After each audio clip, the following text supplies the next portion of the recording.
Okay, good morning, everyone. Welcome to a special meeting of Finance and Corporate Services Committee, where hopefully we will pass our final budget for 2014. As is usual, this time in the beginning of the morning, I would ask any members of council who would like to make their opening comments to ring in. And first, I'm seeing Councillor Singh. Opening comments? Oh, you ready? Yep, certainly.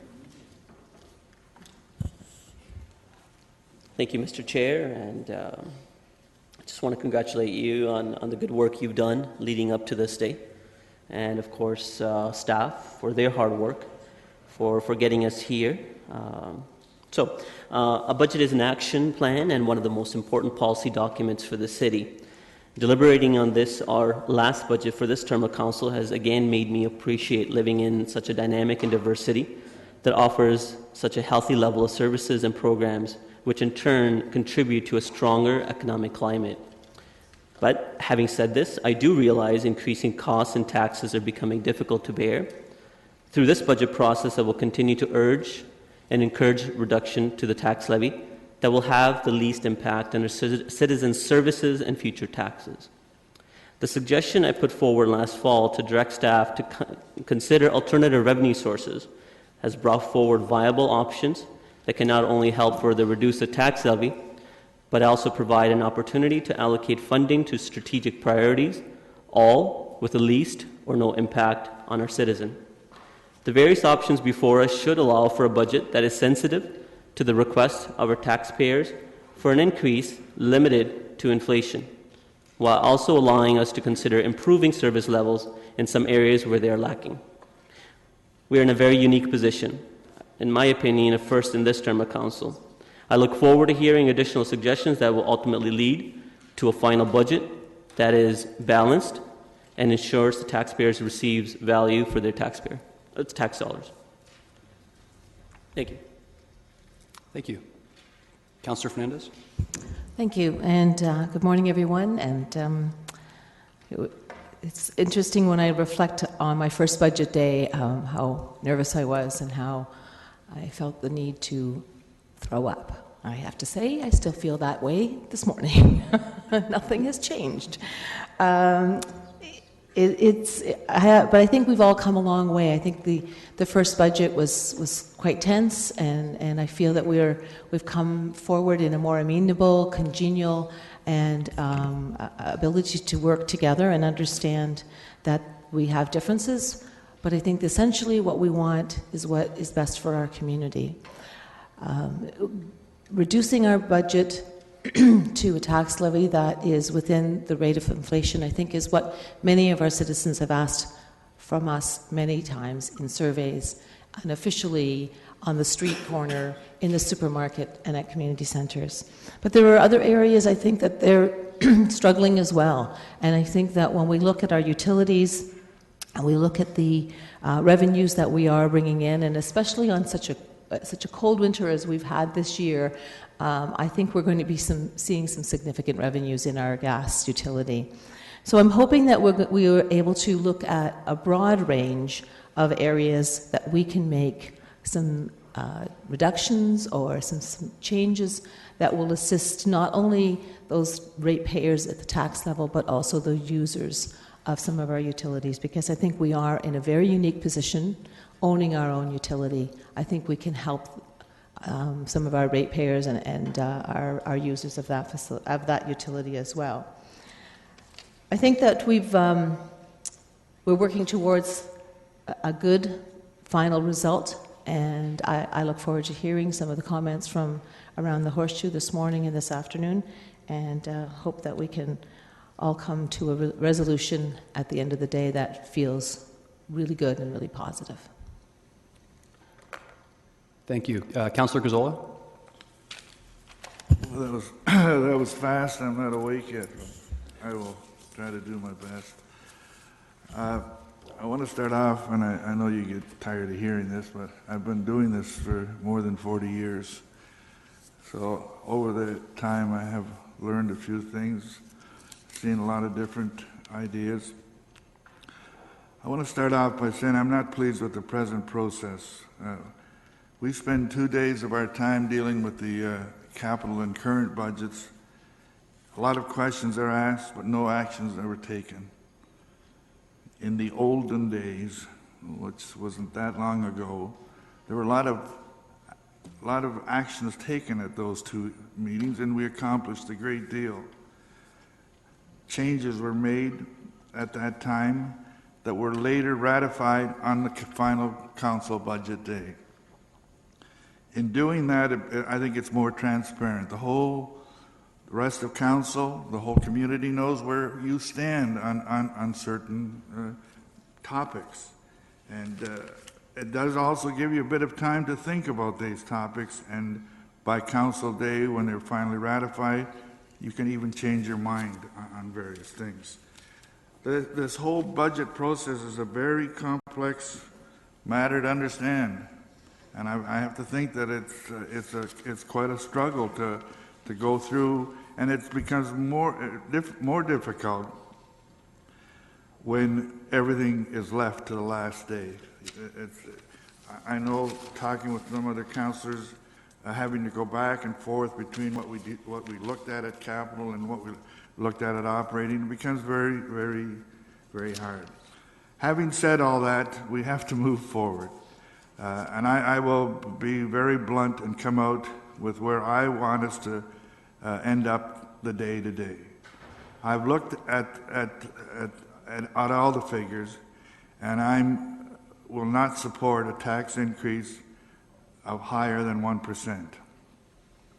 I looked at a few areas that we can make a few changes that have been put there by staff. I would like to see a couple of other minor reductions.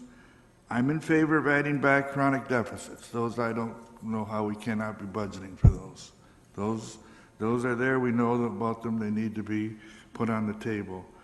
But having done all that, I think we can come in with a tax increase that is slightly under 1%. I will not be supporting any new staff. I know that there are some areas that do need help, and I think we have to work through that by making shifts in other areas. I believe that is possible. Over the last 10 years, our taxes have increased by 34%. In that same period of time, I checked last night, the CPI has gone up 17%. So that's double where our taxes have been. My biggest concerns, I think we found the answer for our taxes to come in at a reasonable rate, but my biggest concerns are in the area of the enterprises. I will only support a 1% increase for stormwater management, 2% for water, and 2.5% for sanitary sewers. That's where I'll be coming from today. So I think it can be accomplished. I know sustainability will be thrown on the table many times today. But after seeing things for 40 years, I know what is and what isn't sustainable. And over the years, I've seen many things.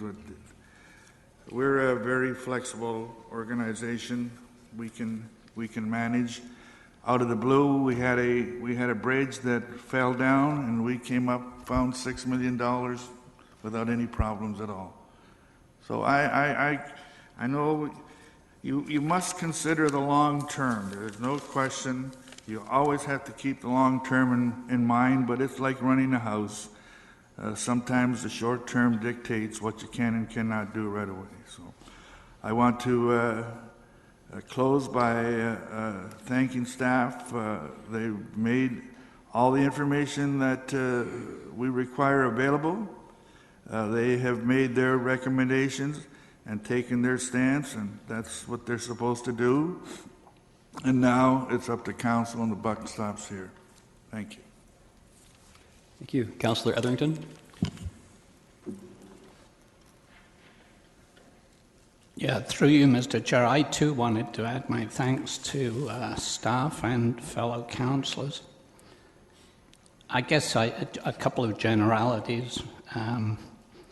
Throughout the city, I continue to see seniors on fixed incomes and families hit hard by layoffs loss of jobs who are having ongoing financial difficulties, so I approach this in that light. I look forward today to a disciplined approach to controlling taxes while still retaining our very essential services, which I consider to be excellent value. Thank you. Okay, I'm not seeing anyone else that wants to make. Okay, Councillor Yaneski. Yeah, thank you very much. I know this is our fourth budget for this council, and I do remember the first budget that we all went through. It is a learning experience, and also for me, although I have worked here with staff and not totally been involved with budgets as Councillor Gazzola had been for many decades. However, I did not support that first budget, having gone through it, because I was disappointed where council was going in terms of how money was not spent wisely. And I think that's what we have to do here today. We need to manage the money properly for the taxpayer, and we need to save as much as we can to reduce the amount of tax increase that we are aiming for. And my objective also is 1%, if not lower, if possible. However, we still need to provide services to the public and try to maintain where we are right now, and I think it is feasible for that to be done. I do have to concur with Councillor Gazzola on the process. I was disappointed again this year because I thought last year's direction for this year would be that when we were looking at the capital and operating on those individual days, that we would make some decisions on those days, and it didn't go that way, and we're leaving it all in one lump sum here for today. However, in closing, I'd like to mention that we're dealing with opium. Opium. O-P-M. Other people's money, and that's the taxpayers' money. So we've got to make sure that we spend it wisely. Thank you. Mayor Zaire.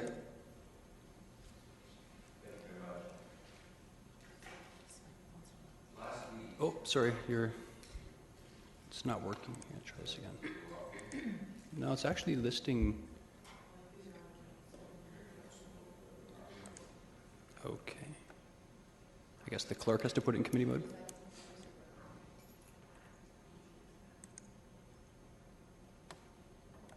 Just a moment.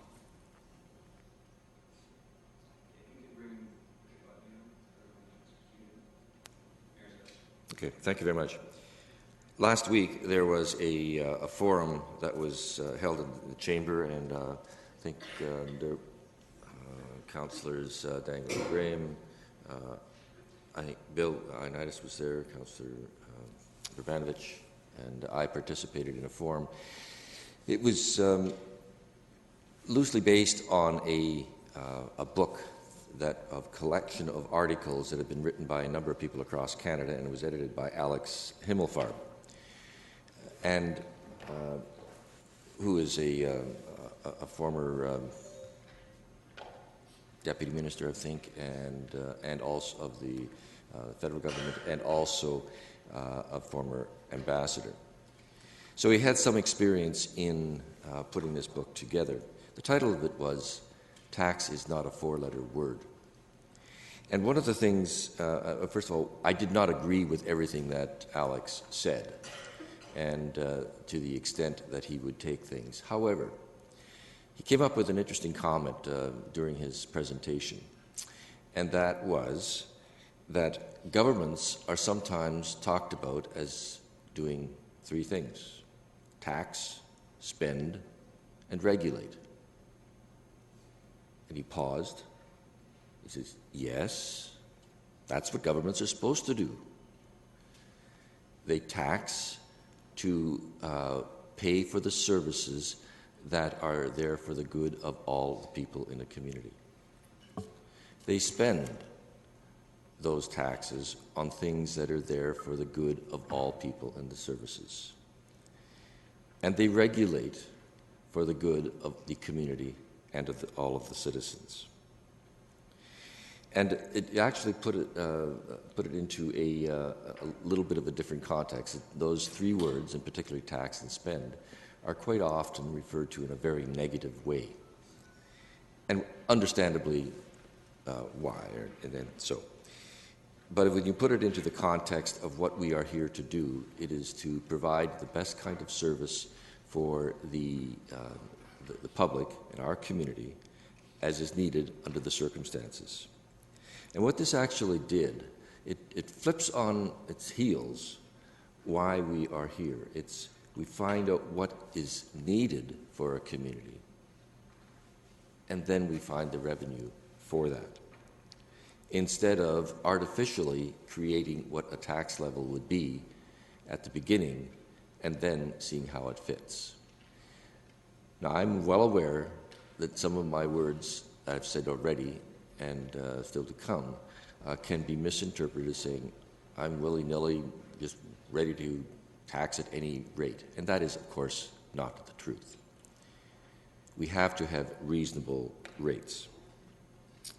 But not being married to a specific and committed to a specific tax increase is rather liberating, because it lets the mind think about what is right for the community as opposed to artificially coming at it from the other way around. The staff have done what we requested.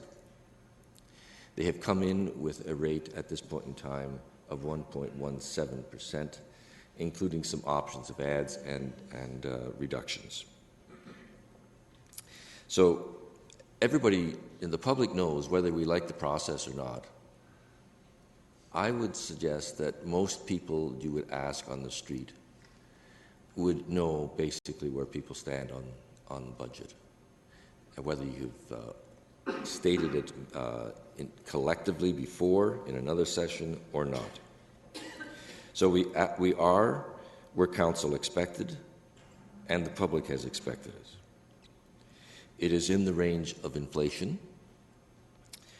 And the bottom line of all of this is that we are still, have been, and still are amongst the lowest level of taxation for municipalities.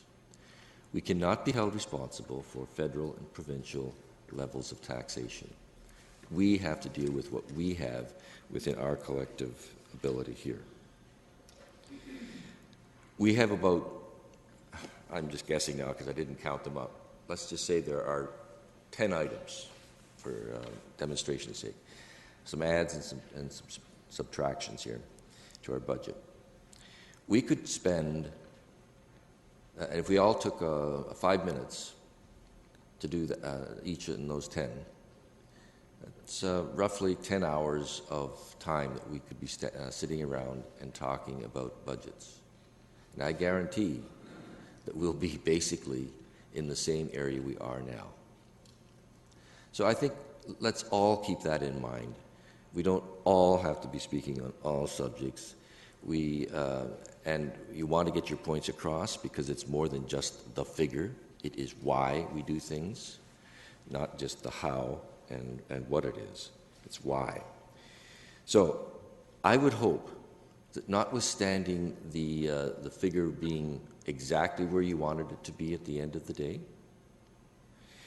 or not agreeing with every individual item that has been dealt with earlier in the day, that when we come to the end and we are in the ballpark of what we all collectively would like to have at this point in time, that we do what we did last year. It sent a huge message to the community when we were able to unanimously, for the first time in a long time, come up with a final budget figure. I would hope that could happen again today, because voting against a budget because of one or two specific things that you do not agree with, I think is doing a disservice to the public, because it is about the package, not just the individual items. Thank you.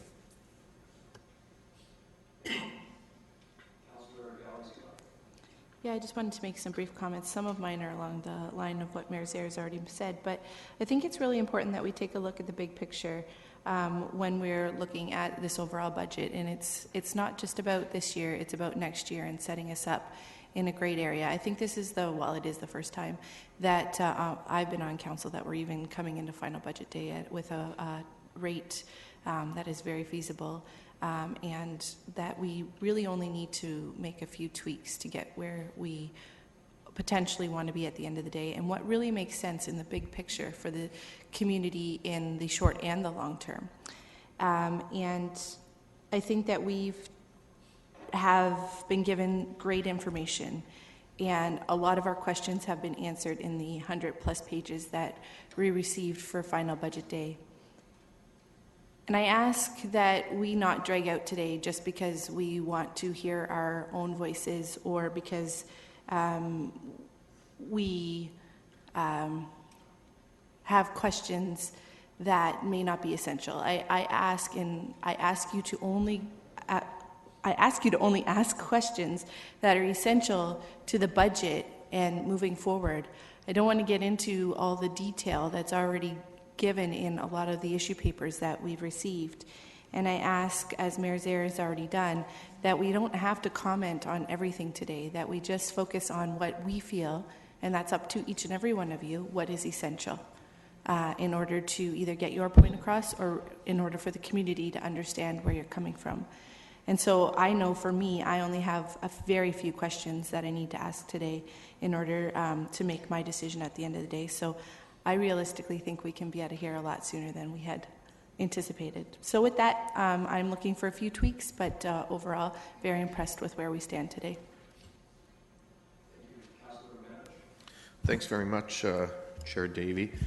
As we begin the budget process today, I think, as you look at a budget, it really ends up being a reflection of three things. First of all, it's a reflection of where we've been as a community. It's a reflection of where we are today, and it's a reflection of some of the challenges that we can reasonably expect in the immediate future.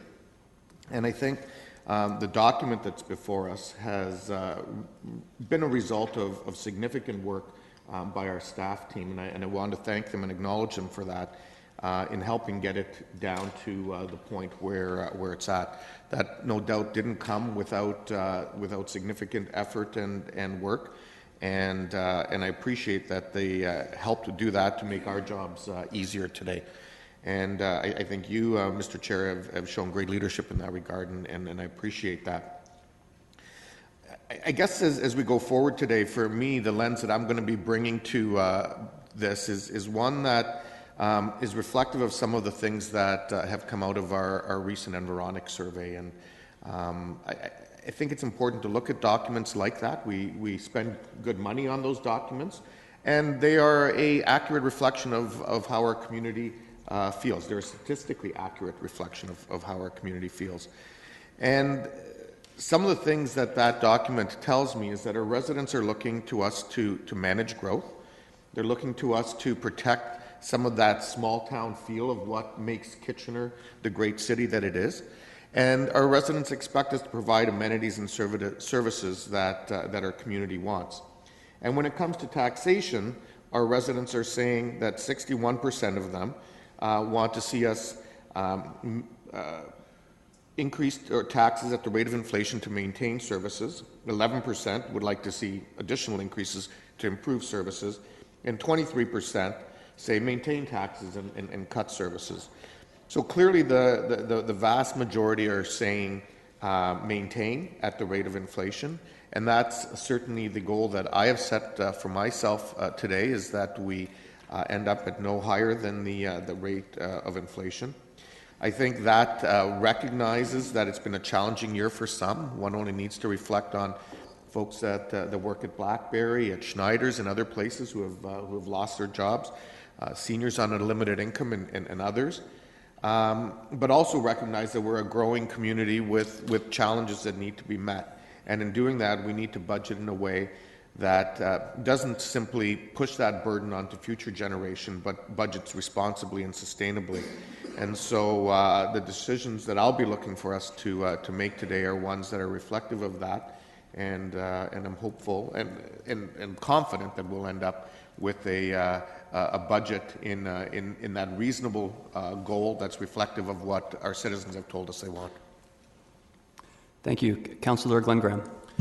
Thank you very much, Chair Davey. And I want to just recognize staff for their hard work, because you did set a goal for yourselves. And I think that's going to be the tone that I set today for myself, and hope that Council achieves as well. I think that we do have to set some targets for ourselves, and the benchmark is, of course, the rate of inflation. We've heard loud and clear when we campaigned even, but certainly the survey does confirm that. I do hearken back, as Councillor Fernandez said, to the first budget, and that was a difficult budget to get started with. Staff have done a great job of setting us up to be successful here, and I think that we owe it to the citizens and to staff to carry that spirit on. And the goal of sustainability is certainly one that's laudable, but what I've learned in going from budget to budget is that is a fluid thing, that we do scramble a little bit when we're trying to make some decisions on line items. And while we have to look for the financial future of our city as a whole, sometimes we make decisions in the moment for that year that are sustainable for that budget year. And I think that's responsible also. So I'm looking forward to a goal of the line of inflation of 1%. I think that's achievable. I do think that we have some opportunities for some projects in addition. I agree with Councillor Gazzola that we do have to build in to our budget those areas that have chronic deficits. I think that's only responsible as well. So I think we will be successful and create a balanced budget that does reflect our community's values and does achieve that goal of 1% today. Thank you. Councillor Ioannidis. Yeah, first of all, I just want to thank staff as well. I think they've done a lot of hard work and the heavy lifting for us, so I really do appreciate that. One of the things that I would like to touch upon is we always seem to get caught up on this magic number of whatever the magic number is. And I think the reality is we as a municipality have different services than what the consumer price index is. And we got to always remember that. That's the reality. Consumer price index is a measurement of food, clothing and footwear, alcohol, all products that we don't buy as a municipality. I understand the public looks at that as well as an indicator, which is fine. But I think we also have to look at, we do have an MPI, which is important for us to follow, and which is why somewhere down the line, if we keep following with the CPI, we will pay later. It's a matter of fact. So this is why I always go to the philosophy, and it's sound financial planning to do this, is you have to base rate of inflation as an average, whether that be a 5-year or a 10-year period. That's sound financial planning. And so when you look at a magic number of, let's say, 1%, and if we're not there at 1.5, the reality is you're there. And it's, as Mayor Zara said, it's the package. So I think we're all pretty close to where we are there. And to nitpick or whatever it is, be like a pack of wolves just to be at 1%, doesn't make sense to me. So I think we have to have a bigger vision, and we have to look at what's better for the community and provide the services that the community needs. Thank you. I will keep. I'll keep my comments brief as well. I would have to start with acknowledging the work of staff. I feel, and I get the sense from council, that we are more prepared for this final budget day than we have been in our 4 years. And I would expect from the staff side of the table that there's a bit of a learning curve with every new council that comes in. And the fact that I have very few questions and that I have a strong idea of where we're going to be at the end of the day, and the knowledge that I'm going to be happy with where we'll be at the end of the day, I think a lot of the credit has to go to how staff has prepared us through this process.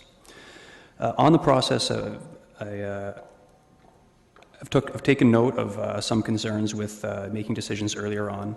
That is something I think we really need to think on. In the past, I've always thought that we should hear the information first, including the public input session, and to form our opinions, to form what we think is representative of our wards and the city proper, to make the decisions on final budget day. But I think that it is worthy of conversation going forward.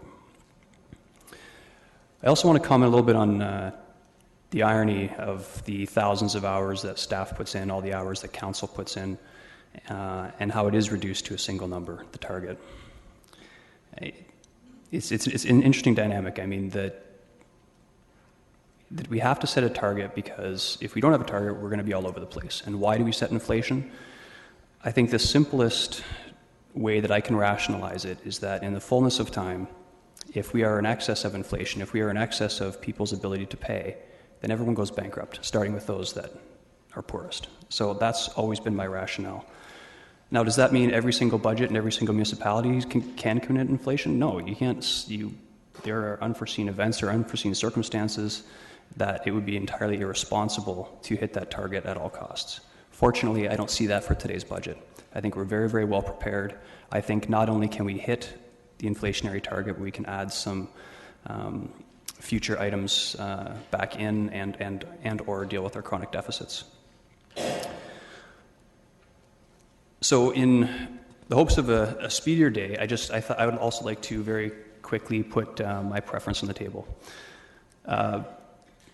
Being a budgeting type guy, I had a plan A and a plan B. My plan A was simple. I mean, we have chronic deficits that equal about our assessment growth. And that's a simple equation to me, because the Environics survey, et cetera, have said that they want us to increase taxes at the rate of inflation. It makes for a very boring budget, but it would be simple in my mind. We would apply all of our excess assessment growth to our chronic deficits, and we'd call it a day at that point. I realize that's not the will of most of council, so I'll put forward my plan B as well. My plan B, I do think that we could use some extra support, although I think half of which from additional bylaw services. I think if we're going to spend additional money, I think the key is productivity per worker. In the fullness of time, we need to, if we want to stay close to inflation, we need to make sure that we are increasing our productivity per worker, because we all know that wages and salaries are the lion's share of our tax base. So with that, I think one of the key elements, and although it's not clear, I'll get into the rationale later, would be the mobile technology piece, because I think that helps every single one of our departments in the long run. I think asset management's an issue that needs to be resolved, and it's in here, and if I understood clearly that we don't really have much of a choice to support that. And at doing all of those things, I think we would still have about $100,000 left over to apply to our chronic deficit, and we would still be at under 1%. So with that, I would move to Mr. Chapman for opening comments.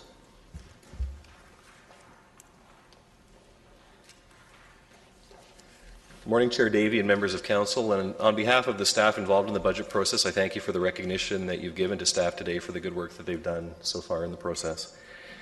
I'm pleased to introduce the final budget presentation, which, as you've acknowledged, is a culmination of many months of activity for staff and for Council. And you'll note that our PowerPoint deck is much shorter than other PowerPoint decks. We've tried to focus in on the key issues today to afford as much time as possible for Council's discussion. The presentation will be taken in the order on the slide. I'll take the first bullet and provide the overview, and then Ryan will walk you through the balance of the content in the PowerPoint deck. The two contrasting themes that come up time and again through budget deliberations, and I think you've alluded to them today in your opening comments, are those concepts of affordability and sustainability, which are often in tension in any budget discussion. As you've acknowledged today, Kitchener does compare well to other municipalities with regard to affordability, but does not today have a sustainable budget, as evidenced by operating deficits in the past number of years. There's much more detail in the issue paper, but you're well aware that Kitchener has one of the lowest tax burdens in the province, and that position has been improving over the past number of years. In fact, in 2013, we improved from 5th lowest to 3rd lowest in the province, so we've made good strides in that area. Further, the proposed tax increase is consistent with inflation for 2013, and as you've also mentioned today, meets citizen preferences for inflationary increases that maintain existing service levels. We've added 3 slides to the deck. You've received them on your desks today that include information that was not available at the time the budget package went to print, and so I'll just speak to them fairly briefly. The first is an update on inflation and tax increases within the region. As you may have been aware, the final CPI inflation numbers for Ontario were published by StatsCan last Friday.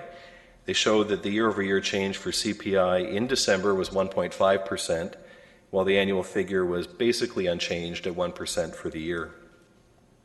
There were some comments to Municipal Price Index, which is a number that we do calculate to show the difference in the basket of goods for the city as compared to a consumer, and the final figure for 2013 is 1.5%.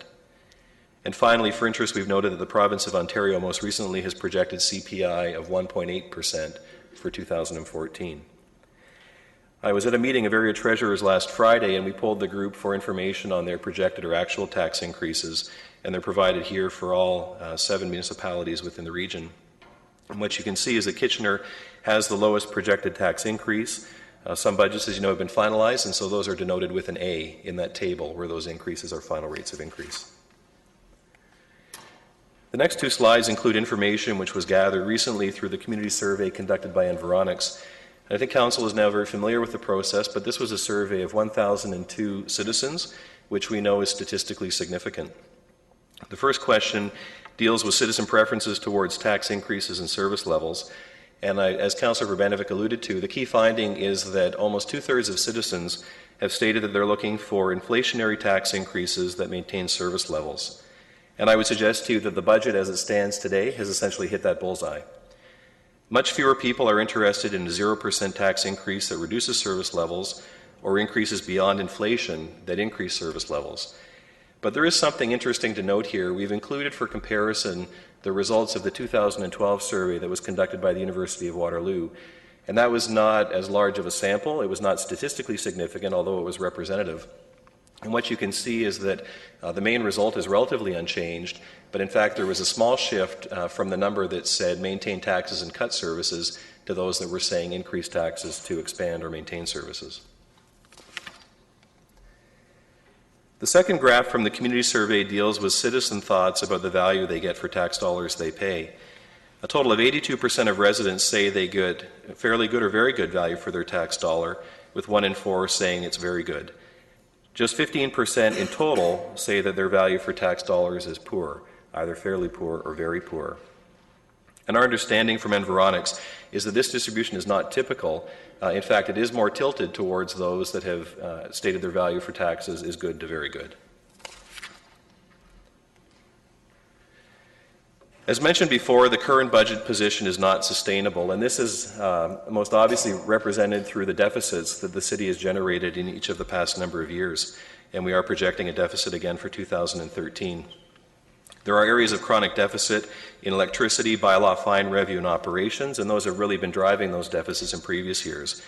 And we're very proud of the fact that within this budget, we've almost closed the gap by half. So with an inflationary increase, the number has been reduced dramatically from what it was last year, although as you see from the issue paper, that gap is not entirely closed and some of those deficits do persist. In the past, as you're well aware, those deficits have been funded from the Tax Stabilization Reserve, but this reserve is depleted and cannot fund future deficits. And as Councillor Gazzola alluded to in a previous meeting, if we generate deficits in the future, those would become the first draw on taxes through subsequent budgets.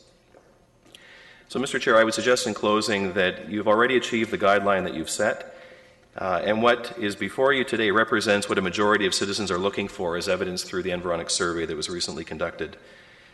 And so it's our hope today that the decisions Council makes will improve the overall sustainability of the budget, and therefore, respectfully, we would encourage you to avoid the temptation to weaken that position by looking at unsustainable or unsupportable reductions through reserves that are already low or enterprises that are in precarious positions to go beyond what Council previously have asked for or what citizens through the survey have asked Council for as well. So that concludes the overview. I'd be pleased to take any questions, after which Ryan will walk you through the balance of the slide deck. Thank you. Councillor Gazzola, question. The only question I have, it appears that we've had a $700,000 deficit for 2013. Where is that? I don't see us making provision for it. The provision is made in the Tax Stabilization Reserve Fund. So it's been written off to the Tax Stabilization Reserve Fund? Well, we haven't closed the year end yet, but the projection does anticipate that, yes, it will be closed out against the Tax Stabilization Reserve Fund. And there are sufficient funds to look after that? For 2013, yes. Thank you. No further questions. Good morning, Mr. Haggie. Morning, Chair Davey, members of Council. I'll be taking the balance of the presentation, and like Mr. Chapman said, there aren't a whole lot of slides, so I shouldn't be here too often. Okay. It's my preference for the day. I won't flip it up on screen right now, but just like in the past, we will have the running tracker, so as Council chooses to make decisions, you'll be able to see in real time what the adjustment to the tax levy is. So just a few slides on the operating budget. This slide's been updated to break out the salary and wage component of the tax levy change detail that was presented during the operating budget. Previously, that line was shown just in one line, and there were some questions about it. You may recall at operating budget day, and this information was provided orally, but we've split it off into three separate lines, and they're right at the top. So you'll see a line that says salary and wages, COLA, and progressions. COLA stands for cost of living adjustment. And so you'll see the top line is for all areas in the city exclusive of fire, and the effect that COLA and progressions have on the tax rate are an increase of 1.06% for everything but fire. The next line down shows that same impact for fire only, and that's 1.02%. The third line shows job evaluations and other compensation type adjustments. It's a minimal amount of 0.14%. And other than the adjustment in the other line as well, just to balance things off, all the other lines in this this chart are the same as were presented during the operating budget. Next slide is a summary of the tax rate increase and just shows the array of options before council in where the ending number could be based on the information that's provided in today's package. Our starting point, as has been noted before, is 1.17%, but that will likely change throughout the day as council chooses to add or remove things. The next line down that council will consider are the alternative revenue options, and those have been presented and discussed previously, and so could have an impact, if they were all approved, of decreasing the net levy by up to 0.15%. So just with those two starting points, the revised net levy could be anywhere from 1.02 or remain at 1.17%. There are three areas of potential adjustment as well for council to consider after the alternative revenues. The first is additional assessment growth. As was noted during operating budget, we had budgeted 1% assessment growth. It's actually higher than that, so we have that additional revenue that could be applied to the tax-based budget and would reduce by 0.3%. Second are the four strategic initiative items that are before council and have been noted in some of the opening comments. And if all four of those were approved, would increase the net levy by 0.47%. If only some of them were approved or they were modified in any way, that impact would be different. And finally, are the chronic deficits that have been mentioned in the opening comments as well. It's about $400,000, and if those were completely corrected, it would increase the net levy by 0.39%. So of those three additional options, the adjustment to the net levy could be as low as a decrease of 0.3%, or it could be as high as an increase of 0.56%. So that just gives an idea of where we could end depending on the choices made by council today. The final slide in the tax-supported operating section is just a listing of the issue papers that were requested by council during operating budget. There's a number of them. There's 10 listed off here, and they begin on page 37 of today's package. I'll take direction from the chair if you'd like to pause here and consider those or continue on. Actually, if as much as I know the good folks in the library would love to sit through our enterprise operating budgets, I think if there's any action on the library, I think we should take that at this time. Councillor Rabinovich. Thanks. I'll be moving the library budget as expected, or as originally proposed. I think there's a number of unknowns with respect to the library, and while the opening of the library is being delayed due to the construction, there are also some unknowns in terms of expenses, some unknowns with respect to revenues that won't be realized because our room rentals won't be starting up as soon as possible, and so on.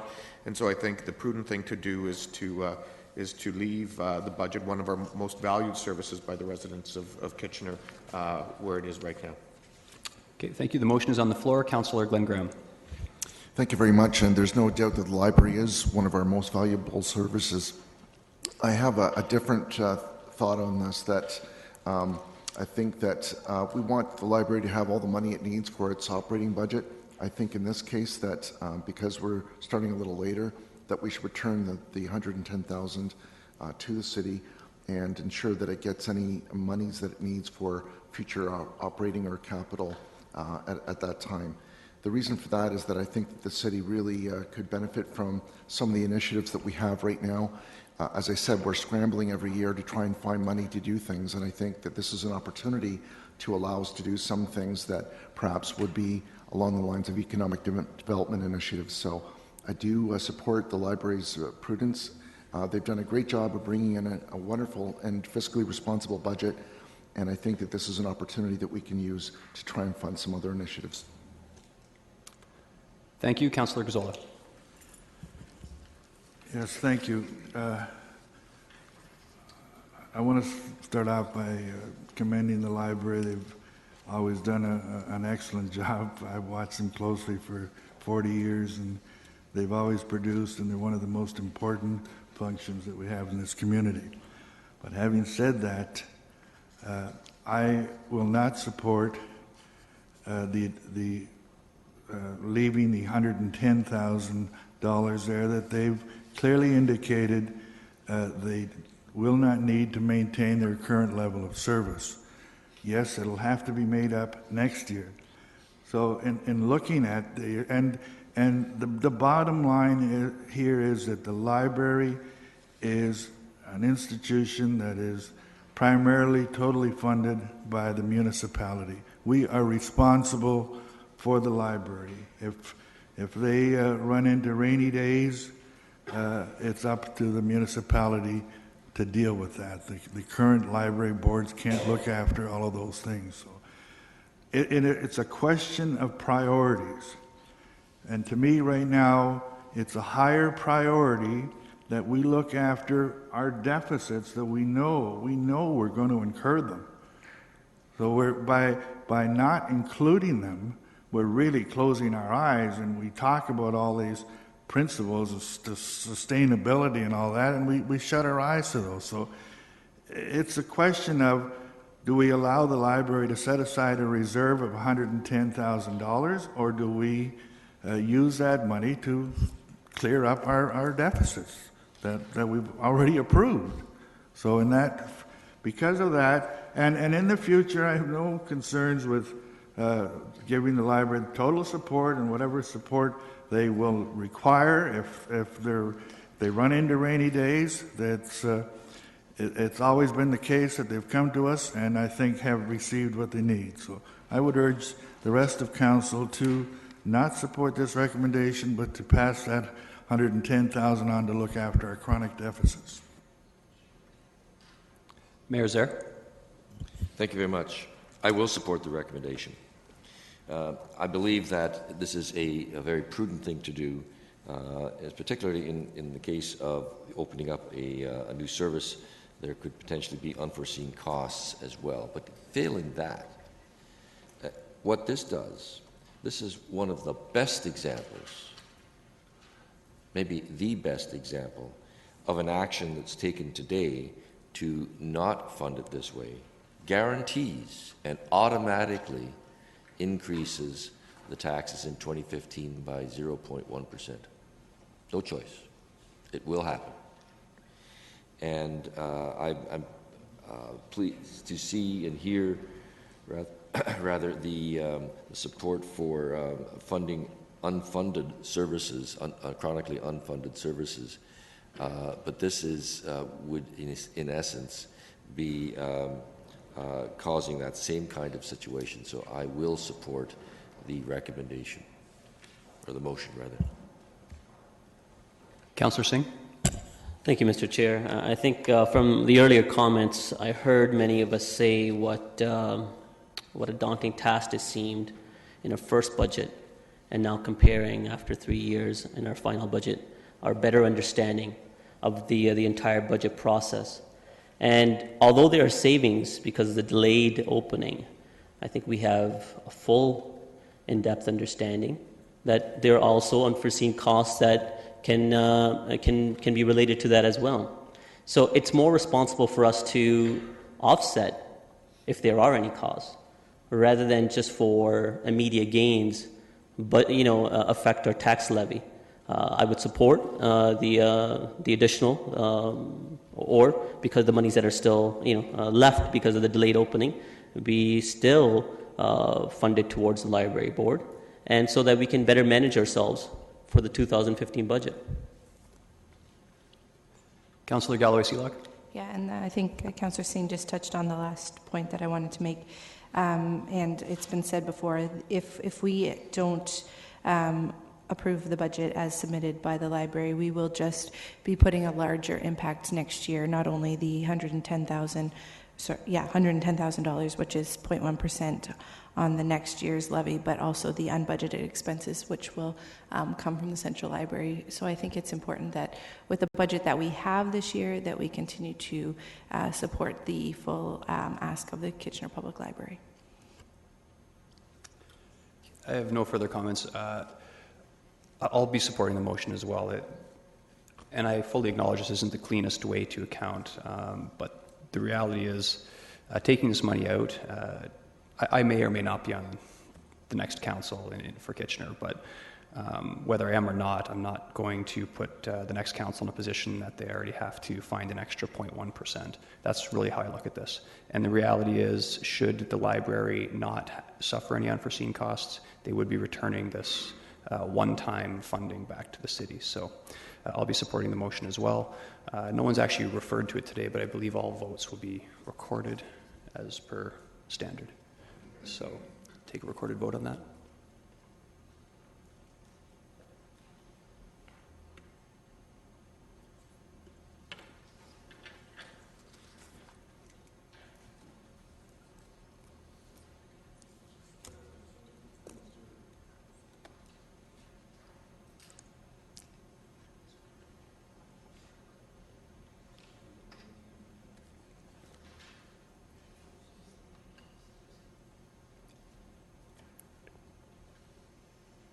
Okay, and we have to stand as well, so those in favor?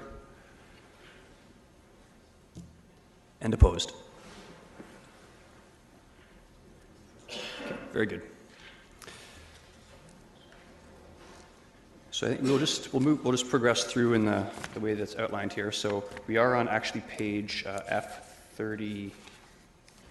F38 for general operating questions.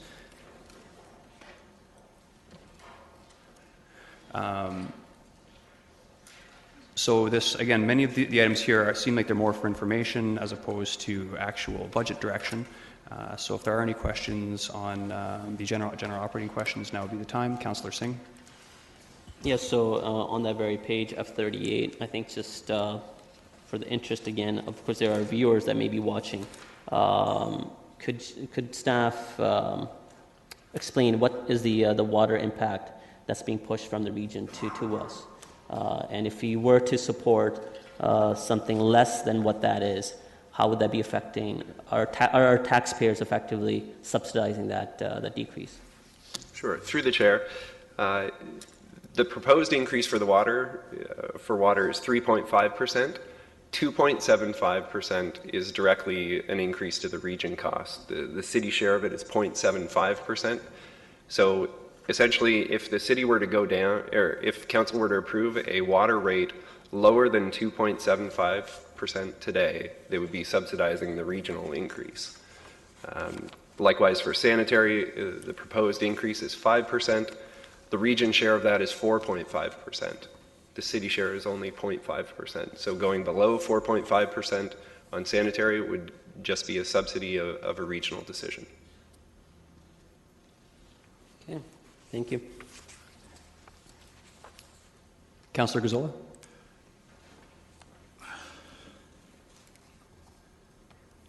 Does the region retail the sale of water?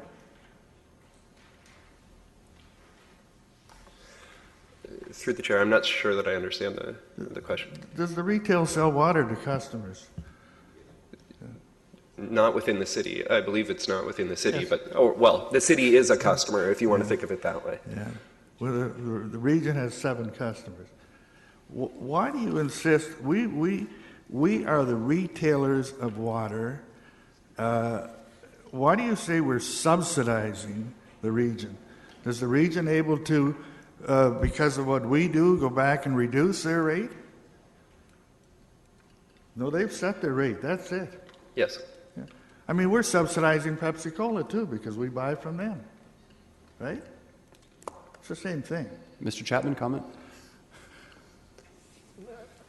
I think we take your point, Councillor Gazzola. All I would suggest is that we have no option but to purchase water from the region, and they account for half the budget. And so that's why I would see it different than any other commodity we purchase. And although it's different than taxes, the region accounts for half the tax bill, and we'd never suggest that we should be setting our tax policy dependent on how the region sets their tax policy. So I take your point, we are the retailer. It's different than taxes, but I think it's the fact that they have the monopoly and they account for half the program means that we don't control it, and therefore we need to acknowledge that we have no influence over that portion of the budget. And you're absolutely right, and I appreciate that. Fact is, we are the region. Okay, we are the region. So we have a voice in the region, and we can't sit back here and blame now when the final tax bill comes out, well, that's not our fault, it's the region's fault. Okay, we are the region. That's just another one of our pockets. So this whole argument of we're subsidizing the region, that's, we have representatives on the region, and if they haven't worked for our taxpayers, that's another question. So that's fine. I just want to point out on the page F39, you've indicated the increases there for the 10-year period, and you've used an average of 2.99. Now, have you taken the compounding effect into that? No, it's just a simple average of the numbers. Because when you take the compounding effect, the average comes out to 3.4%, which is somewhat different. Thank you. Thank you. Councillor Singh, next question. Yes, I wasn't sure if you're just going from slide to slide or page to page, or we can ask all the questions the same. We're just on BDO2. Okay, all right, perfect. Which is so this would be on just the tax burden comparison slides, and I think it's good to show us how we compare with our peers. I just want to make sure that we're getting the right perspective. So on F41, or even let's go back. Let's go to 2013, most relevant. F42, when we see Kitchener less than both Cambridge, Guelph, and Waterloo, that tax component, is that taxes only, or is that comparing, taking into account stormwater management and tax base together? This only includes taxes. The basis that it's prepared by BMA is only inclusive of taxes. Only inclusive of taxes. Okay, thank you. So that may not be where early on in the remarks staff mentioned that we're the lowest in comparison to municipalities our size and as well as the region. So that may not be true if we take into account the stormwater management fee that our taxpayers have to pay as well. We do a municipal comparison as part of the operating budget, and on that basis, Kitchener is the lowest as well. So, but in that case, we're taking into account water and gas as well, right? Correct. Okay. All right. Okay. Mayor Zaire? Thank you. Just on that last point, you can pick and choose till the cows come home and come up with different figures. But I think in our particular case, when you're looking at comparisons, it is the municipalities within this region, and where we do take all of the revenue sources, including the utilities, and in that case, we are low. Just additional information on the water rates. The region, in addition to being the wholesaler of water, is also a retailer to 2 townships, and but any of the rates related to that apply only to those 2 townships, Wellesley and North Dumfries, I think it is. Yes. So the comment is being made that we are subsidizing if we have anything less than the 3.25 and the 5%. I would suggest that that argument is correct because in the case, we'll just take water at this point in time. Since regions is 2.75, we are effectively increasing it by 0.5. That's our increase for the costs of delivering the water, well below the rate of inflation. And likewise for the sanitary. So our costs increase greater than that. So yes, it purely is. If you do not cover your costs, the increased costs in any particular year, you are effectively eating and subsidizing the wholesale cost of your product. In this case, it's the water. So I would not be in favor of reducing those rates because it deals with this, it deals with the stormwater management, it deals with a whole other array of things where it is decreasing or increasing the subsidy if we have any rate difference. You know, it's interesting that when we came to increasing user rates, same arguments being given, only in the reverse. Well, let's increase it by 1%. Where did I hear the same comments about the poor taxpayer and the poor person who's given those increased rates? It should go for the same thing here. We should not be subsidizing the rate. We don't turn it back over to the region with the subsidy. That's not the point. But we are putting ourselves behind the 8 ball if we do. Okay, there's a list of folks here. I just, in the interest of, again, getting through a lot of the stuff today, if you're going to speak to water issue now, because it is in the questions, I would ask that you please not repeat your comments when we deal with the budget for water. Councillor Yaneski. Thank you. Question to Mr. Hagee and Mr. Chapman. In this chart, you indicated that sanitary are proposed is 5%, of which 4.5 is the region and 0.5 is ours. This charge of 4.5% by the region, is that just to Kitchener or is that to apply to Cambridge and Waterloo as well?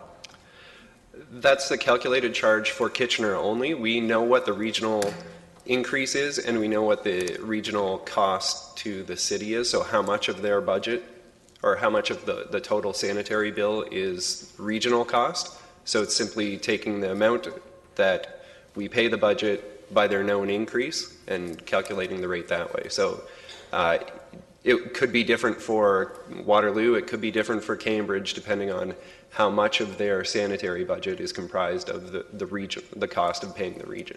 So when I look at the Cambridge's 2.3%, you're saying then it's the regional charge would not be 4.5% to them. It could be much lower. Or their council passed a budget that is effectively not recovering the city costs and is not passing through the cost increase passed by the region. Okay, so they could be subsidizing it, which is one of the terms we were using here today. Correct. So the 4.5% that's imposed by the region, I heard that we cannot stop that. We just have to pass on the buck, basically. Is that correct? It's a known cost to us. Yeah. It's council's decision whether they want to increase the water rates to recover that from customers or not. But we will pay, based on our budget, we will pay a 4.5% increase on our water rate to the region for 2014. Does the region pass on any of their type of water rates to the consumer directly in terms of their taxes, in addition to the 4.5 to us? I believe Mayor Zaire said, so all of the municipalities are the purchasers of the water, but I believe Mayor Zaire said there are 2 townships that they bill directly. That's the townships. I'm just wondering for Kitchener. No, I don't believe so, but I'm happy to be corrected by Mayor Zaire if that's not true. Okay. Mayor Zaire? Yeah, can I just, Andy, I think there's a little difference here. This misunderstanding. The split of the rates here is how it splits for us, for Cambridge, for Waterloo. But be clear that the charge and the rate of the charge to all municipalities is exactly the same. Okay. There's no difference. Kitchener doesn't get charged more than Waterloo or Cambridge, whatever. That's the same. It's just what proportion of the total cost that makes up of the total, so the dollars and the proportionate cost of those two. So they're all the same charge. Okay, I understand. Just why, because we're starting to think that there's different splits. That it was going, that there were different rates from the region. That is not the case. Exactly the same rate. And sorry, just to interject, further to that, on pages 22 and 23, the water and sanitary projections, when we get there, you'll see at the bottom of the slide, it shows that the regional increase is 4.9%. So the region increased the water wholesale rate by 4.9%. Everybody that buys water from them is getting charged 4.9% more. Likewise, on the sanitary side, it's 7.9%. So that's the regional council has passed those increases already, and those are the known rate increases. So that same rationale is used for water, you're saying? Correct. Oh, okay. Because my concern came down to is if the region came back and say instead of 4.5% for sanitary, as an example, we're going to charge you 15%. I mean, that could be outrageous, but then we're stuck with the bill. But as Mayor Zare has explained, it's done proportionally. That alleviates my other concern that I had if it was going to be an outrageous number. So I've got no further questions. Councillor Rubanovich. Thanks. Just very quickly, would it be possible for staff to just flip up the slide that showed the affordability between the three municipalities?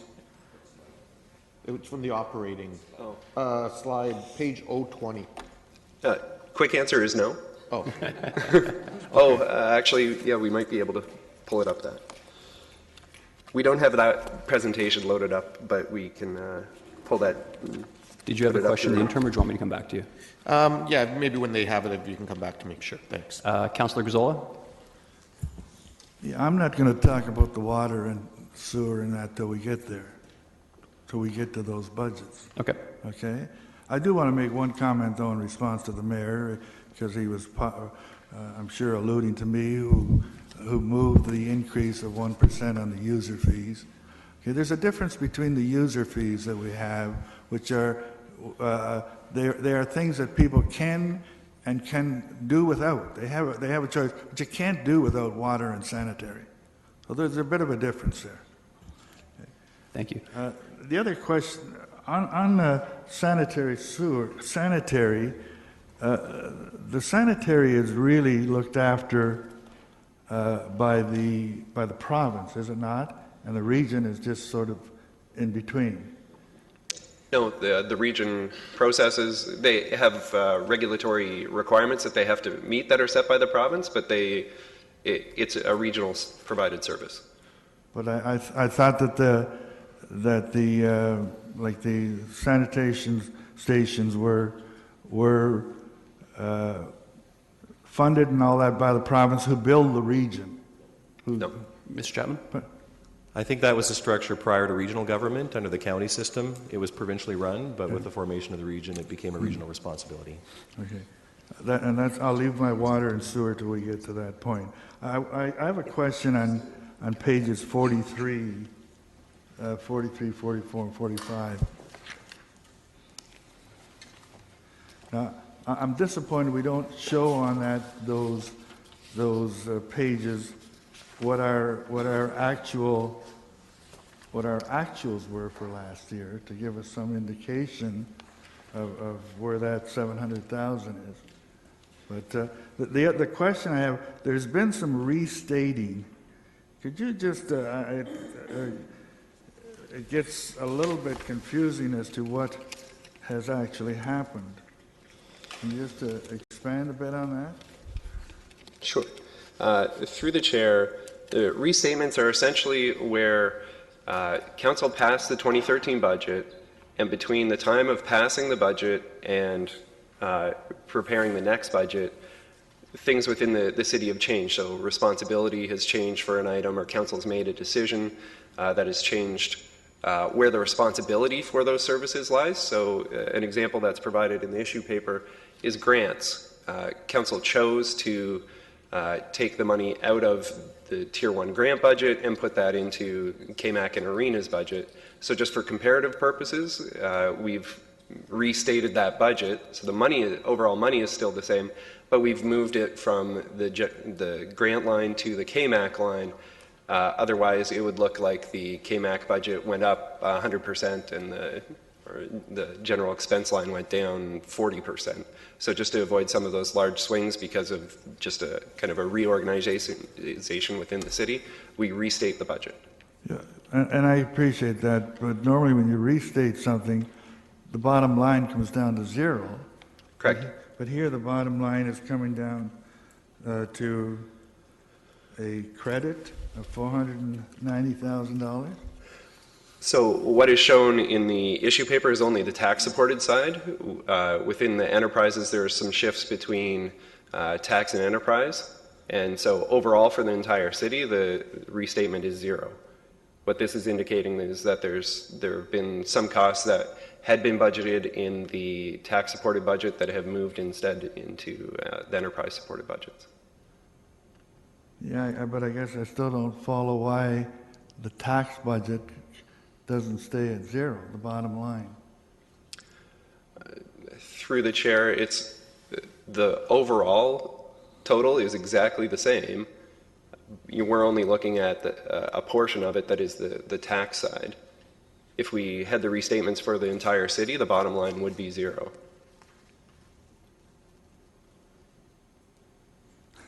Okay, that's beyond me. I'll it's a real thing, I swear. Okay, Councillor Urbanovich, did you want to continue? Thank you very much. And I wanted this slide to come up for two reasons, because number one, it just reminds all of us where we are with respect to affordability overall between the three cities, but particularly when it comes to water and sewer. We see that we already have the lowest rates amongst the three cities in the city of Kitchener. And I will be supporting the water and sewer rates as they are presented right now. I think it would be doing a disservice and putting pressure on children and grandchildren of people in our community. I, for one, don't believe that they should be fending for themselves in the future. I think it's important on us to make responsible decisions that invest in infrastructure that's necessary to support these services. And particularly at a time when we're days or weeks away from the federal government renewing their commitment with the new programs to infrastructure investments in municipalities, for us to be cutting away from those budgets when we have committed to doing our share if they do theirs is quite frankly folly. And Councillor Singh. Yes, thank you, Mr. Chair. So for the earlier in this presentation, there's a slide for water. There's no page reference to it, but again, it shows the next 5-year forecast for the utility. And preparing for the later on debate on that enterprise or the utility, I think it would be helpful to, if staff are quickly able to do that, create an alternate slide showing us how the impact on our reserves would be if you don't proceed with the staff recommendation as proposed, and rather if you were to deviate from that and go to what it, say, for example, say if you just abide by what the regional increase was, 2.75 for water, 4.5% for sanitary. Could that quickly be done? I have my doubts that we could pull that off in the next hour or two. So it'd be difficult then. So, yeah, it might be simple, but I don't want to commit to anything. If we can try, void of that very crucial information, I think we'd be making decisions in the fog. It's nice to look for a lower number, and I'm trying to support something like that as well. But I know I would want to know what the repercussions would be of budgeting for less than what staff are recommending. Okay. Going back to F45 and 44, a couple questions there. On F45 for capital out of current, the line item says increased budget as per capital investment philosophy. Could you explain that to me again? Sure. During the capital budget presentation, we outlined that the increase to the capital component is limited by inflation and assessment growth. So the figure that's shown here for that meets those requirements. So the increase is going towards additional capital expenditure? Correct. It's to fund the capital program, and it's just that we have guidelines and philosophy that we follow in doing that, so we don't see swings way up in 1 year or way down in 1 year. It grows at a consistent rate, and so it's just being applied. Has that increase already been incorporated based on what a 10-year capital forecast is on the projects? Or is that just addition, but it would help us in the future projects that do come up? Mr. Chapman, do you want to add? It has been incorporated, and it's consistent with all past years for many years. That line needs to be read in conjunction with the line above it, the debt charge line, and don't look so much at the percent but the dollar value. Basically, the policy says that our increases for capital are limited to inflation and assessment growth. We apply only assessment growth to the debt line, so it's this other line that benefits from all of the inflation plus assessment growth on capital out of current. So overall, basically, we increase our capital investment by inflation and assessment growth. It's simply a function of how that's allocated between debt and capital out of current to keep our debt from growing over time. Okay. So I'd say look at the dollar values in total between those two lines, and that's a better representation of what's happening within the capital program. Okay, all right. And one quick comment for future council members as well. In seeing, I guess, the changes to by divisional aspects, a lot of the rationale for the contributing factors, it's related to multiple things. For example, I'm just going to pick one: increase wages to better align with actuals, allocated growth funding for playgrounds.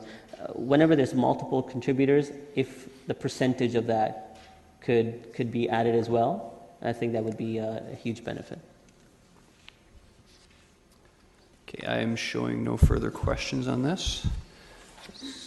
So we will move on we'll take the next two papers together because they're somewhat related, but so that's BD 03 and 04.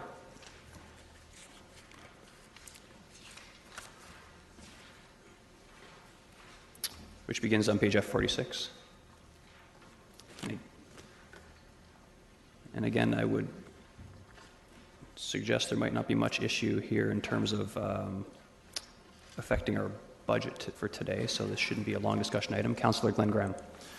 No, that's correct. I don't anticipate any changes to our budget, but I want to thank Mr. Goldrup for the good work that's being done in terms of controlling our current claims and lost time. I'd just like to ask about the ongoing cost of older cases, what's being done to manage those, because they can be very expensive.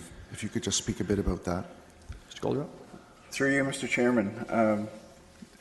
One of the things we're doing to manage the costs of claims over a number of years, of course, is to bring in prevention programming and bring those in-year experience down over time. The cost of our body of claims that we're dealing with runs about $500,000 a year to manage. That's a total cost for fees for physicians, administrative fees, or costs related to claims from previous years that are higher. So our efforts, especially over the last 3 years, and in particular this year, with only 115 lost days, no critical injury at all, 0 for 2013. If we can keep that experience going over time, we'll lower the annual cost of all claims. Agreed. Thank you very much. Councillor Gazzola. Excuse me, I had a couple of questions on these schedules. All show things are improving greatly. F46 states that claim costs have decreased by $200,000. How does that play through the whole thing? Has our fringe benefit rate gone down? Mr. Chapman? No, through the chair, our WSIB reserve has gone from a deficit position back to a modest surplus position. We're still below our target, but that reserve was heading well into deficit, and that trend has been reversed. How about the other things? Everything, all these charts are all bending downwards. So does any of that affect our fringe benefit rate? Sick leave would as well, and I would say that we're holding our own in sick leave, but it's WSIB that's seen the most benefit in recent years, and that it has turned from a negative position back to a positive one. Thank you. Councillor Fernandez? Thank you. Just a quick question on F52. When we're looking at suppression, it's based on a 12-hour day. Why wouldn't it have been based on a 24-hour day? Because that's what our firefighters use. Because really, it's a little bit misconstrued. It's misconstrued because it's a 24-hour cycle, which means they work about 8 to 9 days a month. If they're taking off 6 days by 12 hours, I would say that would be a higher number. Through you, Mr. Chairman, this is the data that fire supplies, and they chose to portray their data this way, and the chief's not in the room at the moment. Okay. 1 second, Mr. Wilmer. Thank you, Mr. Chair. It's actually a question I asked as well, and I think the reason is operationally when a firefighter calls in sick, they call in for the first 12 hours of their shift, and if they're feeling well enough to report for their second 12 hours, then they do report. Very good. Okay. I really would like to see how this would look if it was under a 24-hour schedule, because I think that's what the reality is for our city. I realize that at this moment in time it doesn't make a difference on the, but maybe it might be a question that can be answered at a later date. Very good. Thanks. Okay, no further questions on that item. We will move on to BD05, Business Planning and Corporate Projects. Any comments or questions on that? That's page F53. I'm not seeing any. Okay, move on to BD06, the Boulevard Tree Donations. And that's F54, and I would draw council's attention to the recommendation that staff be directed to further investigate options for tree planting donations and report back, as opposed to necessarily dealing with it and then I see 6 people here, but anyway. Okay, Councillor Galloway-Seelock. I was just looking to move the recommendation. I don't have any questions. I think it's a good initiative to ask staff to report back on. Very good. Councillor Singh? Yes, thank you. And I looked at the report, and I had encouraged something similar to this earlier, and I'm glad staff are looking at quite a few options, but still wanted to get their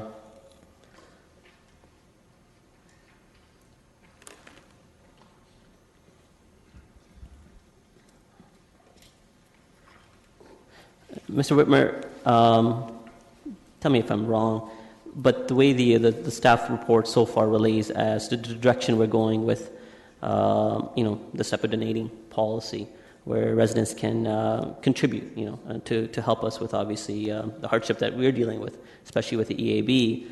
Much of this, are we not just looking to them at the goodness of their heart? There's no direct benefit or immediate benefit to a homeowner. If they choose to donate, would they get a tree faster in front of their home?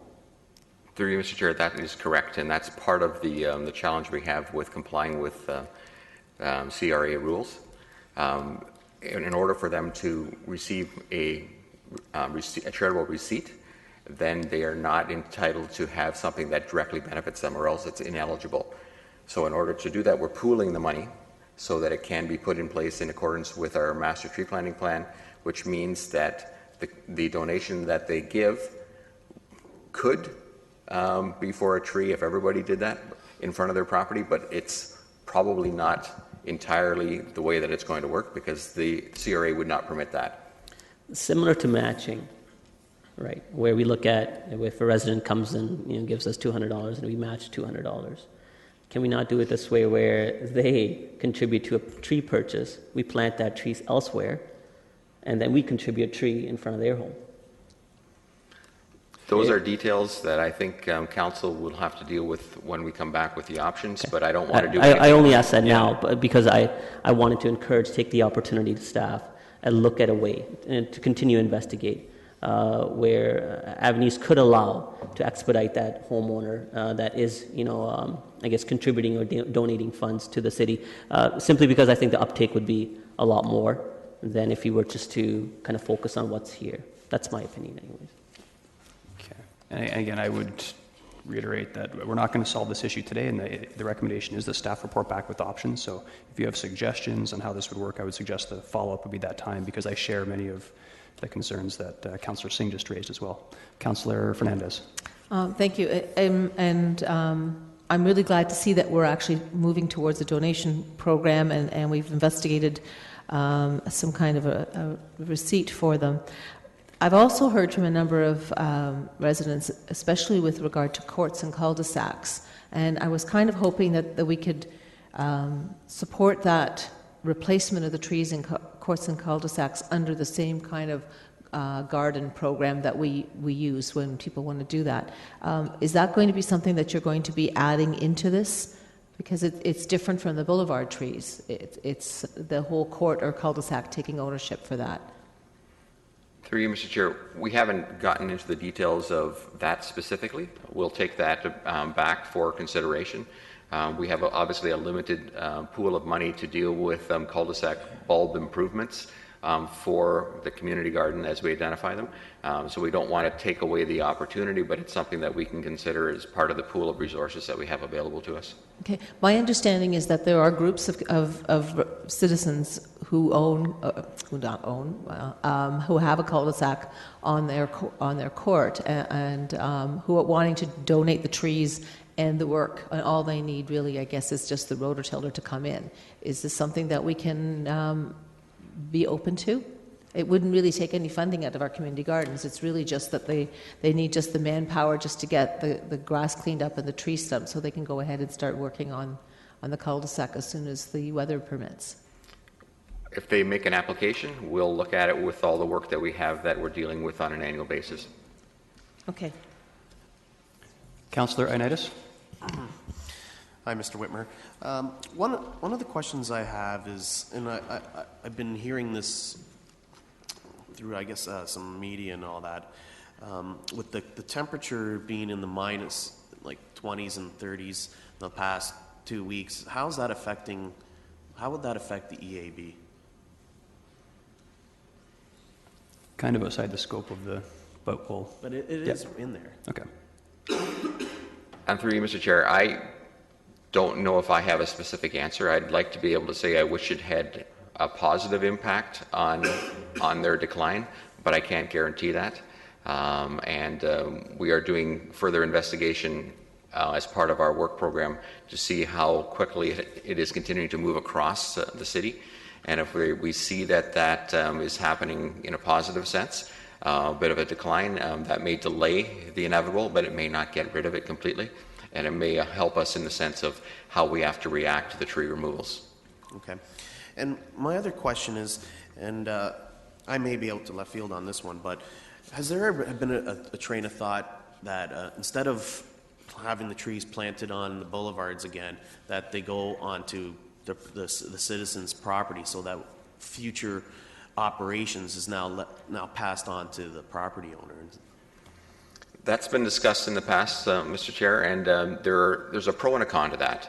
The pro would be that we don't have the capital cost of maintenance. The con is that the property owner would then could remove it, and we then lose the canopy that we have been so proudly trying to create and grow within the community.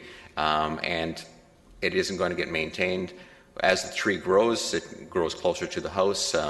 Then we get complaints about limbs on houses interfering, and that's when those that are not as supportive of our urban forest take the initiative and remove them. So having it on our own boulevards means that it's one of our 12 assets that is an asset that is actually increasing in value as opposed to other ones. So we'd like to retain the ownership of it as much as possible. There are instances where we are putting trees on private property, but that's limited, where we just don't have enough room on the boulevard and we want to build that into new subdivisions.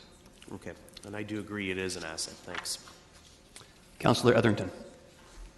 Yeah, through you, Mr. Chair, I just wanted to say very quickly, when I look around Ward 9 and Victoria Park, of course, and consider the number of ash trees at risk, it's a great concern for me and residents. So I think this particular idea is a terrific move. I'm also convinced that if we have people donating toward the cost of trees, that will encourage people to help take care, share the care with the city for those trees. So this has my full support. Okay, I'm seeing no further questions. I'll be supporting the motion. I think this is definitely something we should look at. So recorded vote.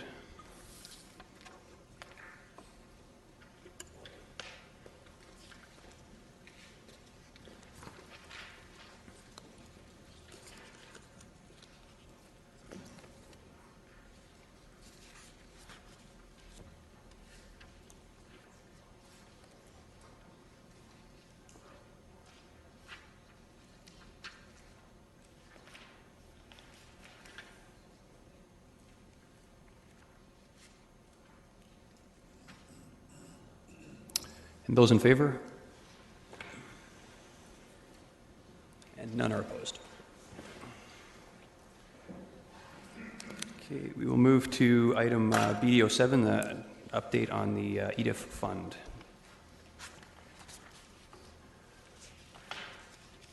Questions on that? Councillor Singh. Yes, thank you, Mr. Chair. And I think I just want to take the opportunity to kind of focus on through asking questions about the benefits that an economic development strategy does garner. A lot of times, when investments are made, ultimately they end up being more of a downtown focus, and residents in the suburbs sometimes question why so much is being spent there and what is that immediate benefit.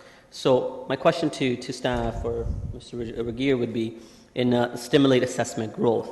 So when you have development like what's happening in Victoria 1, future development will be happening further along Victoria Street as well, City Centre Block, Aero Loft, Fusion Homes, hopefully soon enough, and some other along the LRT route, how does that affect or how does that improve service levels at the same time, or allow us to do more, I guess, without having to spend more?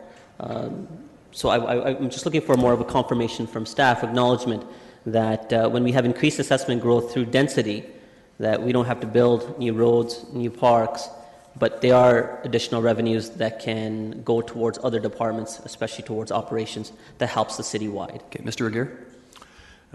Yeah, through you, Chair Davey, what we are seeing now is investment, private sector-led investment in relation to our economic development investment-related projects, and that investment is going to dramatically increase the amount of city tax revenue for properties that it's affecting.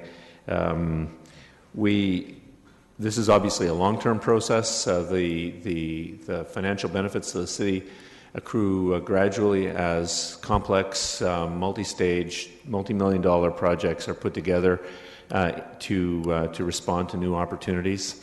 And but we're now, following the completion of EDIF, we're now seeing very concrete. I beg your pardon for the pun. Very concrete signs of that investment, and new revenues are coming into the city. Sometimes they're at the level of 30 times the current assessment. So I think it's an excellent. We're seeing the benefits accrue to the city now. Okay, so there's assessment growth, and then there's stimulated employment as well. Of course, our investment to Communitech has given us immense dividend back. With the startups are starting here around the core and at the tannery as well. But a lot of these small startups that may start here, but then branch out to our other business park as well, and leading to manufacturing job growth also, apart from tech. Oh, that's an excellent point. We have a number of startups coming out of particularly the University of Waterloo Velocity program that are actually manufacturing goods and technology. Some of them land in downtown Kitchener, but some of them have landed in the Huron Business Park. Some of them are actually contracting manufacturing services from surrounding communities in southern Ontario. So yes, we are seeing manufacturing growth as a result of our startup activity in downtown Kitchener. Okay, those were my assumptions, but thank you for explaining it further. Okay. Councillor Fernandez. Thank you. When I was reading this, and having seen all the number of articles that Mr. Regier has been sending to us, one would think that it's a great thing to be budgeting $150,000. I guess one of the questions I have, because it's kind of... We're actually not on that item yet. I'm sorry. Yeah, that's coming up. You're talking about the strategic initiatives. That's next. Any further questions on EDIF? Sorry? No. Any further questions on EDIF? Nope. Okay. Councillor Rabinovich? Thanks. Maybe just one, because the report that's in front of us certainly gives some real positive reflection on the investments that we've made as a community and how those investments are starting to pay off. But I'm wondering, Rod, as I think of some other cities across southern Ontario, southwestern Ontario, northeastern, eastern United States that haven't made this kind of investments, what's happened to those communities from an economic development point of view, a job loss point of view, loss of young talent, that kind of thing? Because I think it's important for us to understand what things could have looked like today as opposed to where they are. Thank you, Councillor Verbanovich. We, back in the late 1990s, our economy would have looked... Point of order has been called. Councillor Galloway-Seelock. Sorry, I'm going to call them today because I don't understand how that relates to the budget. I understand how it reflects on EDIF, and if we want an update on EDIF, I'm fine with that outside of the context of the budget, but I don't understand why other municipalities, how that's going to affect our decision on budget today. It may affect your decision on the next paper, but if that's your intent, then let's deal with it there. That's exactly why I'm asking the question, Councillor Galloway-Seelock. The report about EDIF is right here, and I've thought that this was the right time to ask that question because it does provide context with respect to BD08. If you'd like to wait until BD08 for him to respond to that question, I'm happy to do that. I think it's appropriate this time. I want to caution council, please, if your question has pretty much zero chance under the issue paper, if it has zero chance of affecting today's budget, or if it's not going to bring forward a motion, we're going to be here. We'll be here all day. So if there's a question related to that, I think it's appropriate for the next issue paper. I am not seeing any further councillors saying on EDIF. Mr. Chair, the report is before us, and I think it's appropriate if the report is there, if he asked for information to be discussed in this budget. As you said, it may not relatively affect any budget decision making, but we've asked for this report. Staff dedicated time towards the report, and I think it will only be respectful to be able to ask relevant questions to the report as well. But okay. I'm saying the question is related to the next issue paper. I tend to agree with Councillor Galloway-Seelock, so I've ruled essentially in that. So it is open if anyone. Fine. Okay.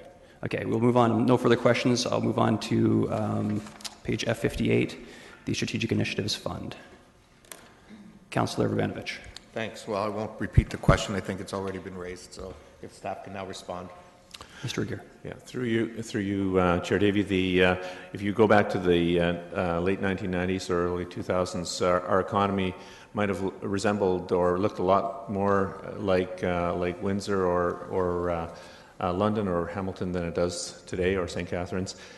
Today, the Waterloo Region economy is dramatically outperforming the structural adjustments at Blackberry and Schneider's notwithstanding. We have higher rates of employment and participation, and we do have a relatively lower unemployment rate for the time being, at least, and but all of the impacts of the BlackBerry changes have not been yet fully realized. So, what we are seeing is an economy which is stronger and more diverse and more resilient as a result of some of these activities. Okay, and Mr. Chair, I'll hold off on any comments to a motion. I think this is something that Councillor Singh raised, and so I'll leave it with him to potentially put a motion forward. Very good. Councillor Fernandez. Thank you, and I appreciate your ruling, because that was where I was going as well. When I was reading this, my first thought was, what's happening for strategies for our Maple Leaf employees who will be out of a job sometime this year? What's our strategies for BlackBerry? Because believe me, I'm seeing it in my ward. I'm seeing houses that I know were BlackBerry employees who are going up for sale. So we may think we're seeing less unemployment, but I'm really seeing it in my ward. So if we're going to be spending $150,000 on more downtown stuff, I want to see how it's going to affect the outlying wards. I want to see how it's going to affect Ward 5. I want to see how it's going to affect Ward 4, because that's some new areas that are suffering. And we've got empty storefronts, and I'm not seeing anything happening. Through you, Chair Davey.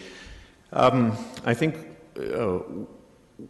what we've been seeing so far with the BlackBerry layoffs up to this point is that the work that Communitech has been doing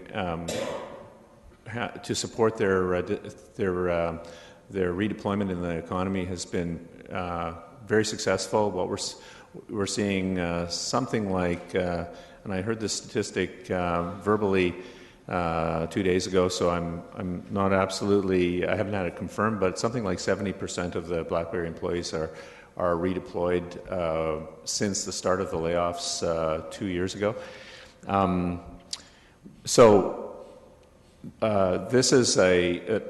This is actively being promoted by our partners, Communitech, and the startup community, which we're seeing emerging in the Waterloo region, and it certainly goes well beyond the downtown. We're seeing startups landing in the Huron Business Park, in the Westmount area of Kitchener, obviously in Waterloo, and so on, are benefiting and absorbing those talented employees, and that labor force is helping them grow faster. So we've seen companies go from 3 people to 30 people to 50 people. And those are very high quality, full-time, well-paying jobs. We're also seeing stabilization and new employment in manufacturing. In fact, I learned yesterday from a corporate visit that our staff made to Mitchell Plastics that there, for example, they've added 200 people in the last 2 years. So we're not saying that there's no pain or that there are no people suffering as a result of displacement in the economy, but that this is a diverse economy. It's robust, it's active. We have small companies and larger companies hiring and re-engaging their displaced workers in new activities. Okay, notwithstanding what you've just said, I understand that, but some of those starting companies are, 1, 2, and 5 employees with no benefits.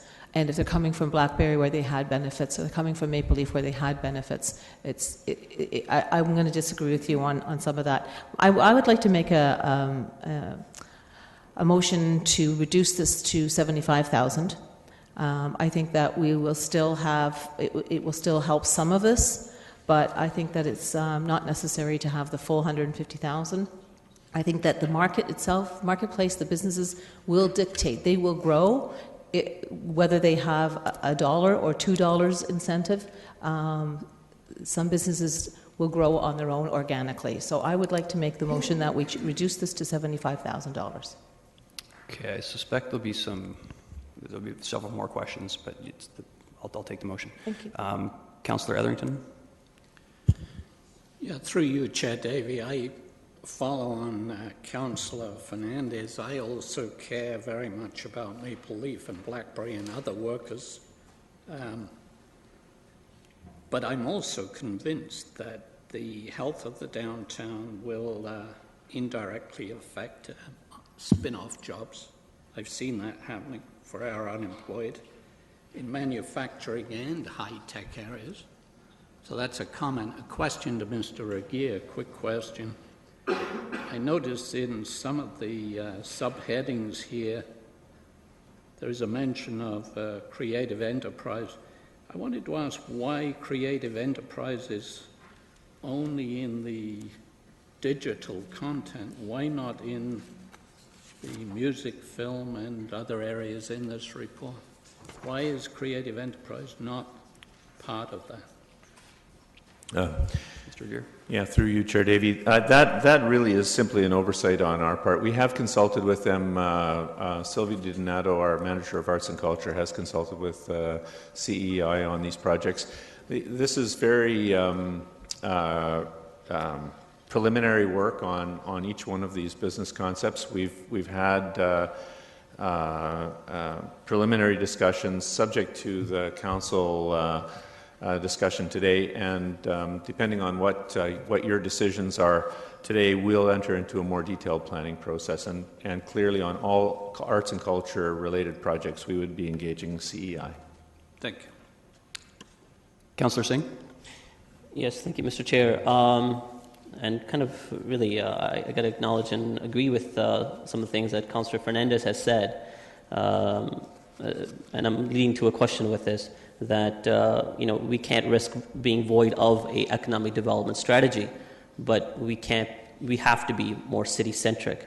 So the question is, Mr. Regier, the suggestions that are in this report, they're not set in stone, I would hope. These are just giving an example what can be done if the fund is established, and as it develops over time with funding, we could set priorities at a later point, or council will set priorities at a later point. Mr. Through you, Chair Davey, that's absolutely correct. We were asked to put together a list of projects or concepts that could be considered by council for implementation of the next stage in the economic development strategy. This is a menu. It's obviously in excess of the total sum of projects here is obviously in excess of the amount which was identified, but it really is presented only as a menu of potential projects. What we would do in the next weeks following the budget would be to bring more detailed analysis to council for consideration, so that we'd work these up into in more detailed proposals with our partners, and council would be able to discuss and evaluate and make decisions on our involvement sometime in the near future. Okay, and totally went blank. I was going to ask you something. Oh yes, went blank again. If you don't mind, I may come back. Councillor Glenn Graham. Thank you very much. I understand you're looking for council direction, so I just want to signal up front that I am very supportive of these. It's difficult without seeing the final total that we're working with today towards the budget, but I am supportive of the $150,000. And to Councillor Fernandez's point and Councillor Etherington's, I do think that there's an indirect benefit to the investment in our community. Just as we tried really hard to fight for Maple Leaf to stay here, just as we want Blackberry to be successful, these firms are located throughout the region, and in particular, the firms that we're talking about here that this is enabling really are located in the core of the city, because that's where they want to be. But it doesn't mean that the people aren't living and spending their money throughout the city. And there is a certain indirect benefit, and certainly we can't ask them to locate in an industrial park if they're a high-tech firm. There is manufacturing support here. I'm very supportive of the first three, and I'm glad to see manufacturing mentioned here, because I do think that we're being successful in knowledge manufacturing. I think that's the key for the future. It might be smaller footprints, but I think that that's the direction that we should be supporting. So if there's a recommendation on the floor, I can't support $75,000. I will support $150,000. and I would look for a future paper to come back with preferences from the Economic Development Department about which ones you think would be the best bang for the buck, and the top priorities. And I know you're looking for some funding in order to do that, so I would support the $150,000 at this time.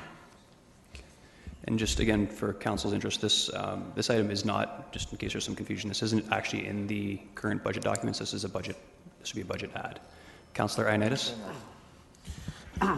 I'll put forward the motion for the full support of the 150. It's a motion's been put forward by Councillor Fernandez. Okay. You could, I guess you could amend. I will put a counter if that, whatever that is, but I definitely won't be supporting the 75,000.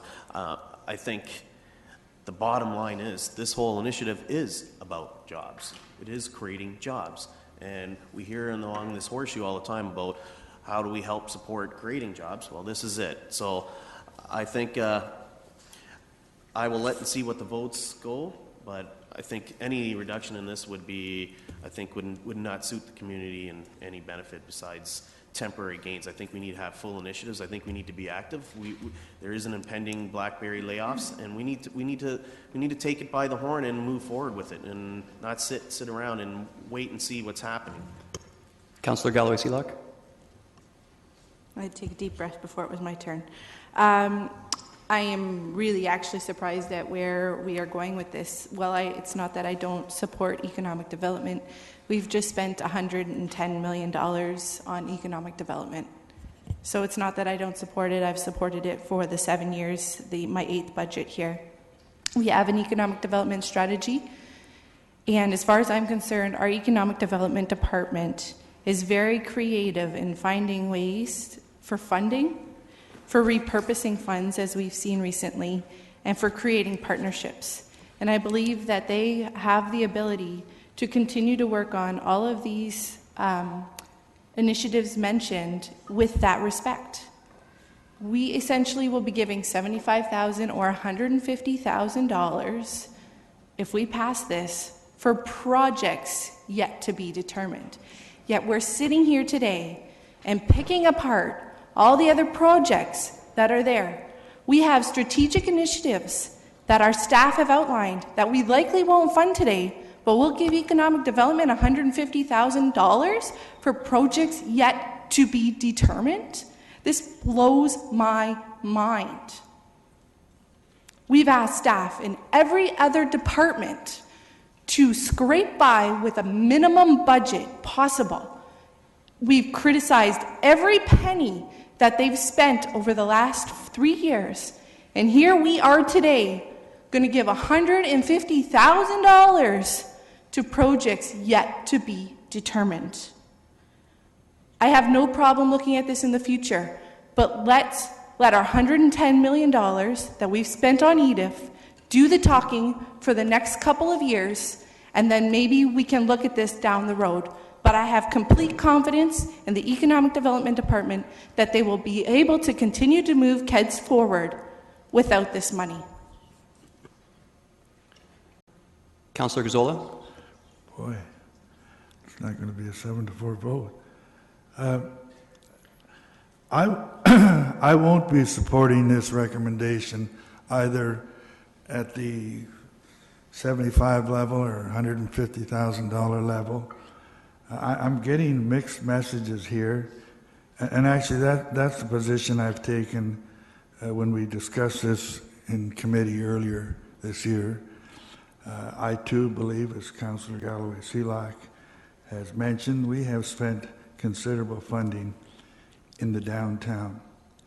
Now, I read the paper before this, and it's talking about how wonderful things are, how things are going just great, how much we're going to gain in the future, and having to look ahead to the future. We're always looking ahead, and we're talking about the increased revenues we're going to have, and we're not going to have to spend it because these are density figures.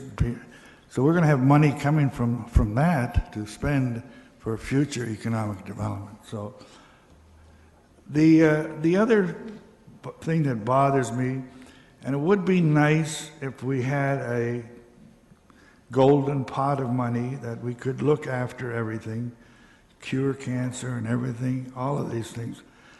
Job creation, although it's very important, it's not one of the main mandates of local government.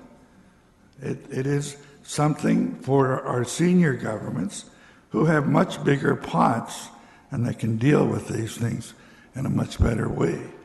So it's not something that we although it would be nice if we had an endless pot, and it sure does help, but it can't be our number one priority. You know, and it's time, and I spoke of this when we spoke earlier, it's time we're looking after the heart, the city. It's time we started looking after the arms and the legs. And I speak from experience. I'm a diabetic. With a diabetic, what happens is if you don't look after yourself, eventually, and I've known many people that this has affected, you lose your feet, and then you lose your legs, and then you lose your arms, and then, of course, the heart goes too. We have to look after the whole body. So for those reasons, I think looking at the paper, things have improved tremendously. Now it's time for it to fund its own way. So I won't be supporting either recommendation. Thank you. Still 4 people to speak on this, plus myself, Councillor Yaneski. I was rather surprised that we're asking for more money to fund the tech industry in the downtown area that, as alluded to in the page before, seems to be doing excellently and is stimulated and has grown phenomenally in the area. And if that's the case, why do we keep adding more money to keep them growing? I mean, we've got other issues that other businesses that aren't even looked at.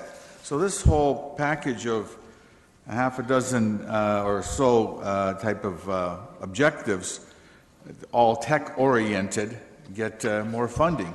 Yet you've got Schneider's or Maple Leaf that are gone down. And then there's other businesses that would like to start in KW or in Kitchener, whether it's a butcher or a baker or an automotive repair business, a hairdresser, whoever. They're individuals, but they're not tech. And yet that's where the basis of most of the businesses are in our community. And they're not even mentioned. So the money that was spent through Edith over the last 10 years has provided some great opportunities and growth in the area. And with that growth in the tannery in the downtown area and other buildings, has generated a lot of tax money. And that's great. But, you know, it's all tech-oriented. And maybe that's where the future is right now. And the tech people are doing well. I don't think we have to subsidize them even more. So I'm not prepared to support this at all. Councillor Yaneski, I'd like to point out that you forgot the candlestick maker in those references. Councillor Singh, you brought this forward, so I'm going to come to you last, if you don't mind. Mayor Zare? Thanks very much. I just want to comment briefly on the reference to the $110 million of EDIF. Yes, it was folded up into EDIF, but as we all know, $32.5 million of that EDIF fund was repurposed and included for the KPL for an expanded and improved library. So in terms of the of saying that I've often talked about essentially there was about $75 million related to EDIF in itself. This, first of all, on the Maple Leaf issue, and yes, that shoe hasn't quite fallen to the floor yet, and there will be some repercussions later on. My understanding is that many of the employees, not all, many of the employees will have been, are either retiring or have found other jobs or are moving with Maple Leaf or for a variety of reasons, and that there still will be some that will be laid off when they ultimately close later this year. There is a task force, as we all know, that is working on exactly that. And the Job Action Center, which will be created in terms of assisting those employees. The thing about economic development, it's one of the most difficult intangibles to grab a hold of and to understand the kind of investment that it takes. It was not unanimous in 2004 when we created EDIF and took that bold step. But when you understand or see and talk to others and you ask the question, had we not done that, what would be happening today? Where would we be today? Well, others would have raced by us and we would be languishing. Yes, those investments will continue to pay off dividends. However, standing still and resting on those laurels is not sufficient. In fact, I think we need to continue to make some investments. This is not just about tech. You can read that and say all of these things are about technology, and a lot of them are, specifically in the words that are said there. However, as we've just been hearing, the kinds of spin-offs. The spin-offs create jobs in the broader community. The hairdresser, in the manufacturing, maybe even a candlestick maker. Who knows? So I will be supportive of this addition, whether it's 75,000, 100,000, or 150,000. To cut it off at this point in time is the wrong move to be making. This is consistent, I remind you, with KEDS, the Kitchener's Economic Development Strategy, which this council approved. So it's not simply coming out of the blue and not part of the strategies which have already been predetermined. Councillor Verbenovich. Thank you very much. And if I can just ask one quick question before I make my comments. Please. And my question would be to Mr. Chapman. In terms of the Economic Development Fund that exists still today, is there still some dollars in that fund at this point in time? So if there were initiatives that were going to start in 2014, that there is a potential source of funding for that? Mr. Chapman. Through the chair, I'll reference the fund. Mr. Regier may want to add to my comments. But yes, there is a fund. It's referenced on page F-73, entitled Economic Development. So you can see there the opening balance, the projected activity through the fund, and the closing balance. So there are commitments out of that fund, some of which I believe are tied to the downtown improvements report that council received, but that does indicate the balance in the activity. Can you just, for the sake of the viewing audience, say what that amount is? The opening balance in 2014 is $2.07 million, and the projected ending balance is $1.9 million. Okay, before any initiatives that might be coming forward from economic development. And it may be helpful for Mr. Regier to comment on what that fund was envisioned for. Mr. Regier? Yep. This includes a number of programs related to that have been reprofiled reallocated from the previous Economic Development Investment Fund. This is the source of funding for the Startup Landing Pad program, which is coming forward to you in the near future.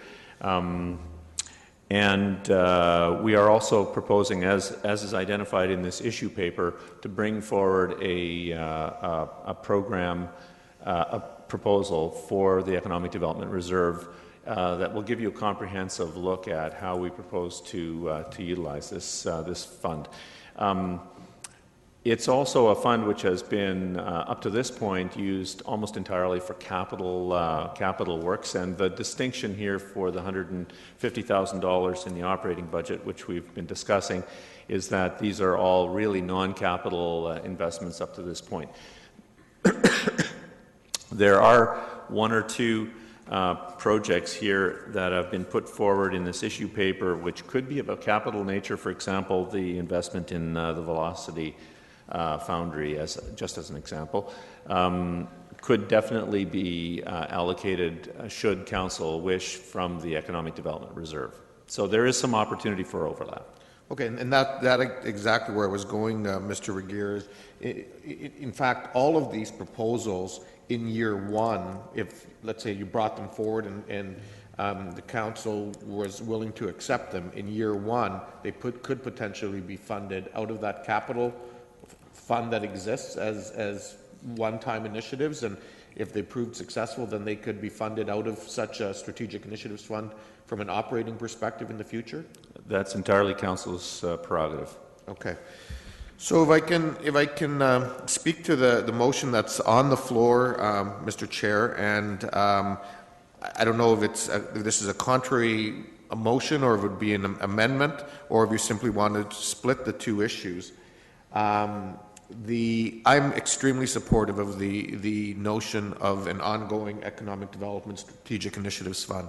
I think there needs to be a follow-up to EDIF going forward. I think there's been some misnomers expressed today around what EDIF has been about. A lot of people have been saying it's been about the downtown. And in my view, that is one small piece of it. The reality is EDIF has been about turning the corner for our community from a jobs and economy point of view.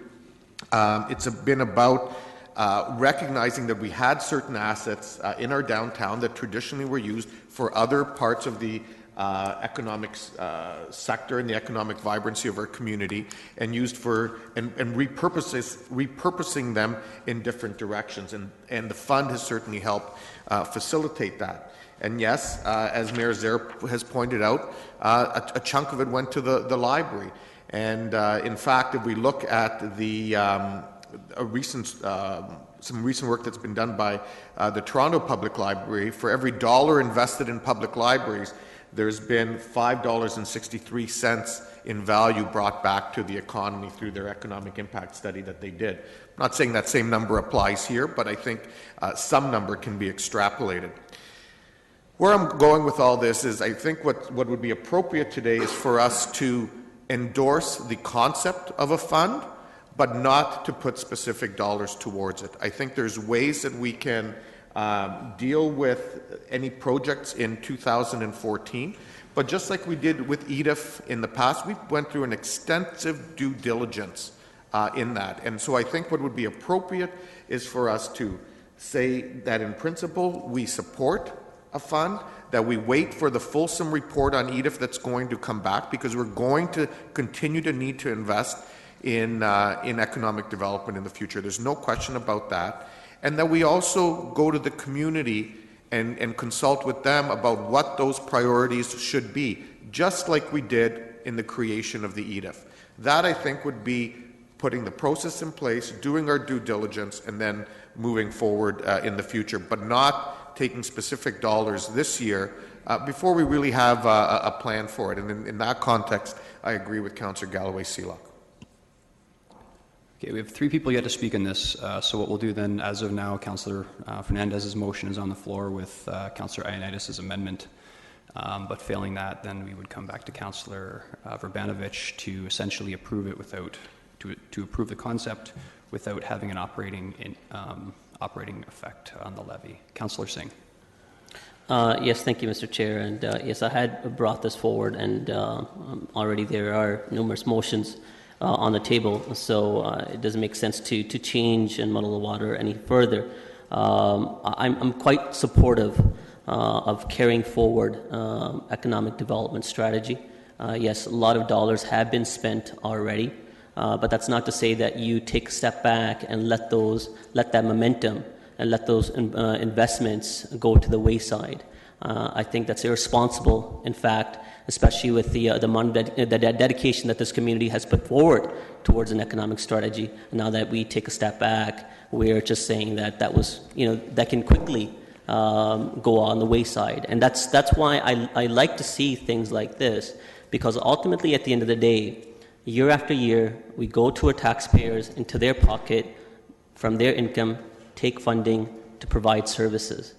But these are some very unique opportunities that the government can get involved with, that this community as a city hall can get involved with, creating opportunities to create jobs one aspect, to create that very income that we take tax dollars from, and at the same time, we need to acknowledge the fact that we have vacancies in our city still, in our commercial sector and our industrial sector, and what a commercial payer or industrial payer would pay is far more than a residential payer. So when we have a dedicated economic development strategy and we support job growth, we support businesses, we create additional revenue sources apart from residential taxpayer. And that's why I think continued effort is crucial on this.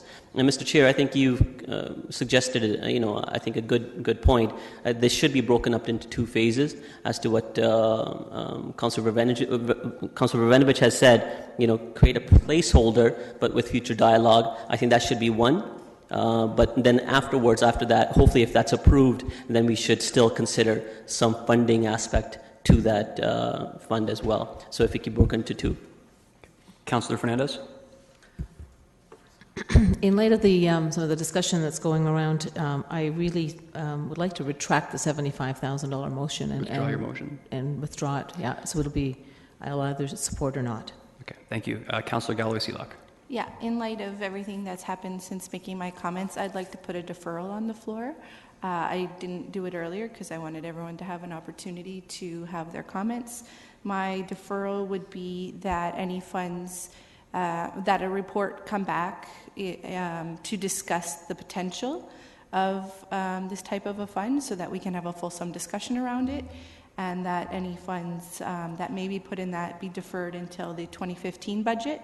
And I think in light of discovering through the process that there's $1.9 million in the Economic Reserve Fund, that we can still move forward with some of these projects this year. So with that, I will put a deferral on the floor. Thank you. And if you don't mind, I'll just comment on it quickly as well. I haven't had an opportunity. I really had no intention of supporting this add to the operating budget. I actually sit on the Economic Development Committee, but the fact of the matter is this came very, very late in the process. Now, the part that was somewhat frustrating is I didn't expect staff to come up with, there's a lot of really interesting, innovative options here, but that doesn't negate the fact that there are other items that I think we need to look at here. So I'm really happy to see where council is going on this. I will absolutely support, and the real benefit to come out of this is even if it's not getting funded now, these options are out there, and I would really like to see it not go away. I'd like to see it get referred to the 2015 budget. I also think that possibly as an alternative to an operating funding model, it could possibly be a capital funding model, but I would refer that to when this comes back to council. So Councillor Verbenovich's motion is on the floor Councillor Galloway-Seelock's motion is on the floor to, I would have to take Councillor Verbenovich first, right? Oh, sorry, the deferral is, priority. Okay, so the deferral is on the floor. Yes, timing. Councillor Galloway-Seelock.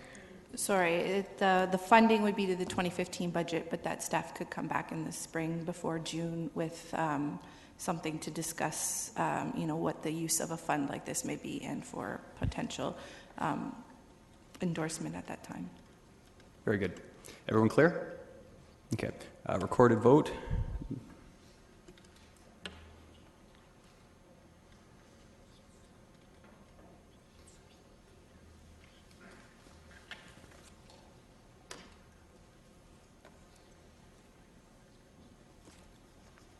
Okay, and those in favor?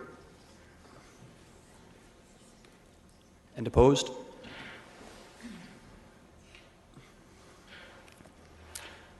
Okay, we will move on to BD09, that's the postage charges. If I could ask everyone to please keep their comments brief, we spent a fair bit of time on that item. So this is on the postage charges, BD09. Any comments or questions? Okay, and actually we're going to go back to the older format, folks. I want only questions. Please don't lead with any sort of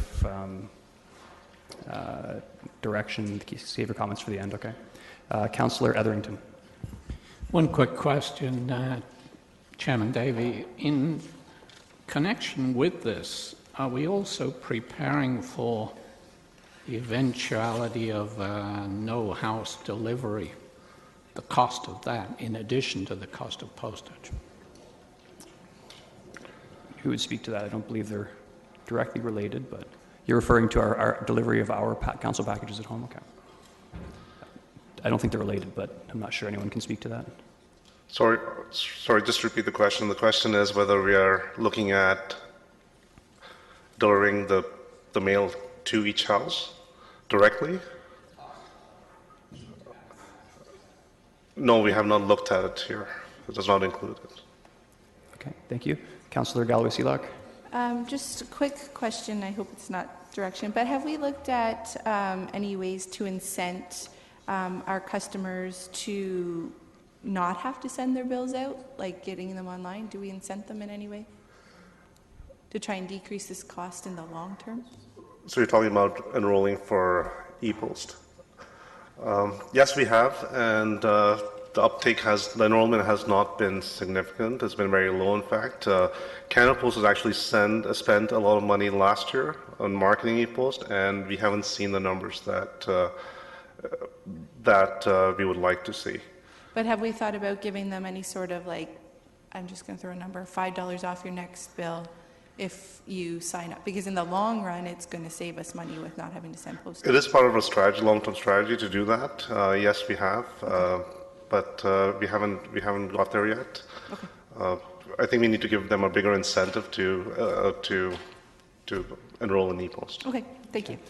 Before we continue, I just want to be clear. We are definitely not going to solve this problem today. So as I see it, there are really three options. We can fund it, we can not fund it, or we can send staff direction to find ways to mitigate. So in the interest of not dragging this issue on, Mr. Chapman, did you have a comment?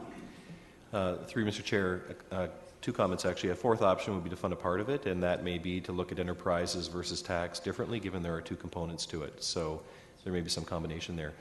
The only other comment I would offer is that by our calculation, we would need to triple the take-up in e-post for us to basically offset this postage cost. Right now, about 10% of our utility customers are taking advantage of e-post, which is a much higher rate than we've seen for other utilities that offer the service. Cambridge, for example, is at about 5%. And our sense is that many utility customers like receiving a paper copy bill. They keep it for their records. They like to receive it in the mail, and it would be very difficult for us to gently persuade them to change. What we're seeing is that companies like Rogers are actually imposing a charge for a paper bill, which is more of a stick than a carrot. And so my sense is that if you were serious about looking to offset this cost through increased use of e-post, you'd need to be prepared to consider that sort of a punitive approach to actually charge people for bills. And we know based on other charges we've introduced, there would be significant public backlash to taking that course of action. Okay. Before going forward, I have 4 people in the queue. Is anyone prepared to move a motion based on this? I'll go in order of who's here. Councillor Gazzola, no. Councillor Singh, motion, no. Motion? Bring forward a motion. Okay. I'll come back to you for questions, but can you just bring forward a motion so we have one on the floor? Okay, so I would actually move that we not fund this into our operating, and as part of that motion, direct staff to consider a strategy that could increase the uptake with e-billing. And can I make comments related to that now, or? Actually, I'll come back to you for comments, okay? So any questions I'll take now? Councillor Gazzola. Yeah, I have a little question and a little comment. A question and a brief comment? Okay. Yeah. Is this definite that the prices are going up March 31st? Yes, that's correct. What are they going up by? What percentage? Between 15 and 19%. Okay, so you feel that those figures are adequate. Yeah. Okay, my only comment, and they're the same as I've heard around the horseshoe, and I would like us to really look into trying to entice people away from the paper billing. That's the way of the world that's becoming. I noticed that a lot of banks are charging $1.50 a month, and a lot of the other service industries are starting to charge that, and they also have gone down the path of enticing people by giving them the $5 or $10. I think we need to look at that. So I'm satisfied that staff do look and think outside the box and look at what the private sector, how they're dealing with this, so that we could take advantage of some of their ideas.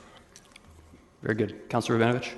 Thanks. I will be supporting the motion that's before us. I think as staff go back and look at it, I mean, there are various things, whether it's e-post, whether it's looking at billing every 2 months, like Hydro does, and you know, doing a calculation around what's the cost of postage versus the cost of you know, having to carry the cash flow.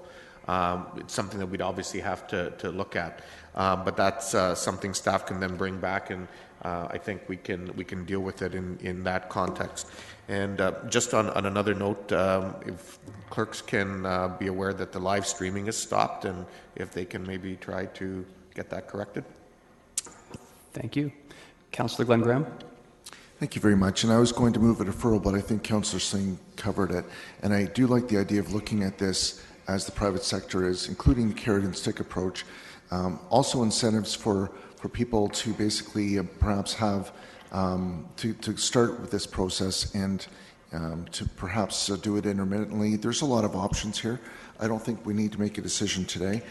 This is a March 31st impact, and certainly while that's looming, perhaps we could get something back to, perhaps I could ask a question of how long staff would need to prepare something. I think we can come back in a couple of months, so we can come back with some kind of strategy in a couple of months. That would be perfect. Then there would be minimal impact by that point, so I would certainly support this. Thank you. Councillor Ioannidis? Yeah, I'll be supporting the motion as well. I see this as a service that's kind of being downloaded to us, so I think we need to look at some alternative modes of trying to reduce that, and whether it be putting some punitive charges to it, then that may be the case, because these rising costs are they're just passed on to us, and we can't absorb everything. So. Okay, I'll just comment briefly. I think the motion is appropriate. I will be supporting it. I do look at it as not being dissimilar to how we have to set our water, because this is a rate that's being passed on to us that we have no ability to control. I, of course, along with other members of council, have several ideas on how we can deal with this. So I look forward to the report coming back. Councillor Singh? Yes, thank you. And so a lot of the sentiment that I had has already been said, that I think we have to think outside the box on this one, that there are a lot of other avenues that we could offset these increased costs, especially when we do have a mechanism for e-billing, and that's the uptake that we need to be focusing on. I think it's close to between 5 and 10% uptake that we have right now, and although others have done a carrot and stick approach, I think carrots are good for you, and let's just try to focus on the carrots alone, even if a small incentive, as Councillor Gazzola said, that I had wanted to mention as well, even if a small incentive can be given, it increased that that interest by our residents to go to paperless billing. So I would hope to see a report coming soon on the earlier part of the year, so that we can start pushing the strategy as quickly as possible and start marketing as well. Okay. Okay, please. I just want to make it clear that there is a charge for e-post. So we do get charged for sending out an e-post bill. So, and it is much lower than, it's 35 cents. So there is a charge for e-post. Do we have to go through e-post? Can we not email directly to the... Councillor Singh, I'm going to cut off here. The report's going to come back with options. So we have a lot of stuff to get through. Mr. Chair, there's something that was said, and I'm just referring back to the... I'm sorry. Okay. Midway between a question and answer, and you're jumping in between. It was actually comments, so I actually was hoping that Mr. Slay wasn't going to respond to your initial comments, to be frank. But we're getting into solutions here for this, and there are going to be a lot of great solutions. E-post could be one of them, but we can't deal with them today. We have a lot of stuff to get through today. Okay. So the recorded vote is a recorded vote on this item.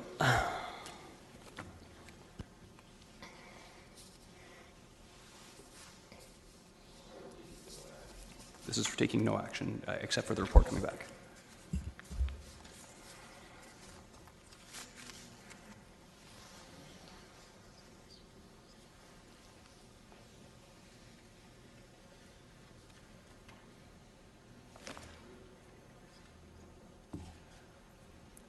Okay, and those in favor? And none are opposed. Okay, there's one last item, and then we'll take a 2-minute standing. Sorry, Councillor Gazzola, if you want to ring in. To do with the, I'm sorry. Okay. I was looking at the stormwater. Okay, right. That's the last one. Okay, there's just one last issue paper, the summary of public input. I don't suspect there'll be any questions on that, but if there are, any questions on that? No, not seeing any. Okay, we'll just take a 2-minute stand-up break. Please keep it to 2 minutes because we're a fair bit behind, I think, at this point. No. Okay.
Okay, we will continue. Mr. Haggie? Next section is dealing with the enterprise operating budget. Oh, sorry, Mr. Haggie, just one moment. I forgot one item.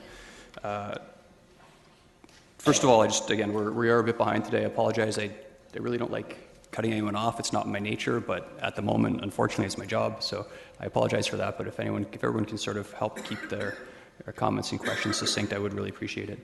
There was one other item. It's not actually the chair's job to raise, but there was a member of the public that wanted to appear as a delegation. That of course, isn't supposed to be permitted on the final budget day, as others have been directed to the public input session. But the process to override that would be if a member of council brought forward a motion for that. I have Councillor Ioannidis. I'll move the motion to have the resident speak. Move the motion to have the resident speak. Okay, motion's been put forward to have the resident speak. I'm not seeing any comments or questions. Yeah, we're in committee, right. We're in committee. This is outside of procedure, and I guess my only concern with this is that we do have a dedicated public input night. Actually, I have a couple concerns. We have a dedicated public input night to address the public. We can be addressed at any time individually after that. And I do know that other members of the public had wanted to speak to today's committee meeting, and they were directed to either public input night or the previous council. So I expect I will lose this, but I just envision a time in the future when we have a public input night, then on final budget day, what happens if we have 15, 20 people that want to speak again on final budget day. So that's my position on that. So not sure this requires a recorded vote, but those in favor of allowing the delegate to speak? Those in favor? And opposed? Okay, that carries. Mr. Jewett, and unless I see from council, I would assume it's similar to previous years where we'll permit them the 5 minutes, but no questions. Okay. Well, thank you, Mr. Chair, and the majority of councillors. Just some points. I just made points. During the last 3 years, we were the largest group at the public input session night that spoke to the budget, and I hope this really means something to you. Even your staff on page F61, there were only 2 speakers presenting on limiting tax. I trust you read the letter very carefully from Alan Beaupre. I noticed from previous years he's always written, and he's got some very good points, and I suggest that you read them very carefully. I'll be happy to discuss some of those points with you if you want. I know that the CFO mentioned that the Ontario Consumer Price Index was 1%. To be more detailed, it's 1.05. Canada, 0.94.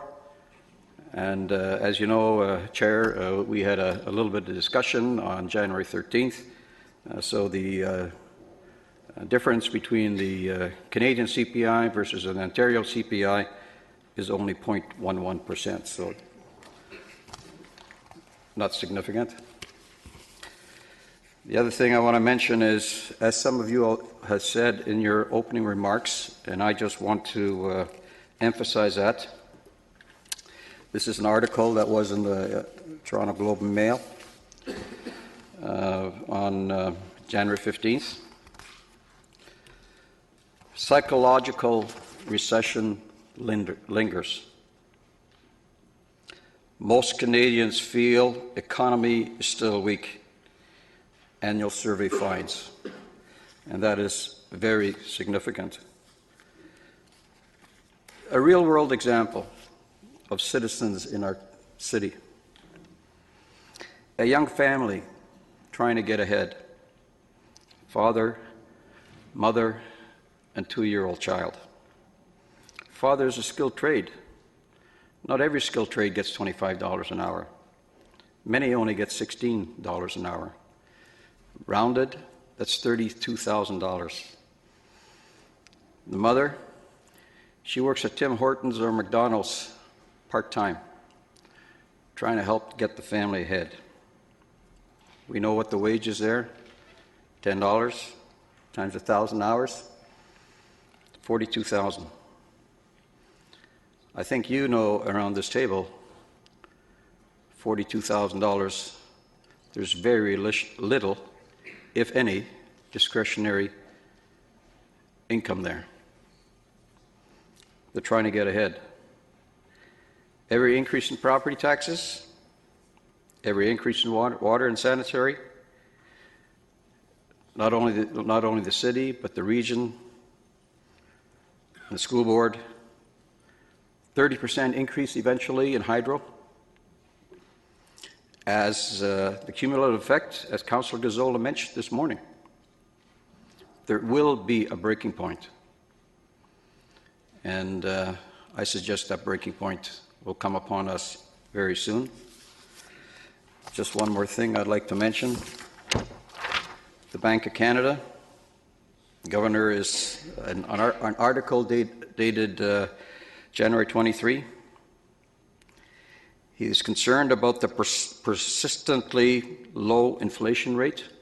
Now, I know what was said by the CFO, 1.8%, and so I suggest inflation will be higher than the 1%.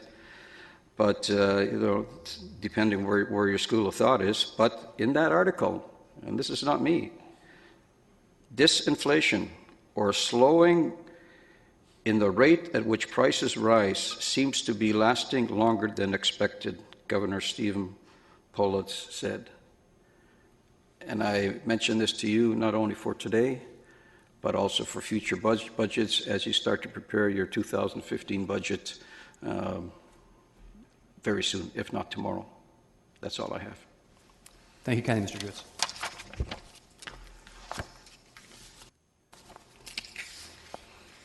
Okay, and we will move to Mr. Haggie.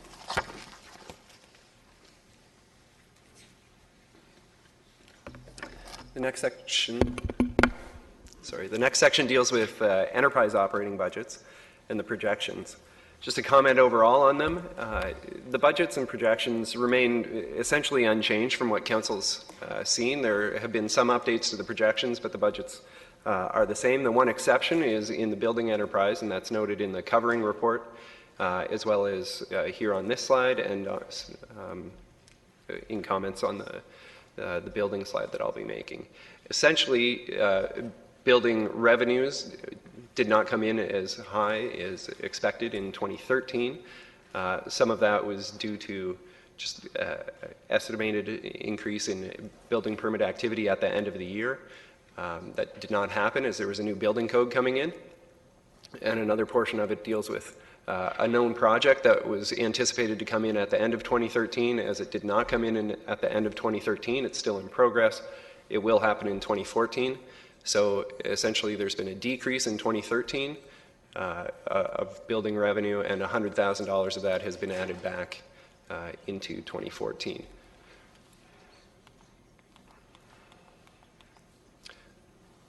I'm trying to go, but I'm not live.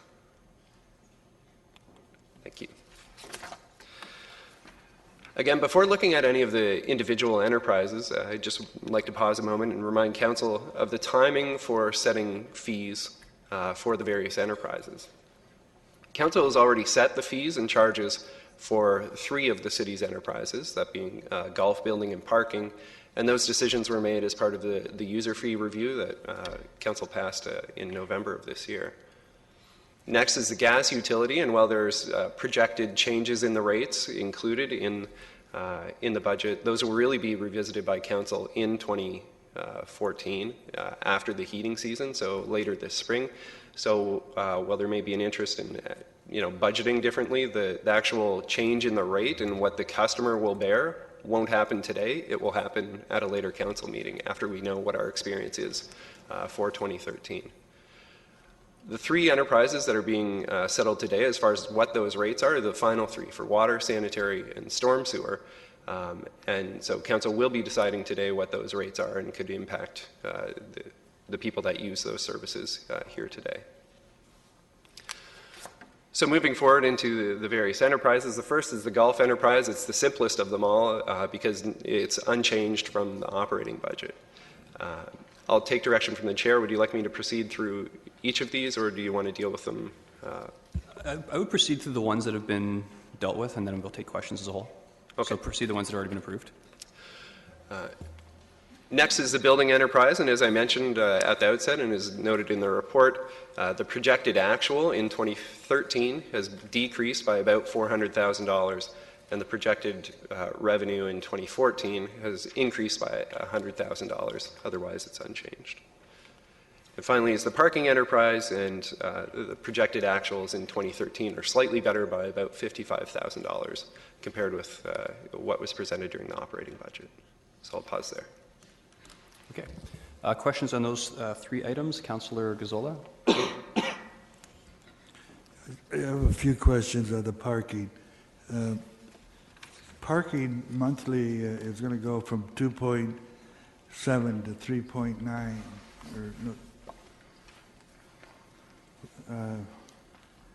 Somehow I had figured out it looks like a 28% increase. Yeah, from 2.7 to 3. It's about a 28% increase. How are we going to do that? What's involved? Or what is open that wasn't open? Excuse me. Through you, Chair. You're talking the monthlies? Yes, the monthlies, yeah. In the 2014 budget, we took each surface lot and each parking garage and broke it down into the exact monthly contracts we had in place. Keep in mind that we also have Civic District Phase 2 coming up that just opened up in December, so we have allowed a little bit of additional demand somewhere in 2014 near the end of the year. And based on the increase... Okay, so that's what's different is that you have the Civic garage in here. That's correct. How much is it in for in 2014? For Civic directly? So are you saying that it's in 2014 for 12 months and was only in 2013 for 1 month? In 2013, it was only Phase 1, which was open for the whole year. Phase 2 was supposed to come online July 1st. That was our anticipation in the 2013 budget. It didn't happen until December 12th of this year. So you'll see some discrepancies from last year's budget because we had anticipated the garage Phase 2 would be online a lot sooner than it was. Well, that's what I'm trying to get at. That, you know, what is different? I guess I would have wondered, you know, now that everything is in place for 2014, why you wouldn't build upon the 2013 budget figure? Through you, Chair, excuse me, we made some fairly substantial assumptions in 2013, such as the courthouse. We were anticipating a lot of their staff was going to relocate and start parking at Civic District Garage. That hasn't happened. So when we did the 2013 budget, we were anticipating that. That was over a year and a half ago. And the courthouse opened up. They have not come in huge droves, if you will. And a lot of them are parking across the street at the private sector Market Square Garage. Okay, I can appreciate that. So does that mean now we've got excess parking? A chunk of excess parking? We're working with the region. They're taking over 100 spots, which we had anticipated. The library is not open as we anticipate as well. That's not going to happen until 2014. So a lot of the casual parking through the day isn't materializing as we anticipated. And we're now looking for other parkers. We're dealing with the regional police services, seeing if there's any potential there to move some of their officers into our garage. I can go along with all that, but I still, you see, we had budgeted for revenue of $7.1 million in 2013. I know 2013 a number of things did not develop, but I would expect that our 2014 budget would be at least equal to what we had anticipated in 2013, not even going into any increase in rates. So, you know, there's a $500,000 differential there. substantial dollar. So is there a question? The question is, well, why are we ultra conservative on our budget figures for 2014? Through you, Chair Davies, when you look at the actual 2012 numbers, total revenue was $5.5 million. We're projecting this year $5.9 million, and in budget of 2014, $6.5 million. Those numbers seem more realistic than our budgeting assumptions back in 2013, where we had some large users coming into the Civic District Garage, Charles and Benton Garage, Brom Street. We've now brought it back to a more realistic forecast. Yeah, but since the figures of 2012, there have been a considerable number of new spaces come on board. That's correct. But we need now parkers to fill those spaces up. Okay.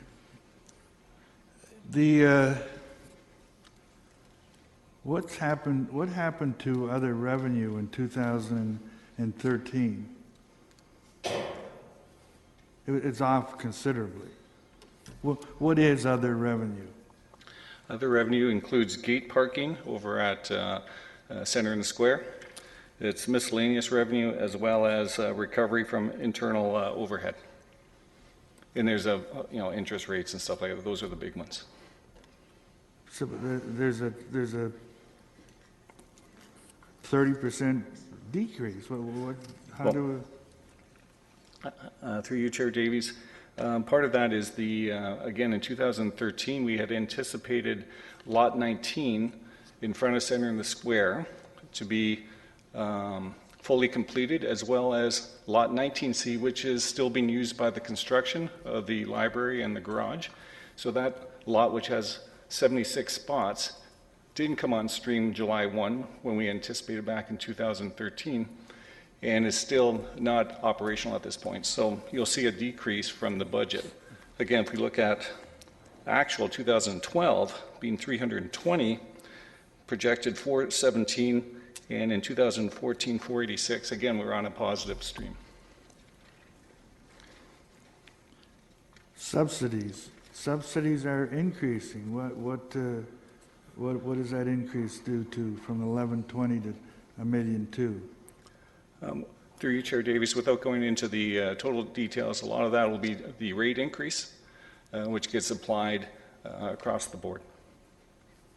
And just a quick reminder again, how much of that is for the Waterloo Laurier, for Laurier University? This is the last year for it, is it not? Through you, Chair Davies, I don't have that number here, but I don't believe it's the last year. I think that continues on as long as the WLU agreement is in place. Mr. Aguirre, do you have that number? I do. Through you, Chair Davey, we are currently forecasting $93,000 for that subsidy, and that's based on the current enrollment of the program from WLU students. And I would just remind Council that this is an ongoing contractual relationship that we have with WLU that will go on indefinitely. Have we ever considered discontinuing that? Well, through you, Chair Davey, we are in a contractual agreement with WLU on this. We have entered into negotiations with them about the actual ongoing liability. Our liability is for 175 spaces, but they've never used more than about 95. So, and I think they're comfortable amending the agreement to reduce their upside limit on this. But certainly we are in ongoing continuous discussion with them about this service, and we'll take whatever opportunity we can to reduce the cost to the city. I would also say that that the subsidy is determined by the difference between our downtown commercial parking rate and the parking rate which they charge their students on their main campus, which is much lower. The WLU is in the process of raising their on-campus rates. They will probably not come anywhere close to our commercial rates in the near future, but they are making progress towards a more realistic rate over time. Yeah. Okay. Sometimes in the future, at your convenience, I would like to learn what our part of that contract was. What did we get for the contract, and what did they give? Okay, that's for another time. Thank you. Just one final question. You're showing property taxes going up by 27%. What are you trying to tell us there? Through you, Chair Davies, with Civic District Garage coming on stream, there'll be additional taxes, as well as Brom Street. Now that it is a parking part of the parking enterprises, there's additional taxes there. So as our supply increase, obviously the taxes and some of our operating costs will increase. Thank you. Councillor Glenn Graham. Thank you very much. And Paul, while you're up there, just wondering about the rate of the Market Square Garage. I understand they're pulling some customers. So what is the competitive difference between their rate and ours? Through you, Chair Davis, sorry, what do you mean through hours? Like So City Hall, you mean? What are we charging monthly versus what Market Square is charging monthly? Oh, the private sector, you mean? Right, Market Square Garage. Yeah. I don't have the exact number, but I know it's around $120 a month, and we are around $150, $155 a month. Okay. I just think that that's a consideration we need to give some thought to. Do you know what the capacity, what percent that they are at in terms of Market Square? Do they have a lot of capacity? Do you have any sense of that? Yes, I do, through Chair Davies. They have about 990 spots in that garage. Approximately 100 is where the old Market Garage or Market used to be on Saturday mornings. That's 100 spaces, which is exclusively for Stantec. Mm-hmm. That leaves that garage is split into two different loops, if you will. The one loop is mostly the Nordia call center, mm-hmm. and the balance will be part of Good Life as well as monthlies that they have there. My understanding from the signs that are out in front is they're only accepting monthlies and Good Life employees at this point in time. Okay, thanks. Oh, can I ask about golf at this point, or? Yes. Okay, thank you. And again, I just mention again that in the line of questioning, again, we're going through a lot of questions without, I don't think, much of an intent of any motion or changing the budget. So I just ask council to be cognizant of that. I will. I'll be very quick. There's just one question on golf, if I could.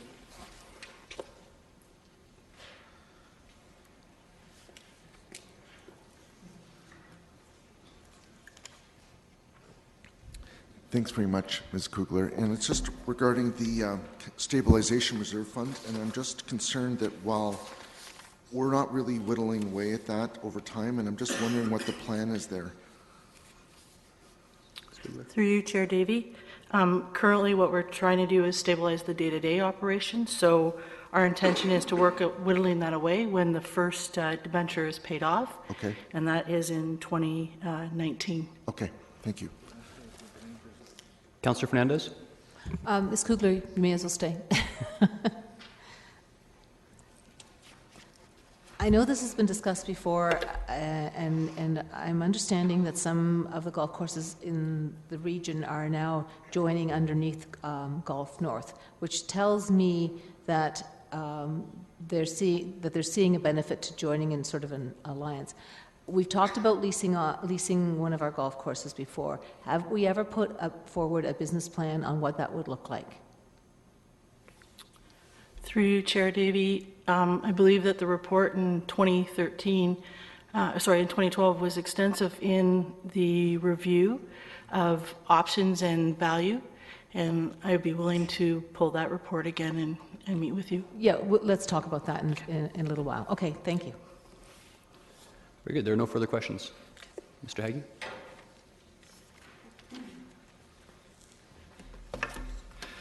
Next is the gas utility, and projected actuals on gas delivery, which are shown on this slide, are up by about $230,000 based on mainly increased revenues. looking to supply and transportation, those areas are down. Supply is down about $180,000, transportation down about $40,000, mainly due to increased cost of goods sold for that commodity. Chair, would you like me to continue through the balance, or would you like to take these one by one? Well, actually, I think gas we'll take separately. If folks have questions on gas, Councillor Gazzola. Yeah, I have two questions. I'll be quick, and as a result of those questions, I would like to make a recommendation. You can. Okay. The first question deals with other programs. Yeah, your gross profit is coming down considerably, $500,000. Why is that? Are you being ultra-conservative there, or what's a lot of people throwing out their water heaters? Or? Who could speak to that? I can leave it. They can come back, okay? Let's keep moving. The other question I have is, how confident are you of these projected figures for 2013? Is it possible they might be higher when all the bills and that get tabulated? It's a good question, pending the weather. Ms. Houston? I'll start out, and if Mr. Gaber wants to add anything to it, he can. I think the projections, we fine-tuned them since you've seen them before as well, taking into account December's weather. We have not done the final reconciliation, so until that's done, we can't have certainty on the numbers. So I think they're fairly accurate, and I think the projections are reasonable going into the future for 2014 and so on, based on average weather conditions. Because we have to remember that we don't want a budget based on an unusual year like 2014 is starting out. Just to add to that, through you, the Chair, projections contain actuals through to October. So to October, excellent. Councillor Zoll? Oh, wait a minute, they contain actuals through to October. So they don't contain actuals for November and December. Yeah, there'd be projections. Pardon? They'd be projections, I assume, yeah, correct? Projections. Okay.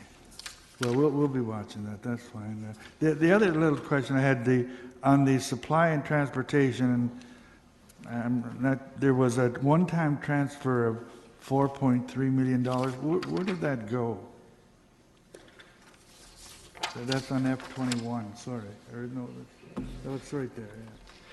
Yeah. Through the chair, that funding in gas transportation went to the Gas Utility Investment Reserve Fund. Council may recall that there were some areas of focus, the Margaret Avenue Bridge, the replacement of the city's tax utility billing systems, and so funding has been removed from gas transportation and moved over there and is being used to fund the tax-supported capital program. Did Council pass a resolution to that effect? Council has not passed any resolution. Mr. Chapman? Through the chair, this is a function of the old approach prior to the new rate-setting methodology, where any transportation benefit followed that path.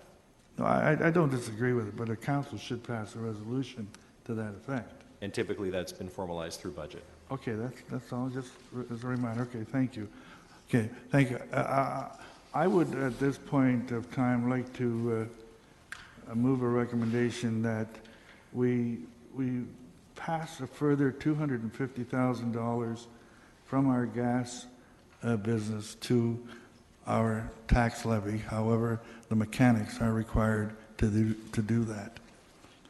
And I'm just going strictly on the basis of that 250. We're better off than we had expected when we looked at this earlier in December, and so I feel it's something that we can push through to our tax base and thereby help to minimize the chronic deficits that we're facing.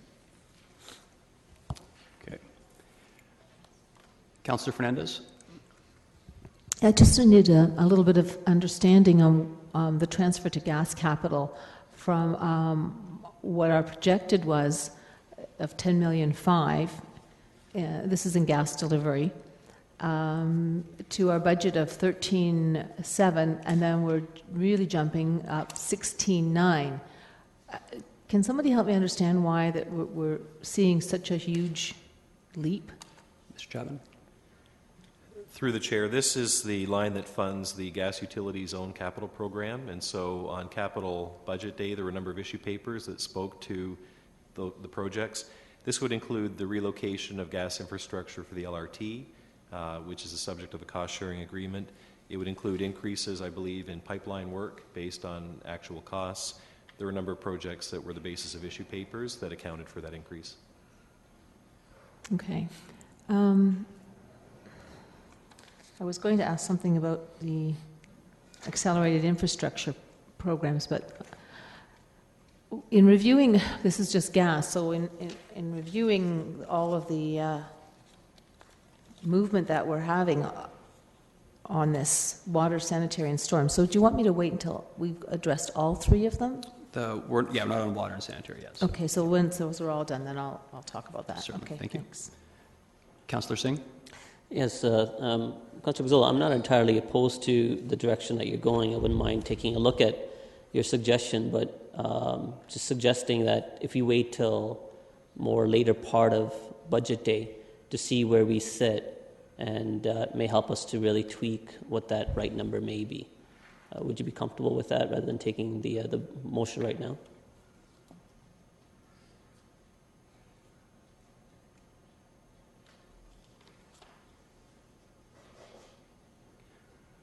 Councillor Gazzola? Yeah, I don't know what to say. I feel it's something.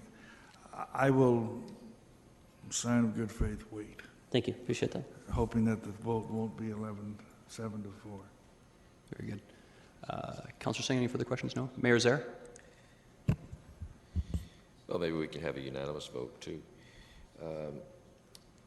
I would ask, though, at this point, should the 250 motion, which will come later, I would ask of staff, can you tell us specifically how that would be handled? Mr. Chapman? Through the chair, it would show in the line about halfway down the gas delivery page, which is the transfer to the gas investment reserve. And certainly, if there's interest, we can comment on the implications, but that was not your question, so I'll leave that. But that's what I wanted to know first, and then the question is, yes, the implications. I mean, I can see some of the implications, but what is staff's opinion?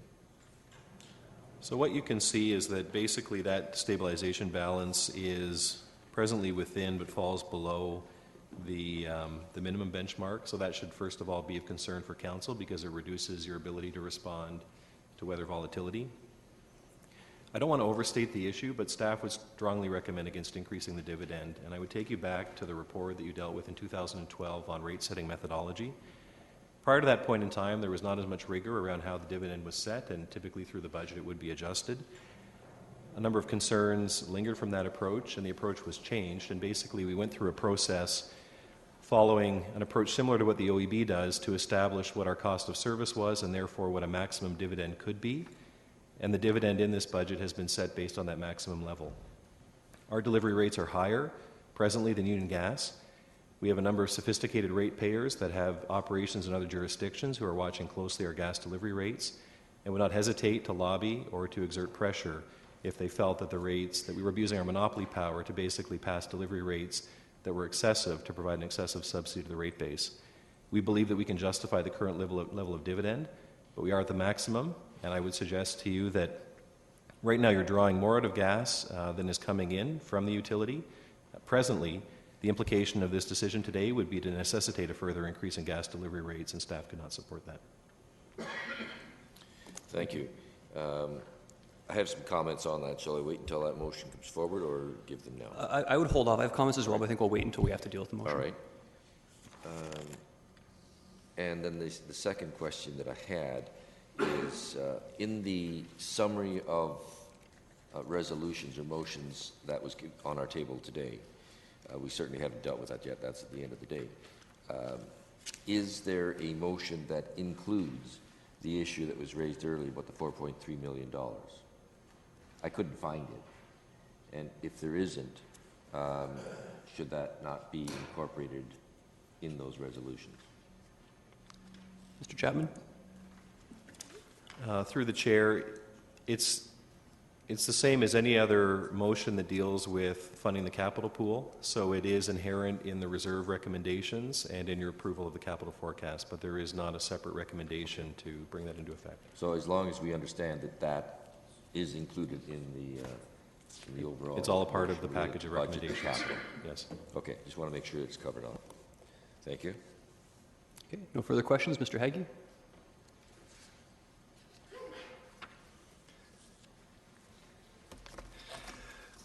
Moving on to water, just very briefly, the projected actuals, the only adjustment on this is that the projected actuals have improved by about $60,000 compared to operating budget day. As well, during the break, there was a handout. The question was raised this morning about what would change if to the reserve fund if we were to pass, or if council were to pass a budget that matched effectively the regional impact on our water budget. That's been passed out. There's one sheet for water. There's another sheet for sanitary that essentially provides that kind of the after picture of what that would look like. Okay, thank you. Questions, Councillor Gazzola? Yeah, first, I don't understand what you said that, where did this come from, or how was it here? Or? Through the chair, Councillor Singh this morning had asked if we could mock up quickly what the impact would be of if the water increase was limited to effectively the regional impact. So you'll see at the bottom line it's 2.75%, whereas the proposed budget is 3.5%. So it's essentially the only change that's been made is to if council were to approve a rate increase of 2.75%, it would change top line revenues and there would be fallout from. Yeah, I understand that because I have a number of those figures I would throw at you, but what has it got to? How does it tie into the region? I don't. Mr. Chapman, do you want to walk through? Sure. Maybe I can walk council through it. So take a look at the third bottom, the line third from the bottom. That line indicates what our projected total rate increases are, so the retail rate that we're charging. The only change in that line is in 2014 to reduce it from 3.5% to 2.75%. And that essentially assumes that the region increases flowed through and there's a 0% increase on the city's portion of the rate. The impacts of that, I would draw your attention to two lines. One is in the net revenue expense line, about halfway down the page. Basically, this would budget a deficit in every year of the forecast, and then 4 lines down, it would drive the enterprise into the ground to the tune of $1.4 million by 2018. So we would suggest that this one is not feasible. It is a different picture on the sanitary side. Okay. It's basically looking at a different increase other than the 3.5 that you... we were asked if we could show the impact of basically zeroing out our portion of that increase. I have just a couple of questions, if I could, and they will lead to I will make a recommendation. So, if I could just, can you? Yeah, I was trying to ascertain how the 3.5% increase is reflected. Your budget 2014 figures, if I'm correct, show a 3.5% increase over the 2013 budget figures, right? They're not tied into actual. Yeah. Okay. The other revenue, again in your projections, other revenue is going down. It's only 75,000, but that's why is that?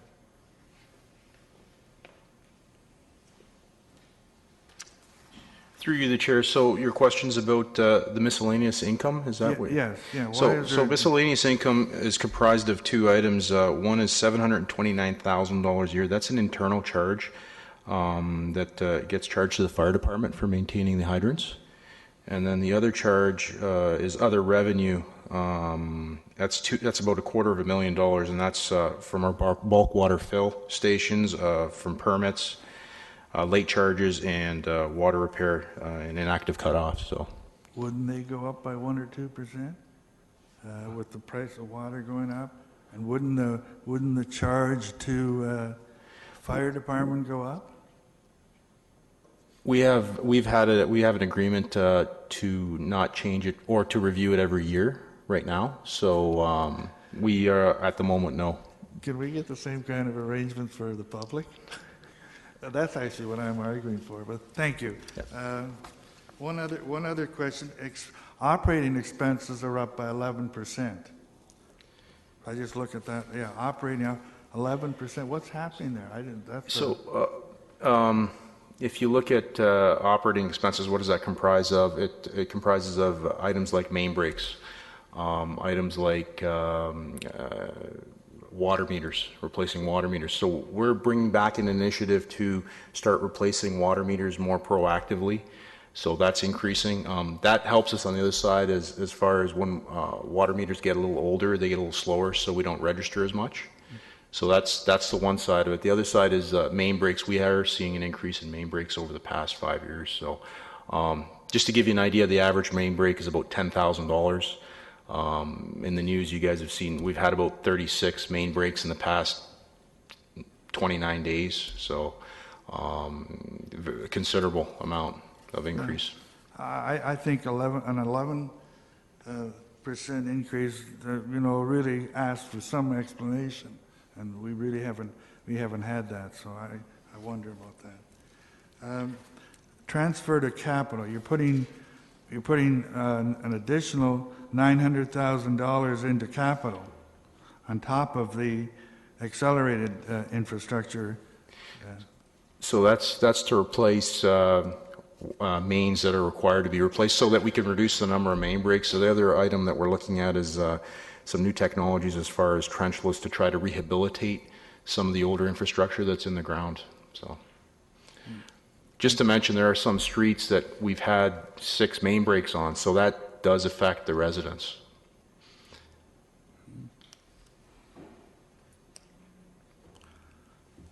Okay, I don't really have any other questions I don't have any other questions, so if I could just go to where I want to go, where I would like to. Put a motion on the floor, please.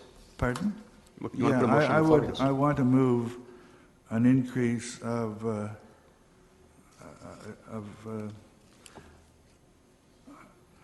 forget where I put my figures. Bear with me for a minute. I want to move an amendment and to recommend that the water rate increase be limited to 2% and that the sanitary sewer rate be limited to 2.5%.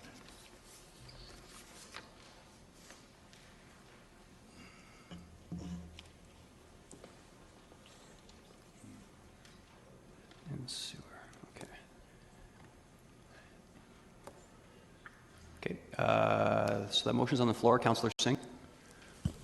Yes, thank you, Mr. Chair. And that's, I was looking at some alternate options as well. That's why I had requested early in the day to look at the impact. I think it's very easy just for us to throw numbers, but we have to see what the ultimate impact would be looking at the long-term forecast. So I understand if I'm going to base this on what I had asked for at 2.75 for water rate increase, and that's similar to what the region is passing on to us. So effectively, we're not charging anything more to our utility users. We're only passing on the increased cost from the region to them, where we have no other option to not do that. So it shows in 2018, as Mr. Chapman referred to, that we'd go bust with a deficit of $1.4 million, but that's with keeping our capital expenses the same. If we were to adjust for the decreased revenue, could we not offset that deficit then? Because I see the chart that's the that you provided now with the recalculated numbers compared to what was in an operating budget. And I see the expenses for transfer to capital for accelerated infrastructure program and transfer to capital other is the same. So ultimately, we're obviously less income, but still the same expenses. Mr. Chapman? Through the chair, you're correct. To basically maintain solvency, you'd have to reduce the capital program. And I would offer two comments. One, you've heard from Mr. Gross that if you maintain the discipline of inflationary increases, we can avoid a huge backlog of work in time. And the other, I would just remind Council of the obligation you have under the Clean Water Act to basically ensure a sustainable sewer and water system. And I know staff would advise you that if we start to compromise on necessary works, it will call that issue into question. Are we being able to do all the work that we're budgeting for? Are we meeting that capacity?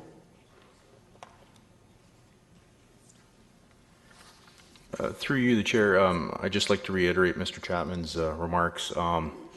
Reducing it will show over time, so if you start doing it now, you will see the results in 5 years, and it'll cost a lot more to change that infrastructure in 5 years. I understand that, but my question was, the amount that we're budgeting, are we doing the necessary work as well? Yes. Okay. Just in earlier budgets, we've heard that with our accelerated infrastructure program, we just don't have the capacity to do the number of kilometers that we ultimately want to. But so we started looking at other technologies. Trenchless, we do not require to. We don't have to dig down through the ground to get to the pipe. We can get to it in another fashion. So we're starting down that path right now of looking at relining water mains, so that we don't have to dig up the road and have that expenditure. So we're starting that this year, yes. That's a new technology, and you refer to others as well, of more smart monitoring meters as well. Does that now effectively help to reduce some future costs as well? Yes, it does. So it does, as far as relining it, relining a main will add 40 years to the life of a main. So absolutely it does. But I'd just like to remind you that we've got about 750 kilometers of water main that we have to maintain. I'd say half of which is in fair condition. And just to give you an example, $1 million will only cover 1 kilometer of relining. So that just gives you an understanding. So it is very expensive still. And I appreciate that. And taking that into account, I would like to put something forward as a motion too, but I guess what Councillor Gazzola has would have to be voted on first, or? You could put forward an amendment, if that's right, if you want to just float it out there now, just so we can get all the comments out of the way at once, I'd appreciate it. So taking into account what staff has just answered based on what the numbers are before us, I would propose what would be a responsible decision is to ensure that we're limiting the increase to our users, but ultimately we're not creating a future problem as well. So I would hope to amend at a 3% increase rather than a 3.5. We know full well what a 2.75 increase, what the impact would be, and I'm hopeful a 3 would take into some inflationary costs as well. So that could, to do with what staff has just, kind of outlined the importance of investment into our infrastructure as well. And that was 3% for water? 3% for water. And should I say for sanitary as well? You didn't say for I'm asking, yeah. Okay. So no, I'm saying, do you want me to? I was coming to sanitary as well later, but... Well, the motion was moved for both, so if you want to comment now, that would not be the time. It was moved for both? Right. Oh, okay, all right. Councillor Gazzola moved 2% for water and 2.5% for sewer. Okay, so it would be 4.5 for sewer and 3% for water. 4.5 for sewer, 3% for water. Yes. Would be the amendment. Whereas for sanitary, it's the exact increase that's being passed on by the region. But for water, it would be a slight increase than what the region is charging us to be responsible towards our infrastructure as well. Okay. Ms. Houston, did you want to comment? I just wanted to expand on Mr. Gaber's answer to Councillor Sang's question earlier. When you saw the numbers that Hans Gross presented in terms of the capital planning for the future and what would be required to invest, Mr. Chapman commented that we have to keep up with inflationary increases in order to maintain that. But you'll also recall that there was a certain assumption about using new technologies to be able to achieve that. So that's not an additional gain that we can factor in here. We've already factored it in. So I just wanted to make that clear. Thank you. Okay, moving along, Councillor Fernandez. Oh, actually, sorry, Councillor Gazzola, you wanted to clarify something? Well, I'm sorry, I should put some comments on the table so people can kick at them. And okay. I just want to make a comment on what I'm proposing. What I'm proposing will cost the water, and I haven't just thrown these out, I've done some work on them. And I believe I'm taking a responsible point of view also. But it will cost the water about $900,000 and a similar amount for the sanitary sewer. And what it is, yes, my figures will impact what we're putting into the accelerated infrastructure. I'm asking for the sake of our customers, if we couldn't give them a bit of a break and do a little bit less with all that infrastructure money. And when I look back, prior to 2006, there were no monies going into infrastructure. And we were running accumulated deficits in both our water and sanitary sewer. And here it is, 7 years later, we're still here. The odd morning, the sun does come up. But over the 7-year period, we put close to $100 million into that infrastructure program. That works out to a considerable amount of money each year. So you have to look back at, where we've been. You always have to remember that. The other important factor to remember is that we looked at taxes over a 10-year period. I did the same thing for water and sanitary. And in the 10-year period, our water rates have increased by 99%. Our sanitary rates have increased by 193%. I mean, we have to start doing something. The other point to keep in mind is this infrastructure, accelerated infrastructure. This year, when I look at, and the latest figures I have, I'm not sure if they're August or September, of our unspent or our capital balances, the figure this year was in the neighborhood of $70 million, and that's after throwing in a debit of $7.5 million on the COF. So really, we're almost looking at $80 million in unspent capital funding. I don't know what it is at the end of December. I'd hope that we would have those figures. I looked back a year ago, and that total picture for the city was $15 million. It's obvious that we're not able to spend the money as fast as we're putting it away. And I'm saying, give our customers a bit of a break. We're not going to go down the tubes. I want to remind this council, back in 2010, when you were a new council, you did support some changes in those rates. And life went on, and here we are.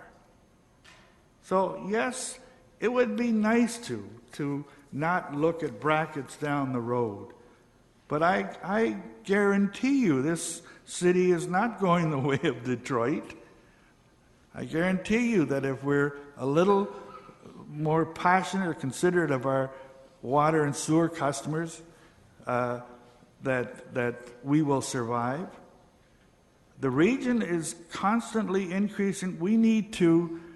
They're constantly increasing the price, fine. I think somebody needs to look over their shoulders some of the time too. And we need to start using less water. But can we not just help the customers out a little bit? I would ask you to support those recommendations. Councillor Rabinovich. Thanks very much, Mr. Chair. I think it's important to remember that we have two facts that we need to remember as a council. First of all, we have a fiduciary responsibility to manage the utility, protecting our asset, as well as the safety of our water and sewer systems.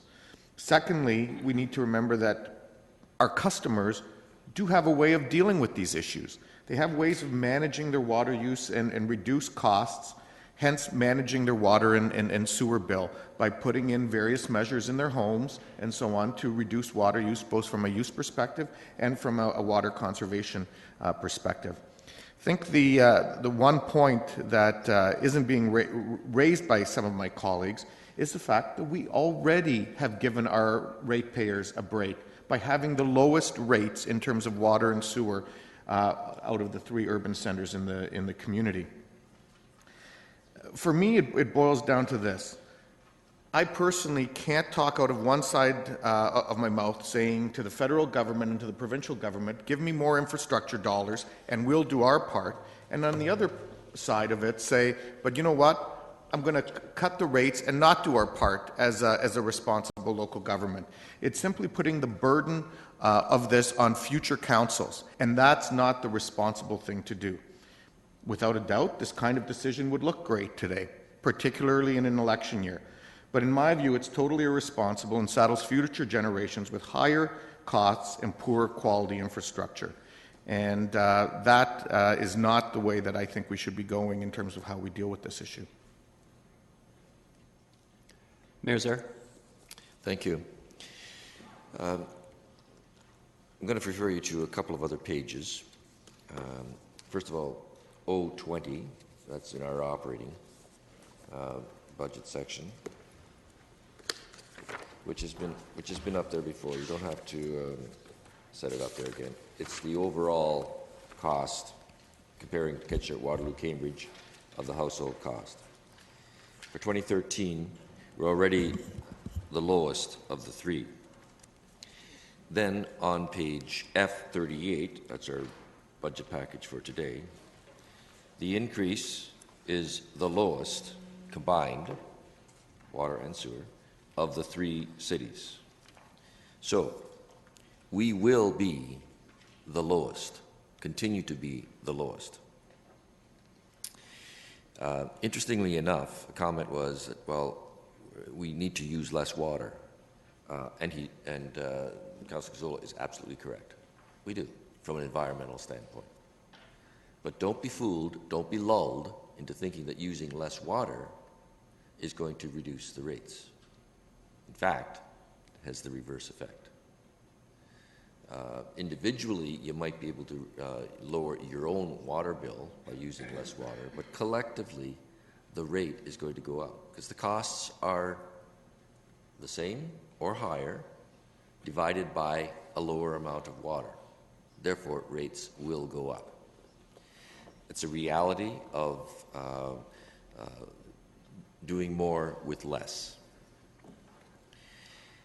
The issue from a financial standpoint, if you take a look at the additional sheet that was given to us at the break, which has the 2.75%, and I recognize that Councillor Gazzola put forward 2%, and I believe Councillor Singh was going to amend that to 3%.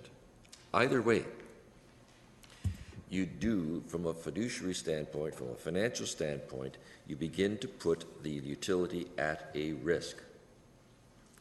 Yes, you say, well, we don't worry about brackets in future years. You have to worry about brackets in future years because the rate change today will affect those future years. And unless you plan to make up for it in higher rates than what are even projected in future years, that's what's going to happen. So go ahead, make the reduction this year. Councils in the next term will have to increase those rates in order to bring it back into a positive position. Simple math. And that goes for both water and in terms of the sanitary. Well, we don't have the figures in front of us as to what a a 2.5 rate would do to the figure, or the 4.5. Sorry, the motion that was on the floor, Councillor Singh, was how much for sanitary? It is at 4. Councillor Gazzola's motion was 2% for water and 2.5% for sanitary, and Councillor Singh will amend for 3% for water and 4.5% for sanitary. Right. Okay, I do have it right then. So those figures, the schedule for sanitary is at the 4.5 in the revised schedule. So you'll notice that in the stabilization reserve fund, you're down to in 2016 down to $614,000. Now, how many water main breaks is that? It's a lot. It's 60, and so that would represent a significant, just in case of what would happen, and that's why they're there. That's why you deal with this.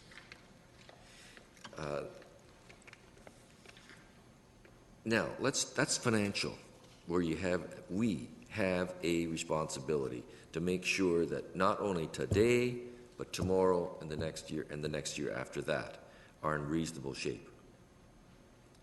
Now look at the Clean Water Act. We all have been given information that we are individually and personally responsible for actions taken on water and sewer under the Clean Water Act. So we are accountable and liable personally. We have responsibility for clean water, which is obviously for the health of our community. I, for one, am not prepared to reduce the amount of money that is being put into the capital program, because that's where it would come from, to risk health, and it probably won't in 2014 and 15 and 16. But it's a compounding effect, and that's what is failing to be understood. It's reducing the base that you will never get back again unless you double up in some future years. That's where the responsibility is and accountability. And I think that you have to very seriously, on a personal level, think, are you prepared to put your liability on the table on this one? So, notwithstanding the increase, I will say again, as I started out, the increase this year is essentially less than the other two cities for which we have a benchmark, and the overall is definitely less. One of the other thoughts that I had forgotten to mention earlier, on the accelerated infrastructure, we started earlier than the other municipalities did. So thank goodness we did, because that's already built into the base. And even with that, it's still lower. They are going to be faced with increased costs continually for the next number of years, just like we started earlier. So that difference is going to get exaggerated even more in the future. I will not support the motion or the amendment. I think it should be what is being recommended. It's the prudent and responsible thing to do. Councillor Fernandez? Thank you. I have a question of staff. When we're looking at the chart on OP20, we're looking at the assessed value in Waterloo of 323,000. Is that for the exact same size house? Mr. Chapman? Through the chair, in all cases, it's for the average house. So this reflects the average home in Kitchener, the average home in Waterloo, and the average home in Cambridge. that could be different in terms of, say, the average home in Kitchener is if I remember correctly, 1.5 bath, 3-bedroom, 1 single-car garage. But that could be different in Waterloo, could it not? And that's exactly the reason it's shown on this basis, because it should cost the same to service the average house in each municipality, notwithstanding differences in how those houses are being assessed. Okay. And I think that's kind of where my point is, because different size of houses have different ways of using. I think a smaller house is a smaller income, or less income may be higher income, higher valued house may have some more latitude or a more discretionary income. When I looked at what we've been putting away for the Accelerated Infrastructure Program, I was really surprised that between water and sanitary, we're putting over $15 million aside. And in the previous budgets, when I looked at what the projected spend was, we were never reaching that. So I'm not saying we shouldn't put it towards capital, but I'm saying that we should maybe reduce, the reduction should come out of our Accelerated Infrastructure Program. Notwithstanding the Clean Water Act and all of the other doom and gloom concerns that have been put on the table, I think we've been doing a great job of keeping on top of our water, our clean water, our sanitary pipes.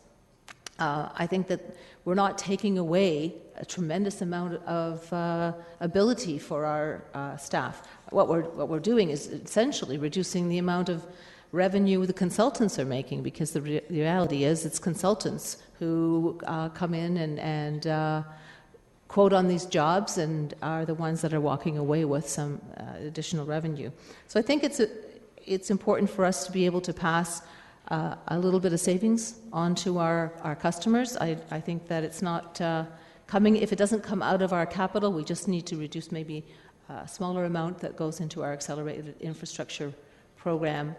We still be able to maintain doing work, especially if at $15 million, what we've seen in the past, we haven't spent that. I think that we can do that. And so I'd like to support the reduction in both rates. Councillor Glenn Graham. Thank you very much. And I just have a brief question of staff. It's been mentioned that we're not able to spend all the monies that we're getting under the Accelerated Infrastructure Program. Could staff speak about that?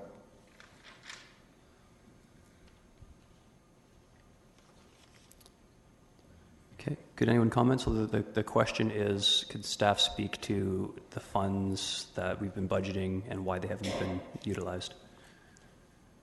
I can certainly speak through you, Mr. Chair. Ms. Robinson, yeah. I can certainly speak for the last few years. We have received very favorable pricing over the last couple of years in our construction work. However, I'll remind everybody that with the advent of the LRT project, we're expecting pricing to go up by as much as 20%, so we're not expecting to see the kinds of surpluses in the accounts.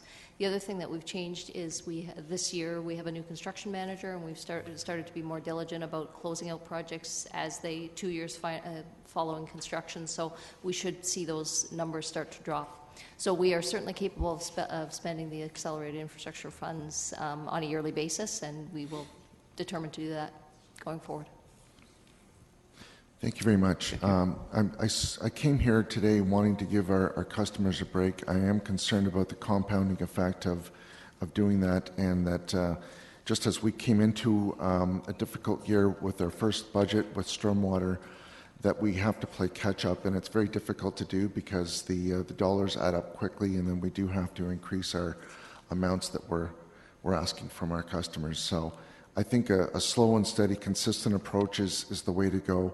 I did want to see if there was a way to give our customers a break, but I do think we have a responsible increase here that staff have put forward, so I'm not able to support a decrease. I do think that it's difficult. It's a complex issue, but it's something that we really have to be mindful of in terms of the long-term impact of our infrastructure, because we do have an aging city, and there's really it's difficult to play catch up here. So I am sympathetic to the desire to give our customers a break, but I do think we have to go stay the course in terms of the recommended increases. Councillor Ioannidis. Oh, pardon me. Through you, Chair Davey. I have a question for staff. My question kind of relates to when we have water main breaks and sanitary main breaks. How often do we have liability issues, let's say, if there's a water main break and it damages someone's home?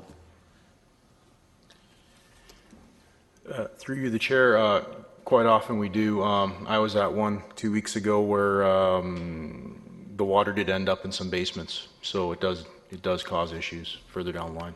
Okay, because that raises a good point, because I think we need to also look at this at a human level, because I know I've dealt with residents who've had those similar issues.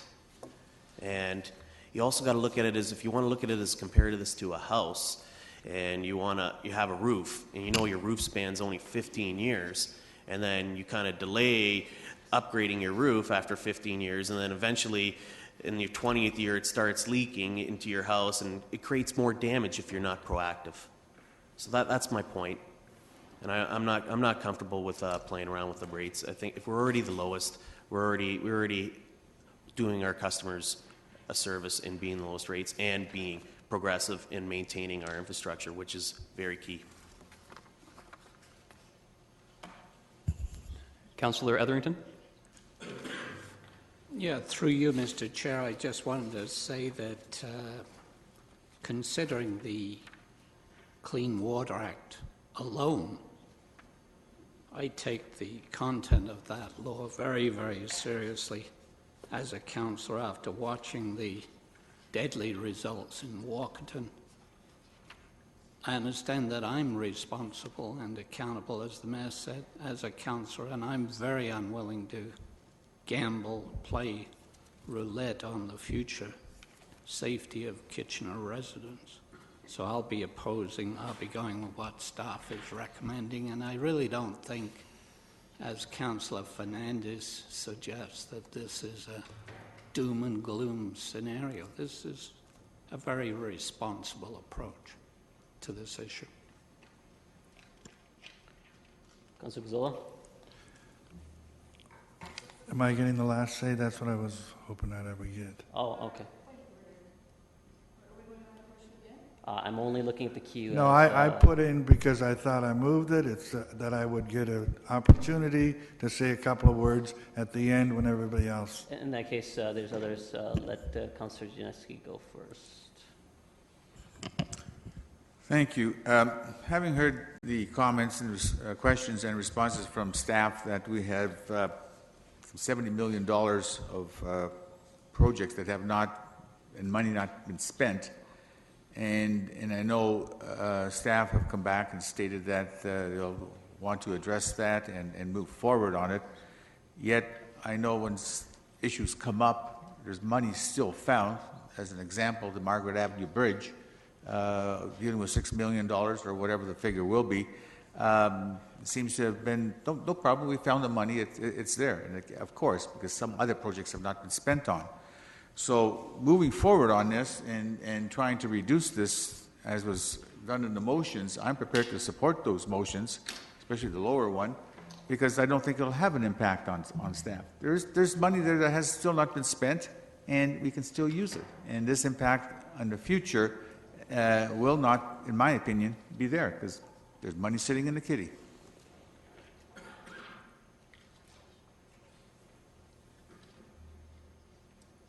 Well, I'll pass it on to the chair. He can make the decision rather than me. So. Sorry, what am I deciding?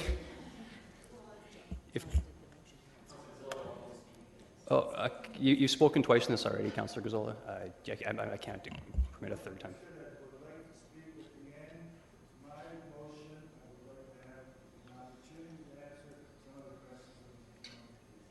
Okay. You have spoken twice. You have definitely spoken twice. Let me consider for a second. No, Councillor Gazzola, just Ms. Robinson, did you have a comment? Yes, through you, Mr. Chair. I just want to comment on the need to fund the Margaret Avenue Bridge. This budget does contemplate not doing one of our normal pavement program that we do every year. And if you've been driving around the city lately because of the winter we have some severe pavement issues that aren't going to be addressed this year because we can't afford to do that program this year. There are a bunch of other projects that we won't be running with this year because of the urgency of that bridge situation. So it's not status quo. We are going to feel the effects of those pavement issues. I believe we'll be getting complaints all year about that, but that's what we had to do in order to fund the bridge, obviously with its urgency and safety issues. Okay. I'll just ask my question. Councillor Gazzola, you can have final comment. First of all, just very clear, very clear question of staff. In the city's controllable costs, is our increase at the rate of inflation? Yes. Thank you. It's the only question I had. Councillor Gazzola. I find your question interesting because I pointed out there was 11.3% increase in the operating expenses alone. So I just want to make a final comment on this and answer some of the questions that have been thrown forward.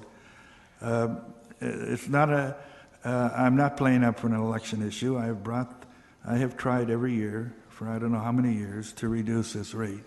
So this is just another year in my tenure sitting in this chair. And it's a good thing people can learn how irresponsible I am, and it's good for them to know that.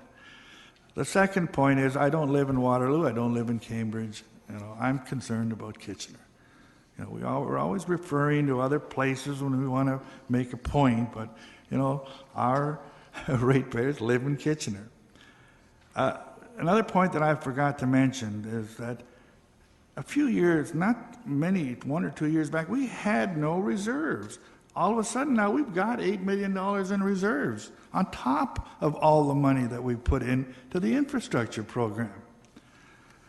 I take exception to this comment that I'm playing roulette with the lives of people. I don't think I'm that kind of a person.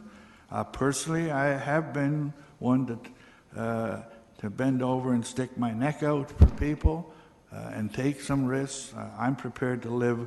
I'm prepared to live with my actions that I'm recommending here. Okay. Now, the final figure that I just, I keep referring and harking to and barking about is this money sitting in the pot. Last year, $15 million. This year, close to $80 million.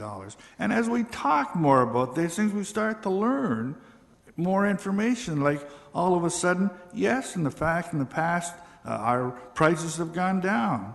But now because of the LRT, we're going to have to pay 20% more. These are new facts that we haven't heard before.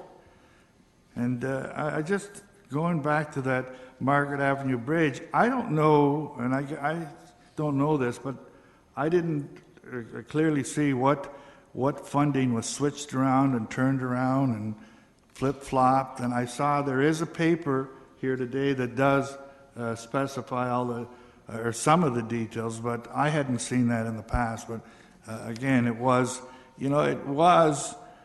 a clear indication in this community when we come up against a rainy, stormy day, we're able to manage with it very easily without a lot of debate around this council.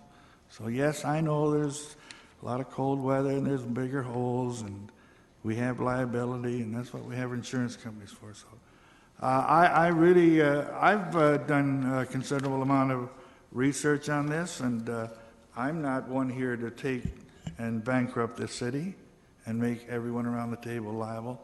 So I firmly believe in what I'm recommending. Okay, no further questions or comments. I've been advised by the clerk that procedurally it makes more sense to take the water and the sanitary separately. So we will do the water first, and first we would have to take, Councillor Gazzola's motion is at 2%, so we would take Councillor Singh's amendment at 3% first. So recorded vote on all of this.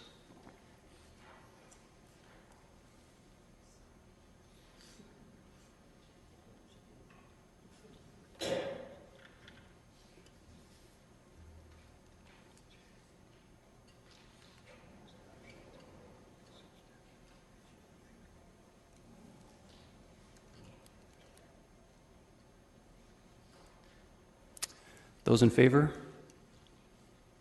Councillor Singh, you have to stand now. Those in favor of the amendment? Those opposed? Okay, we will now take the main motion, and that is to set the water rate at 2%. Failing this, we'll have to bring forward a second motion. Recorded vote.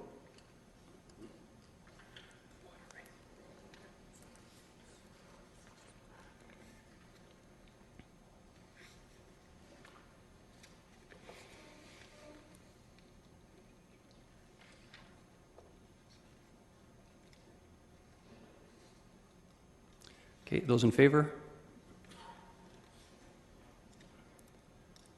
Opposed? So that fails. I will look, okay, okay, Mayor Zares moving the staff recommendation. Okay, so recorded vote on that for water.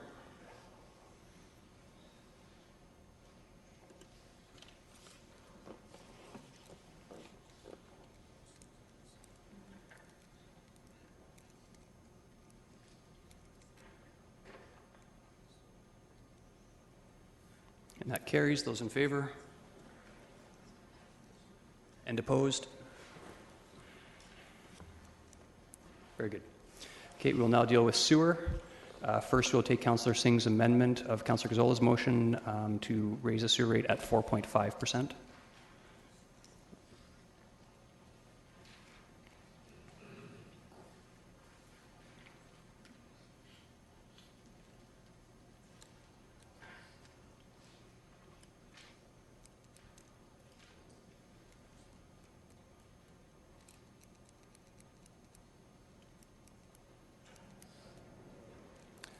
Those in favor? And opposed? That motion fails. We are now back to Councillor Gazola's original amount for sewer, which was 2.5%. Okay,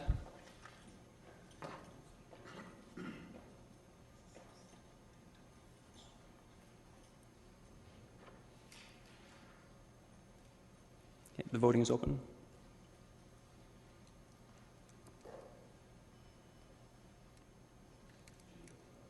.5%.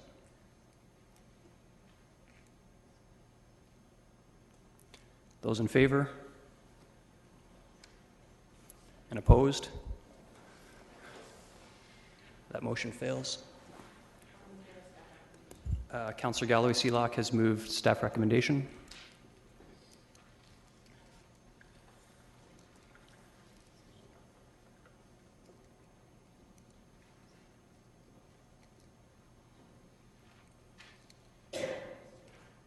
The voting is open.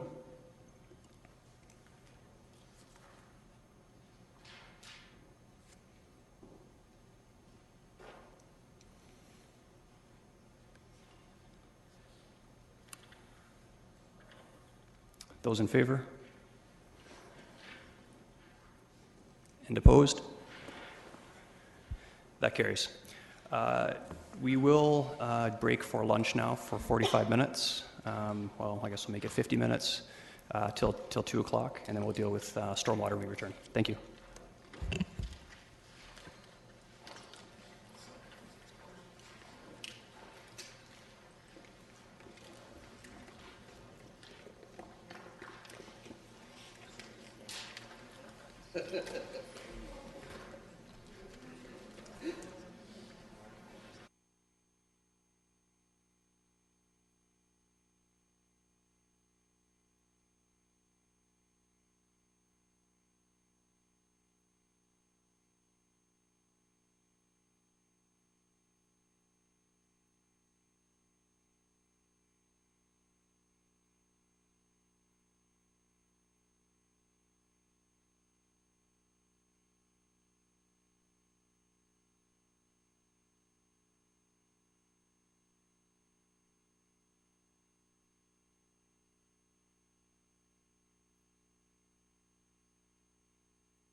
Am I live? There we go. The stormwater projections are worse by about $140,000 compared to what was brought forward during operating budget. It's largely due to slightly reduced revenues as well as increased maintenance costs at the end of the year. There is one issue paper. It's BD11. It's found on page F66, and that deals with some rate scenarios that were requested by council during the operating budget. Okay, questions on stormwater. Councillor Gazzola.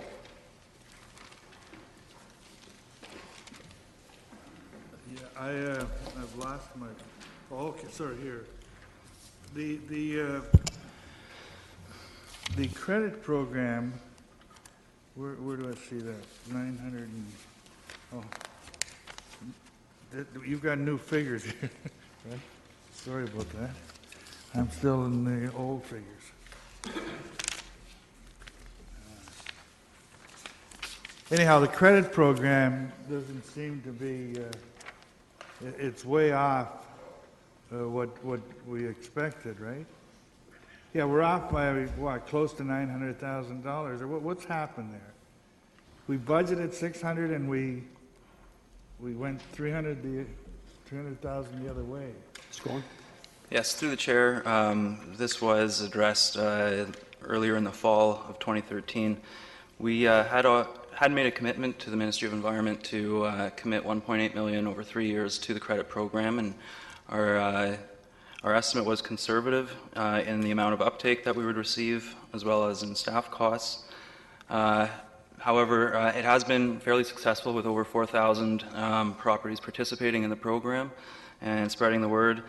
And we have continued program into 2014 with a specific focus on the business community to get further engagement in the larger properties. So how does that produce a credit in your expense program? I'm not, are you using grant money in here, or? Mr. Chapman? Council will recall that there was a window of time within which people could apply, so it would be retroactive for previous years. So in every year since 2011, we have accrued the full amount in budget. Because there was possibility that people could apply later and still be retroactive to 2011. That window is now closed.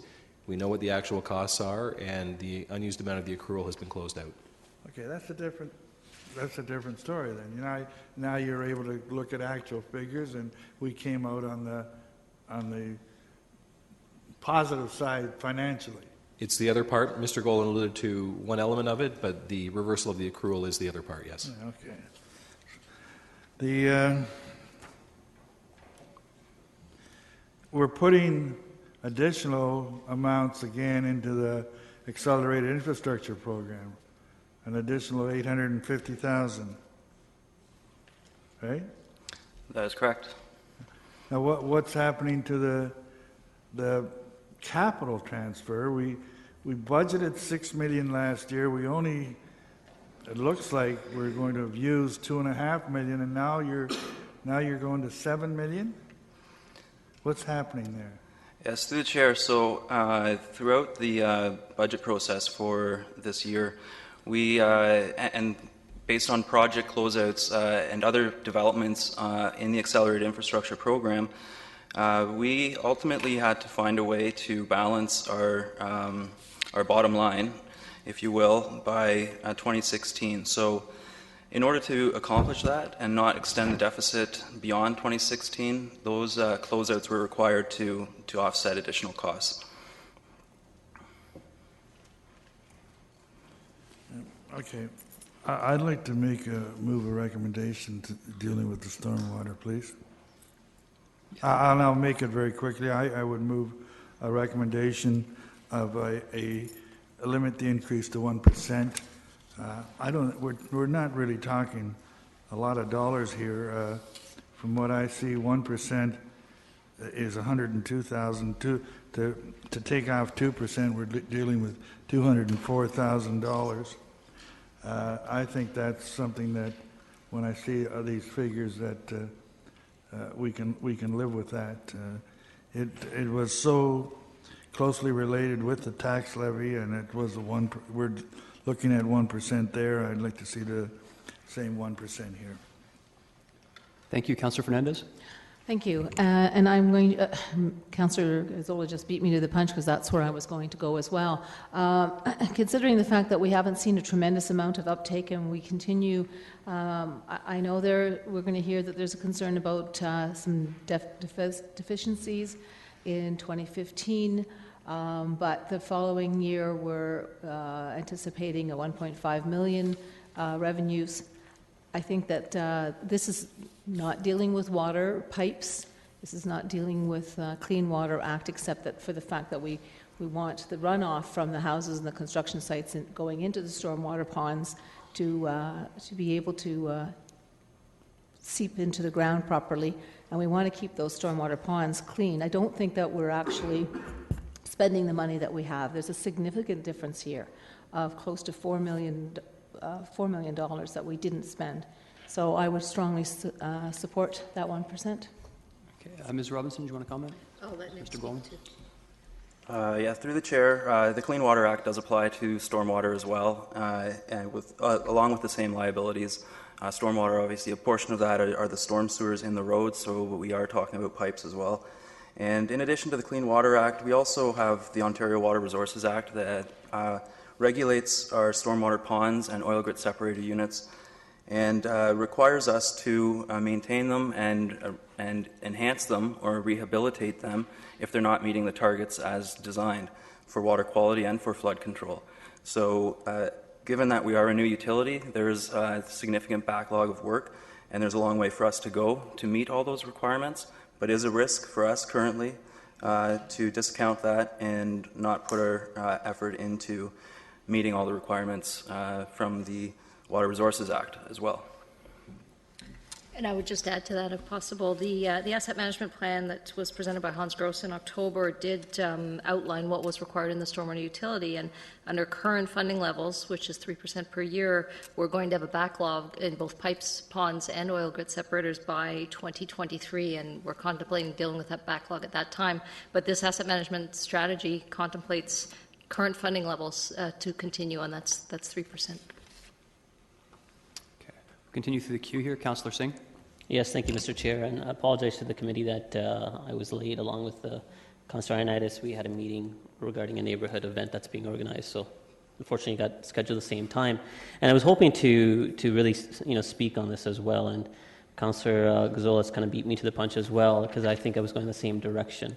My question still of staff would be, apologize if they've already been asked before I came in, that I understand that there's a priority set because of the certain legislation or acts do require us to maintain or mitigate for stormwater runoff and management.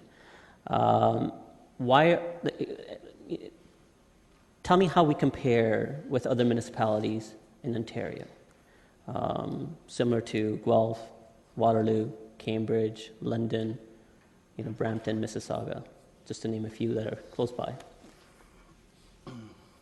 So through the chair, the same standards apply to every municipality in the province. Their efforts. I'm speaking to their efforts. Their efforts. Kitchener is ahead. We are a leader. We are recognized as a leader in this field. And many municipalities look to us with some amount of envy, as we do have somewhat better opportunity to meet the requirements as set out by legislation. Why do they have such a derelict in their responsibility? Through the chair, they are not, I wouldn't say they're derelict in their responsibility. I would say they have the same responsibility that we have, and we are acting on that responsibility as fast as we can, given that we have created a new utility and we have dedicated dollars to address this issue. It puts us in a better position to defend ourselves with due diligence in the case of anything occurring, and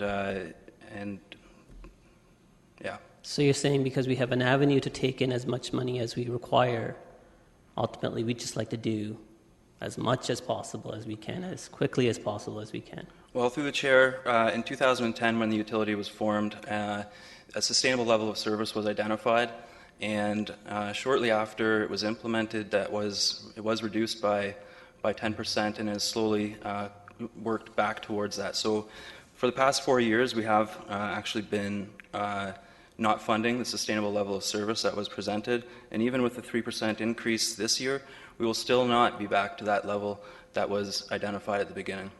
Much of that work that was done before the utility was formed, and Mr. Chair, you can disrupt me if I'm, straying from the discussion at hand.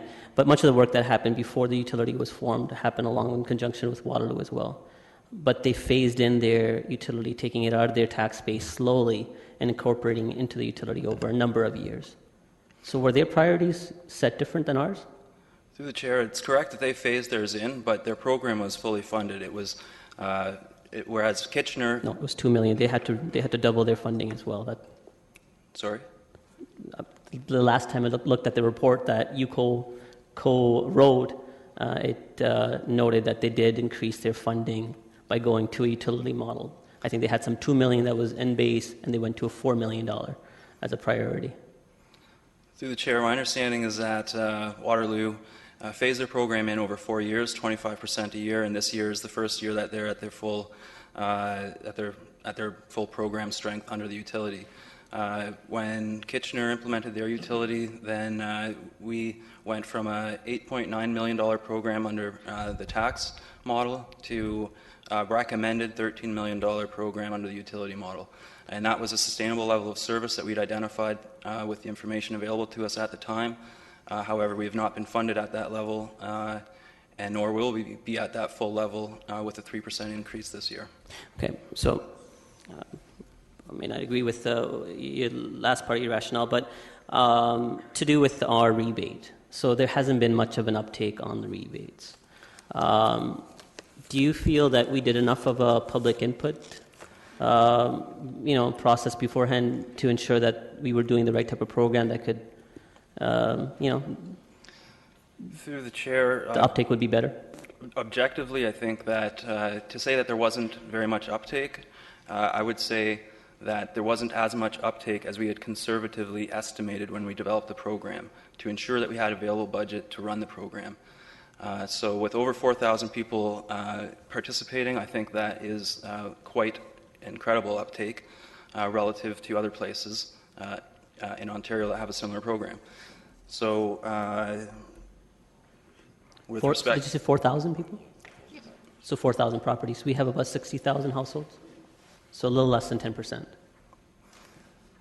So with respect to that, we did develop the RAIN program with funding from the Ministry of Environment and engaged a local nonprofit, Reap Green Solutions, to create a community-based social marketing program, and there was a significant amount of effort and resource put into that, and a lot of community members were engaged.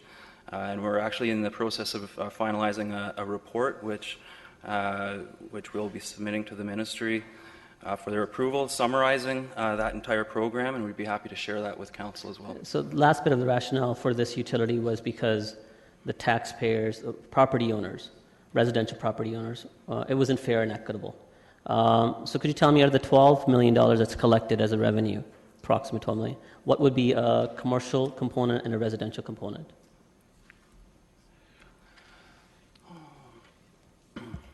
You might not have that number at the top of your... Yeah, through the chair, I don't have that off the top of my head, so I wouldn't want to guess. General? No? Okay. Class D estimate, as we refer it? No? Okay. I think that's important information, so please, if that could be provided at a later point. Certainly. I had hoped that information would have been available because I had something in mind, but I think I'll forego that and wanting to make an appropriate decision based on the information at hand. Okay, thank you so much. I will have comments. Can I make them now? Or? Yeah, now's good. Thank you. Mr. Chair, so like Councillor Gazzola, I too was wanting to go in the same direction of a 1%, and my reasons are this. The rationale for the stormwater utility was that residential taxpayers were subsidizing large commercial properties. This change in budgeting practice is now costing those same Kitchener homeowners actually 12% more relative to their taxes. And still, like Nick has kind of indicated to, staff are recommending that it's still not enough. And I disagree. With a majority of council made up of first-time councillors in our first budget, we were given the impression that our stormwater management efforts were seriously lacking, which necessitated a new fee structure that could allow us to catch up. Now, our stormwater management program is being referred to as nationally leading. Who set this priority? We haven't done a good enough job in asking the public about their service priority. I don't think about others. I don't know about the others around this council horseshoe, but I don't agree. I didn't agree to structure a program so that we could get national acclaim. I'm not prepared to pay more for that honor, and I'm confident that Kitchener homeowners would probably agree with that sentiment as well. Our residents have said time and time again, service levels that are sustained only through inflationary increase. Let's compare ourselves with our local peers, and I've kind of touched on this already. Cambridge has not initiated any such program. Guelph is only now considering and going through a very good public input process that asks their citizens to set that priority. Waterloo responsibly slowly phased their fee structure. So this is my suggestion. If I was having a bad day, I would want to abolish this utility altogether and restructure it into the tax base, but I think that ship sailed a long time ago. And I hope others will agree that staff do need to go back to the drawing board and reprioritize the work plan based on Kitchener taxpayers' comfort in paying for this utility cost. Until then, I can only support an increase tied to inflation, which would be 1%. Thank you. Councillor Rabinovich. Thank you very much. I'm wondering if I can just ask staff a couple questions.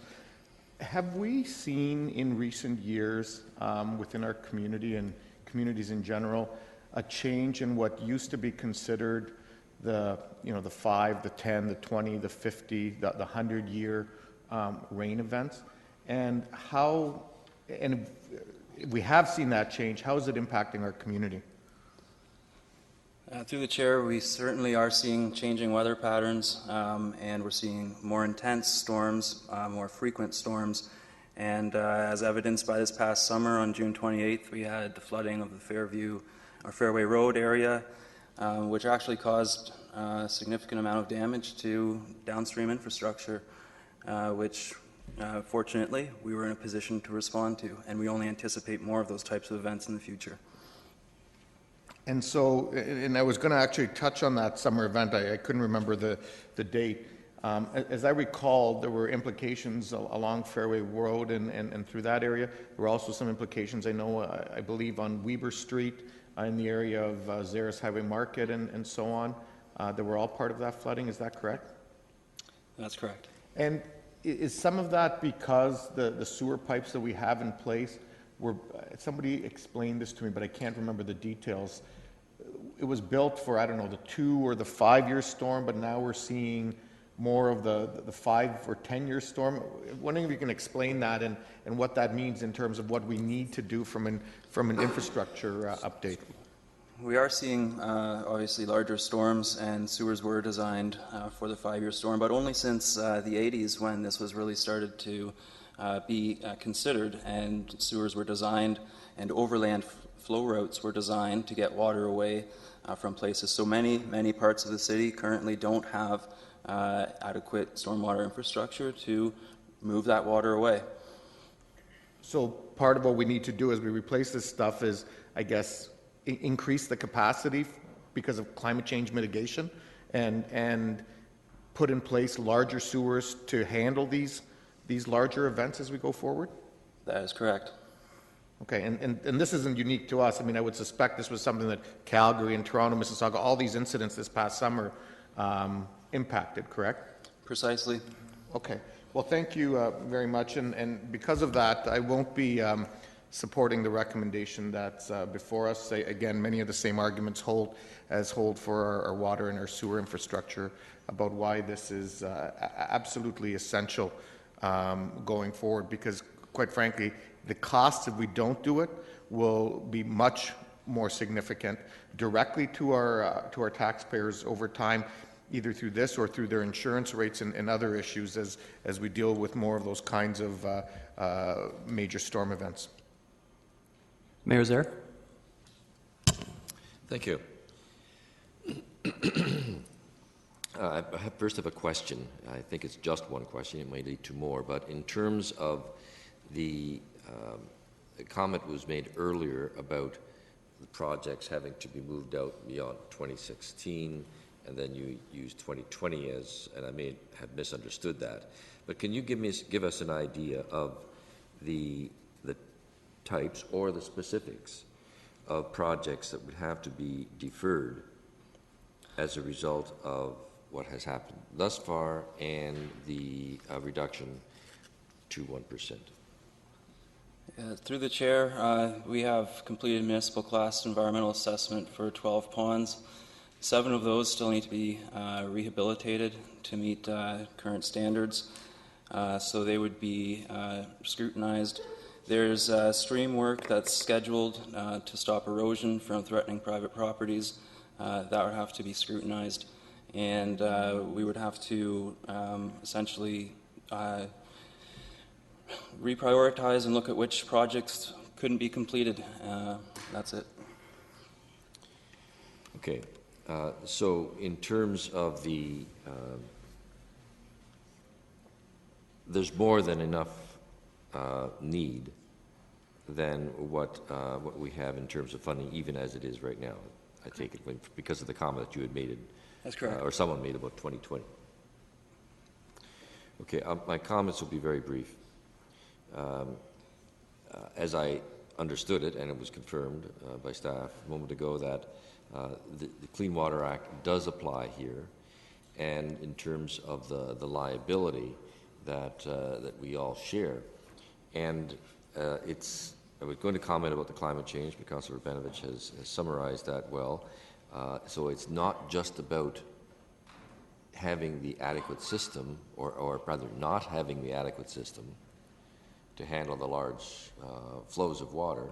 It's the resulting damage that obviously creates some issues for us as well, let alone the inconvenience which we just talked about earlier on.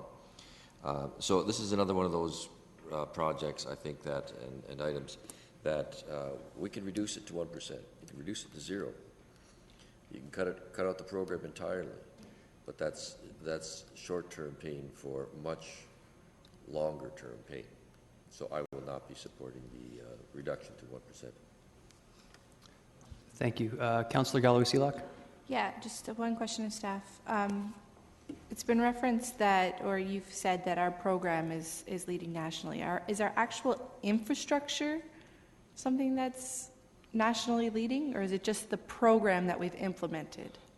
Through the chair, it's the program, and it's the method that we use to more fairly and equitably distribute the cost of repairing our infrastructure. I think that's important to understand. That's my only question. Just a comment is that when we undertook the utility, we understood that there was costs. The costs were going to increase and for the stormwater infrastructure. And this council made a decision in 2010 to decrease that by 10%, understanding at that time, at least I understood at that time, it meant that there was going to be a 3% increase over subsequent years. So we could have bit the bullet at the time and went with a 10% increase and looked at less increases in future years, but we chose at that time to decrease it by 10%, understanding there was going to be a 3% increase in subsequent years. And to put this in perspective, I looked back to one of our first pages, actually F3, and we're talking about $4 per year for the average homeowner, $4. I think it's important to put that in perspective in what could happen if we don't continue to move forward on our stormwater management, and I think it's important that we level out our increases, because if we don't do it this year, it's going to come up in the future where we're going to have a significant increase in this utility, and then it's going to be more than $4 for the average homeowner. It's going to be, something that might not be attainable. So I think perspective, 1%, I'm going to guess is in the $1 range, probably a little less, but $4 is what we're talking about here, folks. Councillor Yanuski?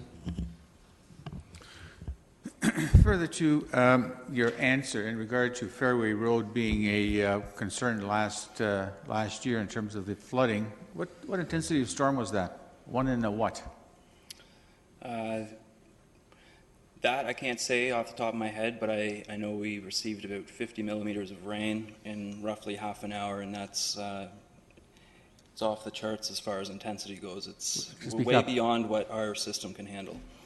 So, I think the important part of that storm was that it exceeded the capacity of our current system to handle both within the pipes and the overland routes. So it doesn't especially matter if it was a 200-year storm or a 100-year storm. It caused flooding because the storm was unable to be carried by our major and minor systems. okay, that Ferry Road, is that in a newer area or of development, or is it an older area?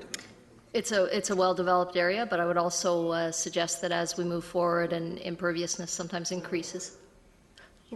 Point of order. Mayor Zer. We're all guilty of this once in a while, but there's continually some yattering going on and disrupting the conversation when delegations are speaking or even members of council are speaking. I think it's disrespectful to have side conversations that are beyond a whisper. Thank you. Please continue, Councillor Yaneski. So in new developments of subdivisions, the stormwater management ponds that are created as part of new subdivisions, what intensity of storms are they designed for? 1 and what, 100? It's, through the chair, it depends on the sub-watershed they're located within, but typically you could say they're designed for the 5 and 100-year storm, sometimes for the regional storm. It depends on the criteria applied to that location in the city.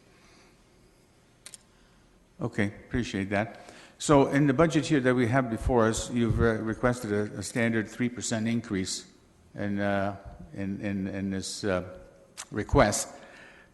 The intensity of what were happening in terms of using the Ferry Road example again, and you're saying more of it will be coming, is that already built into that 3%, or is that on, we'll have to look at beefing up this 3% to maybe 4%?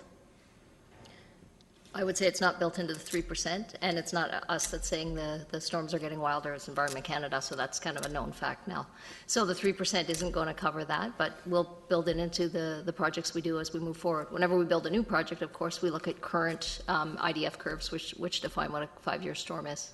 And I just want to remind Council something else, that the asset management plan, when it was presented, Council were advised that in the storm system, storm systems are typically the hidden asset because they aren't as water systems, of course, everybody's concerned about after Walkerton, and sewer systems, when they back up, everybody knows about it. Storm systems can go for years in poor repair and not be aware of it.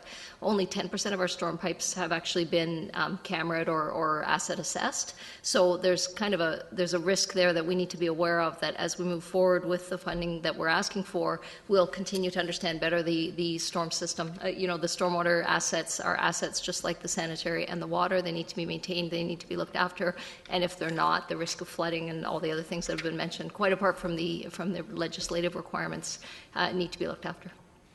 Okay, I appreciate the answer. But just final question dealing with that Ferry Road example. I'm not sure whereabouts it is on there, but anyways, is that the first time that area has been flooded?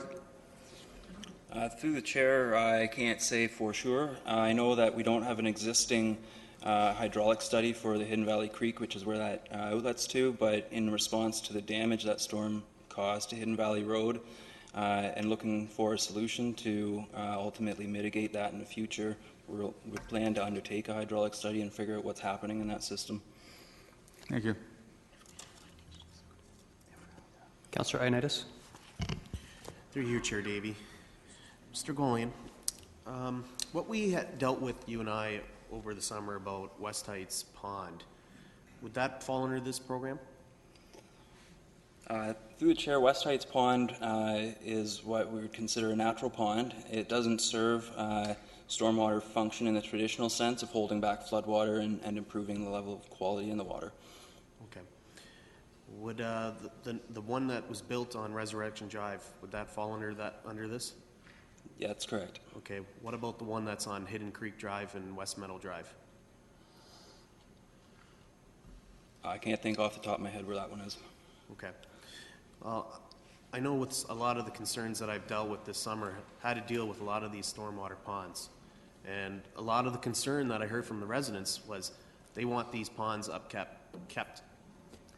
And in particular, they had major safety concerns about these ponds. And My concern is, what's the environmental impact if we don't clean up these ponds? Well, through the chair, the environmental impact, if we don't clean out these ponds, is they will not function to their level of design. So they will not remove pollutants from the water. They will release those pollutants into our natural water courses. And an important connection for us to make is that under the Clean Water Act, it's really a safety net for protecting our drinking water. And the very first barrier, the first net, is actually source water protection. And source water protection is really what we talk about having a big impact on stormwater and vice versa. And the interaction between the surface water that we release and the groundwater aquifers where we get our drinking water from is critical to keep in the forefront when we're making decisions on where to do this work. Okay. Yeah, I don't think I will support any reduction in this. Again, I think we're forgetting the human level of what we're dealing with here. And I know I've overheard this summer time and time again from the residents that they value these ponds. And to neglect them would be, I think, would be a serious mistake. Councillor Etherington? Mr. Golden, I may be a little low on this figure, but this council over the last term has spent, in addition to $10 million on cleanup in Victoria Park. Is that correct? That's correct, roughly, yeah. And we're now in the process of protecting that investment upstream by spending more money to stop the silt coming down and ruining the work we've done. Is that correct? That is correct. If this was reduced to 1%, would that affect that kind of work? We would have to, if this was reduced to 1%, we would have to revisit the capital budget and prioritize accordingly. For that reason, Mr. Chair, I'll vote against the 1%. There are no further questions. The motion has been moved at 1%. I don't have any questions either. I guess my concern in this as well is that staff's come fairly consistently with increases at an inflationary target. For our controllable amount, it was 1% for water. For our controllable amount, it was 1%. For for sanitary, and I think there's an outlier here. I will be supporting the 1%, knowing full well that this is definitely important work, but I tend to agree that in the areas that I want Kitchener to lead, we can't be masters of all, and I think in terms of charging taxpayers, I don't think this is one of the highest priorities. I think we are well above the average in terms of the average municipality, so I will be supporting the 1%. So that motion is on the floor, and it is a recorded vote. Yes, yeah, you're voting for 1%. Yes for 1%, no for something else.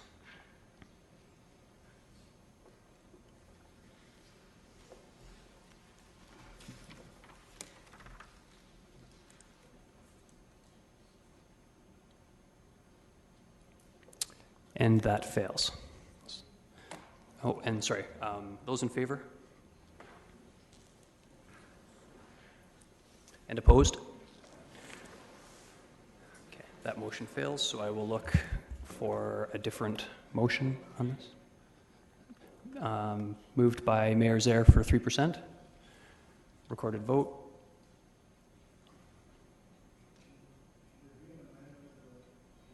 I just called the vote, so.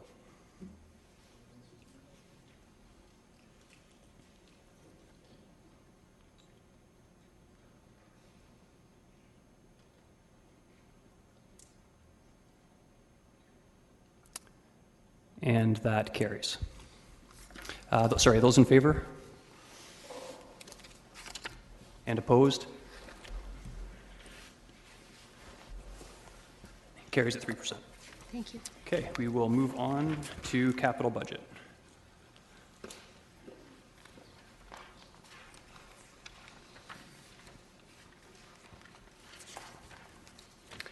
So next is the capital budget. Just in summary, the capital budget remains unchanged from what was presented during the capital budget discussions. There were about 12 issue papers requested by council, and those are included in today's package. A number of them were just for clarification, seeking additional information. Most of them do not have any direct impact on the capital levy, and those can be found in today's capital package. Thank you. And again, although there were some requests for more information here, I don't necessarily. Please hold your questions if you don't think it's going to have any material effect on the budget. So we are now looking at page F69 for the general capital questions. Does anyone need any clarification on any of those? Councillor Gazzola? I just wanted to question, and I was somewhat surprised at the small dollar figure for capital closeouts. Do we have any idea what those figures were in the past?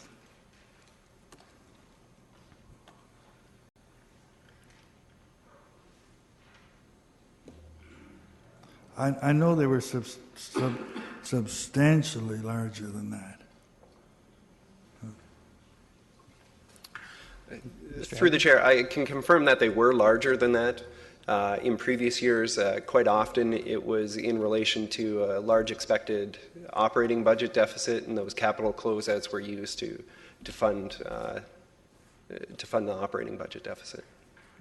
What you just said, though, was we knew we had some big budgets, operating losses, and we found a lot of closeouts.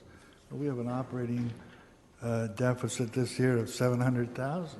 Mr. Chapman? That's a pretty big operating loss. Sorry, Mr. Chapman? Through the chair, that number has fluctuated widely in years when they were applied to capital as well. It was our interest to close out as much as we could to create new funding for capital projects, and through a review of all accounts, this is what came forward. Councillor Fernandez? Sorry, just trying to find my page here. I have a question on the it's on Capital 81, the corporate plan. The amount that I have, the amount I have written here is 47,648. Can somebody just explain that a little bit better?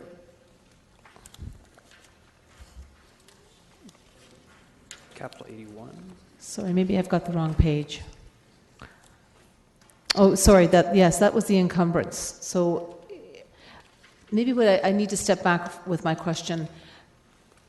Am I to understand that all of the capital projects, all of the entire capital budget, what % increase would be in the capital budget for everything? Is it a 1% increase? Is it based on the tax levy? Is it a 2% increase? What is the total increase for all capital for 2014? Mr. Chapman?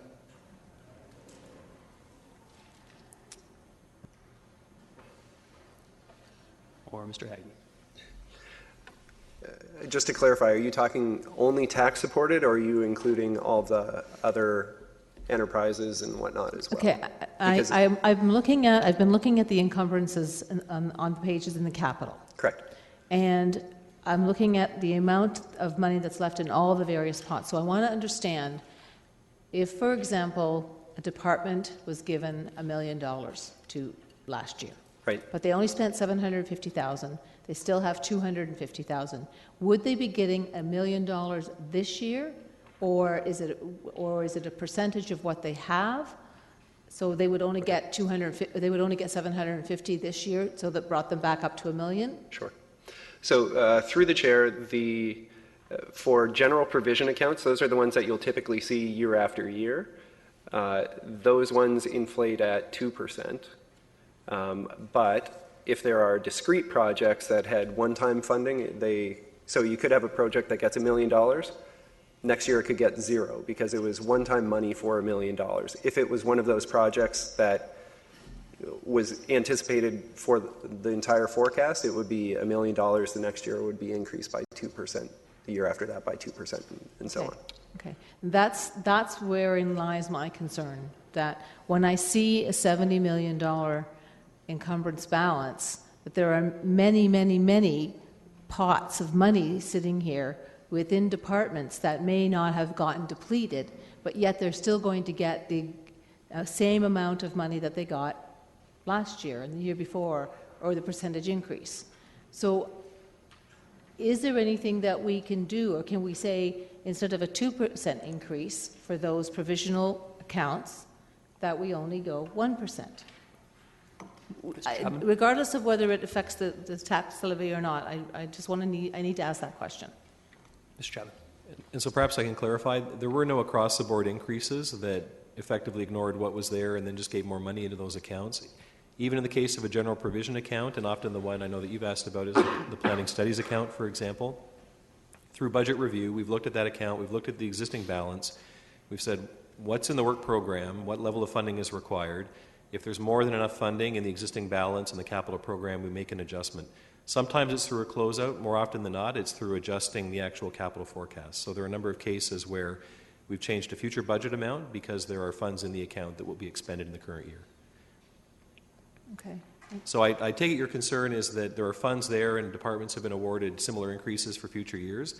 And what I can tell you is as we go through line by line through administrative review, we're looking at what the requirement is and how that's provided between what's in the account currently and what's coming forward in budget, and we make adjustments where appropriate. Okay, I appreciate that. Thank you. All right, that's the only question I had.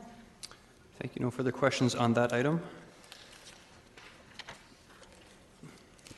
One moment. Okay, so we will move to the Home Office and Tech budget, which is on page 77, I believe. And we do have a revised motion from Councillor Etherington on this. Councillor Etherington, would you like to bring that motion forward? Yeah, Mr. Chair, do you want me to read the motion and then comment on it, or just read the motion and comment later? Read the motion and comment, please. Whereas members of council, particularly new councillors who take office following the 2014 municipal election, might require additional home office technology equipment in order to communicate with residents in their ward. And whereas some councillors spend their maximum capital budget of $5,301 each 4-year term for technology equipment and home office furniture, while others spend far less. And whereas Kitchener's mayor and 10 councillors are each allowed $3,129.55 a year, that's a total $34,425 a year for council for home office and technology operating expenses. And whereas neither the capital budget nor the operating for technology costs, that includes BlackBerry's internet telephones, has been used in each of the past 3 years, therefore be it resolved that the annual operating budget allowed for each member of council be reduced by $629.55. That brings it down to $2,500, reducing the total budget by $6,925 from $34,425, where it is now, to $27,500. And then be it finally resolved, and this is just to give notice that I'll bring forward a motion at the February 10, 2014 council meeting to amend Council Policy 147, that's technology home office expenses, mayor and councillors, to include a provision that unless circumstances like breakage or theft will allow the mayor to make an exception, each member of council will restrict home office technology purchases to 1 laptop, 1 tablet per 4-year term, and that digital camera purchases will no longer be covered by home office technology budgets because we already have BlackBerries. And you want me to make my comments now, Mr. Chair? Please. I'll be as fast as possible. Compared to the multi-millions that councillors are budgeting today, this proposed saving is a comparatively small but symbolic amount. In my opinion, we should be leading by example. I'd like to see us walk the financial walk instead of talking the empty talk. add up all the capital and operating expenses allowed for home office technology budgets, and during our 4-year term, voters will be looking at a total capital and operating cost of about at least $100,000. That's actual dollars that will have been spent for home office costs. The budgeted amount, which is rarely used, approaches $190,000 for the 4-year term. And I would ask Council why we continue to budget this inflated amount of taxpayer dollars when we're always directing staff in all departments to budget in a realistic fashion. Even today, I note that one councillor said that we should not have money sitting in a pot. Of course, unless that pot is for council use, I guess. Now, I recognize some councillors are completely fed up with this topic, something that I've brought up every year since 2010. But to me, it's a matter of integrity and something I believe is right, and I will continue to argue that the amount allowed each councillor for capital operating expenses is excessive. For that reason, each year I've asked with limited success that these expenses be trimmed.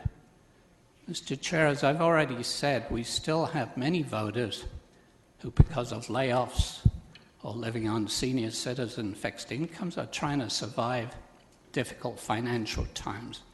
Again, quoting a councillor today who said that we should spend wisely, especially when we're spending other people's money. Meanwhile, back on the issue of council home office allowances, we already have well-equipped offices here at City Hall. And I believe that when people run for election, most of them already have basic home tech equipment. Most people do nowadays. If someone runs who does not have that equipment, we constantly have an excess amount in the budget to cover that eventuality. If I had my way, by now we would have made deeper cuts to this budget, but from council experience, I know I would have got limited support if I'd gone for a higher amount here today. For that reason, to help staff avoid complex budget cuts, I'm asking that the mayor and each councillor's home office tech operating allowance be reduced by a very modest amount of $629.55 a year. That would represent an annual reduction from $3,129.55 to $2,500 in operating expenses for each councillor. In turn, this will result in a total annual saving of $6,925 for council, and that would result in a total annual operating budget of $27,500 instead of $34,425. And my last comment, I would hope that heading for this fall's municipal election, council members will support this motion. Thank you. Thank you. There are a couple people that have questions and or comments. I would only ask that we do not deal, that the one portion of this is coming back February 10th, the portion with respect to limiting the purchases. So I would say that that's an appropriate time to speak to that. Councillor Singh. Thank you, Mr. Chair, and I'll speak to the reduction that Councillor Etherington is suggesting. Ultimately, I just did a quick calculation. I think the 600 multiplied by the number of councillors and mayor amounts to 0.002% of our tax levy. I think it would be difficult to even reach 1% year-round impact to the taxpayer. Not to say not even 1 cent is important. It absolutely is, and I've always said so. But the thing that bothers me is the fact that each year, and this is in the report, and I'm repeating this for the benefit of anyone who's viewing this committee meeting, is that for each year there has been a surplus from our technology, our capital, and our operating budget from our mayor and council. So to express anything different, that this council has been not wise with the monies that are being prioritized for our constituency efforts. I think that's irresponsible to give that impression. And I'd like to ask staff, actually, so when there is surpluses out of our capital cost, does council go out and have a big party, or does that go back and affect the tax base? Mr. Chapman?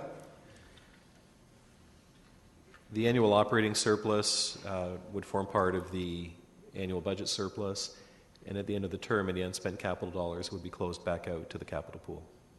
Thank you. And I think, previous comments alluded to, there's an upcoming budget election, and we should show some more restraint and responsibility. And speaking to that election, a motion such as this speaks nothing to try to grab a headline or effectiveness to showing that something is even being done that affects our taxpayers in a relative term. So in that sense, I have continued to show restraint in my costs, and I think my peers have it as well. And I'm a little frustrated, Mr. Chair, because I was interrupted before. I'm not trying to, blame you on this one, when I thought that my questioning would have directed staff that could have had substantial impact, because the cost that we were looking at that point was $100,000. And right now we've spent, I think, 10 minutes talking about 0.0002%. Councillor Glenn Graham. Thanks very much. I'll be brief. Every dollar has value, and the same dollars that we're arguing about at the tax levy at a higher rate has the same value as the dollars that we have in our own budgets. So, no, it's not about the amount on the tax levy. It really is about demonstrating the integrity of walking the talk, that we, if we're focused on being fiscally responsible, then we have to model that behavior. So I'm certainly happy to support this. I've supported it all the way along. I just think that it's not a hardship for us to do, and we do have to demonstrate that while it's symbolic, that we get it, that we all are setting an example for, and staff are setting a good example for us, so we have to reciprocate and demonstrate we're willing to show restraint as well. Councillor Ioannidis. This may come as shock among my fellow members here. I'm actually going to support this. I will take the burden of communicating with my taxpayers, the taxpayers of this community, out of my own dime, just to please Councillor Etherington in his motion. And I do echo Councillor Singh's comment. I think we probably blew $6,000 already just talking about this. Councillor Galloway-Seelock. Well, I don't think that some of the comments going around here are particularly fair. We just dealt with stormwater for probably half an hour plus, and we were talking about $4 to the homeowner at that point. And so what? We're now just talking about a little bit less, and we do this all the time. So I don't think it's fair that we're harping on Councillor Etherington at this point for bringing something up that he's brought up every year that he's passionate about. I don't see why those comments are coming around. I think for an opportunity, I've supported Councillor Etherington in the last number of years, whether it's materialized or not, if small decreases. And I think, each year we've been able to show that we can do it within our budget and still have a little bit of a surplus. So if we can keep inching back every year, I think that's great, and it shows leadership, which is what we're around this horseshoe to do. If we're asking staff to continually look for areas to be more efficient, I think we have to do it ourselves. So I'm definitely for a small percentage, and I don't think that this is going to hurt the way that we communicate with our residents. At least I know it won't affect the way that I communicate, because there's still opportunity in our budget to have operating dollars and capital dollars, even though that is up for future discussion. But I commend Councillor Etherington for bringing this forward every year. Councillor Gazzola. I don't really have any questions about this. The reason I lined up is I had another question on F70, which I thought we were just dealing with F69 before. So I just wanted to, if I could go back, when this is done, if I could go back to F70. I had a couple of questions. Yes. We've passed it. Okay. Councillor Yaneski. Yeah, thank you. I'm not surprised this is back again on the table. And I think that the money that we're allocated to spend, we've got to use wisely. I mean, you need equipment to communicate in terms of BlackBerries and home computers, etc. I'm see that a number of us have spent the money within our allocation, and some of us haven't spent a penny. And I see Councillor Etherington is in that particular category of spending a penny. I'm not wondering what he's using at home or wherever to communicate with his constituents. Anyways, I know staff have basically get allocations for their equipment because they got to need it, and I'm of the opinion that they probably are allocated more than we are. Because staff do need it to communicate with themselves, with ourselves, whether they're on the road or at the office or wherever. So I think basically what we're doing is fiscally reasonable, and I think that going forward in terms of supporting this is, I think, just totally unwise. Point of order, Councillor Etherington. If you push a button there, you can respond. Councillor Etherington. To Councillor Janetsky, my apologies. Yaneski. I would just point out that I spend my own money the majority of the time. It's my own equipment. I came to council with my own equipment. I've still got that equipment, mostly my own equipment. And I spend nowhere near the amount you spend, Councillor Janetsky. Thank you, Mr. Chair.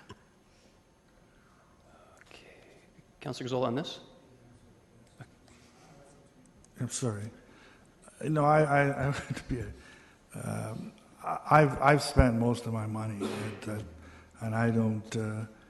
I'm not going to apologize. I thought that's what it was for. When it comes to the operating portion, I actually was going to ask for it to be deferred because I really don't know what's in there. I don't know what makes up the cost. So. I don't know what I haven't seen any figures as to what those operating costs are. Okay, so I don't know really what am I voting to do for. So why don't we see if we can get that question answered, Mr. Chapman? Do you have an example of some of the operating costs? Well, I know what some of they are, but I don't know what. I'm not sure how much it. For example, I'm not sure what the BlackBerry costs on a monthly basis. So, and I don't see. At the end of the month, I don't see a statement saying my BlackBerry costs this and that. So, but I don't think it's necessary to do that. I'm just, I'm not going to support what's before us. I work primarily out of my home office, and often when I write to people, I tell them because I work out of my home office, I'm pretty much available 24/7. So I don't, and yes, I have a hell of a nice office at home. I have a lot of equipment that makes it easier for me to carry on my job and to answer queries of my constituents and often of constituents from other wards other than what I represent.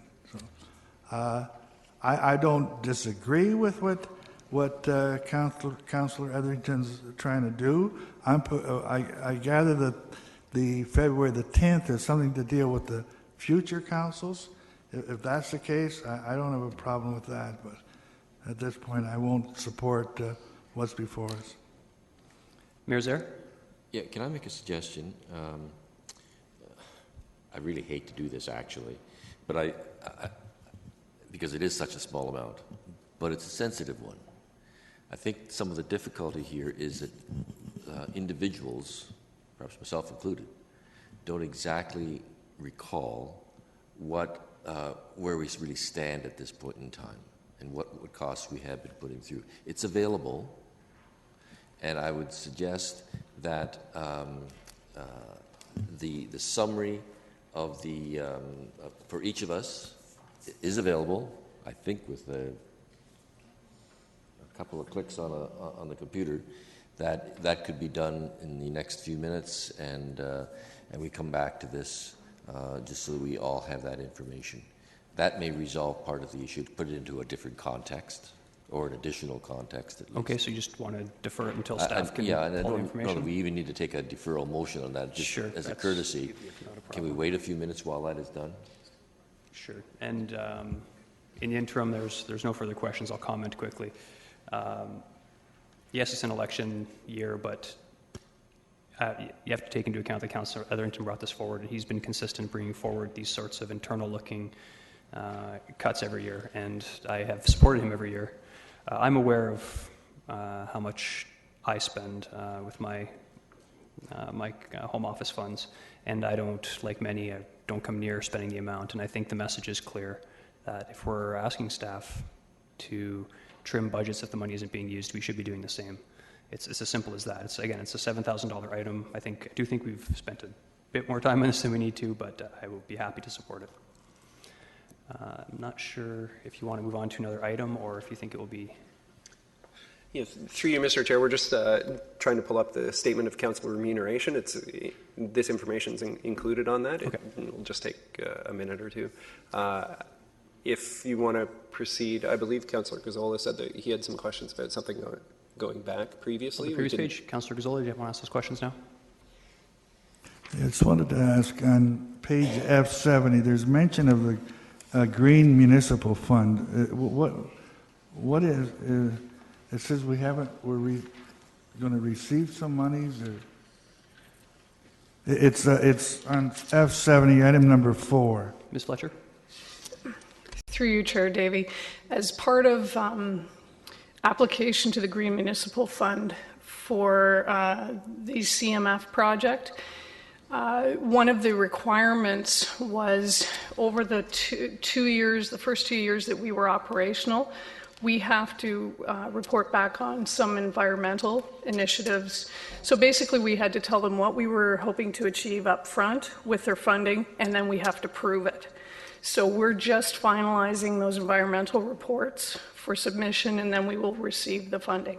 Is this to do with the hydro? Right. It does not have to do with the solar roof specific. It has to do with some of the other initiatives related to the KOF facility itself. So, like the monies we got from the solar roof are used to offset our electricity costs? They're not specific. Mr. Hagen? No, through you, Mr. Chair. Their budget is a revenue item within our operating budget. Okay, so it comes... It comes back to the city. Yeah, whereas this that you're talking about now would go back as part of the $7.5 million shortfall. Is that right? That is correct. Okay, It's part of the project. Yeah, okay, that's fine. Thank you. The other question I have, and I've been somewhat confused as to Class C and different types of projects. I was of the understanding that a Class C estimate could be off by 40 to 60%. Okay, but when reading this, it says that a Class C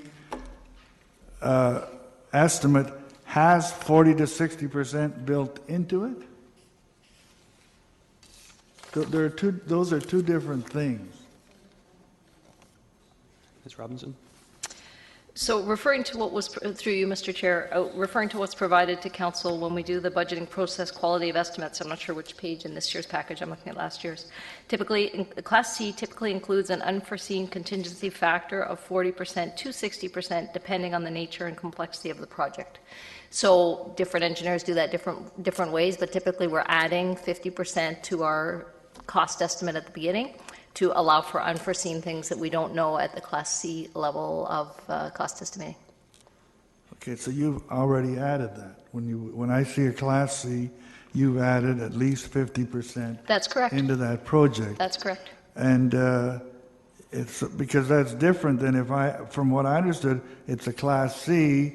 It's in here at $5 million, but it could be $7.5 million.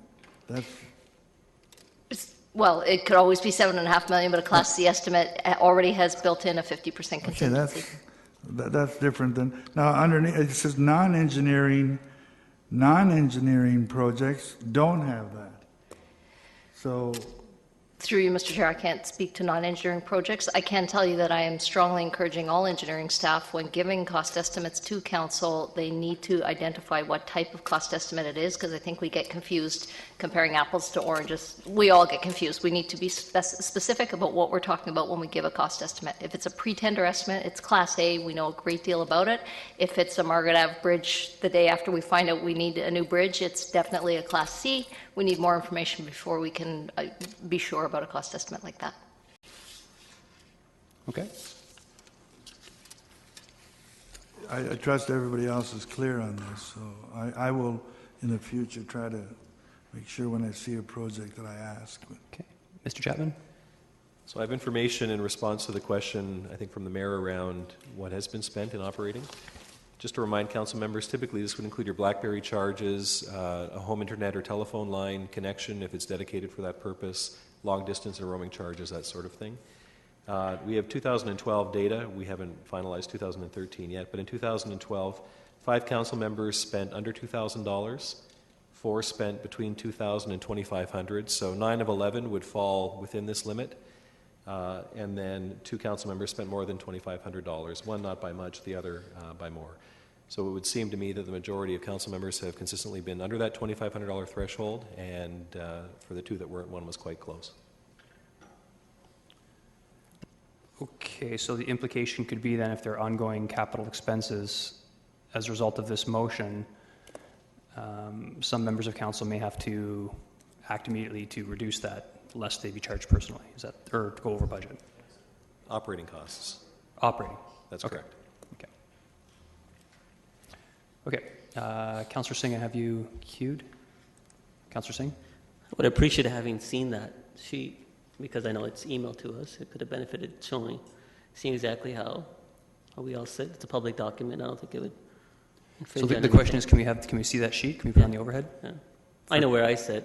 I've been quite responsible with it. Do you have the 2012 document to put in the overhead, Mr. Chapman? It's available via the internet. We'll take your direction on that, Mr. Chair. If you want us to pull it up, we can. It's at Councillor Singh's discretion. Did you want to see it? Yeah, I think it'd be helpful. Okay. Yeah, and we'll take a look at it. Good. Are you able to talk or not? That's not hooked up today. All right, so we'll have to bring it up on the main terminal. We can do that, Mr. Chair. Okay.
Okay, so there's no further questions then. I would take the motion. No questions or comments? Okay, so recorded vote on Councillor Etherington's motion to reduce the annual operating to $2,500. The voting is open.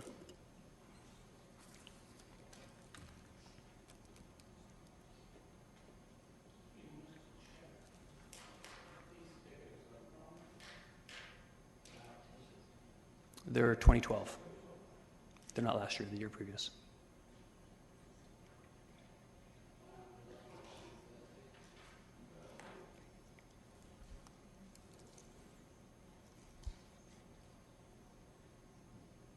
Yeah, so for the audience, the reason we don't have 2013 numbers is because I believe we have till the end of this month to submit expenses.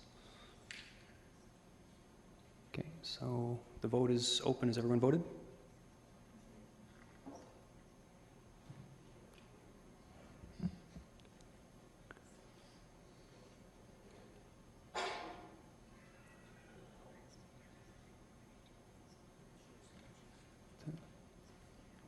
Okay, and those in favor?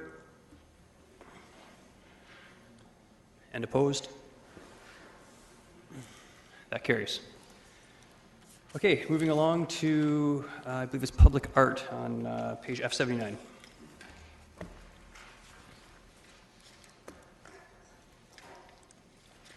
Councillor Fernandez? Thank you. Although this at this moment does not have any implications to the budget, looking on page F80, I would like to have a bit of a, I want to clear something up, and I spoke to Mr. Chapman about this.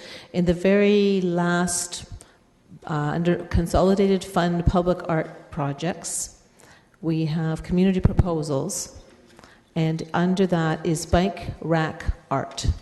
My understanding is that the funding for the bike rack art came out of the Cycling Master Plan funding, and that it should continue to come out of that. So to have it in two places is misinformation, I suppose I could say. The other comment I wanted to make was the $178,995.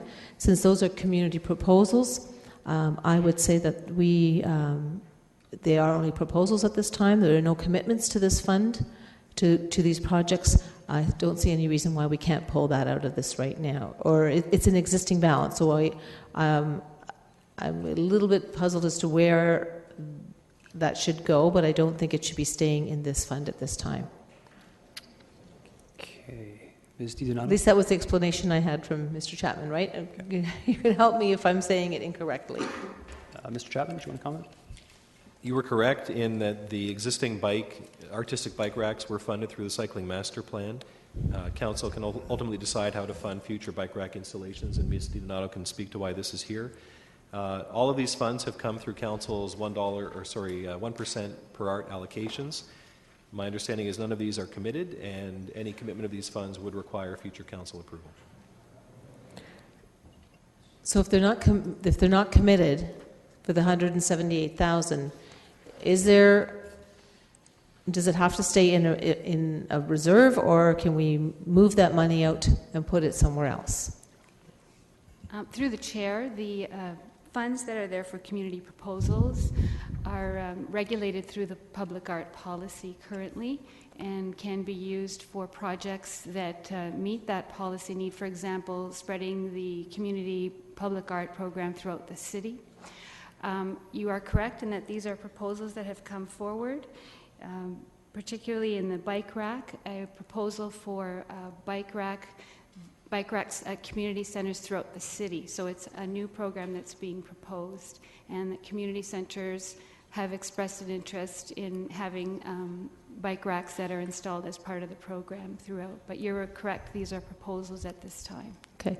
I mean, I see we're sitting with a balance of $352,000. Even without these community proposals, we'd still be sitting at $174,000 to maintain and for other public art projects, not including the ones that have already been allocated on page 79, which is $248,000, right? Okay, so I think that there's rationale in my mind that the money that's in this fund could be moved into something to do with operating, or to me, we're going back to that pool of money for what might be, what could be, and not necessarily what has to be or is already committed. Very good. Councillor Gazzola? Yes, I wanted to double check. Have on page F79, have those amounts been put into that account? Have we taken the money out of the capital projects and put it into this account, or is this what we plan to do? Through the chair, that's sitting in the existing balance for that capital account. So the larger question was, there's about $600,000 sitting in that account. Yes. What is it for? And so the numbers on the first side of the page are already approved, committed funds. They're still showing as an existing balance, but there's approval to spend that money. On the back side of the page are known projects that council has not approved yet. Yeah, okay, so that the monies that are there, there have been transfers from the other capital projects into there. Yes. Right, yeah, but whereas the ones on the back page, there hasn't been any money, there hasn't been any money transferred into that pot for those. It has, through the chair, it has been transferred into the Public Art Fund. It has not been allocated from the Public Art Fund to any specific project that's listed on the back page. Mr. Chapman, do you want to add? And I think it's the first sentence on that page that explains why. When projects achieve a certain level, a portion of their allocation goes into a general pool of funding, and it's not tied to the specific project. So this would reflect the current balance of funds from those large projects that has not yet been committed by council. Okay. I was trying to understand the Fairway Road extension. What is that? Through the chair, the Fairway Road extension is a proposal for public art that could be incorporated. It is in development and discussion with planning and not yet implemented. Okay, so there wouldn't have been any transfers into the pot for that. Mr. Chapman. Through the Yes, chair. there were. So these would have come from very large construction projects. I'm thinking like the Central Library, maybe some of the parking garages, where only a portion of their 1% for art went to their specific project.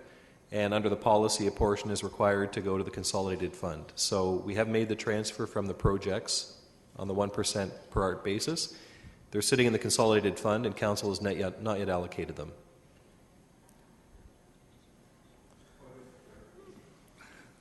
Point of clarification, Councillor Urbanovich.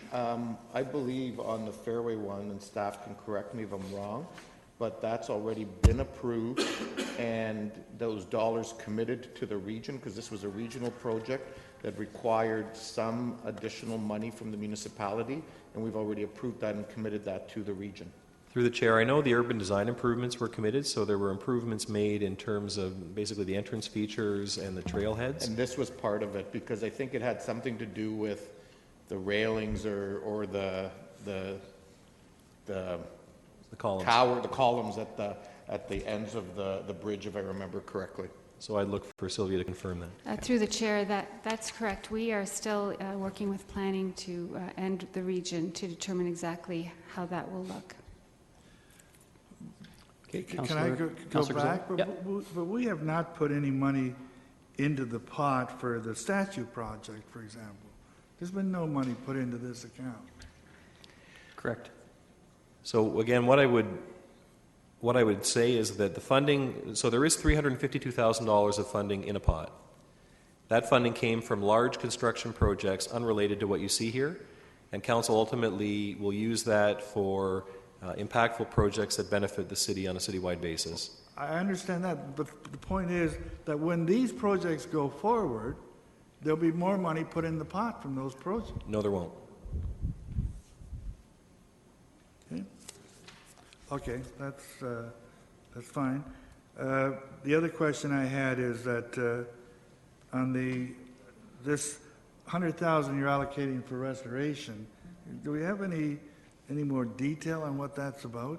And we don't need to take the time today, but if we could, what is involved that we need to have 100,000 to restore these things? Through the chair, that is a recommendation based on a report that was just completed to a conservation evaluation of the entire collection, including industrial artifacts. And the intention is to look at that conservation plan for a prioritized maintenance schedule. And before allocating funds to any new projects, it was felt that it would be important to see what kinds of restoration needs to happen at which priority level. So that analysis has been done, and we'll be working with staff to implement that in this following months. Has that been circulated to council? It has not been circulated to council through the chair. We will be analyzing that with staff over the next couple of weeks, and would be happy to come back to council with a report.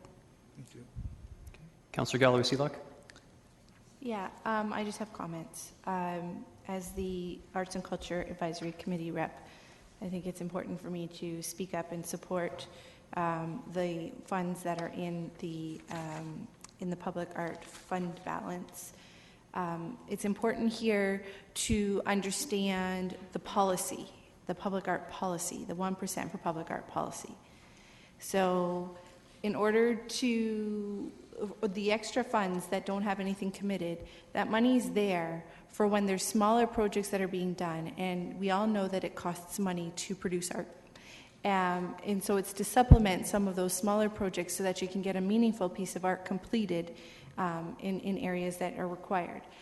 So I think it's really important that we don't cut the funding, because we have a policy in place in order to make sure that we can continue to move our public art forward in this city. And it's really important for the culture of our city, and we talk about that all the time with regards to art and making sure that we support our arts and culture.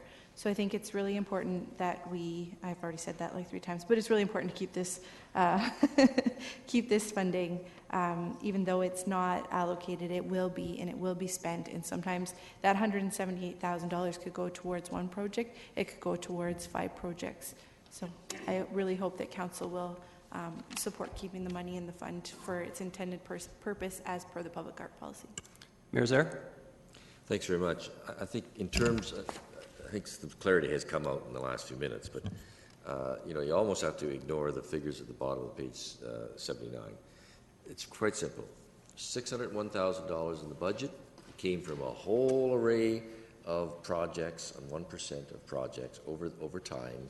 Some of it was used for other art. This is now the net balance. Page 80 is some of the projects, potentially how it could be used. So if to start playing with this fund at this time means you are gutting the not only the fund but the policy.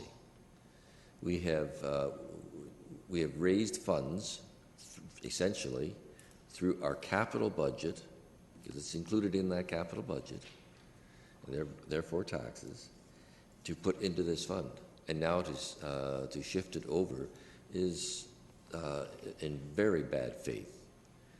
It's there for a purpose. If it stays there for 2 or 3 years, that's okay, because you cannot always be precise in terms of what you have in the fund and compare that and allocate it directly to a project. So I would definitely not be encouraging or supporting any transfer out of this. It's changing the total policy, and I believe that would take a policy change, not just a budget issue.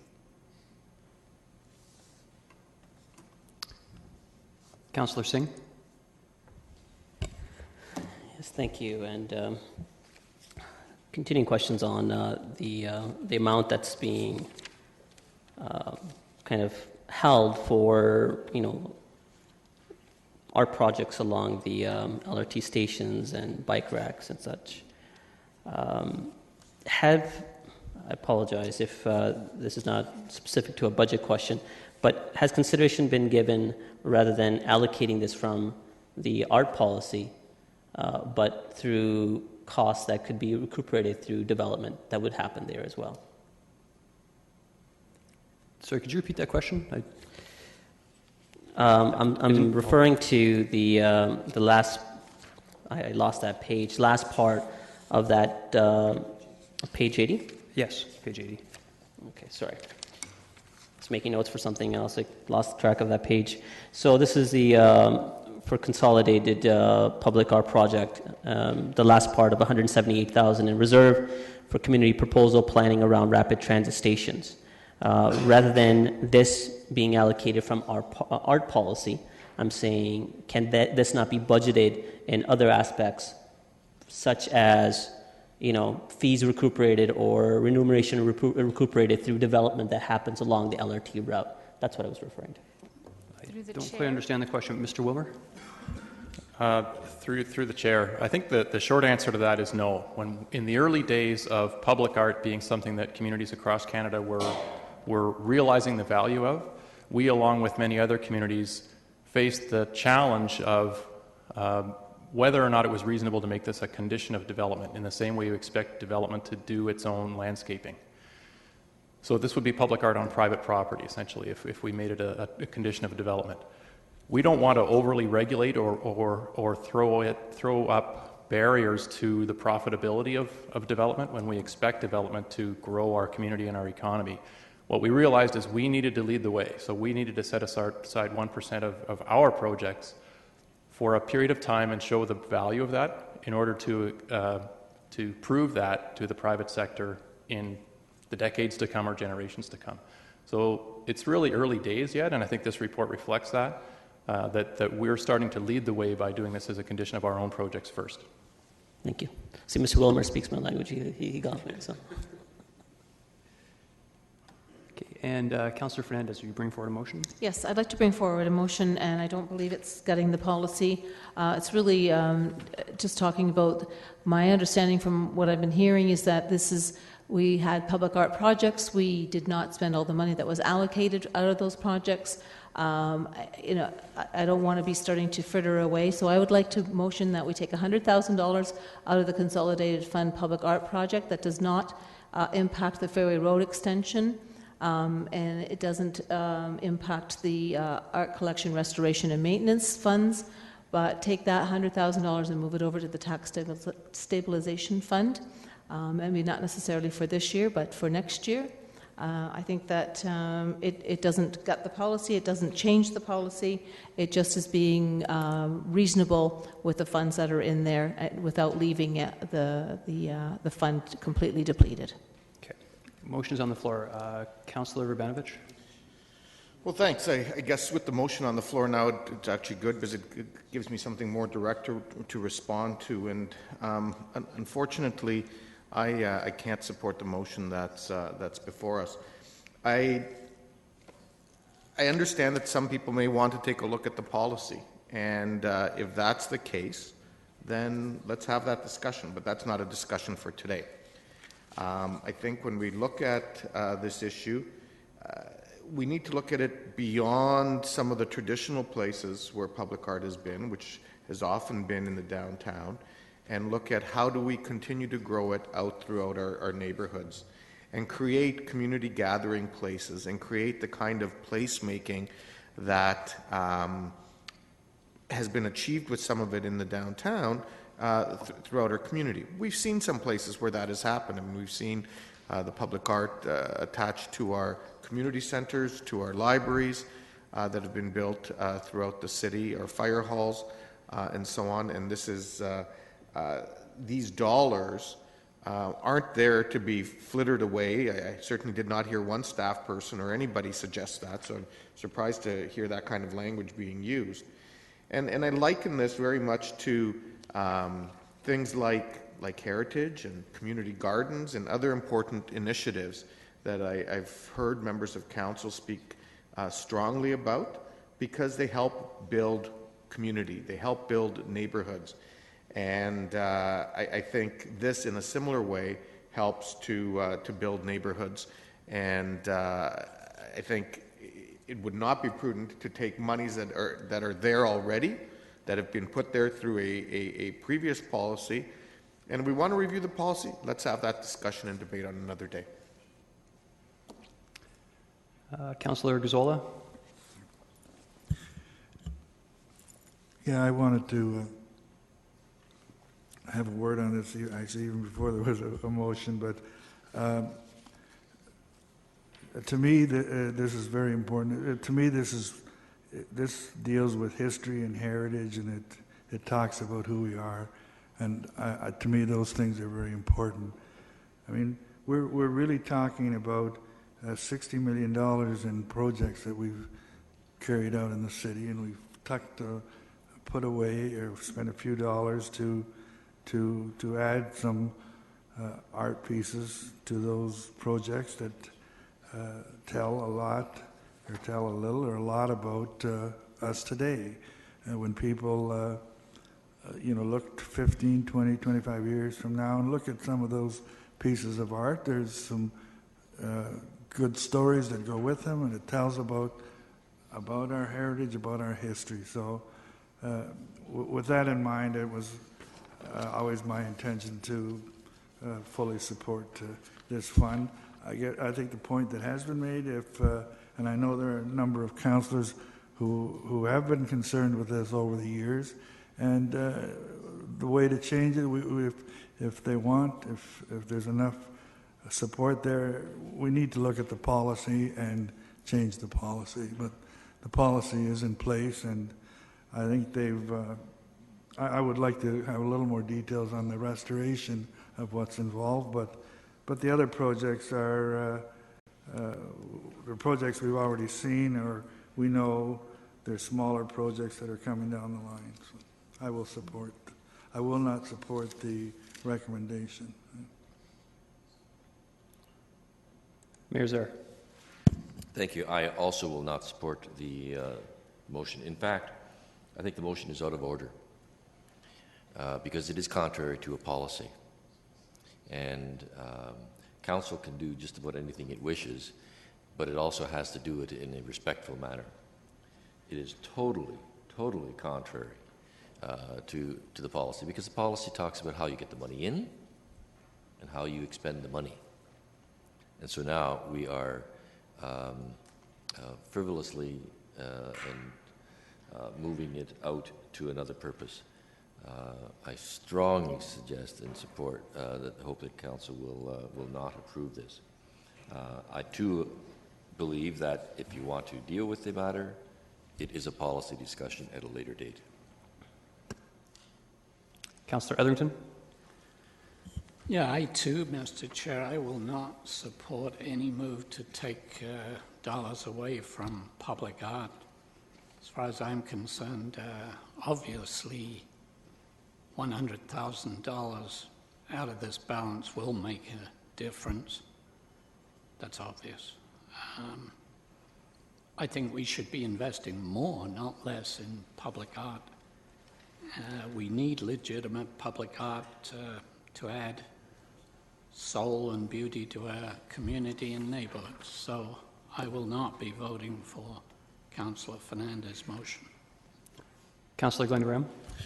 Thank you. I support the idea of fiscal prudence, but we have to balance that against other community values. This is a young community that has to tell its story, and this is all about placemaking, and it's about a creation of symbols. And if anything, I think we should have more art. But I'm happy that councils in yesteryear did pass this policy. I think it's a good investment because, as I said, a young country really is starting from scratch, and we don't have nearly enough art. When we travel around, we see places that actually have destination points because of public art. And I think that that's an opportunity for us to create that vision and that story. So I understand the impulse here. I think we have to balance it against the value of the policy, which I fully support. So I will not support this motion. Okay, there's no one, just myself left. I just actually have one question. So on the second page, on page 80, planning around rapid transit stations, that would mean some of our city budget would go towards a regional initiative. Is that what I'm understanding? Right. Thank you. Ms. Diodano. Through the chair, we are working with the region to combine. Through the chair, we're looking at ways to work together where the region has set aside funds for public art on regional property. We're evaluating each one of the stations to see where opportunities exist for the city to make a contribution towards public art as well.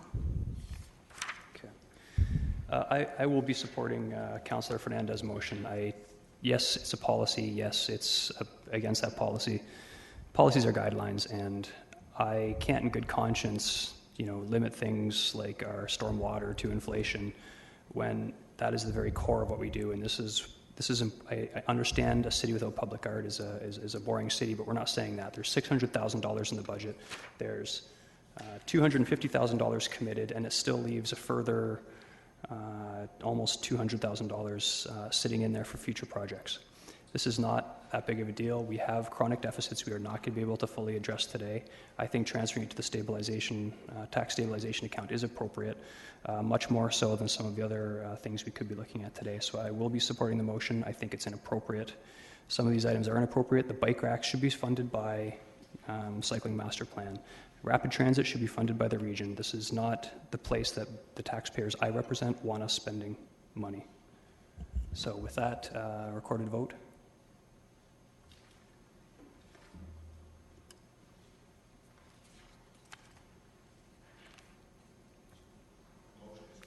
The motion is to transfer $100,000 of the $178.95 on the second page to the tax stabilization reserve. Is that correct? Correct.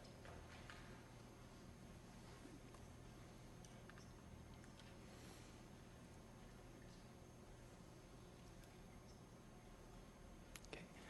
Those in favor? And opposed? That motion fails. Okay.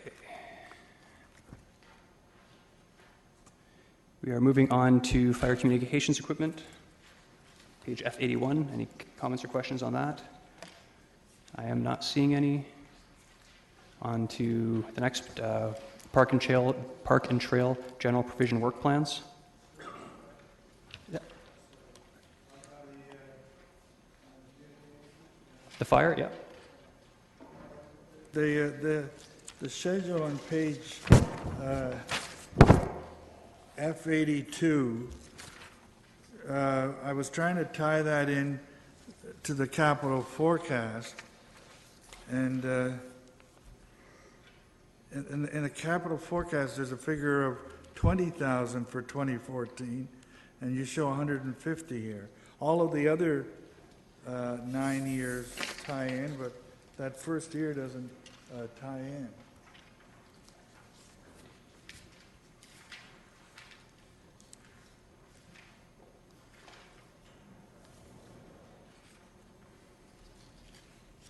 Again, this is not going to make a difference today, I would gather, so if you want to carry on, they can. Mr. Beckett, can you comment, or would you like to follow up later? The answer that I have through you, Mr. Chair, to Councillor Gazzola is that 150,000 is a transfer from existing capital funding that was already in there. The $20,000, I believe, that you see in the capital forecast is that new money. That's the 20,000 is new money, and the 150 that you see in the schedule is transferring money from other existing capital accounts. But are you transferring 130 from other capital accounts plus the 20 that's in there? Is that what's happening? Okay, I'm just curious as to what other capital accounts you're closing out. Well, as explained in the issue paper, we've never had a capital account for our communications center, and in order to keep it up and running, we require upgrades, replacement, and et cetera, et cetera. We've been utilizing existing capital accounts all over the place, from our computer maintenance to some of our major fleet accounts, to I'm trying to think of the different accounts that we've been using capital, or we've just not done the repairs that were necessary. This is a plan that allows us to make sure that we are on target, keeping to a balance, B, we're keeping to the pace that we need to keep our facility up and running for the public safety. And in my thought, it's great planning and fiscal responsibility. Well, if you haven't had a capital account, where'd the 185,000 come from?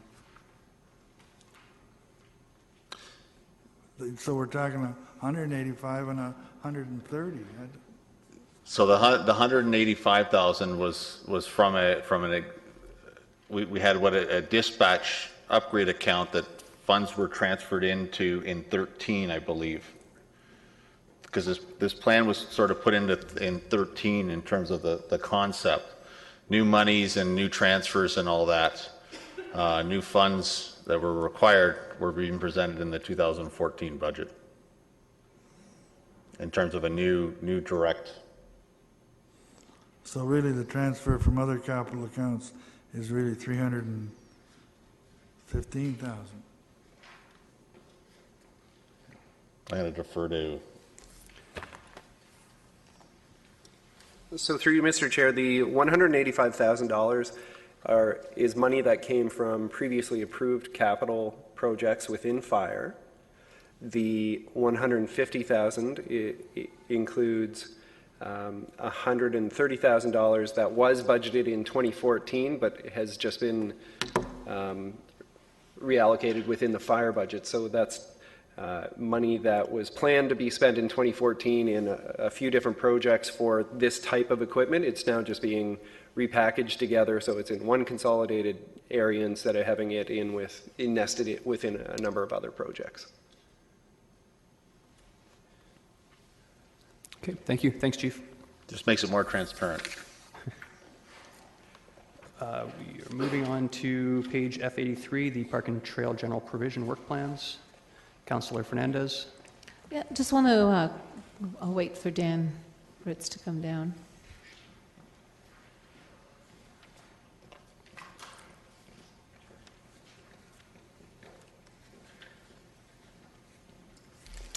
Dan, just looking at the page, the neighborhood park development on F86, there's a number of parks there under the 2014-2016 time frame. Is there enough funding for that for 2014? And if we were to take some money from the Recreation Fund reserve, which my understanding there's $4 million in, could we advance some of these? Through you, Chair Davey, our general park provision, most of the parks are now done through developer build.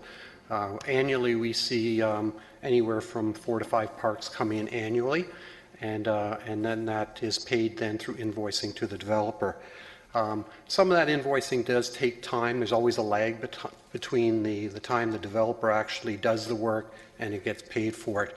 We have found that we are keeping pace with that currently over the last few years, so we seem to be in a good position. I couldn't have said that several years ago, but I think right now our neighborhood park or our general park development is keeping pace with the development of the new parkland. It's my understanding from speaking with Mr. Chapman that presently we take, it's a 70-30 split, so 70% is paid by development and 30% is paid by the city. The 70% that is the grading and the sodding of a park or a park area, 30% would be us coming in with trees or play equipment. Is that about? So through the chair, there's two components to our park development. So through the subdivision agreement, the developer is required to do what I call the basic park development. So that's give us the land, grade it, topsoil it, and sod it. That's at the developer's cost. The additional amenities for the park are then the city's cost, and that's paid through the capital budget process for all those amenities. And that work is actually designed by the developer. We approve those works, they construct those works, and we pay for it. A portion of that cost is through DC, a portion of that cost is through capital. Great, and thank you for clearing that for the rest of council. My understanding is that though historically it was a 90-10 split, 90% paid by the developer and 10% for us, but because things were not advancing fast enough, there was a change in that policy a few years ago. Councillor Fernandez, I'm just going to head you off it a bit here. Like, are you heading towards a motion or action as it relates to budget? Heading towards a motion regarding the reserve. Please continue. Yeah. So if you were able to, twofold, if that policy was something that could be changed sometime in this year so that we were ending up with more parks being done by the developer, plus if we were able to move some of the money out of our, what we call now our recreation land, which is our parkland reserve fund, could we implement some of these parks sooner?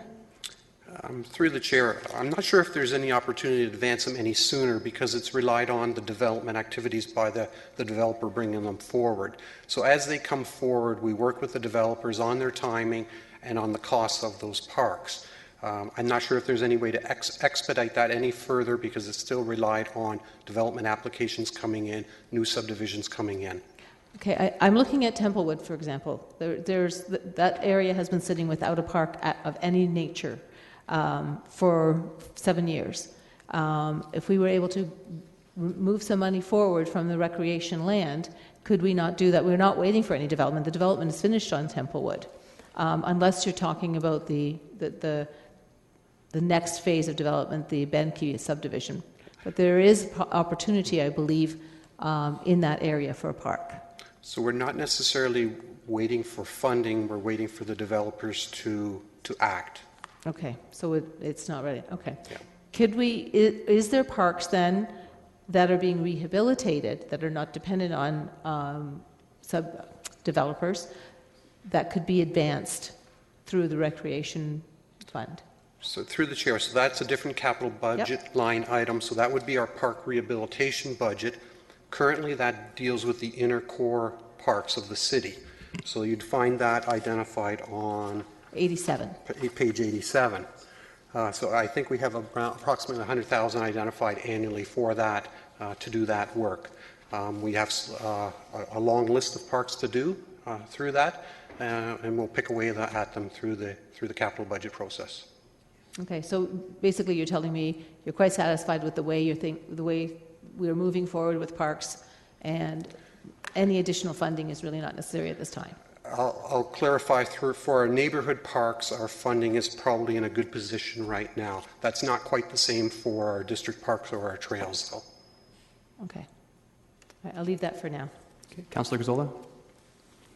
Yeah, I'm not sure I'm on the right page. My question goes with BD 25. Is that where we're at? Sorry, which page? My question deals with F89. No, we're not there. It's the next one. Oh, no. But I do see no further questions on this. Thank you, Mr. Prince. So we are now on that page. Councillor Galloway-Seelock? Well, Councillor Gazzola can go first. Oh, Councillor Gazzola, do you want to? Councillor Gazzola? I'm trying to understand what this is recommending here. And is it recommending taking money out of the synthetic turf sports fields and doing some other project?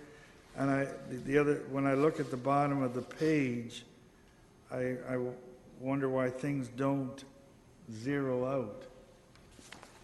For example, if I read it, am I reading it right? You're putting $158,000 in 2014 into playground features, but you're not adjusting that much in 2015 and 2016, whereas on the turf, you're taking $488,000 out, and then you're putting back $338 in 2015 and $150 in 2016. So why don't they zero out? Okay. Through the chair, so this was a request during the capital budget review of whether we could take the synthetic turf money in 2014 and move it to 2015 or later to advance other capital projects, other park capital projects. So what staff is trying to demonstrate in option 2 is that we can move that money out, the synthetic turf money out, in 2015 and 16, still continue with our synthetic turf program and allow some other park capital programs to move forward without an overall net change in the capital budget years. So yes, you're correct when you look across playground features that it doesn't net out the same, but what the overall difference in all of the capital park changes that we're suggesting net out year by year. They do, I saw that, but some things like general park development, you're not putting any money into it in 2014, but you're taking money out of it 2015 and 2016, right? So. Correct. So in 2015 and 16, we're taking a small portion of the general park provision out so that we can do other park projects in that year. So it's a bit of a juggling to make the net budget balance out in that year. Okay, you've taken extra liberties, okay, fine. Councillor Galloway-Seelock? Yeah, I was the one who asked for this at capital budget, and I appreciate it. And the rationale behind it was we were only going to have half of the synthetic turf funding in 2014 and half in 2015, so realistically nothing was going to be done until 2015. But in understanding this, I have one question, and that would be, if we went with option number 2, when would we see the synthetic turf completed? If we went with option number 2. So we do identify that in the issue paper there. Okay, I might have missed it. So under option 1, normally we would have done the work in 2014 and completed it in the spring of 2015. Right, I see that. Under option 2, we would delay some of that work and we wouldn't start the design until very late this year or early in 2015 and complete the work in 2015. It may be a small carryover of finishing some work in 2016. So realistically, if we went with option number 2, we would lose a season of synthetic turf. Is that correct? Half a season, say. Half a season. Okay. That was kind of my intent of bringing this forward was never really to delay synthetic turf, because I am a supporter of synthetic turf, and the savings in the long run really I think is important. So I will actually. Well, I'd like to see some of the other projects move forward. I will be supporting and move option number 1, no change, because I in no way wanted to impact synthetic turf, the timing of it when I asked for this issue paper. It was just to see if we could juggle things. So I would move option number 1. So the moving is essentially no change then. That's right. Yeah, Councillor Hernandez? Yes, I will be supporting the option 1 as well. I think we, as this council, committed to every kid plays soccer, and this is part of that commitment. So, and in the end, this synthetic turfs has a great business case. So, to slow that process down, to me, doesn't make any sense. Okay, 2 more people now. Councillor Rabinovich? Just very quickly, I too will be supporting the motion. I think it makes sense from an operating cost point of view, and it also makes sense from the point of view of the growth that we're seeing locally in soccer, and so I think it makes sense to support the motion that Councillor Galloway-Seelock brought forward. Okay. And Councillor Glenn Graham. Thank you very much. And just a quick question about the potential to rent out the turf, if I could just get a sense of what that could bring in terms of revenue, if someone could speak to that very briefly. 1 year's worth of renting the synthetic fields? Very briefly. It won't affect the budget, but Mr. Helmut? No, it won't affect the budget. I'd just like to know. Through you, Mr. Chair, could you just clarify your question? Sure. So if the fields were done in 2014, what could that be rented out for? And I guess that's what I'm looking for, is what's the rentable benefit of having it per year? Through you, Chair Davies, I think you see an issue paper F90 where it outlines the cost between turf and synthetic. The biggest advantage is we're getting a field that we are using basically March through to December versus a grass field that typically is sometime in May through to October. You're right. Sorry about that. And so that makes the case for me. That's absolutely right. So I'll support the option 1. Thank you very much. Okay, no further questions. Recorded vote. For option 1.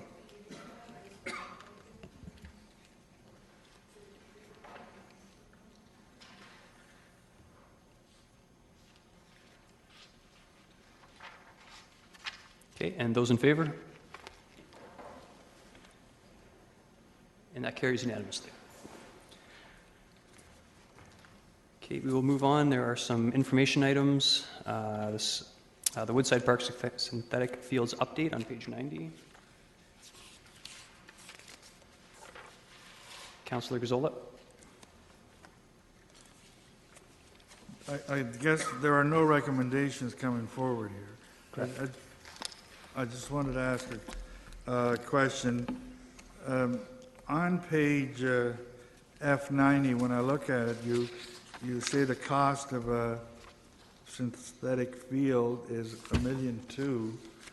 On the previous page, F89, you're showing 2014 and 2015.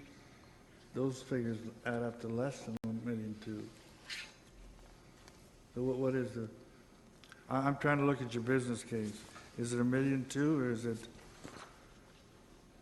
Through you, Chair Davey.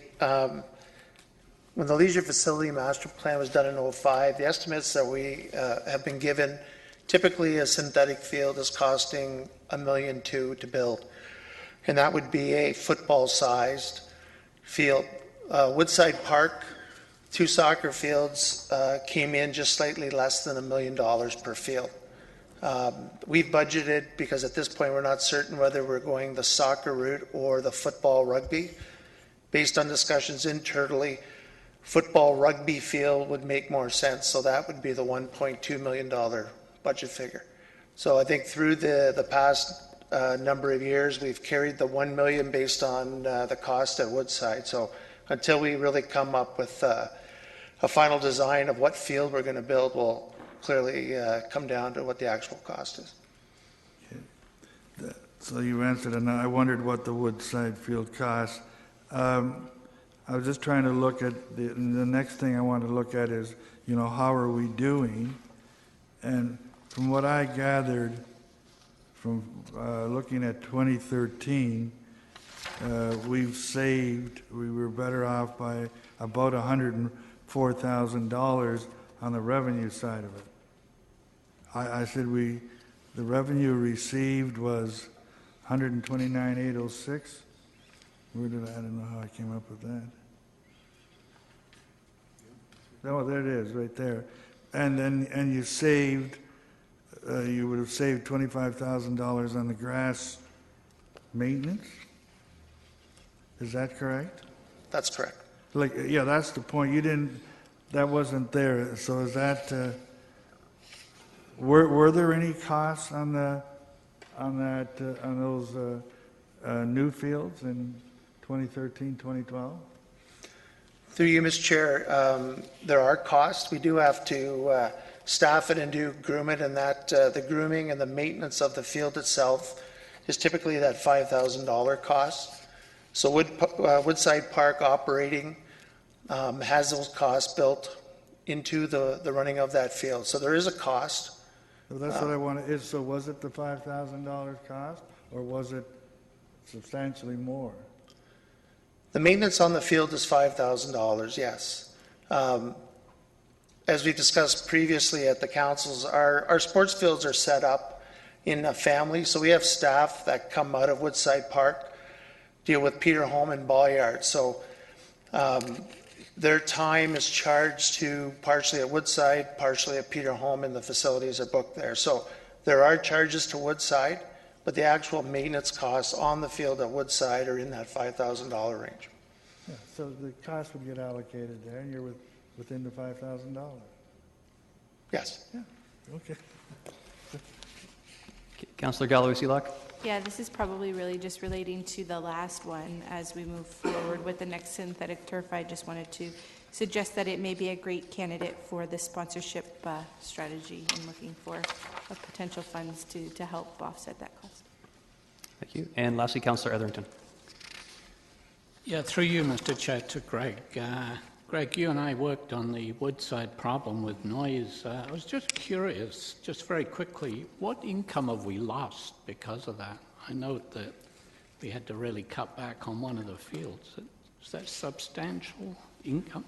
Yeah, through you, Mr. Chair. In the report talks about basically the 200 hours that we've lost. So based on approximately $80 an hour, it's about $16,000 in revenue we've lost based on the concessions we made. Thank you. Okay, there's no action on this item for information, so we'll move on to the next one, page F92, the cenotaph, and we'll say green. Councillor Singh? Yes, thank you. Quickly, so ultimately there's no impact if it remains in 2017. So if it were to be pushed off into 2024, would it be just that $175,000 cost for each of those two sites, or which would amount to a total of, what, $325? Sorry, could you clarify, pushed off till? It's stating that no impact to capital budget if project remains in 2017. If it were to be pushed off 2024, what would be the budget impact then? Obviously, we'd have to adjust for inflation, but I guess the real issue would be we've already pushed it out a couple years back. I think it was originally in 2013 or so. We pushed it out to coincide with engineering work, which now coincides with the LRT work. If we push it out further, there is some deterioration to the site that we have to deal with in both the Vogelslang and the Cenotaph site. So if the further we push it out, there may be some additional maintenance costs that we have to deal with. Is one more worse off than the other, or? They're both deteriorating. I'm not sure if there's one that's worse than the other. I think there's advantage of doing them together for economies of scale. Right, and the reference to the LRT work, would some of the work, would it be necessitated because of the LRT work, or? Through the chair, not necessarily. We've pushed it out to coincide with that work because we recognize by the time they're done, there may be some alterations to the final grades on, the curb or sidewalk, and it doesn't make sense to get in there beforehand and do that work if they're going to disrupt something or change something. So, meaning what I was looking at is really what is the condition of the site right now, and would it be serious deterioration to the existing site where it's beyond repair if we were to push it off that far along? That's really what I'm trying to get at. It's always something we can look at in future capital budget years. Our suggestion right now is it makes sense to put it in 2017. Okay, all right. Councillor Ivanovich? I guess two things on this. Number one, has there been any commitments or discussion made in the past with respect to any veterans groups pertaining to the timing of the end of World War II and the Cenotaph? I just want to make sure that the decision we're making here isn't in conflict with that in any way.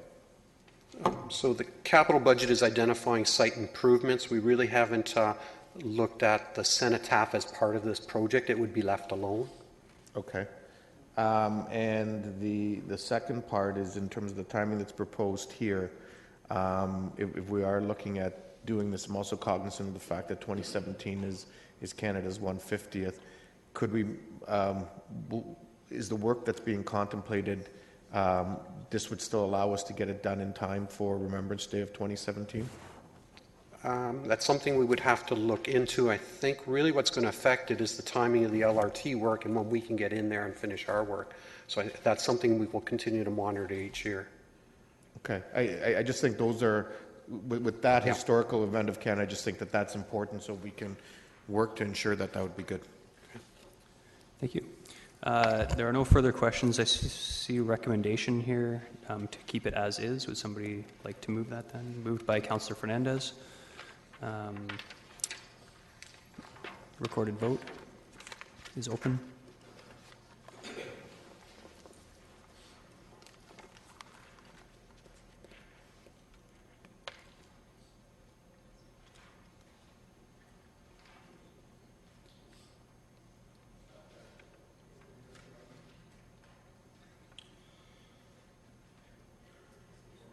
And those in favor?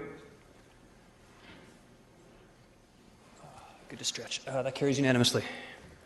Okay, we are on to page F93. And this is another, for information item, looks like it's an item that will come forward for the 2015 budget. Councillor Glenn Graham. Thanks very much, and I'm pleased to see this here, and thank you for the work. Mr. Ritz, I really appreciate it. It does give us some sense of where we're going with this, and I'm happy to move it.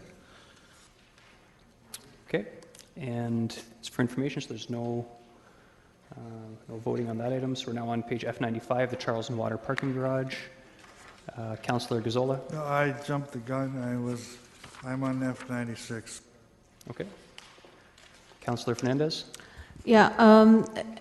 In light of the situation with our parking enterprise, and I think that and with light rail moving forward, I really do think that there is an opportunity here to take this parking garage right out of our capital budget. I'd like to make that motion at this time, because I think that a parking garage that's planned for 2023, even though it's not, it's just on the outer edges of our capital budget. My hope would be by 2020 that we would see less and less use of parking garages and more use of public transit. So that's my motion. Very good. Mr. Chapman? I would offer one comment for Council's consideration. Parking is a growth-related service area. We do generate development charges on parking projects. If you remove a parking project from the capital forecast and it's not included in the DC calculations, we will not raise development charges for the service area. So you may want to reserve this decision until you have the background study and are able to look at the impact on the calculation. Back to Councillor Fernandez. Thank you for that new information. I wish I had asked the question previous. Okay, so then would it be wiser then, instead of removing it, would it be wiser then to move it out to 2025? Or would it have an impact? Would it still have the same impact? I mean, it's Parking, still a placeholder? Right. Parking is a 10-year service within the DC bylaw, so there is only a 10-year capital program, unlike engineering works, which go out for 30 years.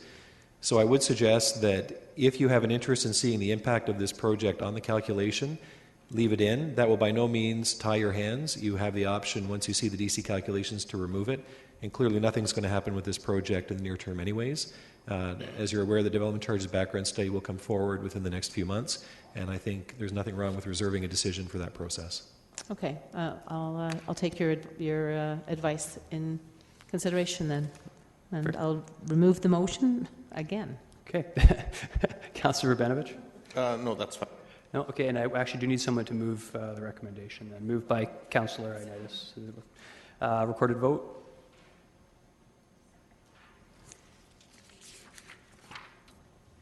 Voting's open. To move it as is.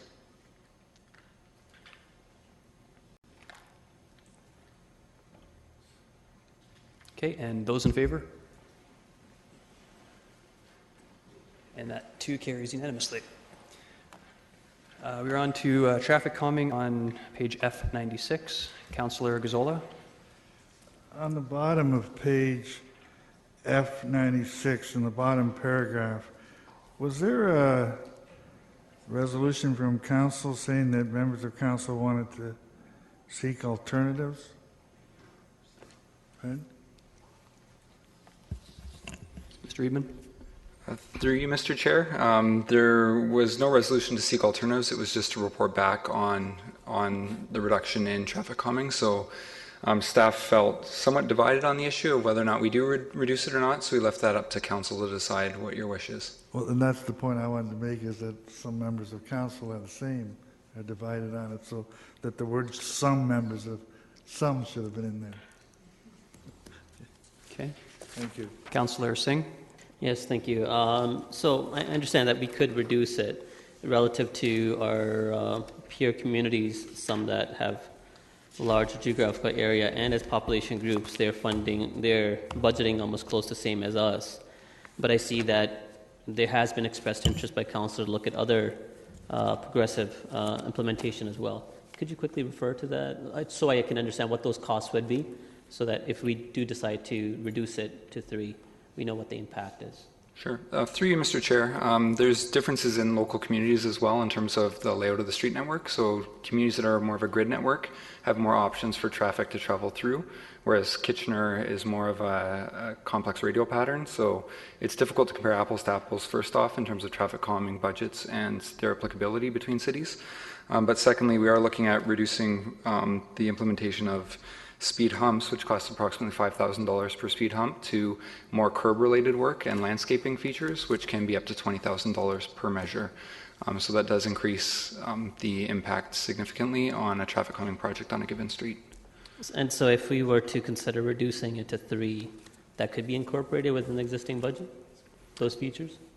Through you, Mr. Chair, it will be more challenging to implement the projects if we reduce to 3 and the budget down to 3. No, I'm saying if you were to reduce it 3 but keep the budget as is. Through you, Mr. Chair. Even those 3 calmings, could we incorporate those type of features within the existing budget, or would you guys still be coming back to us later in the year, be like, okay, good, you gave us direction to, start looking at alternatives, but now it's going to cost additional said amount of money? Through you, Mr. Chair, it would be a lot easier for us to implement the projects if we maintain the budget as is and reduce the projects down to 3 for future years. Okay, thank you. Councillor Glenn Graham. Thanks very much. And I would support moving to 3 projects a year and maintain the existing budget. This is one of those where, of course, we would like to save the money, but we heard in the recent Compass Kitchener report and some other surveys how important transportation is, and we want to get this right. In terms of the traffic calming, also we know that speed humps are, of course, a challenge for our emergency services vehicles, and that there's cost impacts to that and to safety in the community if there's a need for those vehicles to go quickly.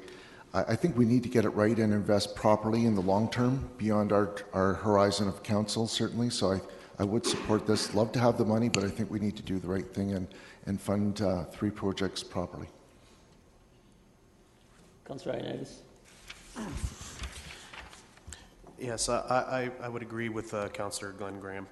I think having dealt with this twice in my ward in the last year and a half and seeing the issues that it's been raised and the current concerns from the residents, I think we need to have a better method and have better tools, and keeping the budget so that we can have those better tools to actually reflect the residents' needs better, I think is a better option for us to. Councillor Etherington. Yeah, through you, Mr. Chair. Whatever we do on the number of projects, I would retain the traffic calming, and the associated budget. Going door to door in the last election, next to LRT questions, probably one of the top doorstep conversations in my ward, Ward 9, had to do with traffic calming. And everyone knows how I worship Ward 9, so thank you. Yes, Mayor Zier. Thank you. Most of the comments that I was going to say have already been said. I was one that was pushing for alternatives because I think that we are running into troubles with the vertical deflections. And so, in fact, I would, whether it's right now or in a moment, at your direction, would move the last sentence in the financial implications, which has the effect of maintaining the monies in the budget, but reducing the projects to 3. I think Councillor Glenn Graham kind of moved was it already to the same effect already. I'm sorry. Okay, right? I heard him say that he was supportive of that. I wasn't sure there was a motion. That's fine. Okay. Councillor Davey. Thank you. I have some concern with this. Staff indicated it might be possible to give the decrease, and at this point I thought this was one of the more obvious items. So I would amend that we do move to 3 and we do take the $56,500 decrease for a number of reasons. I mean, I hope everyone took a close look at the report and realizes that we are far and away, in my opinion, overspending on traffic calming compared to just what everyone else. I mean, Cambridge budgets $0, Guelph budgets $80,000, the entire city of London budgets $125,000, and we budget $226,000 per year. I think we have, I look at the strategic initiatives that we have, and you don't look at this in isolation, you look at the best way to spend money. So if at some point down the road, traffic staff cannot accommodate different ways of traffic calming with this budget, they can come to us, but they haven't come to us and said that in this report. I'm starting to get a little bit concerned that we're not going to hit our 1% target if we don't take the obvious ones like this. I would also like to remind Council that I believe it was 2 years ago, we essentially doubled our budget for this. So even by reducing by 1, you can go door to door and, in all honesty, tell your constituents that you increase the traffic calming budget by 50%. This isn't over the term, we are still increasing, but this is a place where I think we are overspending, and I think in the context of the public that we have here, when oftentimes it's half the people that don't want the traffic calming and half that do, I think I would much, much rather see this $56,000 go to one of the initiatives in the back, be it BiLab, be it mobile technology. I think this is a no-brainer. So again, I hope I've been clear. I would amend the existing motion that we do take the $56,500 decrease. So you'd want to reduce it to 3, and with the financial implication. Councillor Gazzola? Yeah, when it started out, I didn't think there was a motion on the table. There is now. I'm just wondering whether this is premature. I thought we were in the process of studying this and going to the public. Seems to me just this week we had a meeting with the public, but I haven't heard any results. I think it's premature for us to be doing anything with this at this point. Until, pardon? I would move a deferral of this until we get a report back from staff as to what happened when the public got involved. Okay, well, the deferral takes precedence. So the timing would be when the public input process would be?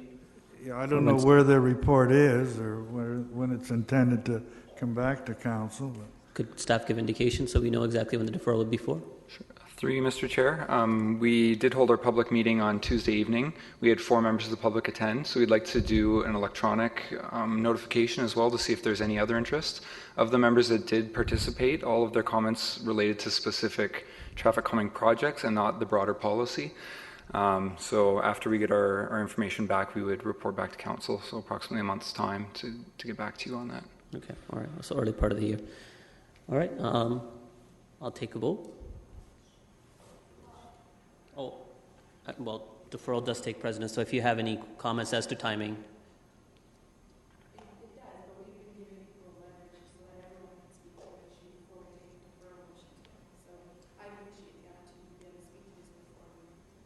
Sure, unless I'm being challenged, sure, I'll allow that. In that case, Councillor Janeski, you're first. Well, thank you. I see where we're going with the motions and the amendments, and now we've got a deferral, and based on the comments on the meeting from just the other day, that hardly really anybody showed up, but more specifically, I mean, that holds quite a bit of water to me. I'm not prepared to support the deferral. I think we should deal with the matter here because it's a budget issue. Otherwise, we just miss the opportunity to address this. Okay. Councillor Galloway-Sealock.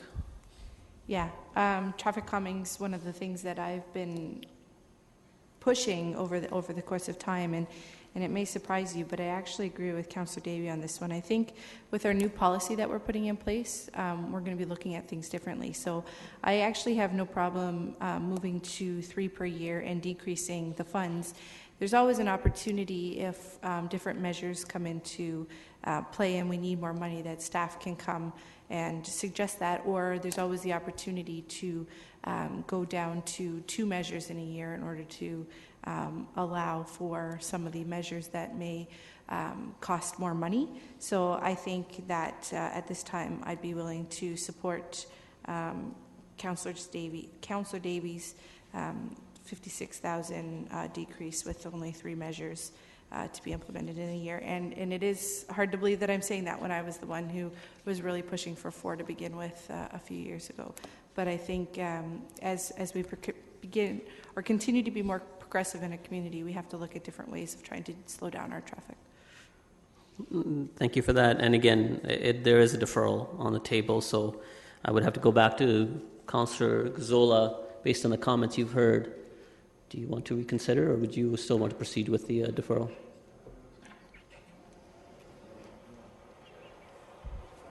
Sorry.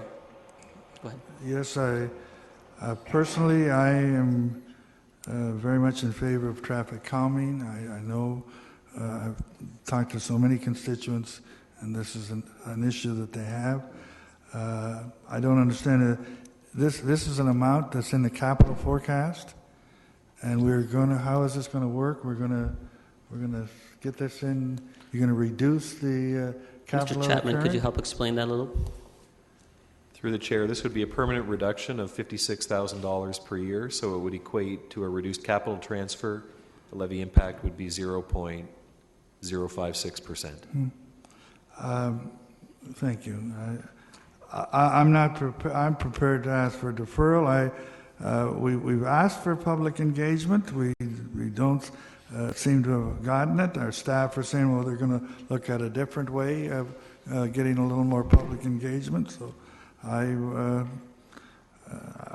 don't think it's an urgent matter, and I think it can wait till staff come back with a report. Okay. So I want my a motion to stand. Okay. We are going back and forth on this one. So, Councillor Varanovich, you keyed in. Just deal with the deferral motion. All right. Those in, I guess we can do it by hand. Those, or do we have to do recorded? No. Okay. Recorded has been. Okay. All right.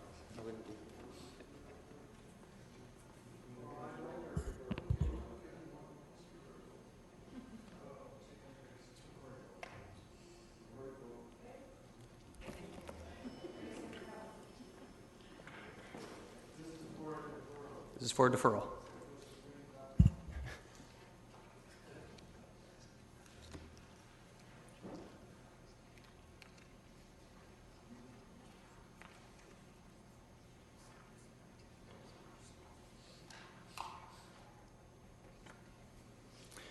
And those in favor?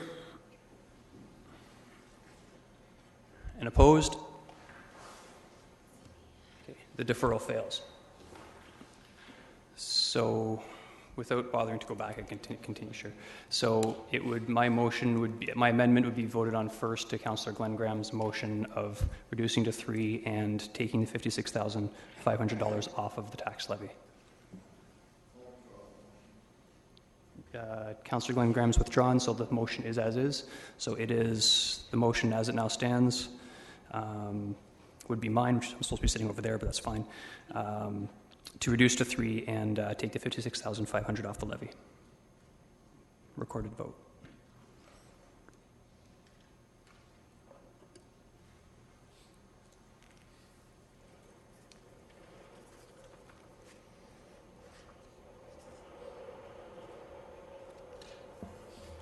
Okay, those in favor? And opposed? That carries.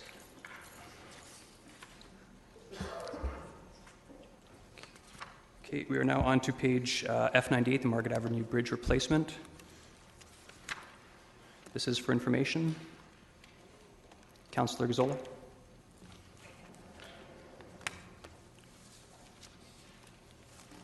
I'm sorry, I have to find my question. It's okay.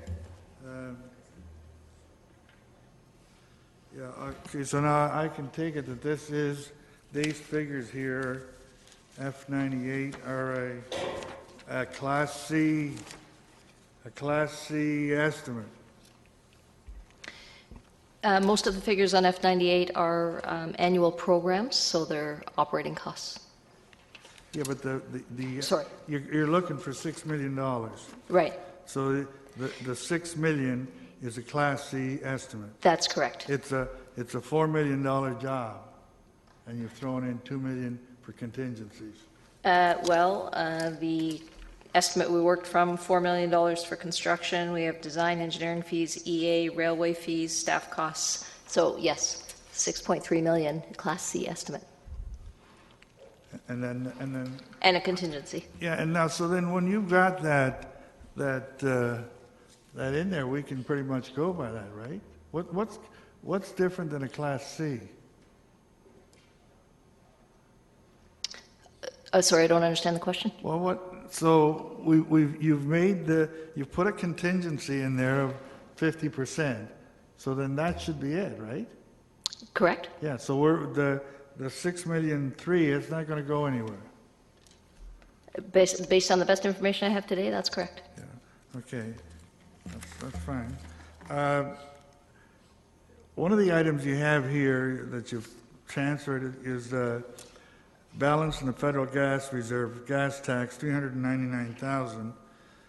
I couldn't tie that into F-76 because the balance was a higher figure than that. Can somebody help me out with that?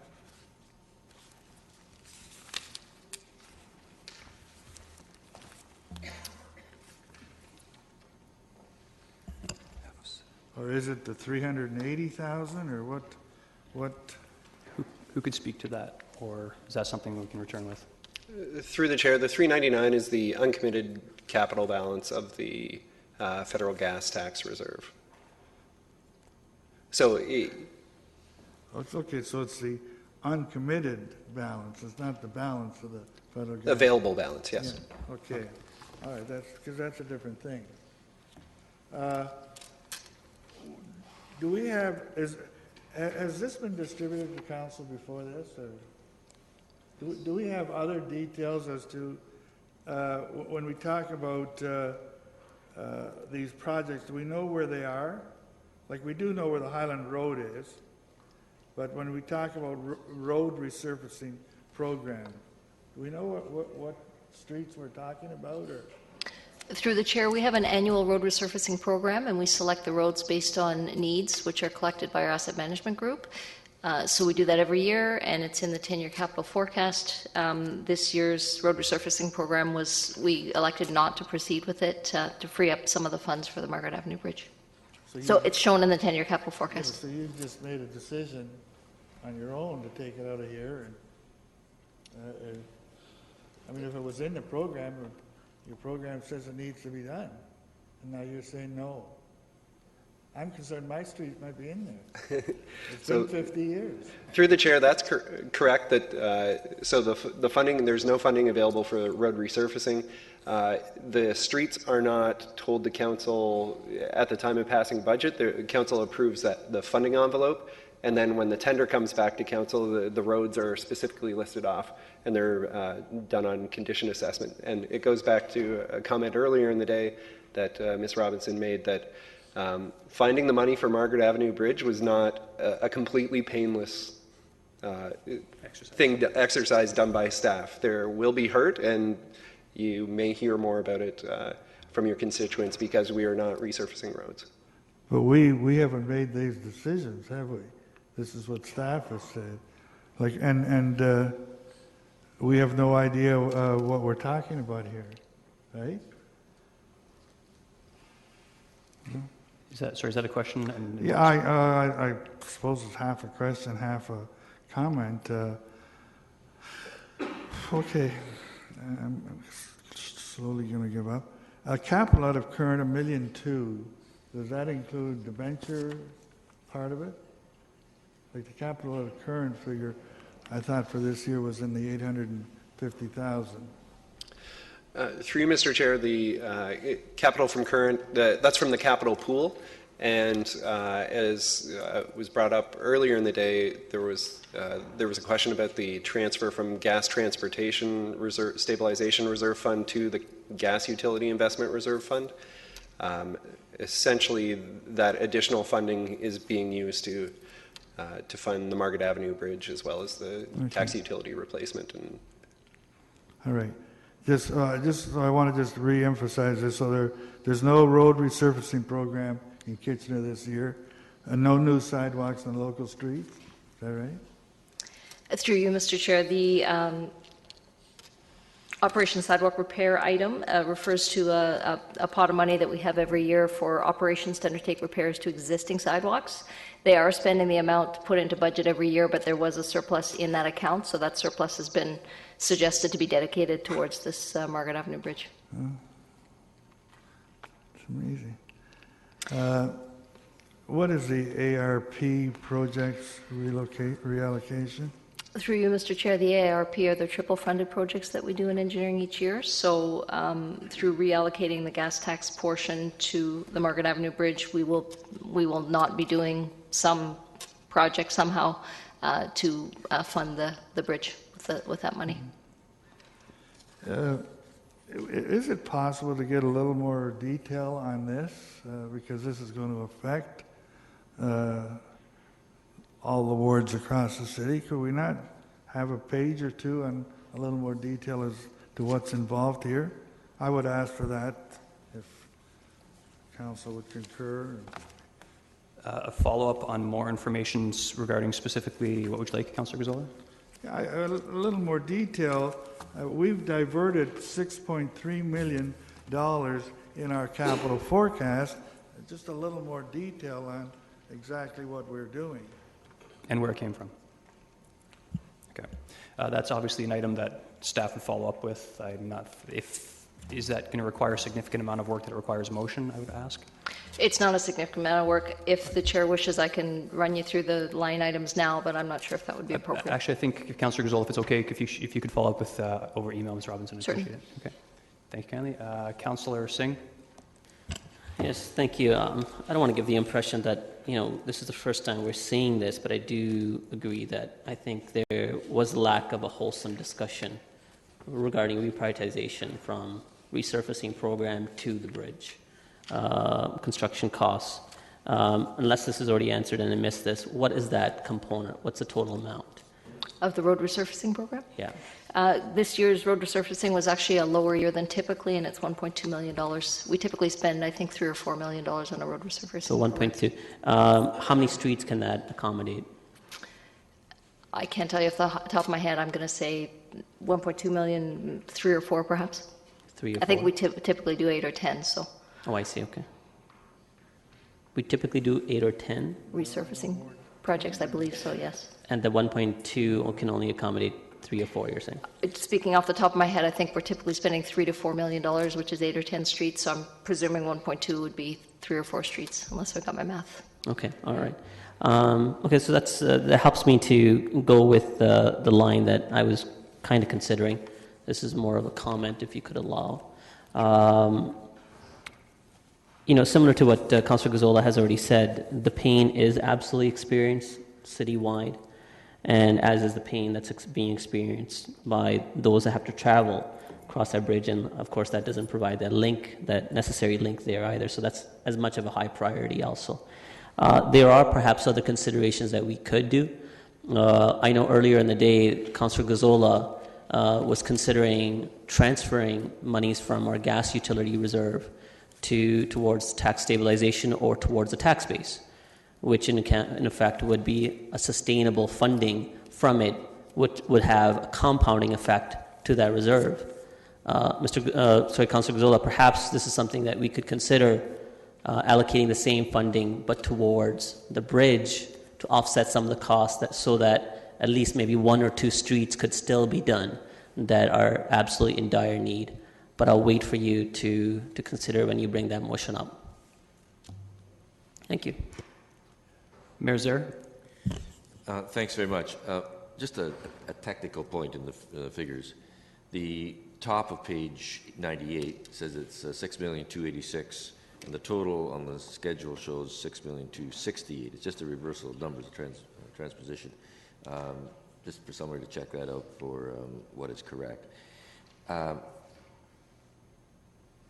I think that there were comments made earlier that we can suddenly come up with $6 million, and that so therefore we got a lot of buffer in the budget. Clearly, we're seeing that is not the case, and so I would suggest that we get the kind of further detail and summary of the effect of what this has, but it's not going to impact our budget at this point in time. I think it's simply a reallocation, and that reallocation could be adjusted after the fact when we're not under the pressure of making that decision today. Am I correct, Mr. Hagee and Chapman? That part of it I'm just talking reallocation, not changing the total figures at all. Through you, Mr. Chair, the Council will be approving the total funding for that project today, and if there's a desire of Council at some later date to change funding mechanisms, Council would have to approve it, but it could still be done. Yes, of course. Yeah, because maybe there's I have no idea what it would be. Instead of the full amount of 1.2 out of roads in 2014, it's 1.1. There's another 100,000 out of something else. I have no idea what that would be. I'm just suggesting that in order to get us through the budget process today, we recognize we need to have this in the budget. The allocation could come back to us shortly, I think as soon as possible, so that that allocation can be either approved or amended. And Mr. Chairman, I'd be prepared to make that a motion so that it's just clear what we're doing. Okay. I'll ask you to hold on for just one second. Councillor Yaneski. Yes, a couple of brief questions. Further to Councillor Gazzola's questioning on the AIRP, what does that stand for? Through you, Mr. Chair, Accelerated Infrastructure Reconstruction Program. Sorry, say it again. Elevated. Accelerated Infrastructure Reconstruction Program. Okay, got you there. The other question is Highland Road gas tax. And in terms of the resurfacing that you're talking about doing, I'm not too sure where on Highland Road you're talking about, but I thought it's a regional road. I believe the item on the paper refers to a closeout from the Highland Road project that was undertaken this year. I believe that was money left in the account that we're now allocating to the Margaret Bridge. And that was for which portion of Highland Road that was done? The project we did this year. Oh, from Sterling to Hoffman, roughly. Yes. Okay. Correct. Okay, no further questions. Mayor Zaire, if you wouldn't mind, just if you could restate your motion. My motion is picking up on what everybody else has been saying, and that is that today we confirm the budget amount of 6.2 or 6.3 million for the Margaret Avenue Bridge, and that we ask staff to bring back a report as soon as possible on the sources of those fundings as part of a reallocation of the capital budget. Very good.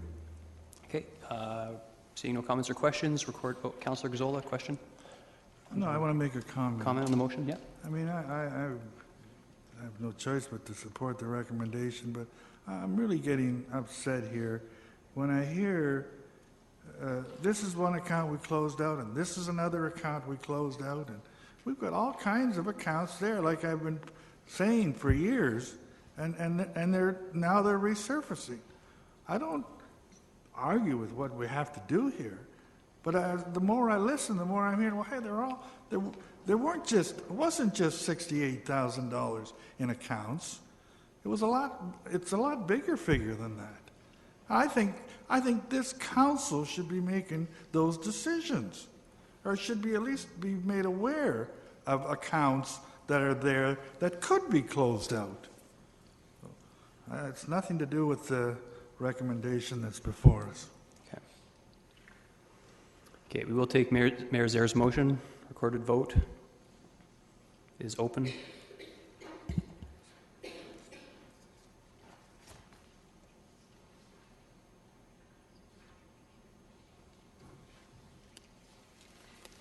Those in favor? That's carried unanimously. Here. Moved on to page F99, Infrastructure Engineering Services. This too is an information item. Councillor Gazzola. Yeah, I jumped the gun, but I did have a quick question on this. It looks like we're going to do an awful lot of work in 2014 on these engineering studies, because this $700,000 is all money that we have set aside, right? Already, it's already in the pot. Yeah. And hereafter, for the next 10 years, I looked, we've got $169,000 a year. So if I read that correctly, in the next 10 years, we're going to be doing $169,000 a year, but this year, we're going to do $700,000 worth of studies.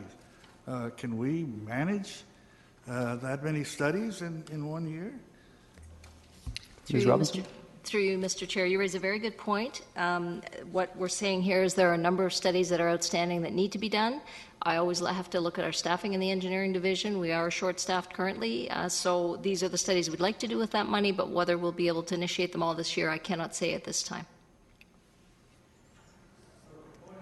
Oh, pardon me, Councillor Gazzola. I guess the point is, though, that if there was an urgency, maybe, for the bridge, we might have been able to take the cost of one of those 2 studies and put it into the bridge? No? Through you, Mr. Chair. One moment, Ms. Houston. Sorry, I'm probably going to say the same thing you're going to say. The studies are funded from development charges, so we couldn't have used development charges for Margaret Avenue Bridge. But we might have been able to use development charges for some other development charges. It's obvious you can't spend the whole $700,000 this year. I guess I'd have to wait until we really take a closer look at our development charge bylaw as to what's in there. So I'll sit on that. I'll sit on that question. Thank you. There are no further questions on this item, and there's no action to be taken. Okay, we are at the alternative revenues now. It's 20 to 5. Yes, Councillor Yaneski, point of order. Yes, Mr. Chairman. I know we had just dealt with an engineering matter, and we had something that basically unfolded this past council meeting, and I want to bring it to the attention of council. That may have an effect on the budget here in terms of the process, and maybe I could get some direction or clarification at the same time. As we're trying to reduce the budget, we also dealt with an issue of the Glasgow Street reconstruction that was done on Monday night, and that was approved by council. But at the same time, we also deleted the sidewalks, which was a savings of $100,000. I'm just wondering whether as part of that, whether we can apply that $100,000 to reducing the tax levy at this point in time. Mr. Chapman, do you want to respond to that? Oh, Mr. Chapman's not here. Mr. Haggie, do you want to respond to that? Through the chair, I would need to look to see how that project is funded. So the answer I'll give you right now is potentially. The other piece I'd like to say is that the Glasgow project wouldn't be over all years of the capital forecast. Even if we remove $100,000 today, it would in effect be divided by 10. So we would have a savings potentially of $10,000 if it's divided by 10. Because we would have the project would be in 1 year, not spread over all 10 years. We would need to reduce the net levy or the capital transfer by $10,000 over the 10 years to come up with that $100,000. Otherwise, we would make a reduction of $100,000 in 2014, and then our 2015 capital budget would have to go up by an additional $100,000. And in essence, you would have some savings in 2014, but you're automatically increasing the 2015 capital budget by $100,000. But that money would have been spent this year as part of the project. Would it not? I mean, we've allocated, I forget what the project was, $3.5 million or something, and of that is a portion of sidewalk. And that money would have been spent this year with the balance finished off next year. Right, and I want to look to see how that project is funded. It might be a completely moot point if it's funded by sanitary or water or a utility project. I just don't know the nature of the funding for it, so I would need to find it before I can give any kind of real answer. So we'll have an answer a little later on this afternoon? Sure. Okay, thank you. Well, this evening. It's this evening, exactly. And Councillor Gazzola on that point? No, I wanted on a different point, but okay. I want to try to save you some time. Oh, I'd love if you save you some time.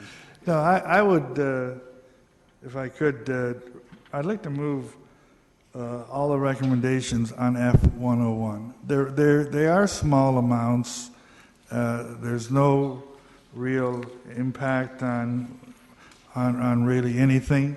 I would move them unless someone wanted to pull out the odd one that they wanted to, but just to keep things moving. I was hoping someone would do just that, actually. I'm happy to take that motion. Comments on moving all of these, and we'll discuss taking a break after we deal with the alternative revenues. Councillor Galloway-Seelock. Yeah, I have issue with just a couple of them. I don't even think I have any question, but I would ask that, it's just going to take me a minute because I was expecting us to go through these separately. I would ask that we take on F-103, number 2, the new fee for follow-up inspections, separately. Just a quick comment, I think that'll just end up contributing to our chronic deficit in bylaw, so I don't agree with that one. And which is $7,500. And on page F108, with respect to the driveway ramp widening permit, I would suggest that fee be closer to $100. I just don't think people will apply for it, and again, it'll be revenue that we just aren't able to obtain. I think 100 might be something people are a little bit more willing to pay for, rather than just do it without permission and ask for permission later. Okay, so for council, then that's page F109, about halfway down, it says driveway ramp widening. It's currently $150, and the amendment would be to change that to $100. Right, 100, which in essence would be $2,000 $2,000. instead of $3,000. So I'm really only looking at taking out $8,500 out of all of those options. Okay. Thank you. We'll take those. Councillor Verbenovich.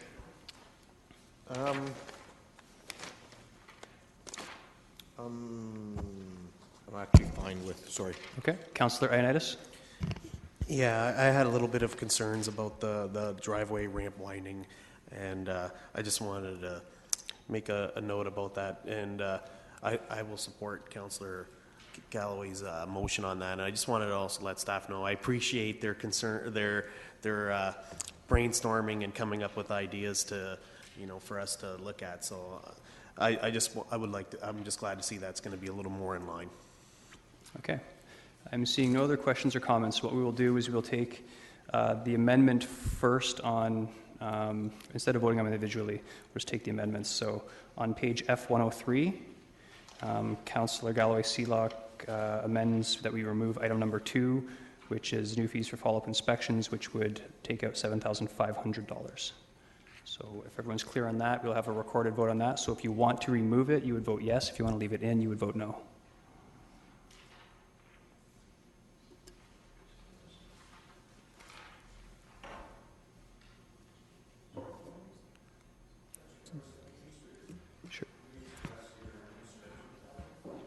Councillor, okay, sorry, if we can hold off the vote for one moment, okay. Councillor Galloway-Seelock, the question by Councillor Verbenovich was that you explain your rationale for item number 2 on page F103. I just feel that there, if I remember correctly, that this doesn't always happen very often, and that we're budgeting for something that may or may not happen and could, in effect, just contribute to the chronic deficit that bylaw enforcement sees. So implementing the new fee for inspection, it may happen, it may not happen, and so at the end of the day, we probably, or we might not get the revenue that we see. So I just see it as something that we don't do. Okay, sorry, that's where I wasn't clear, and maybe we can ask Mr. Turner, because I think what the report is saying is that staff are having to do these on numerous occasions, and there's a cost associated with that, and so we should start billing some of that to those property owners. Is I think what staff's saying. Mr. Turner will say yes. Through you, Mr. Chairman, it is correct that we've estimated that annually there's somewhere in the ballpark of about 100 inspections that would fall within this category. And to clarify that what I'm talking about are situations where we would be re-inspecting after the date of compliance has passed. Okay. So Councillor Verbenovich has the floor. So if I can just continue to follow up on that. So what you actually have gone back, looked in your records, looked at how many times you're having to go a second and third time, and based on that, took some percentage of that and said, here's what we think can be in the budget, and you're reasonably confident that this, unless all of a sudden everyone becomes well-behaved. That's the point. That's what the reality is going to be. Based on past performance, that's correct. However, to Councillor Galloway-Seelock's point, I think it should be noted that we really put this forward originally as a compliance strategy, not necessarily something that we can guarantee will sustain revenue over the long term. So as people become more familiar with the compliance alternatives, it may be that we see that the number of re-inspections decreases. But that would mean that in the future, if we start seeing compliance levels going up,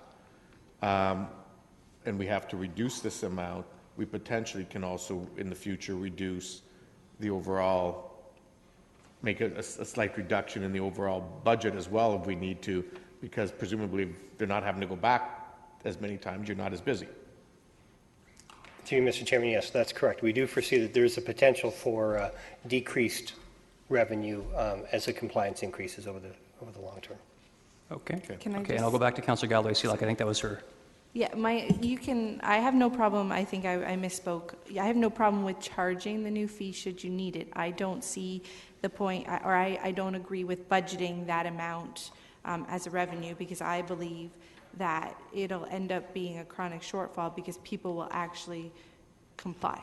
So that's, maybe that makes it clear of where I'm coming from. So I have no problem with moving forward with the new fee, but not budgeting for it. And if we do get revenue from it, then that goes towards the chronic deficit that bylaw already has. Okay, I have 3 people in the queue here, and I just want to remind council that we're talking about $7,500 at this point. Mayor Zaire? Pass. Sorry? Pass. Pass. Thank you. Councillor Gazzola? I'll pass. I just wanted to, you do get one free follow-up, right? The first follow-up is free. When you go to check to see if they've done, that one is free. It's when they haven't done that you then start to charge. Yes, we would reinspect on the compliance date. It's after that we would implement it. The first one's... Thank you. And Councillor Singh? Yeah, I just thought I see where Councillor Galloway-Seelock was going, and these are the things that perhaps we should start budgeting towards our tax stabilization fund when we can't guarantee how they will be in the future, but can continue funding that source. And we've looked at avenues like that. So rather than affecting your tax base, still budget it, but have those proceeds go towards tax stabilization. Okay. I'll move that. As an amendment to Councillor Galloway-Seelock's amendment? Okay, so we'll take Councillor Singh's amendment first, and that is that all funds proceeding from this specific cost recovery go into the tax stabilization reserve as opposed to being a budget item. So basically, it wouldn't reduce the levy, but anything that we made would go to the tax stabilization reserve, if I'm understanding correctly? Okay. Is everyone clear on that, or do I need to repeat it? I'll repeat it. Councillor Singh's motion, in essence, is that because these fees might be unreliable, if I'm paraphrasing, he's saying that anything that comes out of this cost recovery fee, if it is $7,500, whatever it may be, that it goes directly to tax stabilization reserve fund as opposed to the tax levy because of the unpredictability of it in the future. Is the amendment to Councillor Galloway-Seelock's amendment of Councillor Galloway or Councillor Gazzola's motion of everything. Okay, are we clear on that now? Okay. The voting is open.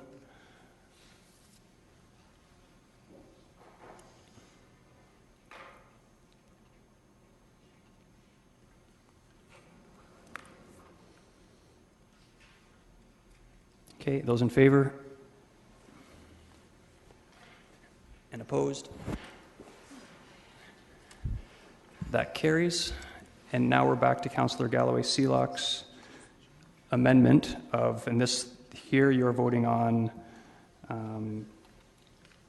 yes, no, actually, no, your amendment would be redundant then, would it not? Because, yes, okay, so Councillor Galloway-Seelock's motion would be redundant, so.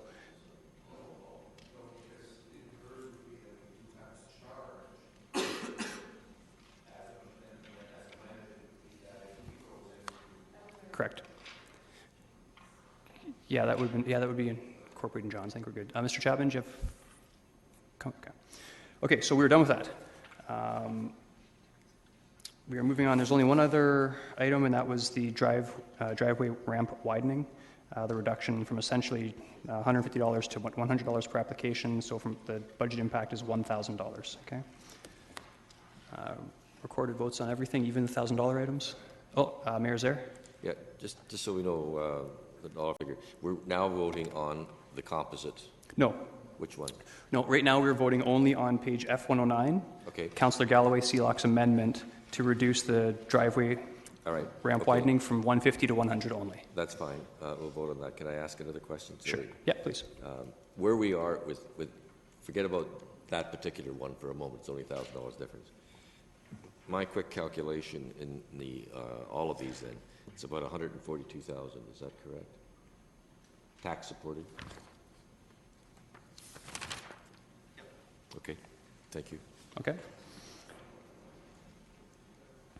So we're voting on the amendment. If you want to reduce the application fee from $150 to $100, you would vote yes now.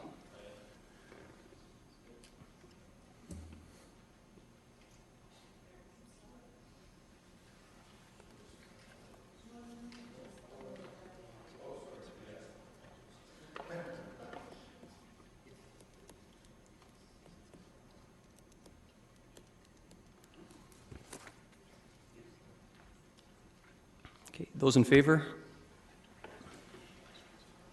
Opposed? That's carried. Okay, and we will now vote on the balance of the items in the alternative revenue.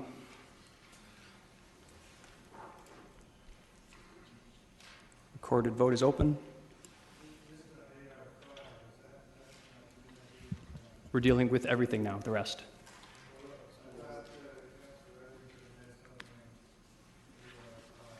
Okay, hold off on that vote for 1 second. Oh, yeah, there is no AR5. Yeah, we'll deal with that later. Okay? Yep. So again, the voting is open now for the balance of the alternative revenue issue papers.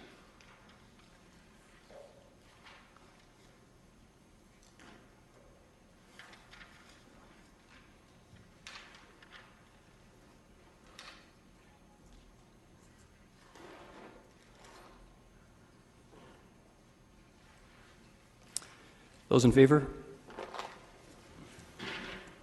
That carries unanimously. I'd be remiss if I didn't thank staff this particular portion. I thought that the revenues they came forward with were, it was very good, very comprehensive. It wasn't items that, we would obviously have to say no to, so thank you for that. Okay, we are now at 5 o'clock. I'm at council's discretion for if you wanted to break now and how long that break would be. Mr. Chapman? Maybe I can just, given we're now into the worksheet, Chair Davey, let you know where we stand and what's in and what's not in. Please. So if you refer to the green section, you can see that with the reductions you've made so far today, you're sitting at a levy impact of 0.97%. That does not include the additional assessment growth, which has a value of 0.3%. So if that were included now, you would be sitting at 0.67%. What you've not dealt with to this point is the service additions and the chronic deficits. So those are really the remaining items that could have a potential to be added back in, less that assessment growth. Okay, very good.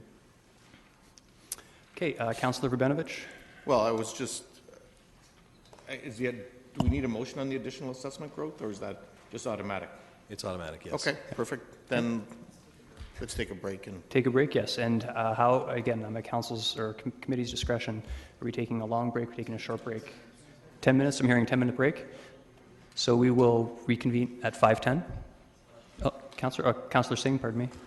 Thank you. One thing that I'm sorry I missed, I didn't see in the final budget package, I thought we had referred it to final budget day, was operational funding to the creative enabling enterprise, the $54,000, I think. Has that already been voted on, or that can still be voted on at the end? Mr. Chapman? Through the chair, there was no direction from committee on that issue. I believe that's included in the Tier 1 grants, and so council would really have to deal with that matter separately and basically pull it out. Otherwise, it will be captured as a part of the overall grants approval. Okay, so I'll be doing that at a later point. Okay, thank you. Okay, 10-minute break. We'll see everyone at 5:10.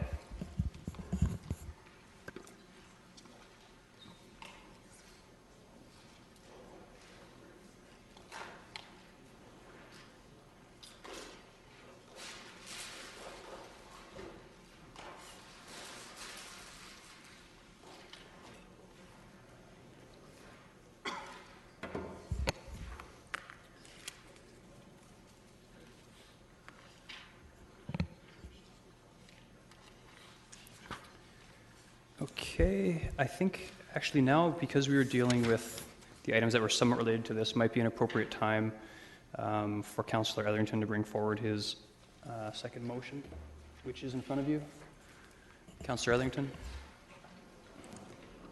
Do you want me to read it, Chair Davey? Please. It's pretty straightforward. Whereas demand for Kitchener's leisure Access Card program providing subsidies for seniors, children, single moms and other adults who cannot afford Kitchener's recreational programs continued to increase in 2013 and is expected to go still higher this year, 2014. And whereas the program serving low-income families experienced a $29,500 shortfall in 2013 after its budget was exhausted, helping 3,460 people, which is up from 3,015 in 2012. And whereas assistance from private funders is becoming increasingly precarious in an economy where many local families have suffered unemployment, therefore be it resolved that the $135,780 budgeted for the Leisure Access Subsidy Program be increased by $10,000 in addition to the $10,000 increase Council has already approved through Alternative Revenue Proposal AR05, increase user fees by an additional 1%, while providing additional funding for the Leisure Access Card, resulting in a total budget for leisure access of $145,780. And I had some comments. Do you want to hear those now, Mr. Chair? Not just yet, actually, if you can hold off. Okay. Okay. On this item only, on Councillor Etherington's motion, Councillor Glenn Graham. No, I'll support this. I wasn't sure whether or not we were actually spending this amount, but it appears, based on staff input, that we are. So actually, Councillor Glenn Graham, I think this one in particular is important to get questions only first. We'll have comments after. Okay, so the question is, are we spending this amount? Are we spending $146,000? Mr. May. Anyway. Through you, Mr. Chair, we certainly have experienced what I would say would be considerable deficits over several years, and so yes, we're spending that. Thank you. Councillor Gazzola. Yeah, I was going to make a comment, but I'll ask it as a question. Is it necessary for us to do this? Mr. May.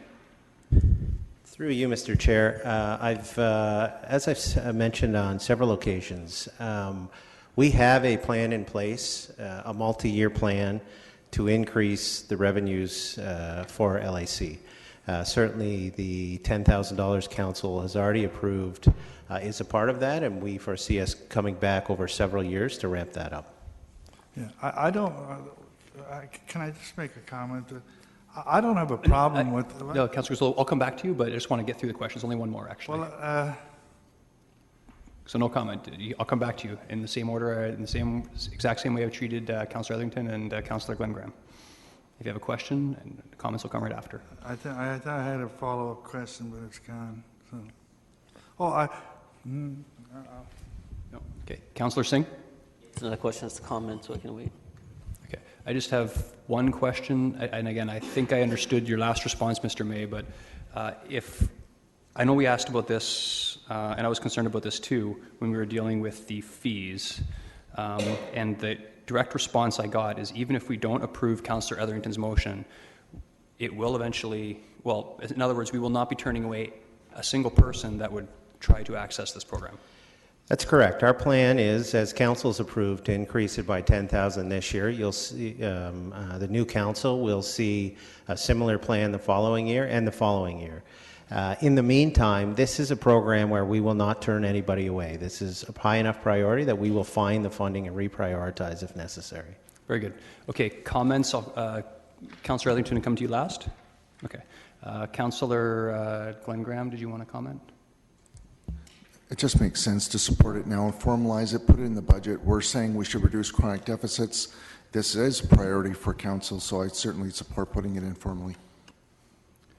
Councillor Gazzola? Yeah, I don't disagree with the program. I don't think we need to be doing this because I think the message is that you don't ever turn away anybody. And I think that's what we've done.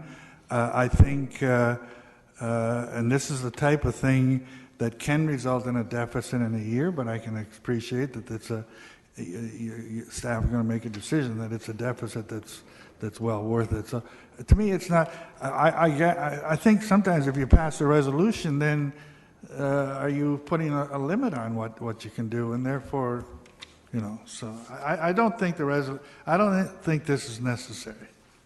Councillor Ineski. Yeah, thank you. I know the money is set aside that's shown here, and as pointed out by Mr. May, nobody's turned away, and based on numbers that would take advantage of this, the budgeted money seems to be reasonable, and of course there's always that chance. And again, adding another $10,000 is sure it's beneficial, but if it's done within reason, as staff have indicated through the particular process, I don't know why we're here. It seems to be redundant in terms of just trying to throw in something else. I'm not prepared to support it. Thank you. I will comment quickly. I mean, I appreciate Councillor Etherington's sentiment, and when I was made aware of this motion was coming forward, I told him that I would be supporting it if I found out that anyone was being turned away. So that is not the case. No one's going to be turned away, and I'm hearing that through future budgets this will be resolved in terms of the deficit. So I don't think this motion is necessary at this point, but I do think the sentiment is important. Councillor Etherington. Yeah, through you, Mr. Chair, I just wanted to point out the reason I'm doing this, even though I'm told we don't turn needy people away, we're often overshooting our budget. And I think last year we overshot it about $30,000. So I don't think in other programs we can, grope around and come up with some mysterious way to find the money. Up until now, we've made use of, for example, there's a Canadian Tire program called Jumpstart, which we've had to turn to because we simply did not have enough money. So that's the reason I'm trying to get this money firmly in place so that it'll be easier for staff involved in this very worthwhile program not to turn people away. Councillor Rabinovich, comment after. Yeah, just very quickly, I will be supporting Councillor Etherington's motion. I think this is one of the things that is important in terms of giving people a hand up when they most need it. We know that there are those who are being challenged in our community, and investing in our youth in particular is extremely important to me. And it's a fund that I don't want to simply put that burden on to the future, knowing that right now it's needed significantly. Councillor Fernandez. I guess I would say proposals, unexpected proposals. There was money twice here today that we could have used $10,000 from, and we chose not to. Okay, there are no further questions. Recorded vote on this. Voting is open.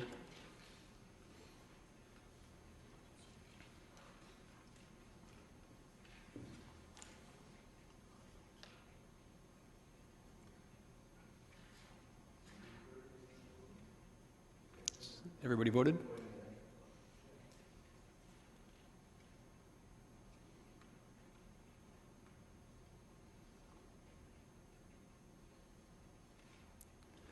Those in favor? Yeah, that's counted as a negative vote. So those in favor? And opposed?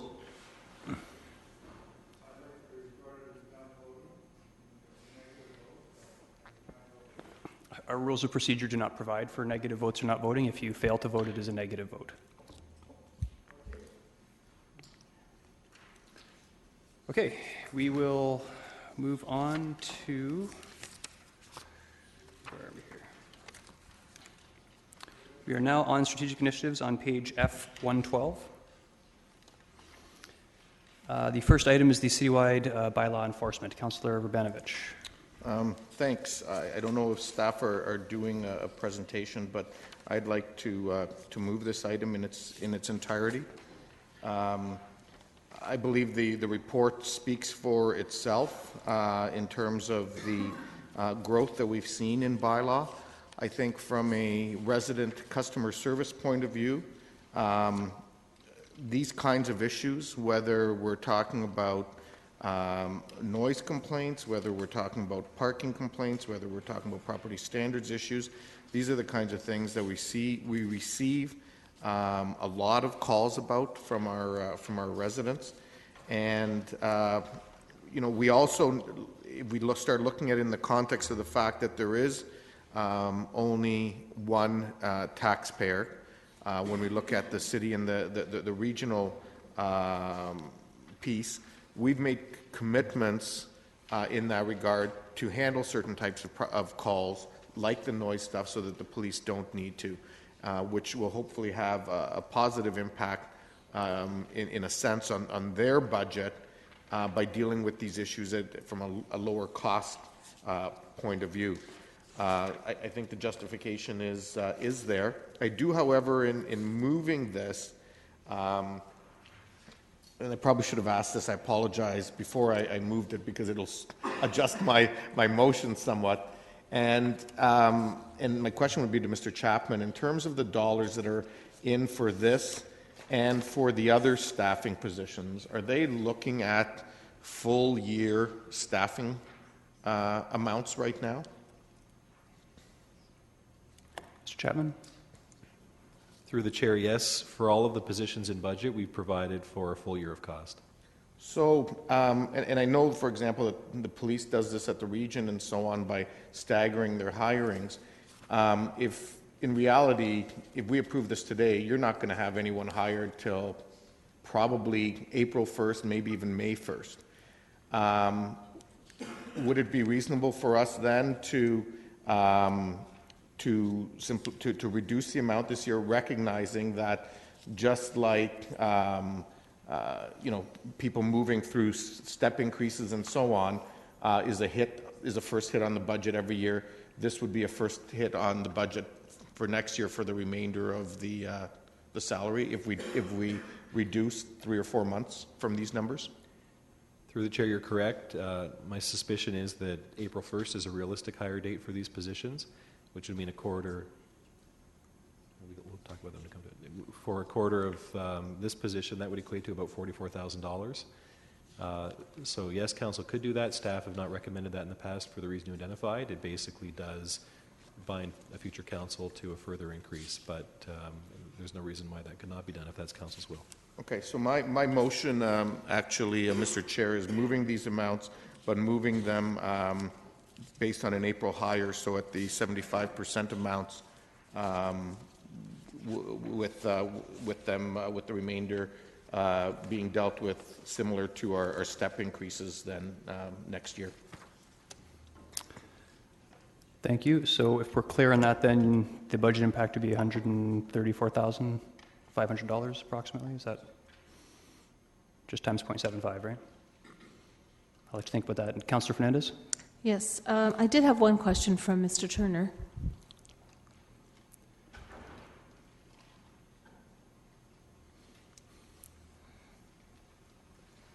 Although I completely understand the rationale for all of this, I just wanted to throw out an option of instead of 2 full-time bylaw officers, a 1.5, so 1.5, so a part-time and a full-time. Would you be, with the option of maybe once we see the revenue generating and how that works, being able to move that person into a full-time position in 2015? Is that something that you could see as a possibility, a doable? Through you, Mr. Chairman, I think the issue, of course, would be that if we had a 0.5 officer, essentially that would be part-time dollars that we would be utilizing this year to increase our service level.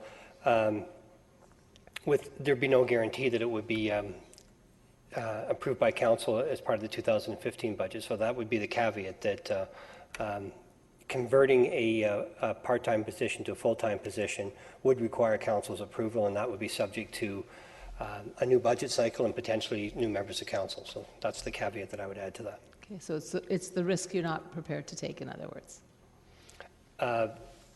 Through you, Mr. Chairman, our bylaw enforcement staff are dedicated to doing whatever council approves. So I wouldn't categorize it as a risk I'm not prepared to take. All I'm saying is that the risk would be that that the future council may not see merit in converting that staff person.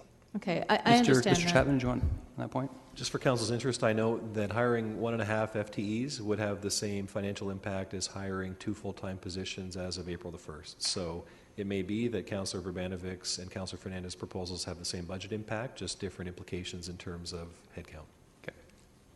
I agree, but I believe Councillor Verbanovic's rationale is different because he's looking at the other strategic initiatives. I'm looking at the long-term implication and the benefit of having people on the street. I mean, I certainly my ward has benefited greatly by wonderful response from bylaw officers. I just wanted to throw the question out, not to say that.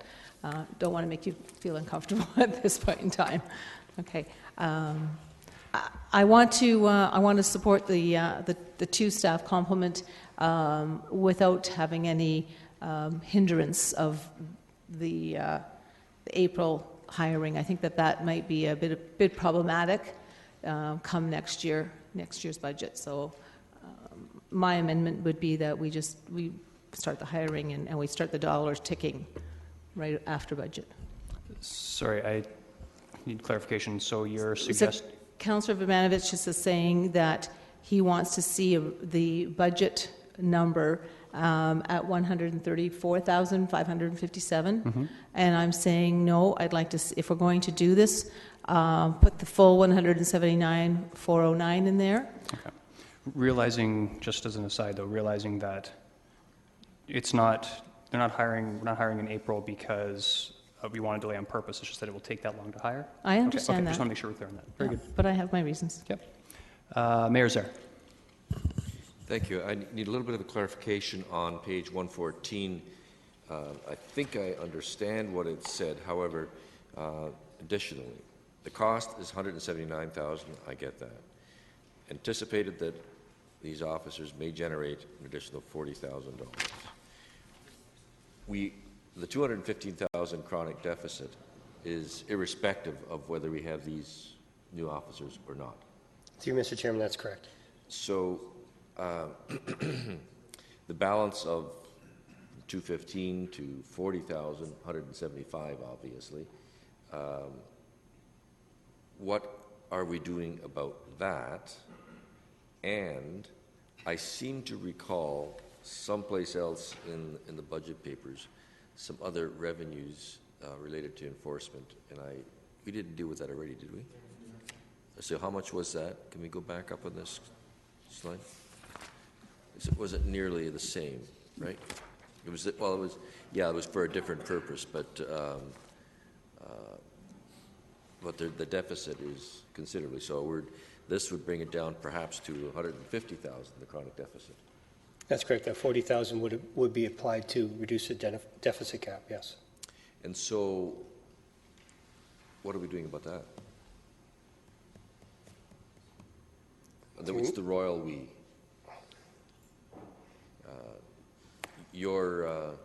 I presume that your position would be to fund the chronic deficit as we are.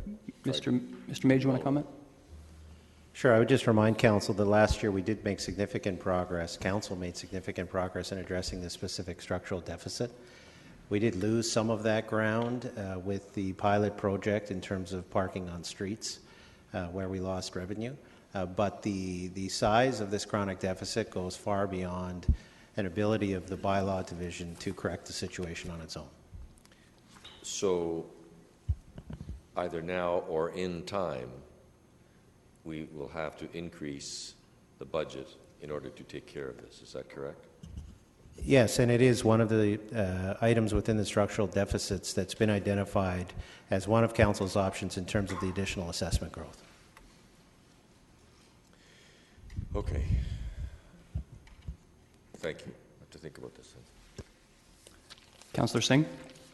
Yeah, actually, Mayor Zaire touched on a little bit of my concern, especially the fact that we are looking at a chronic deficit for this department, and we're at the same time, and for a needed service increase, we're looking at taking on additional expenses at the same time. So, apologize, it's a little late in the game, but still want to ask the question of looking at it in different perspectives. We're looking at a 24-hour model. Are there a lot of calls that do get generated in late evening hours, saying between 1 o'clock to 6 o'clock, or whatever the case may be? Have we considered just extended time? Right now, what time do we monitor till currently? Through you, Mr. Chairman, our schedule does change a little bit based on winter or summer, but fundamentally our coverage ends at 6 o'clock in the morning, and then we have a break until, depending on the day of the week, maybe till 8 or 9 o'clock in the morning. On the weekends, that's where we're seeing a larger break. For example, Sundays, we have no coverage from about 6 o'clock in the morning until 2 o'clock in the afternoon. And that's where we're seeing the calls being generated. And during the weekdays, what time do we enforce till in the evening? We have coverage right through from about 8 o'clock at night until 6 o'clock the next morning. So there's 2 to 3 hours each weekday where we don't have coverage. So that would equate to 15 hours of gap in the schedule. And then there's a further 10 to 12 hours of gap over the weekend. So I'm sure you're getting where I'm trying to go to. I'm saying, can we not consider taking a step approach where we do increase our capacity to enforce our bylaws, increase some extended hours, while at the same time we focus on the chronic deficit as well. You manage the department. What would be your consideration? Through you, Mr. Chairman, I think that, again, as I stated earlier, we're subject to council's direction, and we can make anything work. I think what we have to understand is that public's perceptions and public expectations, I should say, are changing, and we've noticed a significant shift in public expectations since we implemented the call center, the 24/7 call center. So again, we can make anything work, but I think we would have to understand that there's still going to be a level of discomfort with the public in terms of them calling and being told that they're going to have to call back at a later time frame. So I appreciate that, and I'm sure you can understand as well. I'm making a comment, Mr. Chair, that a lot of us around this horseshoe, early on when proceedings began, we tied ourselves to a certain target. We tied ourselves to an inflationary increase. And yes, our residents do expect a high level of standard of services, but they themselves have said that they are okay with services that are sustainable through inflation as well. And that's why I'm asking, is there another approach at this where we could somewhat improve, but also consider looking at our chronic deficits? But I think it's late in the game for you to give me a definite answer of, yes, we can prioritize this monies and this is how much we can do by, unless you're really good at this and you can quickly tell me right now. Mr. May, do you want to comment? Sure. I would just say that, in fact, staff have looked at alternative forms of funding bylaw and put two in front of council through this budget cycle. Could you remind me? We have found an alternative revenue source to fund bylaw enforcement around the auditorium during Rangers games. Oh. And we've also put in front of you, which you've just approved, the new follow-up inspection fees. And so we have done work in that regard, but at the end of the day, if you recall the strategic session in the bylaw service review, it's clear to staff that we simply don't have enough staff to meet the service levels that we believe the citizens expect. Okay, so my question further would be, because I'm grappling with increasing service levels at the same time, affecting deficits, is there still room within the department to look for some additional sources as well as efficiencies that could automatically take care over time the chronic deficits as well? Through you, Mr. Chair, the concept of always looking for alternative revenues is something we will not stop just because the budget cycle done. We don't have anything in our back pocket that we have not put on the table. Having said that, there are things I have no doubt will come up in future years which we'll take advantage of. No, that's what I want to see, that we haven't exhausted all options. So, okay, thank you. Councillor Glenn Graham. Thanks. I've been kind of wrestling with this as I've been listening, and there's no doubt that we need the additional support.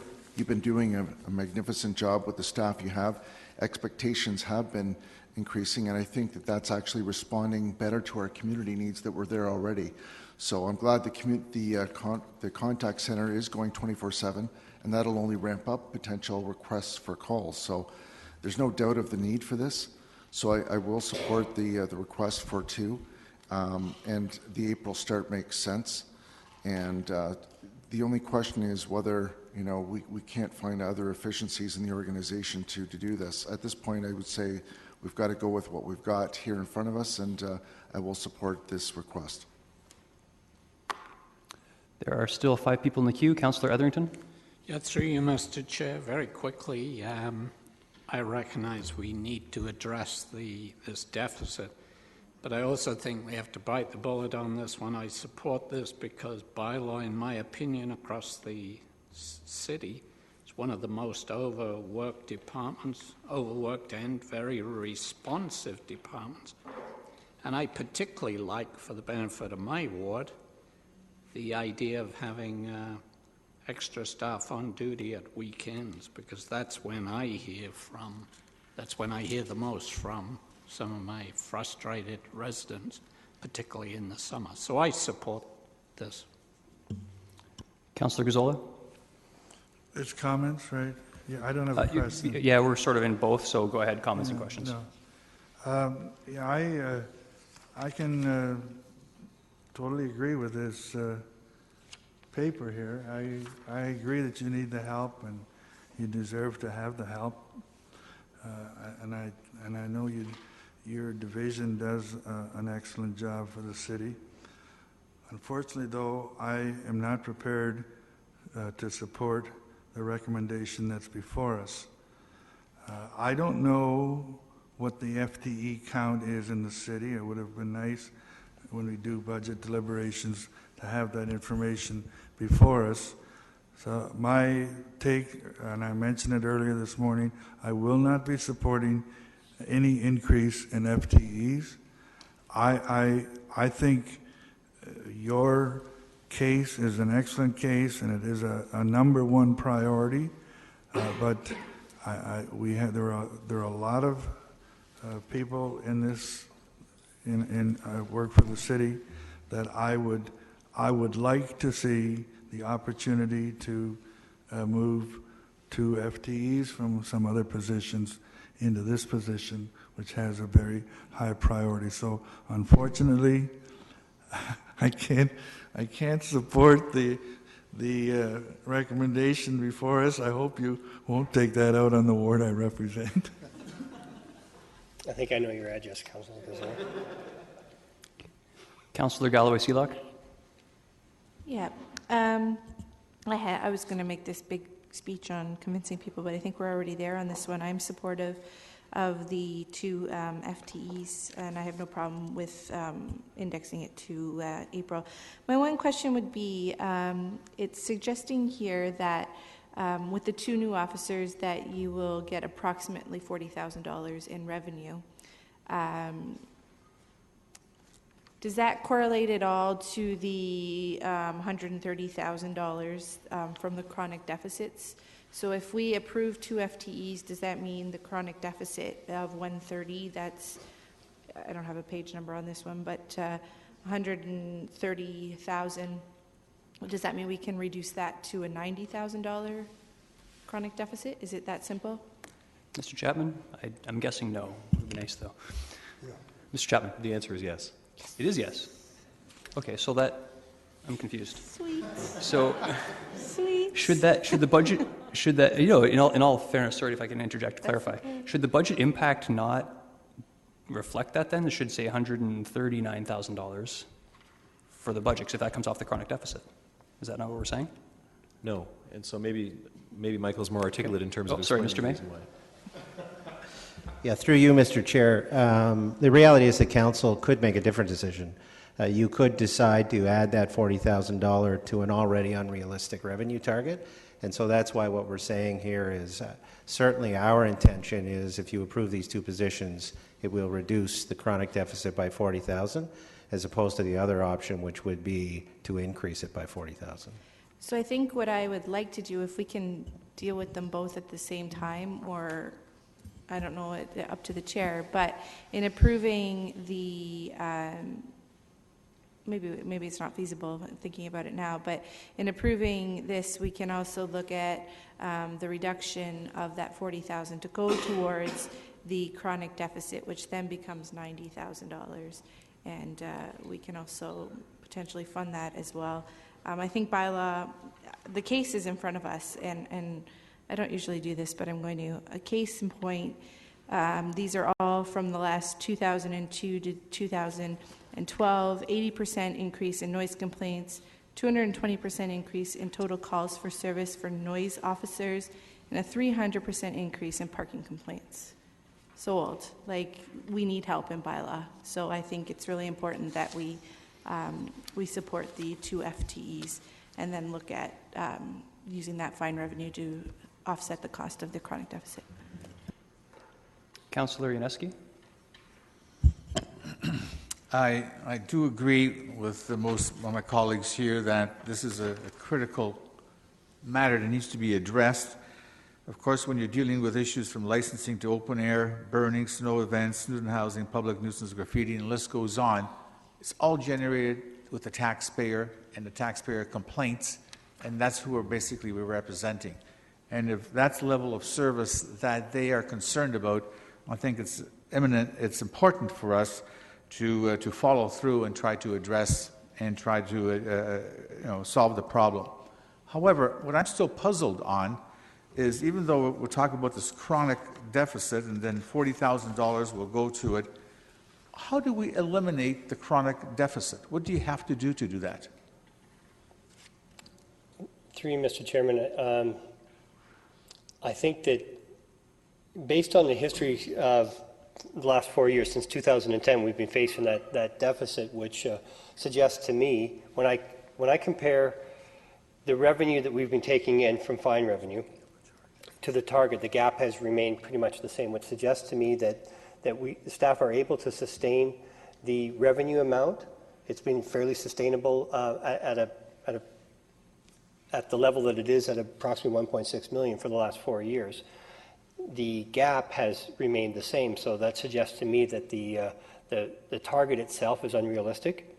And I don't believe with the current operations that we have, notwithstanding the $40,000 that we do anticipate that we would realize, I'm not really sure that there's any more changes to our operations that could get us closer to that target, which suggests to me then it's the target that needs to be adjusted versus operations to increase that revenue.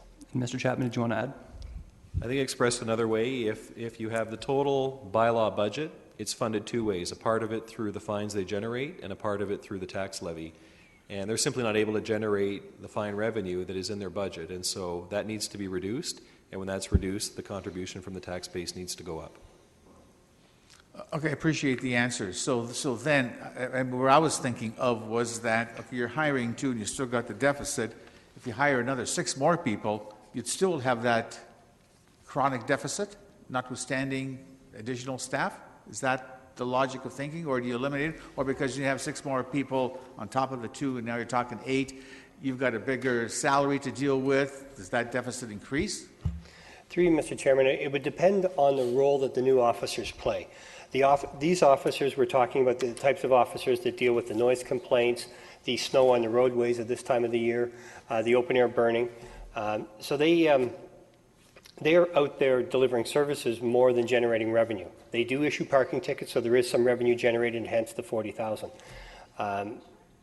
If we were to add new staff, like new parking enforcement officers, that generate revenue and typically generate more revenue than expenses, then I guess, quite simply, if we added more parking officers, we would sooner or later chip away at that chronic deficit. The challenge we have with that is that I don't believe the fundamental purpose of bylaw enforcement is to put officers on the street and issue tickets. We believe at this particular point, from a parking enforcement perspective, we've got sufficient coverage from an enforcement perspective to deal with the parking complaints. This paper is relating to all the other complaints that come in on a 24/7 basis that typically don't generate a lot of revenue. Okay, thanks for the answer, and I understand that. So, based on some of the answers you gave in terms of the coverage, you only have coverage from 8 o'clock at weeknights till 6 o'clock in the morning. What happens during the day? You have daytime staff that sort of, and 24/7 takes those issues, but you can't do any enforcement during the day, during the week? Through you, Mr. Chairman, let me restate it another way. We are very close to 24/7 now. We are approximately somewhere, depending on the time of the year, it could be anywhere from 25 to 30 hours during a week that we have no coverage whatsoever. So we have a noise officer that starts today, for example, starts at 8 o'clock in the morning, and through 3 rotating shifts, the midnight officer ends at 6 in the morning. Right. All right, and then another officer comes on at 8. So through the week, we have that time period from 6 in the morning to late in the morning where we don't have any coverage. On weekends, the challenge we have, of course, is that we've got bigger gaps on Saturdays and Sundays in the late afternoons and mid-mornings, late afternoons. So the total of all those hours equates to, again, somewhere between 25 to 30 hours, depending on whether it's summer or winter. Okay, so I appreciate that. So then, instead of hiring 2 staff, or I suggested maybe 1.5, if you hire 1 person, would that 1 person who's specifically designated to work the weekends of those hours that you're saying that you're lacking, would that address the issue of hiring just by hiring 1 person? Through you, Mr. Chairman, as the report indicates, we have 2 fundamental objectives with these 2 officers. The first objective is to fill the gaps so that we can go 24/7. The other objective, which is equally important, is to reduce our response times during peak periods, which are the Friday nights and the Saturday nights in the nice weather when, in some cases, people are waiting 2 to 3 hours for an officer to show up. If council were to approve 1 officer, we'd really only be able to make a dent in the 1 objective. The second, so for example, we would be able to fill the gaps in the schedule, but we wouldn't address the response issues around the peak periods of time. We'd still have the same coverage, which might be 1 officer on at 10 o'clock on a Friday night or a Saturday night. So the response times, that objective would not be achieved. So situations on a Saturday or Sunday where it may be a critical or dicey scenario, you'd want to back up 2 officers to go in to address a complaint, that would be more feasible by having this extra second staff person. The second officer would be able to do 2 things. In some cases, if there's a safety concern, then the 2 officers would go to the call. But also, if we have 2 officers in the area and we've got 2 officers working, we'd have 2 officers at opposite ends of the city, which would allow us to decrease our response times in those particular areas as opposed to 1 going back and forth across the city. So It would address some safety issues, but primarily it would address the response times. Perfect. Thank you. Councillor Ioannidis? Through you, Chair Davey. I don't have a problem with providing bylaw with the dollars. I think they're a world-class organization, and I think they're the ones that deal with the worst portion of what we have to deal with on a day-to-day basis in the city. So I think it's something that we have the chronic deficits, and I think the public demands higher service. So I don't see a problem with that. I think you deserve the support, and I think you run a really great ship, Shane, so I'm supporting the recommendation. Just one question, Mr. Turner. If we approved, and I appreciate you said you could make anything work, but if we approved 1 full-time instead of 2, I know it's been degrading over the years, but obviously the level of service would be higher in 2014 than it is in 2013. How far would you have to go back before? Would we be at the same service levels that we were in 2008? Do you have an idea of the demand issues and how 1 extra person versus 2 would affect the peak periods?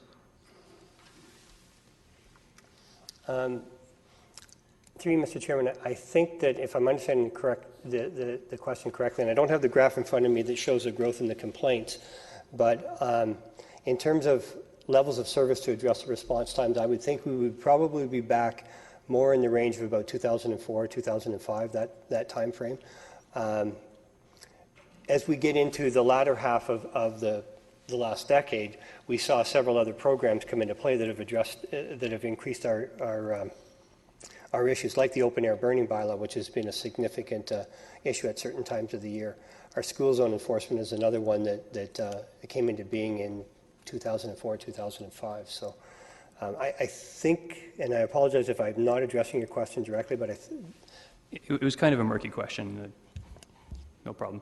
Okay, I'm going to go back. We have two people again that already spoke. Councillor Singh. Thank you, Mr. Chair. And just the last few questions, I think, have gone along the mindset that I was thinking from what you were asking and some of the stuff that Councillor Janetsky referred to, in the direction of looking at a 1 FTE increase versus 2. So this is I think I will make an amendment, and I'll make a comment relating to it too. The thing is, I have great gratitude for Mr. Turner with the efficiency and, the good work that he does for running his department. Problem is there are still quite a few additional priorities that are still in this package. I think we do need to be able to look at some ways to improve our service level in bylaw comparative to last year. Perhaps maybe we can't affect everything this year. Some of it may need to be extended to next year. Future budgets will, have opportunity to fix some of these deficits, and some of these decisions need to be left to next term of council to see exactly where that priority of the community exists. Because I can already see Mr. Whitmer and Mr. Hummel sitting there patiently, because they too have an ask, which is an increase that has a deficit in the community with tree trimming. The residents do call in quite frequent with their concerns, and that's a priority that exists as well. So we do need to pick and choose, and if you want to do more than just one, maybe we can just try to, settle for a little less, but, hope that future councils will fill that void. So I would move that this council approve, or this committee approve 1 FTE, and leaving to staff to, set priority as to which one of those 2 things that you refer to needs to be affected, this year, while hopefully coming back to next year council with additional ask if there is still. I hope that explains exactly what I'm asking for, or... It's clear to me. Mr. May, do you want to comment? Yeah, through you, Mr. Chair. Forgive me if I'm repeating this information, but I don't believe the information has been given in terms of the impacts of just hiring 1 over 2. So to be clear, should council see its way fit to approve 1 FTE, we will be able to move to a 24/7 shift, but we'll make no progress in terms of getting our response times down during those peak periods. So that's the difference. You will achieve the first goal, but you won't achieve the second goal. So you will still have those residents who make a call and wait several hours for a response. Point of clarification, if I may. Why is that? If council directed that we direct the single person to the peak periods and forego the 24-hour shift, I thought that was clear that we could do that. So why couldn't we do that? Ken? Through you, Mr. Chairman, if council directs us to address those resources to either one of the objectives, we can fulfill that. My sense was that it was logical to first look at having the ability to at least address the calls. So I've gone into this with this discussion around 1 versus 2, suggesting that the focal point should be on 24/7. However, if council wishes that if they decide to move to 1 officer versus 2, and if they choose to direct us to address the second objective, which is peak times, that's what we would do. Okay, there's a bunch of people in the queue. I haven't commented yet, and I will now. I will be supporting Councillor Singh's amendment of 1, and the rationale is quite simple. The environic survey was clear. They want us to maintain services and keep taxes at inflation. And I think by adding 1 extra bylaw officer that will handle the peak times, we will be able to maintain services much better than years previous. If there's a big problem that comes up, we can deal with further FTEs in future budgets. But I will be supporting Councillor Singh's amendment of adding 1 officer, and I will also add Part of my rationale in that is I'm looking at the second issue paper, and I'm hoping to approve that because very clearly halfway down, I don't want to mix up issue papers, but if we use the mobile technology, it very clearly refers to bylaw and how bylaw will be able to use mobile technology to get live updates while they're out. They will be able to increase efficiency, not for 1 or 2 officers, but for all of our bylaw officers. It's productivity per worker. Now, if we approve 2 here, unfortunately, I'm not going to be able to approve 2 in technology. I'll only be approving 1 because we have to make sure that we stay under the target. That's the difficult decision council has to make. So I wanted to clarify my position on that. Now, I still have 4 people on the queue, I presume, with comments. Just for clarity, the original motion was Councillor Verbanovich's, which was to move it in whole, but only taking 75% of the budget because we were hiring them later. Councillor Fernandez amended to the original as moved with the full $179,000, and Councillor Singh made an amendment as well. For 1 FT, but maybe, Mr. Chair, I should be clear that it would be to the same effect as Councillor Verbanovic as an April hire, okay. but only for 1 FTE. Okay. Point of order has been called. Can you, pardon me, Councillor Verbanovic? I still want to be in the queue, but the point of order is, I believe Robert's rules requires that only there is 1 amendment on the table at one time.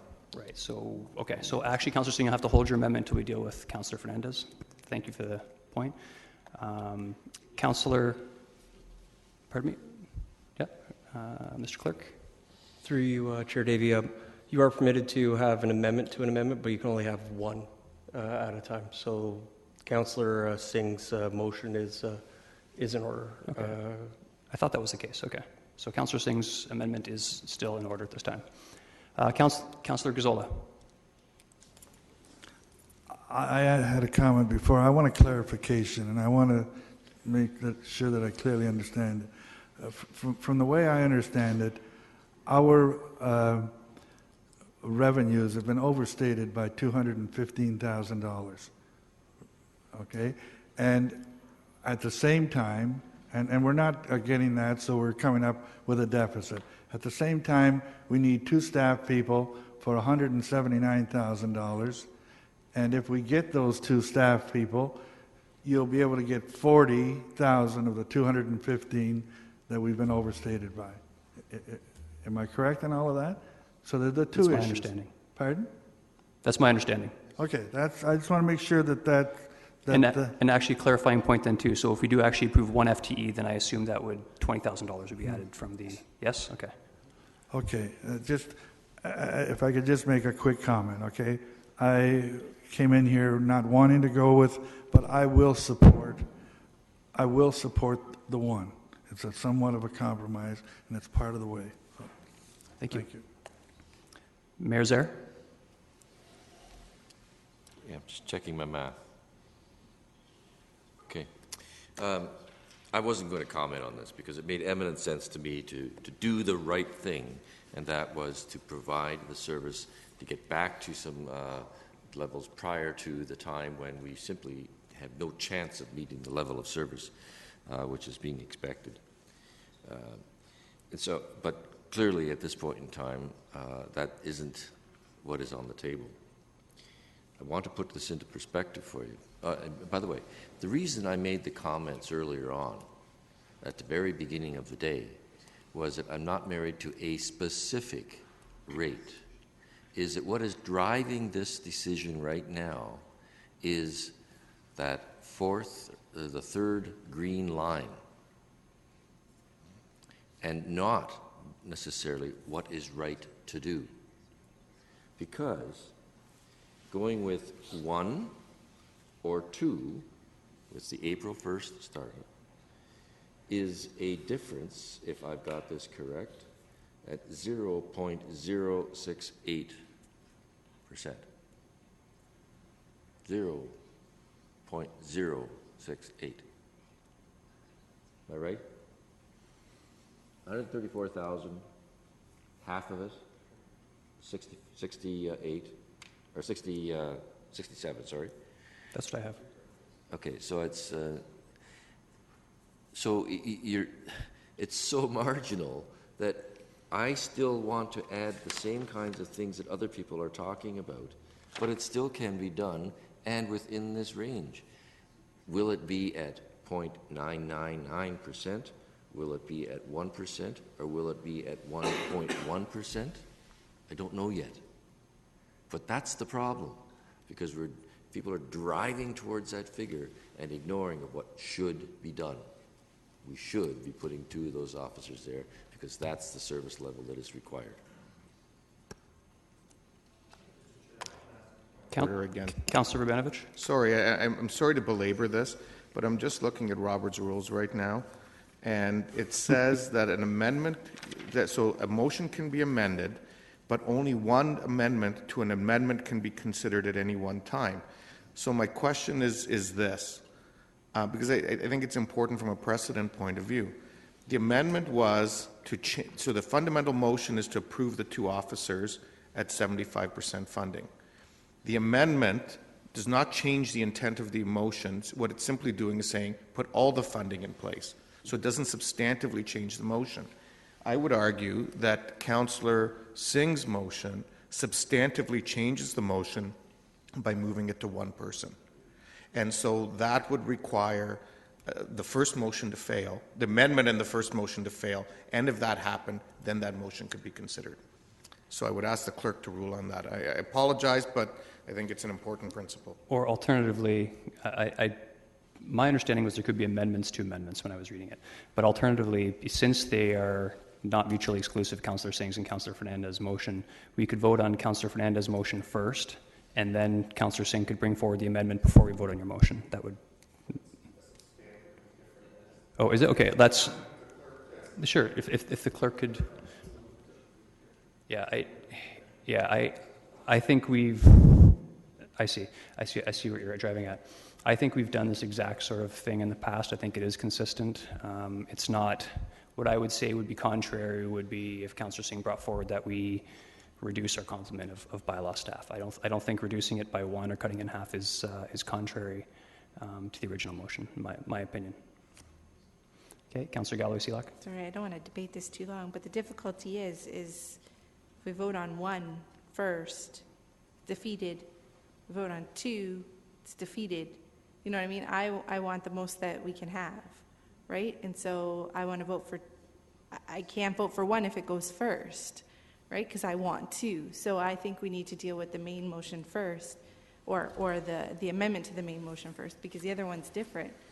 So I would suggest that it is different at the end of the day. So in terms of procedure, I think we're fine. If no members of committee have an issue with voting on Councillor Fernandez's amendment first, I'm fine with that. But I think we do need to deal with Councillor Singh's amendment before we deal on the original motion. Councillor Singh, do you have issue with that? Just based on the comments that you already heard, Councillor Fernandez, would you accept 9 as a friendly at all, or you want to stay to what the original motion was? Okay. And actually, I don't think we're taking friendly motions as per the new rules, correct, Mr. Clerk? Okay. Right. Okay, so if I'm seeing no objection, what we will do then is essentially say, do we budget for if I'm understanding Councillor Fernandez's motion, do we budget for the full 75%, or sorry, for the full 100%, the $179,409 now, or do we vote for 75%, which would have a levy impact of $134,000? If you want the higher amount, you would vote yes. If you want the lesser amount to apply this for 2014, you would vote no. Are we clear on that? Sure. So Councillor Rubanovich brought forward, his motion said that we only budget for 75% of the cost of those 2 people coming in, because we're not going to hire them until April. Now that would automatically have a cost next year of the remaining quarter. Councillor Fernandez said no, she wants to budget for the entire amount now. So that's essentially the difference. So there's a levy impact difference of like 0.03%, I believe. Yeah. Councillor Rubanovich. What you're saying in the logic of what you're saying, and I agree that Councillor Fernandez's motion should go first, okay? But what you're saying is if you accept Councillor Singh's motion as an amendment, okay? So Councillors, let's say, hypothetically, let's say Councillor Fernandez's motion isn't successful, okay? Because our intent is to support the reduced amount, the 75% amount. If you then go to his motion, to Councillor Singh's motion, if that carries, because it's a very contrary motion to the first one, then we'll never get to the original motion. Other than, I guess, we'll get to the original motion because, sorry, I'm thinking like, because you have to come back, you have to come back then to approve the motion as amended. And if we don't agree with the amendment, any of us that didn't agree with the amendment would have to vote against the original motion as amended. So that's how that's the protection against that. Do you hear what I'm saying? Okay. I kind of answered myself, but do you agree with that? Okay, I don't understand the chronology then of how, because... So motion one, if some of us want to support the amount at 75%, not at 100%, right? Right. We have to vote against Councillor Fernandez's amendment. Correct. Okay. If you then accept Councillor Singh's amendment as an amendment and not as a contrary motion, it goes second. Correct. Right? Let's say that amendment potentially passes. It then comes back, you have to do the motion as amended, and then that may not carry, which would then take us back to the original motion. Correct. Okay. Yeah. So we're good then. Okay. I hope everyone followed that at home. Okay. So what we are voting on then first, to clarify, we are voting on Councillor Fernandez's motion. Do we budget the full amount, or do we budget 75%, adding the remaining 25% in the following year? Okay. So if you want the lesser amount, you would vote no. If you want the higher amount, you would vote yes.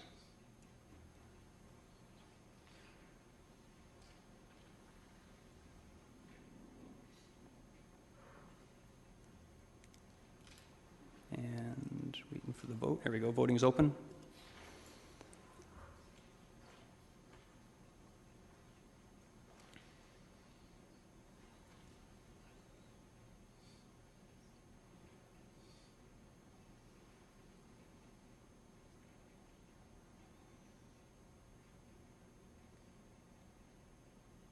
Okay. Those in favor?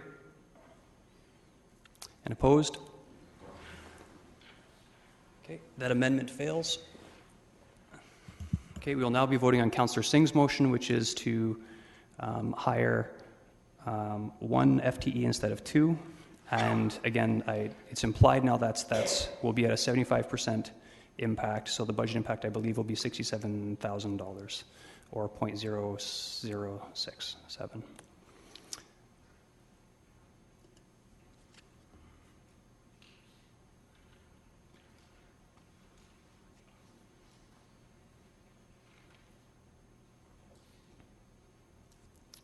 Those in favor? Opposed? That motion fails. We are now to the original motion, which is to hire both bylaw officers at the 75% amount, which have a budget impact of $134,000, $134,500. Okay.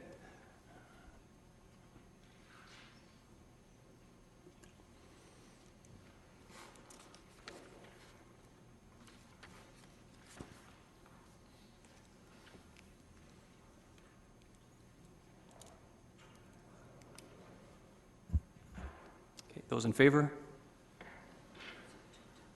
Those opposed? That motion carries. Okay. We'll now move on to the next item, the improved customer service and efficiency through mobile technology. Councillor Urbanovich. Thanks. On this, and I'm certainly very supportive of this and believe it's a direction we need to go to. Some of it is obviously contingent on some of the other things that need to happen around our customer service strategy in terms of timing and so on. I guess my one question here would be is if we go to an April start on one and a July 1st start on the other, would that create any major problems? And how would we split that up if that's what we were going to do?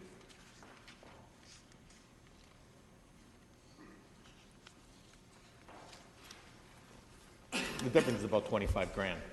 Mr. Murray. Through you, Mr. Chair. Certainly, the issue paper really speaks to the need for the two staff. Starting points of those, I think we could certainly be flexible in bringing them on board, and I think it would reflect the time taken to hire for the first position anyhow. So I guess either to you or to Mr. Chapman then, I guess to have that extra 25 impact, we would need to do the enterprise hire as the April 1st one and the, oh no, do the math for me, Mr. Chapman. Mr. Chapman? I should stay away from that. My understanding is the positions are split equally between enterprise and tax supported, and so it would not matter which position you hired first, the impact would be the same. Okay. And so by my calculation, you save $12,845 per position per 3-month delay. 12,000. So the budget impact would be 77,000? If you just do a 3-month delay, it would be an extra $12,845 if you delay one of those positions for 6 months. One position for 6 months. Correct. Yeah. So the number you quoted, Councillor or Chair Davey, would be both positions delayed for 3 months. So 2 positions delayed for 3 months. Okay. 2 positions for 3 months would give us what tax impact? Just part of this is enterprise. That's why I'm confused. It would be $77,075 would be the tax impact if you fill both positions as of April the 1st. Okay. And if you delayed one of those a further 3 months, the total tax impact would be $64,230. Okay, so I will move one as of April 1st and one as of July 1st.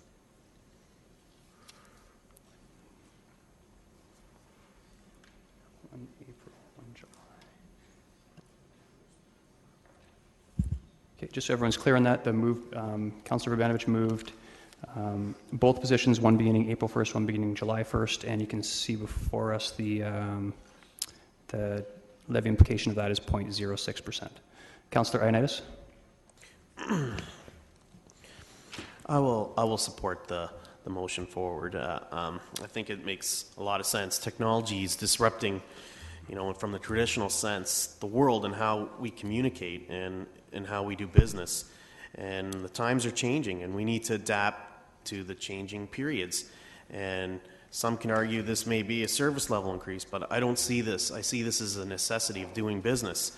And mobile computing will have a significant impact in creating efficiencies that will, in the long term, reduce our tax levy or the burden on our residents. And in addition, we also have to look at, and I know that Environics has been shoved down our throat a few times here, which is, I think it's being a little misinterpreted sometimes, because I think if you were to say what levels of service residents expect, they would expect this. They expect this with the bylaw. They expect this as well. That's the perception I think we're playing around here.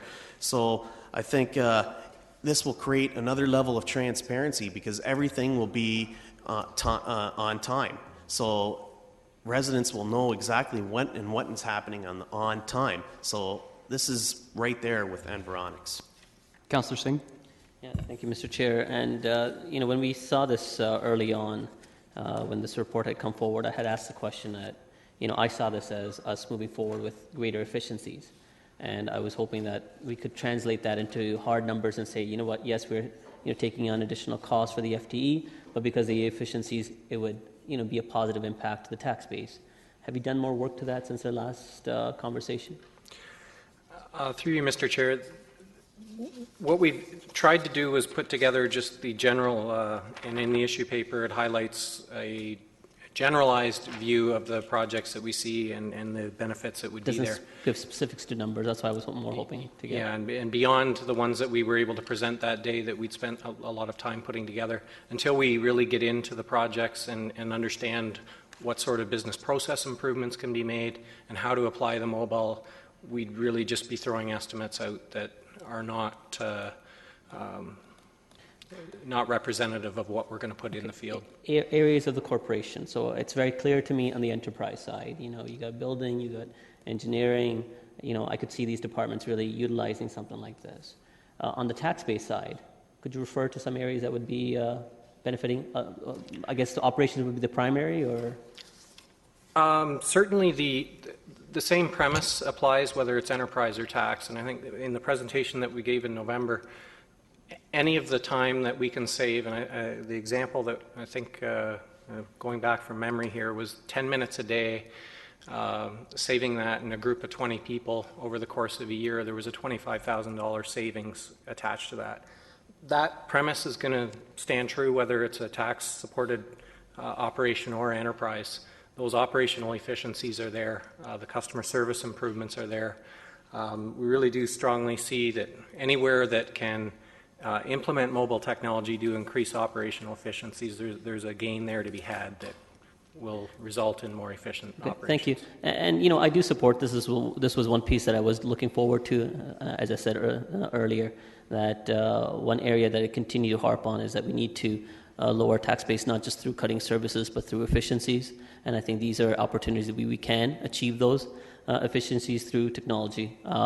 So I'd like to offer an amendment, because I know friendly amendments can't be done anymore, that staff, as we implement this, that throughout the year we try to quantify as to what the savings are in efficiencies, so that at least we can take that benefit into the next year's budget. Okay, it might be easier if you just asked for a report back, if pending approval. The thing is, I don't think it would be a report. I think it would be ongoing work that they would have to see exactly, you know, whatever, you know, implementation of this, you know, this technology benefits are, you know, what type of efficiencies can garner from that. So I think it would have to be an ongoing work. I don't think that a report could generate exactly front end as to what that was, or unless we can give direction that this report be arranged for end of year. Would that be more? Mr. Chapman? We agree wholeheartedly, and I'll quote from the issue paper. IT will report back on the effectiveness of the overall mobile computing strategy and specific mobile computing projects through regular updates through IT governance and to Council. And so the commitment we've made, if Council will support the ad, is for the foreseeable future, we'll bring an annual report to you to identify what we've achieved and what we're planning for the next year. Sometimes reporting it's a great thing. It's made things easier. I'm just hoping, and perhaps, okay, it doesn't have to be a direction, but you can take this suggestion that try to quantify into hard numbers as to what savings it is to the corporation. And for clarity, that's our exact intent. Very good. Councillor Fernandez? Thank you. You know, I keep rereading this over and over and over again, and one of the things that I see is could conceivably, you know, will increase response time. We don't even have hard facts that that's going to do this. People are losing jobs all through the city, and we're splitting hairs when we say, oh, well, one will be hired in May or April, the other one will be hired. The reality is next year and the year after and forever and ever, amen, because we don't fire staff around this city, we're going to have these additional staff people with their benefits, with the full complement. So, you know what, let's tread carefully before we start saying, well, if they only start in April or they only start in June, because next year it's going to be a full salary with benefits. So I'm not going to support this. I think we really need to be careful on the staff complement and the FTEs that we hire at this city right now. It's the wrong time. Councillor Gazzola? Oh, point of order called? Can you... Thank you. Point of clarification or information. Staff from a management point of view, both from time to time do deal with performance issues and make those decisions, and on occasion, and we try to limit them, we have had to lay people off as well. Is that correct? Mr. Wilmer? Through you, Mr. Chair, to Councillor Prabanovic, yes, that's correct on both counts. It's also correct that when we have a vacancy, we look strategically as to can we move that position to a place of higher need in the organization. Great. I just want accurate information to be portrayed here. Thank you. Councillor Gazzola. I have a question and then a comment. My question relates to page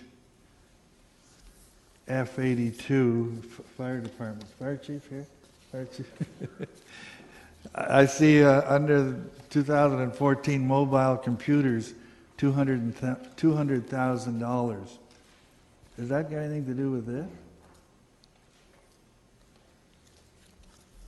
Is there another 200,000? Chief Beckett? Through you, Mr. Chair, no, it doesn't. It's a separate project outside of this mobile. This will allow linkage with our CAD unit, our computer-aided dispatch unit, into our trucks, providing en route information to staff. So it's independent of this? It's independent of this, but we'll be working closely with But it's another IT on it. 200,000? That's correct. Yeah, okay. All right. Okay, if I could make a comment. Please. I really, I think what you're trying to do here is excellent. I mean, that's the way of the world. That's where we're going. But I really get tired of all of these technology improvements. It's a one-way street. There have to be improvements that come from this, and there should be more productivity. So it's always just, let's do this, but no idea of what it's going to really do. So I came here today not prepared to support anything here. I'm prepared to go and to move the addition of one person and show me what you can do before we go the route of hiring the two people. There's been it's a one-way street, and there are two sides to the street. So if we're going to improve our technology, our productivity should improve. So I will move an amendment. I don't know if it's friendly, nasty, or what, but of hiring one person. Okay, and for clarity, there was two different dates thrown out, one hiring April 1st, one hiring July 1st. Which would you? April 1st makes sense. Okay. Councillor Yaneski. Thank you. I see that having a different starting dates tries to reduce the tax implication for this year, which is a reasonable approach to take, and I appreciate that. However, as pointed out by Councillor Fernandez, that once these two people are hired, there are now two more people on the tax roll, and in staff. However, it's also interesting to note, and Mr. Wilmer pointed out, that we have shifted people in the department if there's a need, if there's some person who left for whatever reason to go work somewhere else or retired, and there's that flexibility there.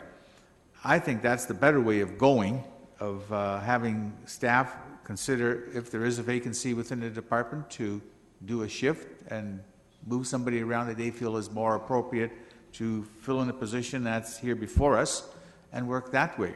And in this way, I'm prepared to agree with that, and also it would have absolutely no implication on the tax levy in terms of hiring two more people.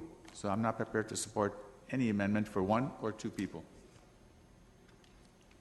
Councillor Glenn Graham. Thank you very much. And I certainly see the direction here that it would be of benefit to have this. It's a question of what we can afford at this point. So I was wondering whether I would support any, but I think eventually we should have that, as Councillor Yanetsky said, through our own resources. But I would be supportive of one at this point to see what we can afford. There's two ways to do efficiencies. One is through technology. The other is of course to look at our operations. I think that this gives us a fighting chance to see what we can do with one. So I hope that's of some benefit to you, and let's see what the report brings back next time. Councillor Singh, you already spoken this. Okay. Point of clarification? Yeah, for Councillor Gazola's suggestion. So if we were to go with one versus two, could we do one from enterprise first, so that would have no impact to the tax base for this year, allowing us to see exactly what the benefits are for next year, and then it could be incorporated into the tax base next year for additional hire? Does it work that way? Mr. Chapman? Through the chair, I would suggest no. I mean, first of all, because we would be limiting all of the projects to the enterprise. Conceivably, that could be done, but a lot of the foundation that will be laid is enterprise foundation. It will apply across the city, and the improvements that we'll make in terms of hardware, network infrastructure, all of those things will not only be for the benefit of the enterprise area. I would just draw your attention to F-117. It'll give you a sense of the impact if you go with one position instead of two. The bottom line, which is bolded, shows the allocation of each position, which is basically applied to actually complete the projects. If you go to one position, much of the work that falls above will fall on one person, and the implication will be the amount of capacity left to actually complete the projects that will yield the efficiencies will be minimal. Mr. Murray, if it's helpful, Mr. Chair, can also speak to the concrete examples we have that have shown the cost savings in absolute terms from implementing mobile projects. I wouldn't want Council to be left with the impression that there have not been real savings achieved from the work done to date. I think because the suggestion on the table, it would be beneficial to hear from Mr. Murray. Mr. Murray? Certainly. Through you, Mr. Chair. So just reminding you of the information that we brought in the, I believe it was the November 25th committee meeting. We'd given an example of the building inspection department, which actually has mobile technology in place. The estimated efficiencies that we're highlighted in that per year for that group was between $250,000 and $293,000 a year. The time saved by having mobile technology is directly related to not having to increase staff complement to provide that service. And that's where those numbers really would have shown. We would have needed more building inspectors to be able to accomplish the same task. Another was is a project that's been proposed, and this is in the utilities construction and maintenance area. And the efficiencies that we were able to identify, and this was a very, I would call it a fairly conservative view on these efficiencies, and this is just staff time, was between $213,000 and $231,000 a year. So these are pretty significant numbers, and again, that's a fairly conservative. This is offsetting, again, additional staff. We didn't look into vehicle costs and other things that would go along with those staff. This is just purely based on hourly wages and savings in that. So there's two examples, one in the past and one in the future, that do give those concrete examples. Unfortunately, we can't do them for all the scenarios without getting deep into it and looking at the business process improvements. But those are the types of efficiencies that we're looking to provide. Councillor Gazzola? Oh, sorry, Councillor St. Reed. Okay. Councillor, oh. Councillor Gazzola. Well, if I understand correctly, then would it be appropriate for me to move a reduction of staff time in IT by $200,000? If that's the case, you're going to make those savings, and then you can have, in my opinion, both of these positions. Could you repeat that? Now, you're saying that you've shown that you could save some $200,000. Mr. Chapman? So I'm all for that. So can we reduce the wage account in IT by $200,000, and then we can increase it by these two positions? I'd go for both positions in that case. They would pay for themselves. Mr. Chapman? In the presentation that Mr. Murray is alluding to, I think he differentiated between cost savings and cost avoidance. And the fact of the matter is that Council has not seen fit to increase budgets to keep pace with growth. There's not been a direct correlation between the increase in the budget and the increase in the city. And many of those costs are tied to things like maintaining lane kilometers of road, park space, responding to calls. So our position is that if that's going to be our trajectory going forward, to the point that the Chair has made earlier, we need to find ways to increase productivity within the existing staff complement that we have. Okay, I don't have any questions. I have a couple of comments on this. A lot of our costs as a municipality are higher than inflation. We target inflation, but the reality is our costs are a lot higher. The only way we're going to achieve anything close to inflation going forward is finding ways to get more work out of the same number of staff. I take some issue with some councillors who have got up on a soapbox and referred to stop hiring FTEs when the very last motion they voted to hire 2 FTEs. Okay, this is my issue. Right now, what we're doing here, the way I see with bylaw, we have 4 people digging a ditch by hand. They're digging a ditch by hand, and we're saying, you know what we need to do? We need to dig more ditches. Let's hire more people. Buy them a shovel, for God's sakes, right? These are tools. It's tools to increase productivity per worker. And instead of hiring 4 more people and doubling your operating costs, buy some capital costs, put some tools in place so your 4 people can dig 5 times as many ditches. Okay? It's very simple to me. Again, I'm somewhat concerned at this point, and actually I do have one question, Mr. Chapman, going forward. Can you, and this is outside of this specific discussion, but can you comment briefly on, I have some concern now because we're getting close to a lot of people's target. Can you comment briefly on how staff, if we don't fund it or if there's limited dollars to fund it, how staff will deal with our chronic deficits going forward, and if you could give some sense of confidence in that they will be dealt with. Through the chair, I would simply rest on our track record. I think, given how serious an issue it's been, within the reasonable targets that Council has set, we found ways to hold other costs at minimum and deal with those chronic deficits. So, for example, we've reduced the number by almost half this year. If Council does not allocate any funding to it through the budget process, we'll set aggressive targets internally for staff again next year and do what we can to close that gap further. Okay, very good.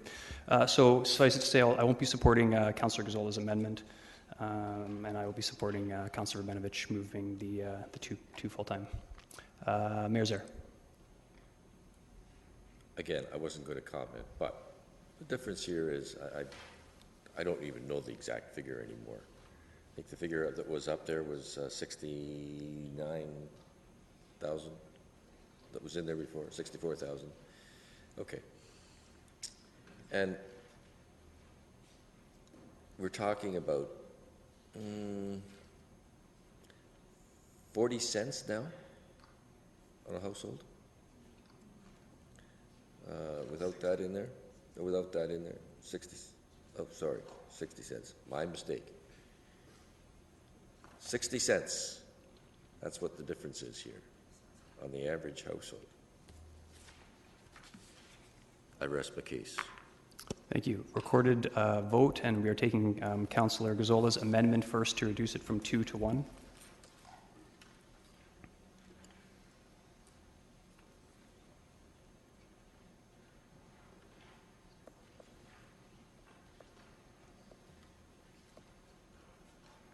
Okay, those in favor? And opposed? The amendment fails. To the original motion.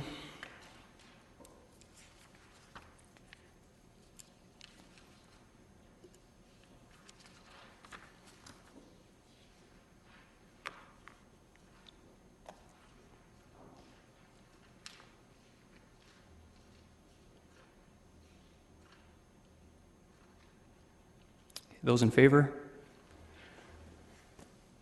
And opposed? That carries. Okay, we'll move on to, where are we here? We are on page F121, the improvement to data management. Questions on page F121? I'm not seeing any. Do I have any action? Oh, question, Councillor Gazzola? Yeah, I'm not clear on what all this is, but I read this, they need somebody to do staff time entry and sort of thing. I don't understand that. I don't understand why that isn't going into your system now directly out of the payroll system. I don't. Mr. Gross? I don't understand why you need another staff person. Through the chair, the position that is being requested to go from full-time temporary to full-time permanent has been doing the work for the last 2 years. The work that's being done is data entry in terms of service requests, work orders, payroll, reports. The position is part of the administrative support team, which consists of 6 full-time and one temporary. That team supports 3 divisions. Those divisions are operations, facilities management, and utilities, water and gas. The work that's being done supports many services. In operations alone, there are over 250 services that require administrative support in terms of this sort of information. It's also the basic point of data entry. In other words, there's a lot of information right now that's not being entered. A lot of that information has to do with asset cost, maintenance cost. It's information that we cannot provide to you when you ask questions about how much does a certain building cost to maintain, because the data is not being entered at this point. The mobile technology is going to open up a window which is going to allow this position to start entering asset management data. This is why this position needs to transition from full-time temporary to full-time permanent. I don't understand all of this, because I don't understand why our current accounting systems, which cost many millions of dollars, can't take these costs today. They must be, and allocating them to costs of buildings and what have you. I just don't understand. Ms. Houston, to comment? What Hans is talking about is the first point of entry of the data. So this is this is the work order information that's input to drive payroll, to collect the asset management data, and to provide our maintenance information. So this is the entry point. So it can't be in our system until we do this. Who's doing that now? There has to be an entry point for the payroll. The person's not going to be paid. I think that Mr. Gross has already talked about that. The question is, we need to capture more data than we have in the past because of what the information we need to capture for asset management. We want to capture maintenance data, attach that to an asset so we know when the quality of that asset deteriorates, so we know when to replace it. That's new information that we've never captured before. But again, I fail to see the change of hiring a person, increasing our productivity, making us more efficient in something else, and thereby having reduced costs somewhere else. Everything is a one-way street. So that's fine. Thank you for your answers. Councillor Rabinovich. Thanks. I have a question. I don't know if it's a question for Hans or a question for Mr. Chapman. But I see this directly related with our capital projects and the information that we need to get our capital projects done.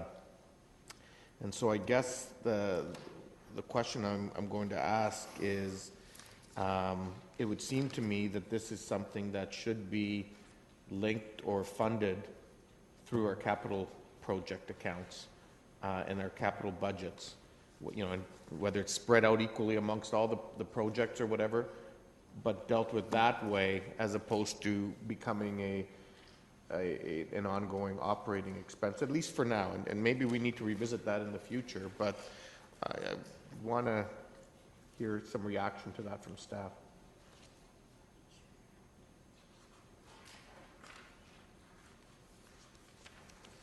Ms. Houston?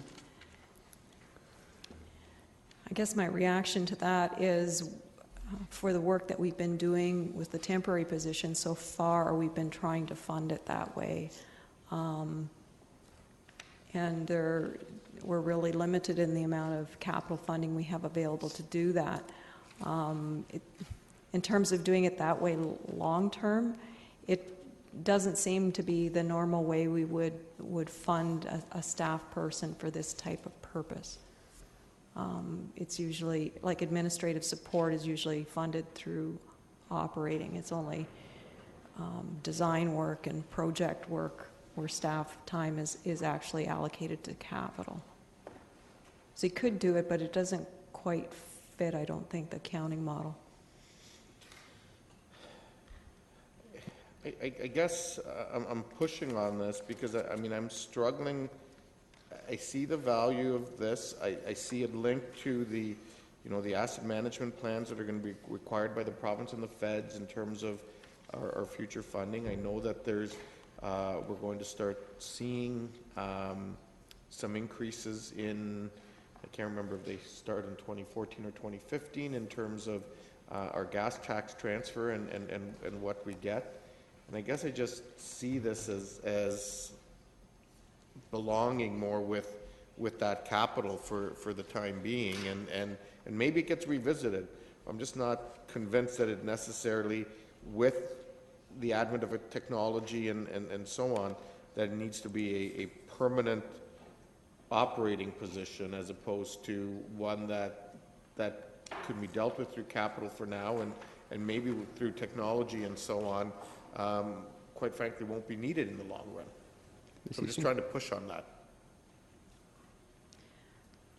I guess just to respond to those comments, the biggest issue for us is the head count and having the permanent position, because this is, I think, as has been mentioned in previous meetings, we've had it as a temporary position for a number of years, and when it transitions to be recognized as a permanent need, we need to make it a full-time permanent position. So the headcount is more important to us at this point than the funding. We could do as you suggest for the funding for a little bit to see how that plays out. But the headcount is most important. Okay. Well, so do you want to take a motion, Mr. Chair?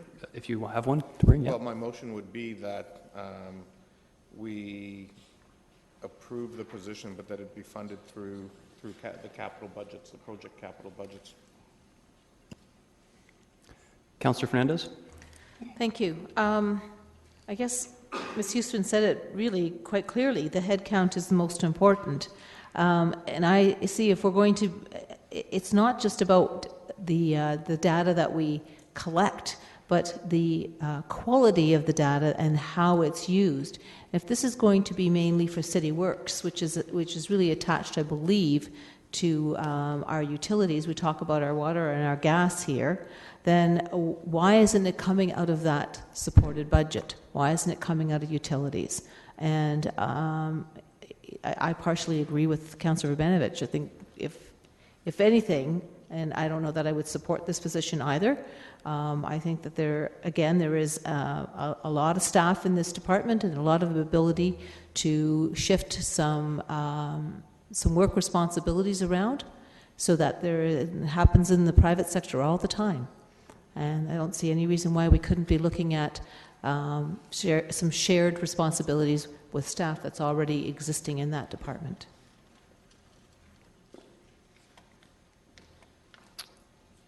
Not looking for a response on that. I don't have any other, no one else is asking questions, so the motion is on the floor by Councillor Urbanovich that we approve the position, but it be funded from within, so there would be no, my understanding, there would be no tax levy implication. Okay.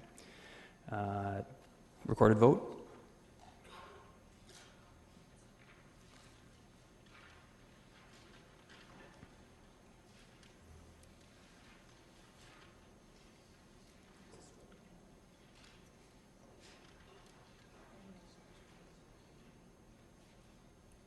Okay, those in favor? And opposed? That carries. I think we are on the final item of the day. Right on time, 6:50. We still, oh, well, yeah. Page 122, the proactive street tree maintenance. Mayor Zaire. Thank you. Excuse me. I'd like to, first of all, in terms of the need for this, I think it is absolutely critical that we do it. Would any of this have made a difference in the ice storm? Hard to say. They're going through that argument in Toronto as well right now in terms of would the amount that they have been spending, hydro they're talking about, would the amount that they've been spending, would that have made any difference? And some suggest yes, some say no, because it wouldn't have made a difference because it was so severe that entire trees were coming down, not just the matter about the pruning. But certainly that would be of assistance. I think this is a critical thing that we need to consider. It's our part of our green space, part of our greening of a city, and we want to make sure that the canopy, the tree canopy, remains viable for as long a period as time. Trees obviously die at some point, but I think that we need to work on that as much as possible. I'm going to suggest something here. One of two things. I could either propose the original proposal that is on page 124, which is the 169.5, or do what we have done with a number of others, and I'm not really crazy about this, but I have supported the others, in taking the 75% April 1st hiring of the staffing costs. You can only do that on the staffing costs, not on the full 169. Because the 61.5 is the equipment. You need that no matter when you start. And I'm assuming that the growth allocation is static as well. I may stand corrected on that, though. So if that were the case, my quick calculation says that the figure would be 122,500 versus the 169.5. And so I'm prepared to listen to other comments around the table on those two options and then come back with a motion. Okay. Mr. Chapman, comment? Through the chair, just to clarify, you could in fact prorate equipment costs. They're based on hours, and so if you're allocating less staff time in the year, there would be a lower cost for equipment as well. Oh, all right. Then quickly, what would that be? If you were to hire April 1st, as with the others, it would be 127, 125. 127, 125? Okay, well, I thought that I must have made an error on the 75%, because the 61.5 would come down, my 122.5 would come down. Actually, I'm thinking that we need to take the proration on the first two lines only, not the growth allocation. That's already built in. So and not on the growth allocation, so it's the staffing and equipment costs alone. And so double check my calcs. So it's 75% of 188 and 61,000 plus or minus rather the 80,000. Right. So 107, 125, which is what showed up. 107. Sorry, I heard you. I thought you said 127. I did, and I was incorrect. 107,125 or 169.5. I'll just make a quick comment on it. Okay, the 107, 125 is on the screen right now. That puts you at a little bit under. And the difference being 62,000 roughly, and that is another about 0.06, which would make it at 1.03. I go then back to my original comments again. We do the right thing, and whether it's 0.97 or 1.03 is totally immaterial.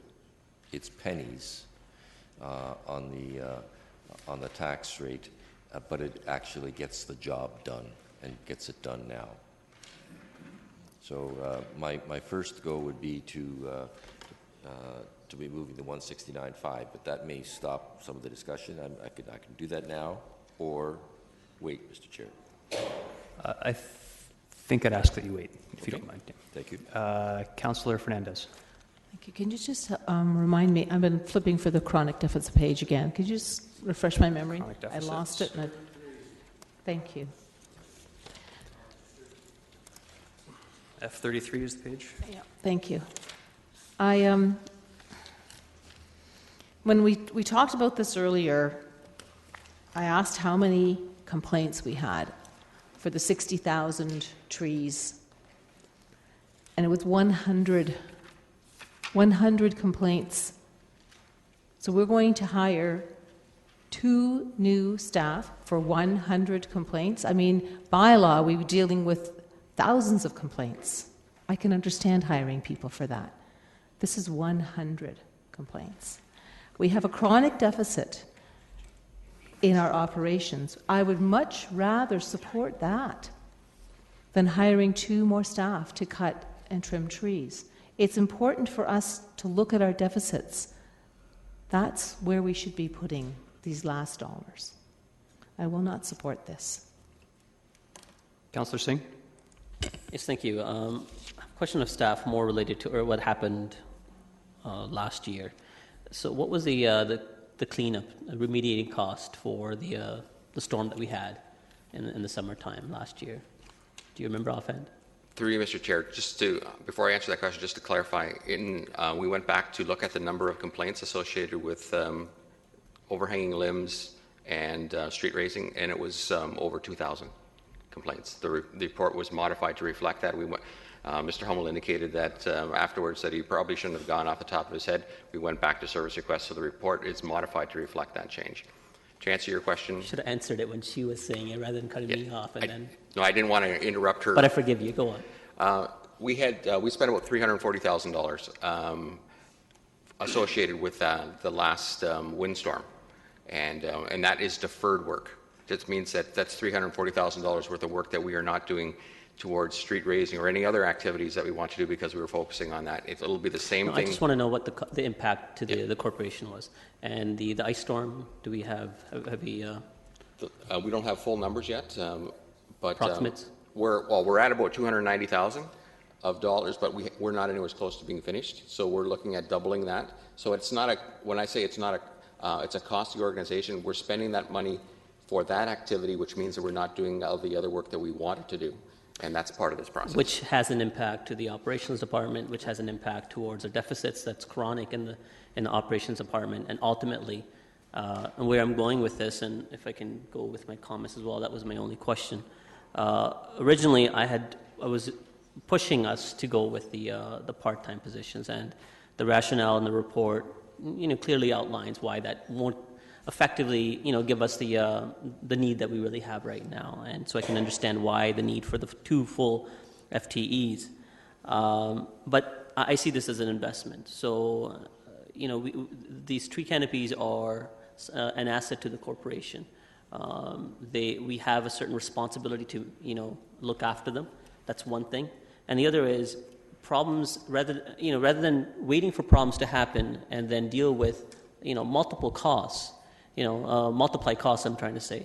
Why not try to be effective and try to mitigate beforehand, before it happens? Similar example what Councillor Davey kind of alluded to when we were dealing with the technology thing. This is about efficiencies. It's not necessarily increased costs. We can't always take a look at that lens. And because if that's the only aspect of it, I wouldn't support it. If I thought this is just a good to have, I'd be the first one to be speaking against this type of hire. But when I see this something that could add efficiency and give us a return and lower costs within our department, I see this as a benefit, and that's the only reason I would support it. Councillor Ioannidis? Again, I see this as something like on the human level. Again, it's something that I know many of my residents have come forward and complained to me about. Why are our tree limbs not being... I can't even walk underneath our sidewalk. And I can't walk my dog. I have to walk onto the side of the street or on someone's lawn because there's limbs hanging. And every single one of them expect this as a service. They're not going to be thinking, oh, this is an additional service. They expect this already. This is already in their minds that this is what we should be doing. So I think, again, this is on a human level. We need to do the right thing and protect their investment and move on. Councillor Gazzola? Two things. This $80,000, that's new money you've gotten into the pot, I take it, right? That's the part of the $340,000 of growth allocation that we were provided for this year. We've allocated $80,000 towards that. Yes. You got 80,000, but that's not enough for you. You need another 169. Correct. Yeah. Is it possible to contract some of this work out? How long ago did we contract? 10 years? We looked at that about 10 years ago, and as part of a plan to try to see if that was going to advantage us. And what we found is that the level of service and the work that was done on our asset was not in accordance with how we wanted to see the asset improved. So yes, the answer is it can be contracted out. There's no question about that. But it wasn't giving us the direct benefit to ensuring that our canopy was sustained properly and maintained properly and giving us what we need. So that's how we moved away from that as a result of it. But that was 10 years ago. There's a lot of water gone under the bridge in 10 years. Mm-hmm. Oh. Okay, thank you. I won't be supporting this because again, it's, I look at the chronic deficits. We have to deal with those chronic deficits. The one that really scares me is the operations ongoing deficit, which I imagine has something to do with snow and that, and knowing what kind of winter we've had, that figure is probably going to be much bigger for this year. So I really look at this request as a nice to have as opposed a need we need to have. So I will not be supporting it. Councillor Glenn Graham. Thank you. I see this as a benefit to our city, but we just can't afford it at this time. I would love to do it. I think that we could look at it next year. I'm glad we have 80,000 in the pot, and I think we should work with that to start with. And certainly there's no doubt that there's demand out there for this kind of service. I wish we could do more, but I do think we need to put our minds to the chronic deficit, at least to some degree, and start to whittle that down. Councillor Galloway-Seelock. Yeah, I don't plan on supporting the FTEs for this. I think we really need to push staff in this area to be a little bit more effective and efficient. I also think with the $80,000 that is already going to start an increased level of service in this area, and we can continue to make improvements. I also think that maybe we just look at the operations division as a whole and make this a priority through maybe the non-winter months in their workload. And I understand that you need specialized workers to do this work, and maybe you even look at spending some of that $80,000 to train some of the staff in order for them to be able to help out a little bit more in the summer months. So I will not be supporting this these FTEs. Councillor Rumenovich. Point of clarification, Councillor Singh. Yeah, so this 80,000 has been referred by a few. It was my understanding, and you had explained it, that the 80,000 was there, but we needed the FTEs to be able to do something with it, because a lot of it was for purchase of equipment that's also necessary to do this type of work. That's part of it. That's correct, sir. So point being, even though the 80,000 exists, if you don't have the FTEs, we can't really do this type of work. So nothing will happen towards, additional work done to our, raising tree canopies. Correct? That's pretty basic. Yes, the $80,000 would help the budget, but it isn't necessarily going to deal with very much in the way of work, because you need to have the tools in order to do the job. That's what I thought. So, okay. So, Councillor, just on that, because it was a point of clarification for something that I said. Sure. I'll form it in a question. If you have $80,000 extra dollars, would you have the ability to purchase some equipment and potentially train some staff who might not have the expertise and reprioritize your work in order to get some of this done with an increased level of service? Through you, Mr. Chair, that the assumption would be that we had surplus resources elsewhere that we didn't need that we could redirect to the forestry area in order to be able to do that. And the answer to that question, our comment to that, is that we do not have surplus resources, and we're fighting to keep up. This winter is a prime example of what our budgets are really telling us we are doing with our resources and why we're so far behind, is that we're so tight with staff that we are not keeping up to even the general level of service that we're wishing to provide. And because of that, we're falling behind and we're getting complaints accordingly. Every single dollar that we get, I appreciate. And I don't want to suggest that I'm not grateful for any amount of money, but it's we need to make sure that we're actually able to do something with the money that we're getting. Councillor Davey asked me, what would you do with the $80,000 before? And I said, chronic deficit. If it was nothing else, it would go to the chronic deficit to try to reduce that, because that's an ongoing basis issue that we have to fight for. But you would have the ability to look at reprioritizing some of your staff in order to make this a priority if that was the direction that you were given by council. We would follow direction from council, yes, and look at what areas that we would reduce the level of service in order to reprioritize over here. So it would be a matter of having that discussion with council as to what services they felt were appropriate to reduce in order for us to be able to respond. That's fair. Thank you. Okay, and there are 3 people still in the queue, but I'll comment at this point. Again, I don't disbelieve staff that there's a demand for this. I just think that we can't do everything in one budget year.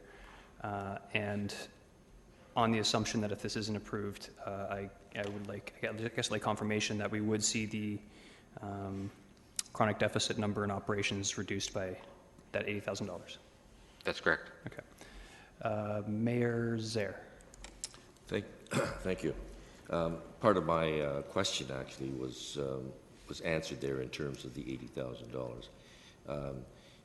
Mr. Chair, I think it is important, and I will be putting forward the motion, because I think it's important that we deal with this matter, of the $107,125, which is the 75%. In other words, beginning April the 1st, and using the $80,000 for this purpose, because as Mr. Whitmer has said, you can work with it in the budget, but it won't get the job done. And unless you carefully listen to the words he said, reduce the service level for something else. Understood. I, would dearly love to be looking at the dealing with the chronic deficits, because I know that people are starting to now look at all the entire package, and one of them we've essentially dealt with and said we have to live with, and that was the bylaw revenue. And sorry, the third one was operations bylaw and hydro, but I don't know the and the hydro. And the operations, I've been pushing to do with the operations deficit for years and years. I would actually prefer us to get some value out of it, and we get value out of the tree trimming, and we hope for the best, quite frankly, on the other two.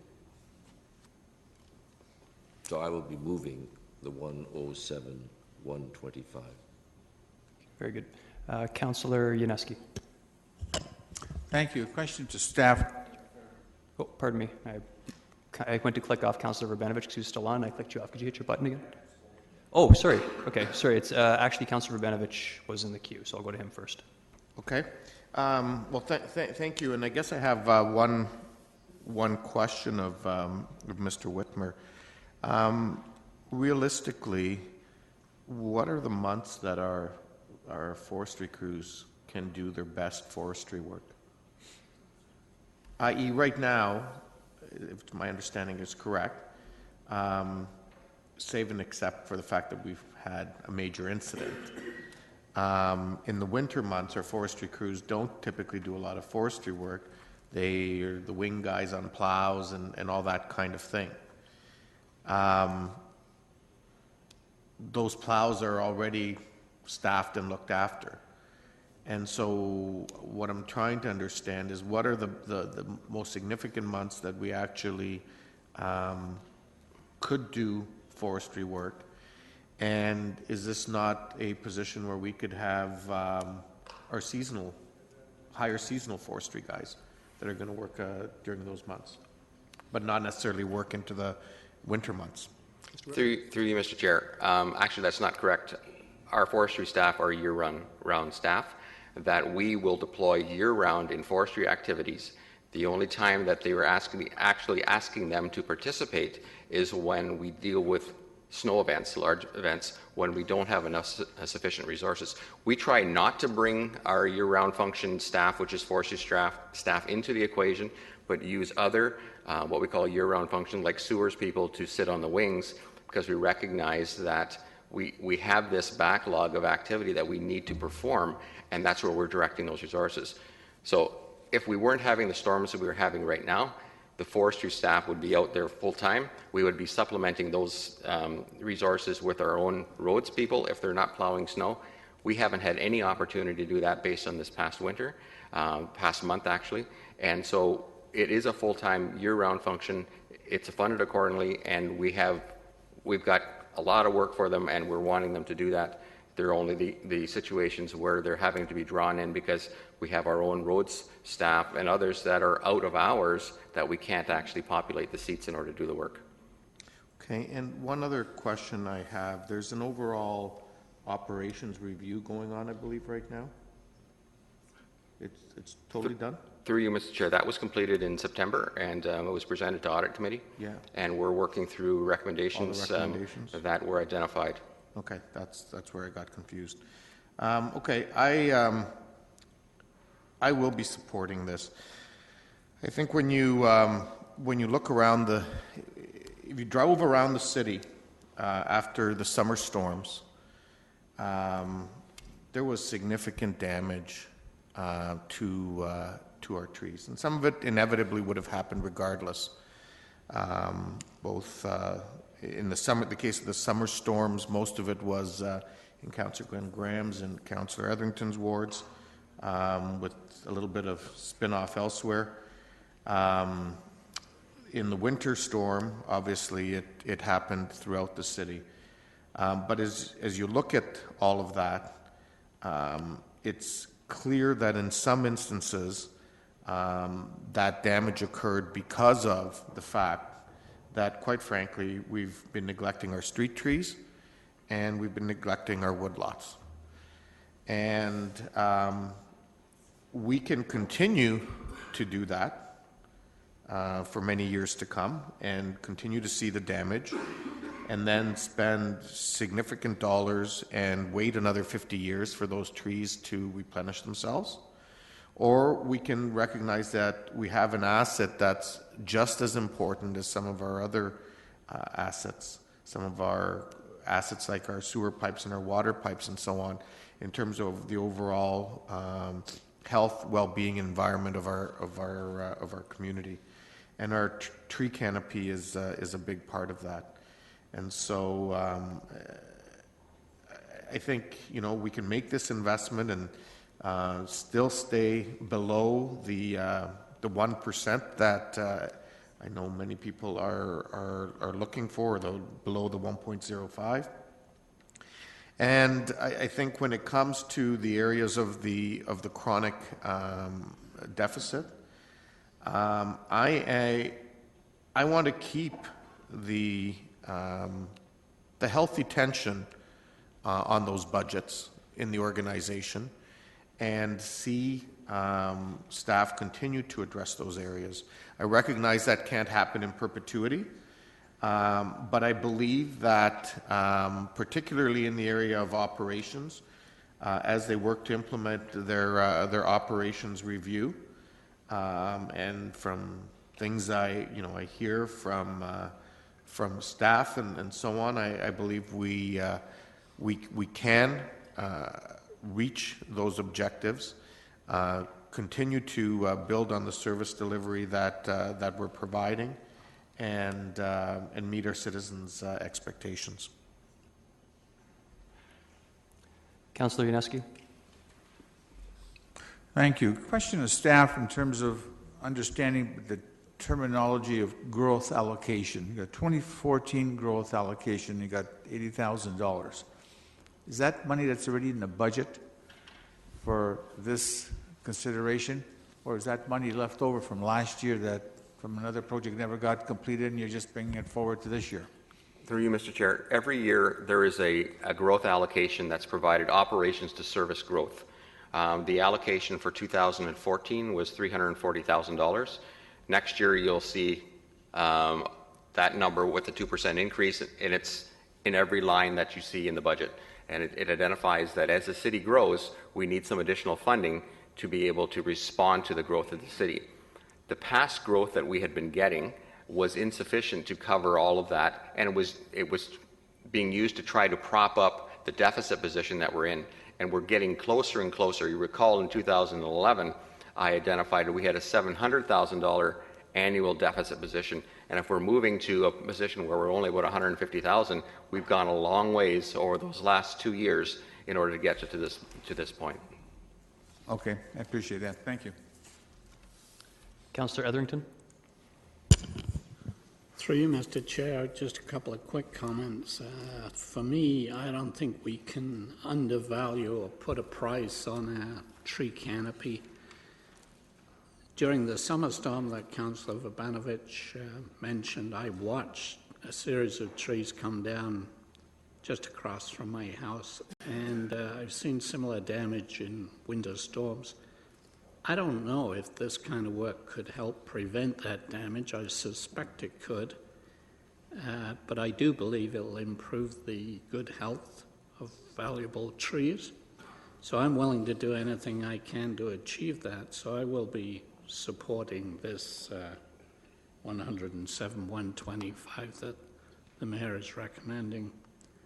That, to me, is a small investment for something, a tree canopy that does so much to improve our neighborhoods and parks. Okay, I have no further questions. I had already commented myself. I think that this is a good spend, but I think that we can't do everything in one budget, and I think this is something I'd like to see come back next year. The side benefit of not approving this is it would reduce the chronic deficit of $400,000. I understand we already reduced the chronic deficit of $400,000 by $40,000, so we're at $360,000. So if this fails, the chronic deficit would also automatically drop to about $280,000.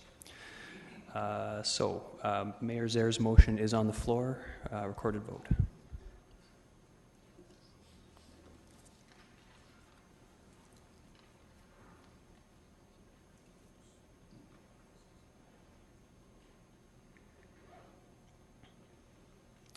Those in favor? Opposed? The motion fails.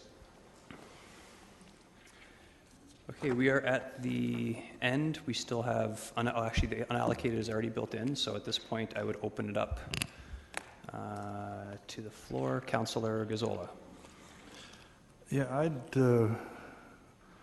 would like to make a motion on the chronic deficits.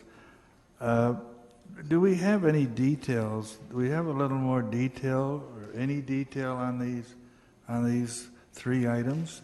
Now, I'm confused again because reading with the bylaw officer, I thought the chronic deficit was $215,000, and now it's $130 and dropping by 40. Sure, and I stand corrected, but the chronic deficits now, by what we passed in bylaw, drops by $40,000, and what we just passed, or what we didn't pass in operations, drops by another $80,000. So I believe we're sitting at $280,000, and we still have room under 1%. No, I appreciate that, but what I'm saying is when we were dealing with the enforcement, they said the deficiency was $215,000. Mr. Chapman. Through the chair, the issue paper was written before the final budget day presentation, and that was based on the April variance report projection, so it's not the most current number. You should rely on what's in the capital or in the final budget day package for the most current figures. So then we're talking 120 and 90 and 70. 120, 210, 280, yeah. Yeah, I would move, I would like to see at some point if we could have some little more detail on how you came up with these figures. Like I am concerned about the operations. Do we have any idea at this point what's happening there? I mean, December is gone. And that's over a month ago. How was it relative to our norm? Through you, Mr. Chair, I was just about an hour or so ago, I was texting with finance to get a sense of where we are relative to that. I think our winter budget that we had in 2013 is pretty close to where we think we need to be relative to the annual costs associated, because of the effort that council has put towards increasing that budget on an annual basis. We have revenue shortages where we used to get certain amounts of money from gravel pits and so forth that have been stated in the budget for a long time, and we have not met those targets for many years. The $150,000 is one of those. So what we've been trying to do through this budget is to identify those gaps and correct them, saying these are budget issues that we have never hit those targets, and they either will continue to get worse, or we need to stop the bleeding and then set a realistic budget for it. So that biggest one that we have right now is the $150,000 that we're dealing with, where it's a gravel revenue that we used to get, but it was overstated several years ago, and we've never reached anywhere close to it. Can we get some reports as to how these figures were arrived at? I gather that when we get a financial report as of the end of December, that I would see $120,000 short in our electricity costs now. Mr. Chapman? These are more reflective of averages over time, and so I think electricity, you're correct, is a more stable budget line, so that will be closer to the annual variance.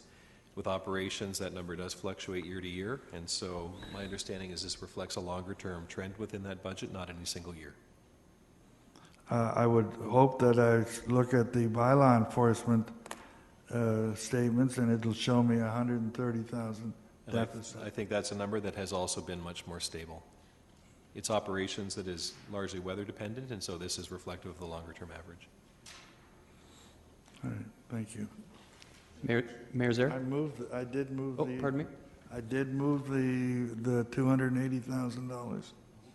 I mean, I said that I moved the inclusion of the $280,000. Sorry, I don't understand the motion. $280,000 from? To look after the chronic deficit. Oh, okay. So you're moving $120,000? No, 280. 280? Okay. Okay, sorry, I think it's already implied, but I'm a bit confused. I apologize. Mr. Chapman, can you? It's not in there. I understand that Councillor Gazzola wishes to correct those budget lines, which would have a levy impact of $280,000. Okay, so just confirming the chronic deficit figure. Okay, I'm fine with that. Well, confirming it and proposing a budget amendment to effectively add that to the levy. Okay, very good. Recorded vote on that, and then we'll take people in sequence. Pardon me? Sorry, is there comments? Sorry, I should ask. Comments or questions on that? Oh, on this? Pardon me. Mayor Zer. Unfortunately. Yeah, okay. Thank you. I think that the chronic deficits are something that need to be dealt with, and I won't make any further comment other than to say I will support it.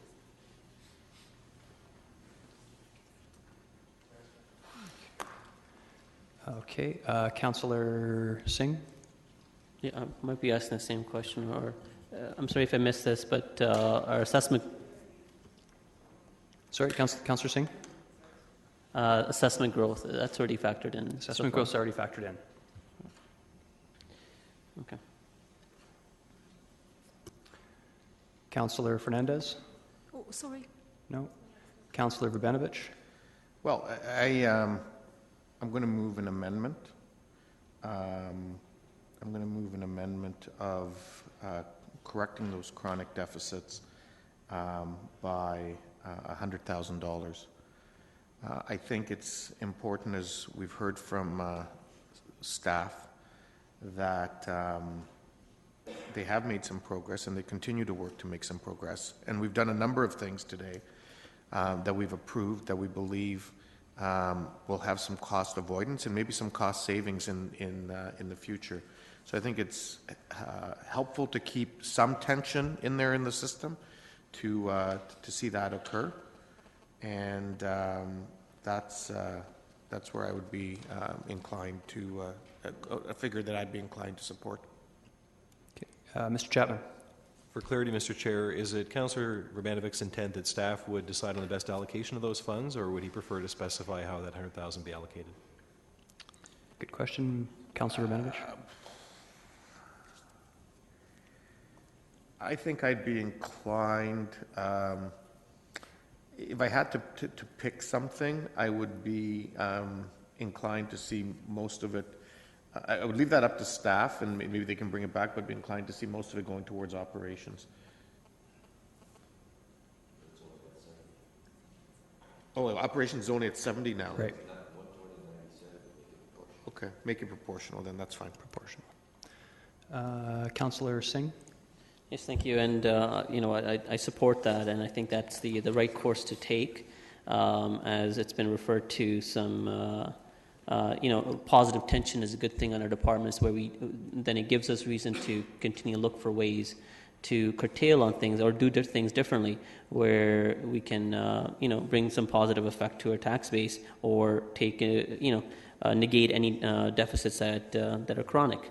I think since we started a budget 3 years ago, these chronic deficits have been coming down. So some by allocating more funding, others through efficiencies that have come forward.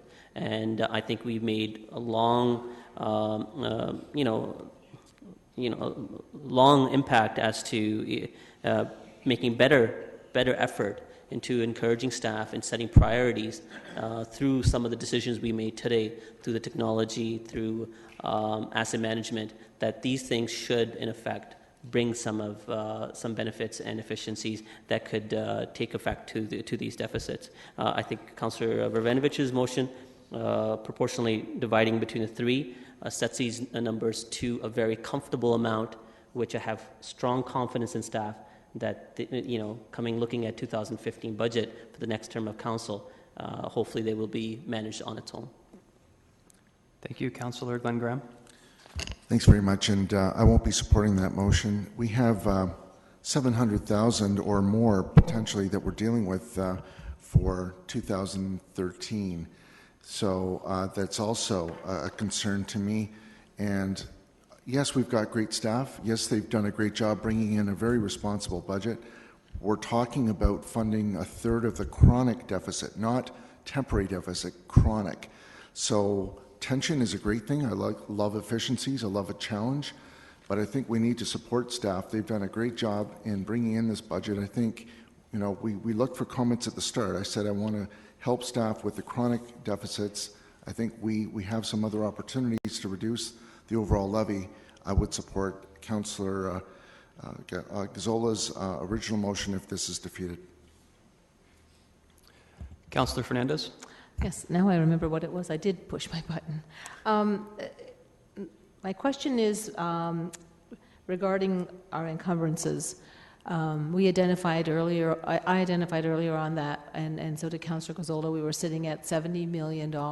Some of that's going to come out through closeouts, but whatever closeouts we have in the good, I guess, in the positive, often goes to our operation budget. Is that correct? Mr. Chapman? Through the chair, no, I think it's only been the past 2 or 3 years where that's been necessary because of the quantum of the operating deficit. Okay, so that's what we've been doing since this term of council. So I guess my question would be, it probably isn't good to leave it open-ended, but is there what was our capital closeouts last year? Maybe that would be a better question to ask you first. What did we transfer over to operation last year? Can anybody remember? We don't have that figure here, no. Sorry. I don't have that figure handy, sorry. Okay. The reason I'm asking that is because I suspect there may be an opportunity with some capital closeouts to cover off some of these chronic deficits. I know it's not sustainable. I know it doesn't help us every year, but I think it's an opportunity that we could be looking at to at least help us do that now. Councillor Gazzola? Yeah, no, it wasn't. No, I wanted to make a comment to the 280. You know, this is really, it's not really something. You know, we know if this figure is correct that we've got 120,000 short in our electricity budget.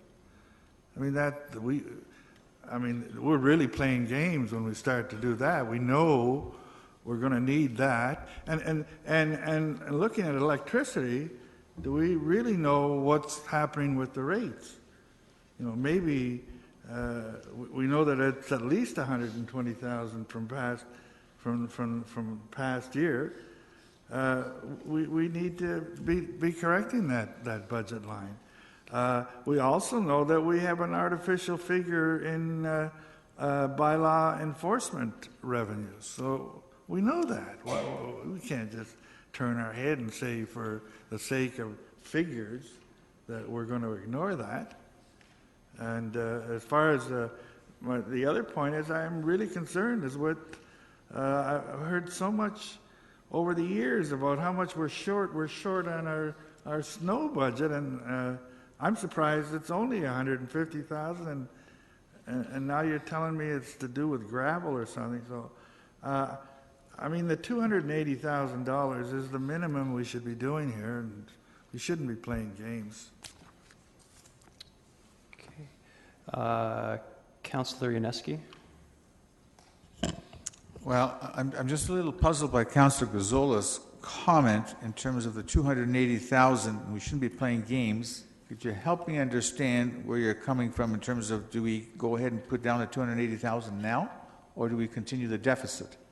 Okay. The $280,000 has been moved, and that is the full amount of our chronic deficits outstanding at present. It was $400,000 when we started today, and now it's come down to 280. But I thought Councillor Verbanovich moved out another 100,000. Yes, Councillor Verbanovich moved an amendment. He amended Councillor Gazzola's number from 280 down to $100,000, and I would note that that does keep us under inflation at $100,000. If we go anything above, say, $125,000 at this point in time, we will be going above inflation in terms of our levy increase. I'd like to point that out.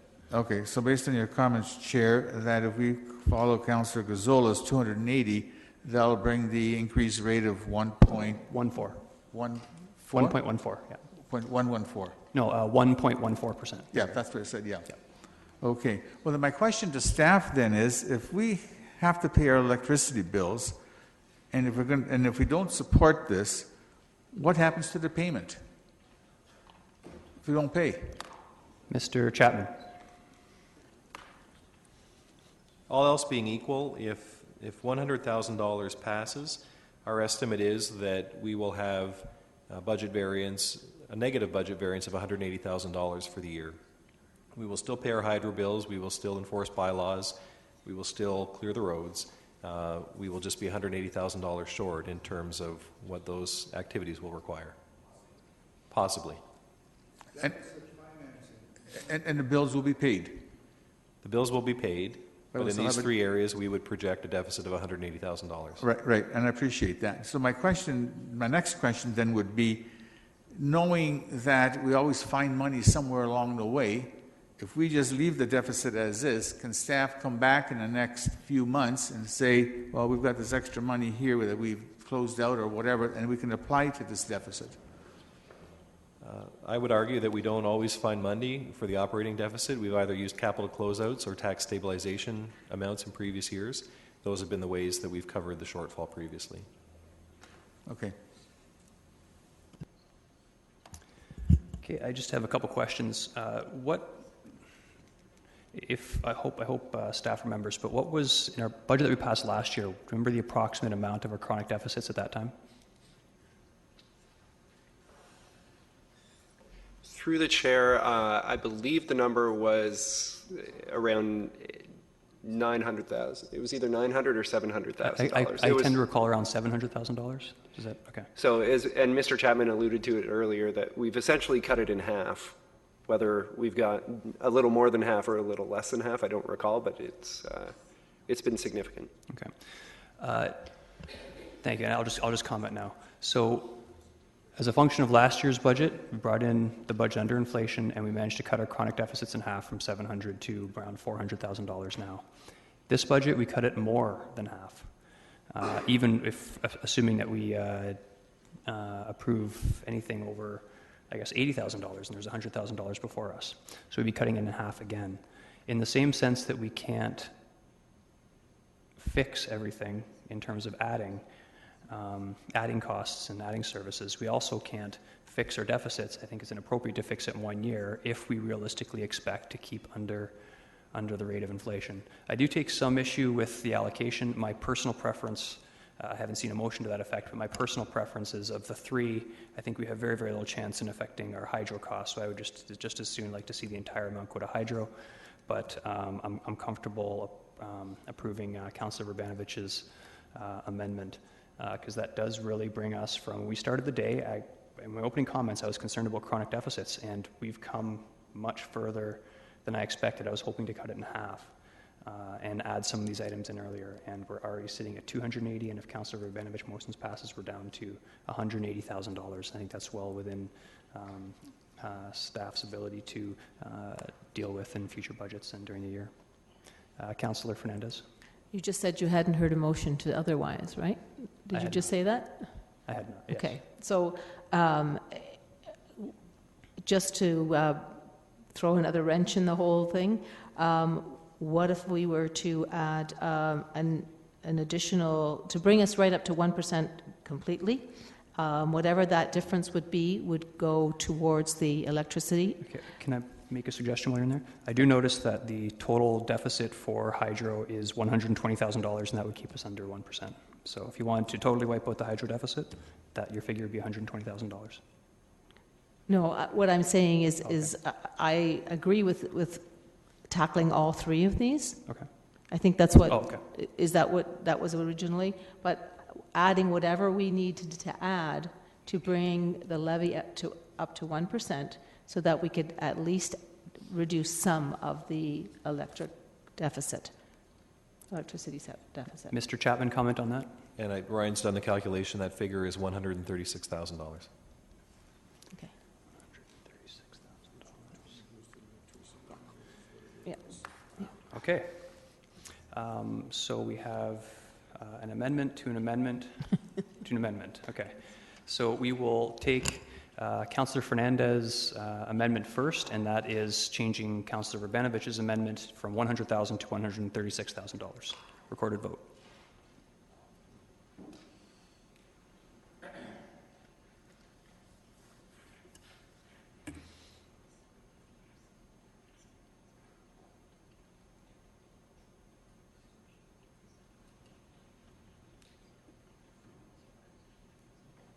Okay. Those in favor? Opposed?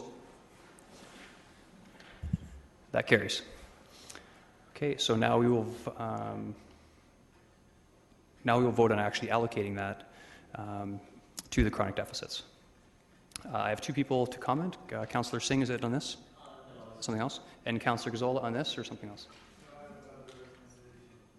Sorry? You want to amend? No. It's one that I brought forward earlier today. Oh, another recommendation. Okay, so yeah. Councillor Urbanovich, yes?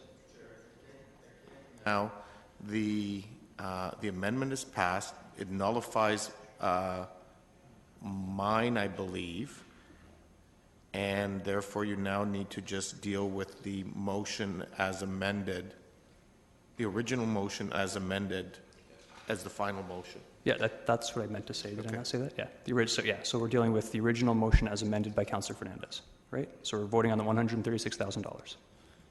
Okay. Recorded vote. 136.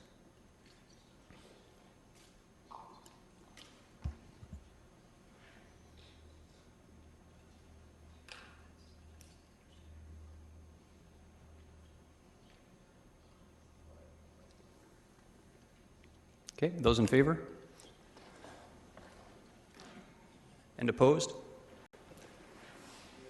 That carries. Yep. Certainly. Okay, so we have dealt with that. So again, the floor is open at this point. Councillor Singh. Yeah, this is to do with the other motion I had indicated earlier, to do with the Creative Enabling Enterprise, with the operational funding that the city provides to them. I think to the effect of 54,000. Excuse me, through the chair, I checked with my staff that no, they said it was 56,000 in 2014. All right, and my motion would be to reduce that from the 56,000 by 30,000, so it would only be 26,000. And it's not to squeeze in extra cents, as it's been referred to throughout the day. It's really to send a message that yes, we are supportive of the arts community, and this organization is new, and they have set a hard target for themselves. I'm not so sure if they've been able to achieve over the number of years. I think we stayed steadfast as our priority to them of allocating per capita funding along with operational funding to the organization over the last 3 years, as was budgeted out of EDIF, but that no longer exists. And that priority, I think, in effect, no longer exists either. We have an opportunity to revisit that and reduce what the ask is to the proportion amount that we feel comfortable paying, and more, and set a higher expectation of what that organization has been able to do over the past number of 3 years. So it's more of a messaging. At the same time, I think it would help our tax base as well. So again, it would be 30,000 reduction from the 56,000 that it's budgeted in the base. Very good. Comments or questions on this item? Councillor Gazzola? Oh, no. Okay, I'll come back to you for the next item. Yeah, okay. Councillor Rubenovich? Yeah, just a question of staff. So can staff remind us exactly, from all sources from the City of Kitchener, what is the funding that's going to CEI right now? What would go under what's proposed here? And what commitments have been made to CEI from a funding perspective under that multi-year agreement? Mr. Wilmer. Through the chair, the only funding that goes from the City of Kitchener to CEI is this $56,000.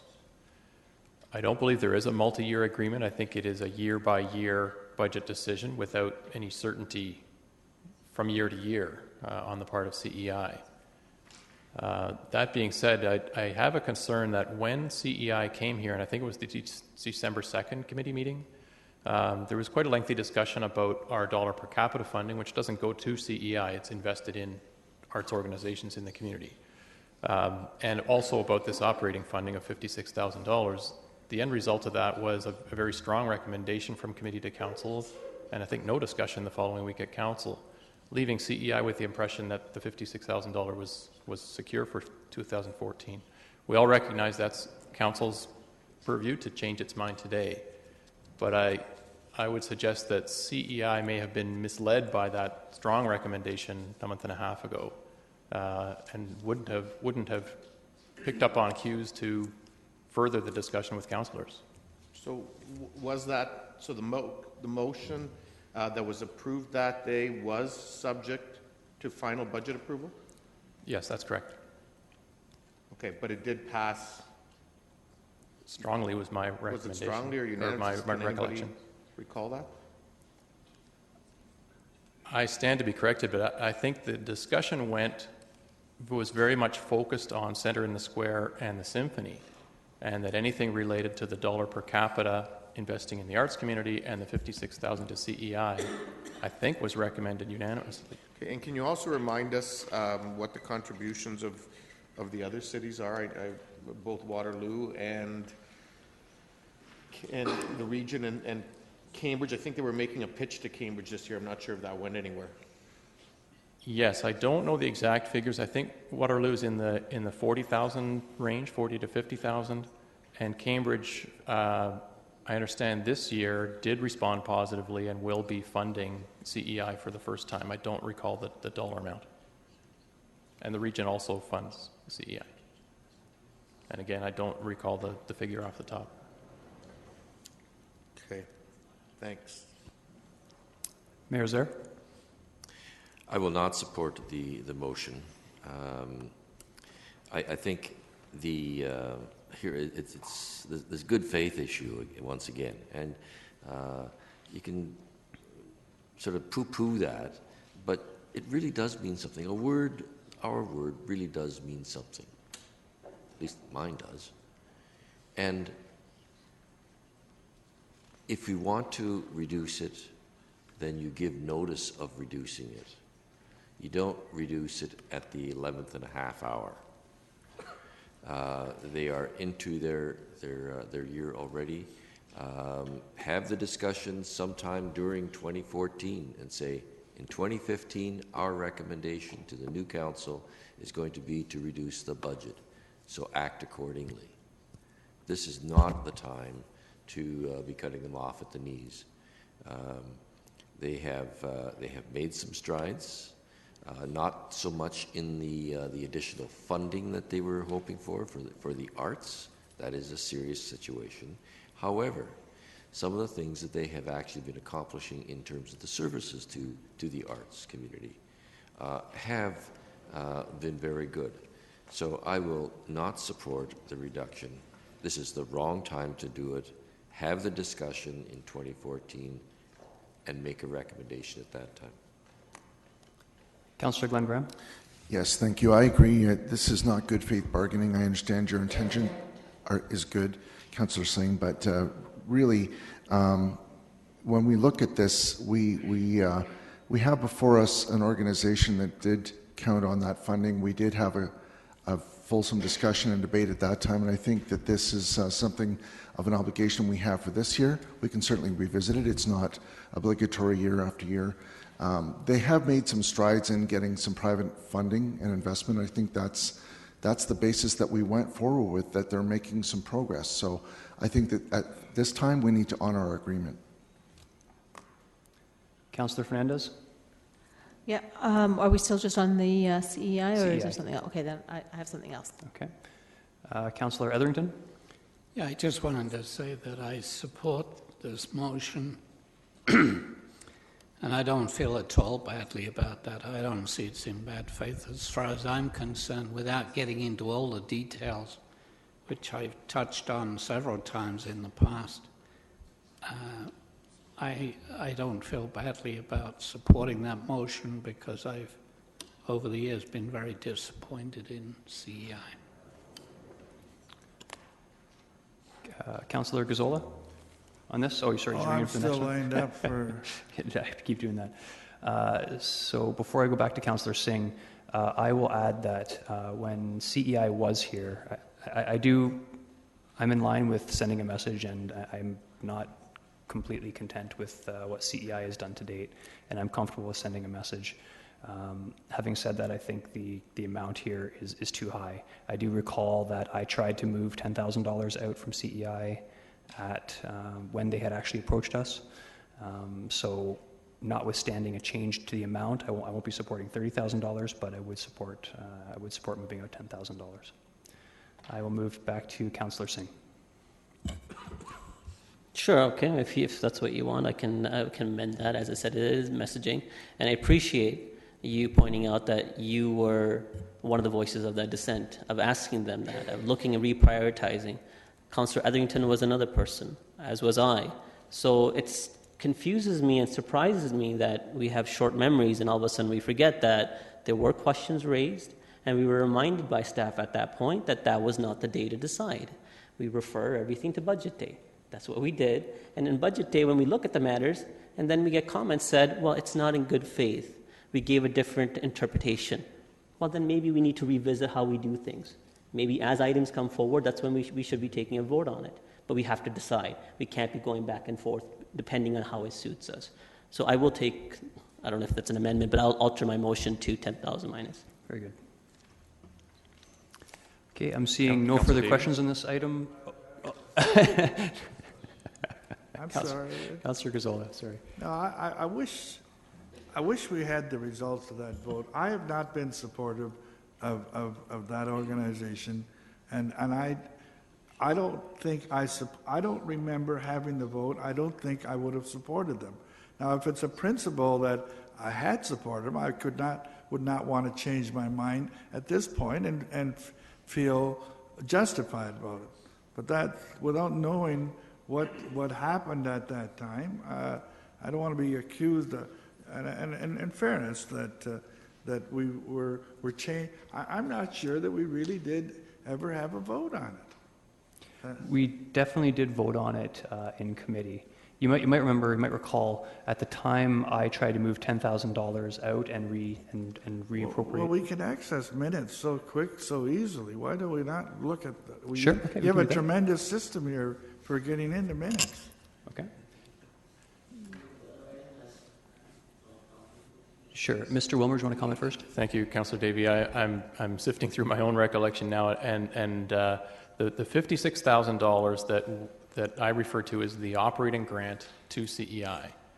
There is also a portion of our dollar per capita, which I think if our dollar per capita is $236,000 this year, the $36,000 is invested in CEI for it in turn to invest in the community. So that's sort of flow-through funding. So I want to make those distinctions. But the $56,000 is the only operating money we give to them. Correct. Yeah. So I'd looked at the clerk. How long do you think it would take to be able to circulate the minutes? Quickly? Or? Excellent.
Okay, so the third paragraph from the bottom was my amendment for $10,000, although it's not as good as there.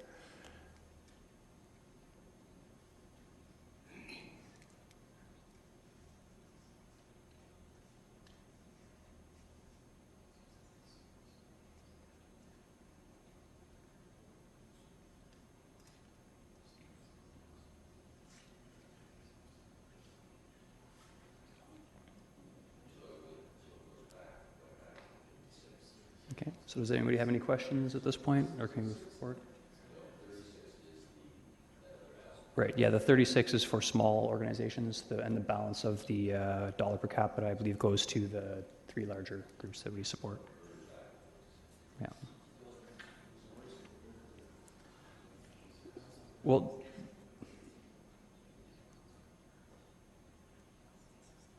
so in terms of the motion that I lost, it was lost 5-4 for taking out $10,000. Myself, Councillor Verbanovich, Councillor Etherington, Councillor Singh, Councillor Galloway-Seelock voted in favor, and the balance of council voted, or no, it was council voted in opposition.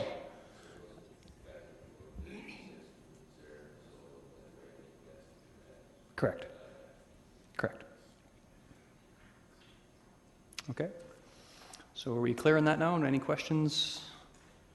Because I will take the vote then. So the vote is to reduce CEI. CEI's $56,000 grant, and they're operating by $10,000. Okay. And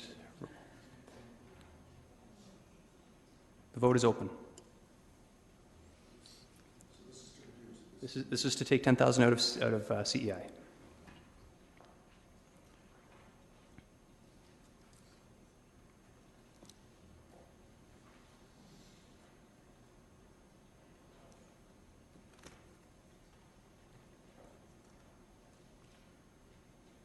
Okay, those in favor? And opposed? That carries. Okay, now to Councillor Gazzola for another motion. Earlier today, I started out with a motion that I wanted to move an additional $250,000 out of the gas operations, which was what I considered found money since was a change at the end of the year. At that point, I was intending to transfer it to the tax levy for this year. In view of where we've come, I would still like to move the $250,000, but I would ask that it be moved to the tax stabilization reserve. When I look, and my reason for it is, when I look at these chronic deficits, we kept talking about chronic deficits of 400 or 200 or 136 when we know this last year's deficit was $700,000, which we were able to write off against the tax stabilization reserve. So at this point, I feel it's just a token amount that we can put into that reserve to help with who knows what for last year, for this year, including some of the deficits that we did not fund when we had the vote on the deficits. So that's my motion. Okay. Questions? Councillor Rabinovich. Thanks. I guess my question would be to Mr. Chapman, and if I understood and heard you correctly earlier, there's some real concerns around doing this from a ongoing viability of the gas utility, particularly as it relates to our responsibilities as a gas entity to the Ontario Energy Board. And so I'm wondering if you can clarify that as much as you can. And in clarifying it, perhaps remind Council, particularly some of the newer members, if I recall back a number of years ago, we had a big fight with the OEB in order to maintain the integrity of our gas utility. So I'll turn it to you, I guess, at this point. Mr. Chapman? So through you, Mr. Chair, I'll respond to the first part of the question. Mayor Zaire, I believe, was present in those meetings, and so I'll leave it for him to comment on the tone of those discussions with the OEB. And I see Ms. McDonald is here, and it may be that Council will benefit from some legal advice, given legal implications associated with the motion. The bottom line is, we used to have a dividend policy for the gas utility that was largely based on transportation rates, which fluctuated, therefore the dividend fluctuated, and Council was used to modifying that dividend year to year. When we recognized that that was not going to go away over time, which we had anticipated, we said there needs to be a more rigorous approach to paying dividends from the gas utility. And so we said, let's take a look at the model that the OEB has basically mandated for regulated utilities. Let's maximize the benefit of that model in the case of the city and see what the maximum level of dividend is that can be extracted. And basically we were able to justify or get to the point of justifying the current level of dividend but not go beyond that. And so my suggestion to you is that that modified cost of service method can justify the current level of dividend that we base the projection on, but nothing above that amount. And as I alluded to earlier on today, I think ratepayers within the city appreciate the KU brand, and that is it's a community-owned utility. When we pay dividends from the utility that supplement the tax base, there's some equivalence there. But we have some very sophisticated ratepayers that own properties across the province. They recognize that Union Gas's delivery rates are lower, and they're very familiar with how the OEB sets rates and calculates returns on equity. And so our concern is that if we move beyond a model that basically we can justify under the modified cost of equity approach, those sophisticated ratepayers will lobby the OEB and certainly raise this as an issue. And certainly if the OEB were to ever exert control over our rates, two things would happen. Council's hands would be taken off the wheel.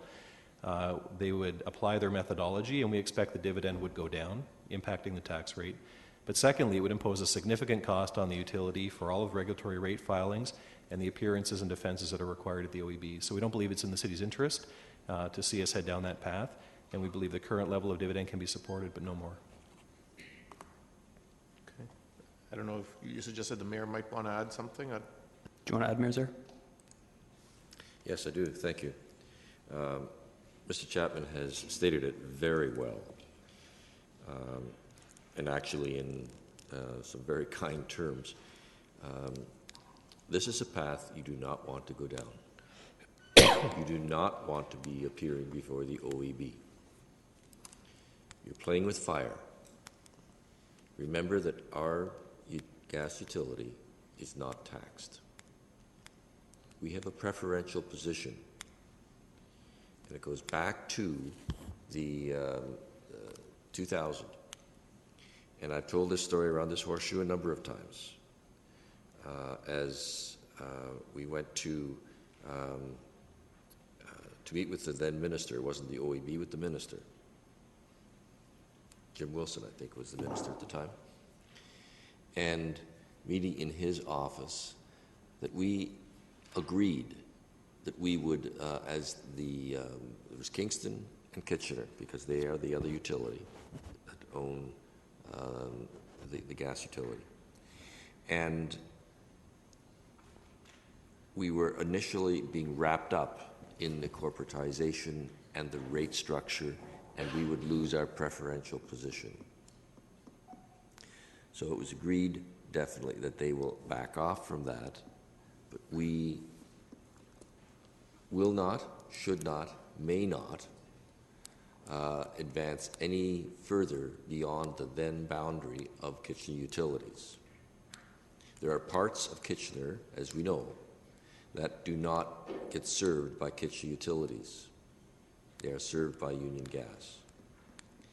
And in effect, we were saying we will not make any overtures to take over additional territory. The territories will remain the same. So there are not only some individual ratepayers, but there may be other utilities that would challenge this at the OEB should we get to that point. You do not want to go down this path. We have a sustainable, arguable positioning right now in terms of the dividend, as Mr. Chapman has stated, and you do not want to play with this fire. Well, in light of that, if I can just comment then on the motion that's on the table, I won't be supporting it. I think our utility is far too valuable to the taxpayers of our community. It gives them it's operated extremely responsibly. If I even just start thinking, not even about some of the risks that Mayor Zer's talked about, but the kind of work that I know the hydro utility puts into their whole rate requests to the OEB every year, and the thousands upon thousands of dollars that are spent on that, that would far surpass any amount that we're talking about today. So this is a very, in my view, a very dangerous proposal that would have serious negative financial implications on Kitchener taxpayers. So I can't support it. Okay, I have no further questions. I just have a couple. Supposing that we are over budgeting and there is excess funds, what would be an appropriate use of those funds? Mr. Chapman. Through the chair, if we get to the end of the gas year and we find that we've had a good year in gas, there's a surplus in gas delivery, Council's option and indeed staff's recommendation would be that gas delivery rates are reduced, and that would provide a benefit directly to the ratepayer. Okay, very good. I will comment that essentially my issue with this is, well, I have two issues. The first issue is the ones that were brought up by Councillor Verbenovich and Mayor Zare. But my second issue is, again, the unfairness of it, charging 60-odd% of the residents of Kitchener essentially and helping out the city proper. So in essence, if I'm being overcharged with gas, I should get that. As a customer, I should get that rebate back, and that's how it's set up now, and that's how it should be. It shouldn't be applied to the city proper. My other issue with it is that we don't need it. We don't need that right now. We're at 0.99%. If we have chronic deficits in future years, we can deal with them. We can look at any sort of funding model for those sorts of things in future years. So it's really looking at a mitigating technique for the 2015 budget. So I don't think it's necessary. I mean, if we had been, if you're in a much more difficult place and grasping at straws, even then there's huge implications. But I just don't think it's warranted at this time. So with that, recorded vote on transferring $250,000 out of the gas utility into the tax stabilization reserve.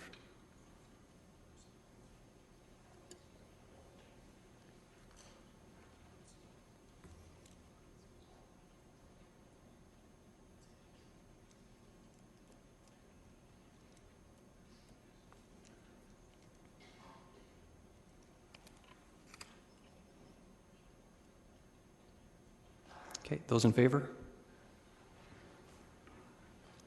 And opposed? Motion fails. Okay, Councillor Fernandez. Yes, thank you. Just was looking at the physician recruitment, and we have both physician recruitment and specialist recruitment for $10,000. I understand that from a number of sources that there is still a need for specialists, and I recognize that, and I think that that's important. But there are physician clinics and family clinics that are growing and are actually looking for patients. So with that, I'd like to take the $10,000 out of the physician recruitment, but leave the specialist $10,000 in there. That would be my motion. Councillor Galloway-Seelock.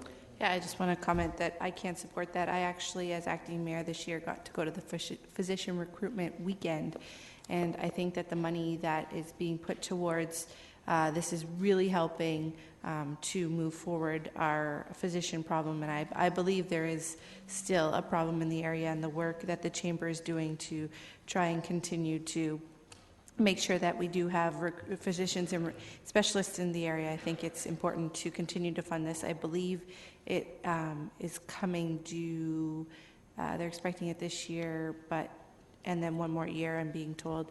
So it's only 2 more years that we need to fund this, and then I think it can be addressed at that point. But I think in the time being, we need to continue to support this initiative. Councillor Verbenovich. Yeah, I can't support the proposal that's before us. I know for a fact that there still are issues in this community. In fact, I was just speaking with a city staff person last week who was lamenting the fact that they're not able to find a physician. And I've heard from other people in the city as well who have approached me looking for physicians as well. So we're nowhere near being at the point where this problem is resolved. We may get there at some point, but as we continue to work to attract people to live in our community, having the necessary medical professionals to support them is essential. Councillor Fernandez, I did listen to you, so I would ask for the same respect back. Councillor Glenn Graham.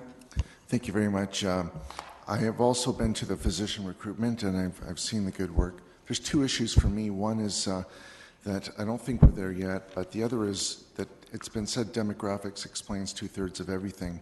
If you look at the fact that the baby boomers will be aging and that in 10 to 20 years we're going to be needing more doctors, and there's a huge glut of doctors that are going to be retiring, that's going to put us in an even a bigger hole. So I don't think now's the time to take our foot off the gas. I think that we need to continue to support it.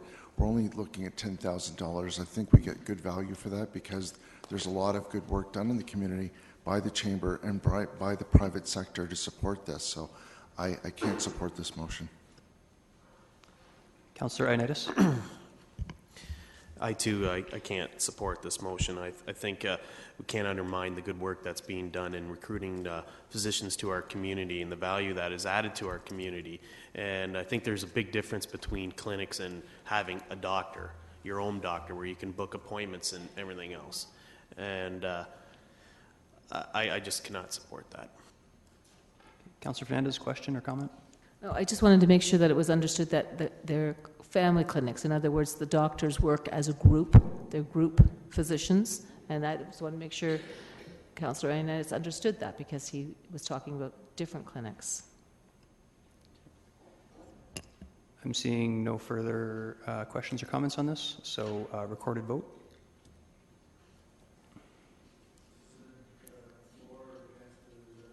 The vote, if you are in favor of reducing the $10,000 and stopping only the physician recruitment program, you would vote yes.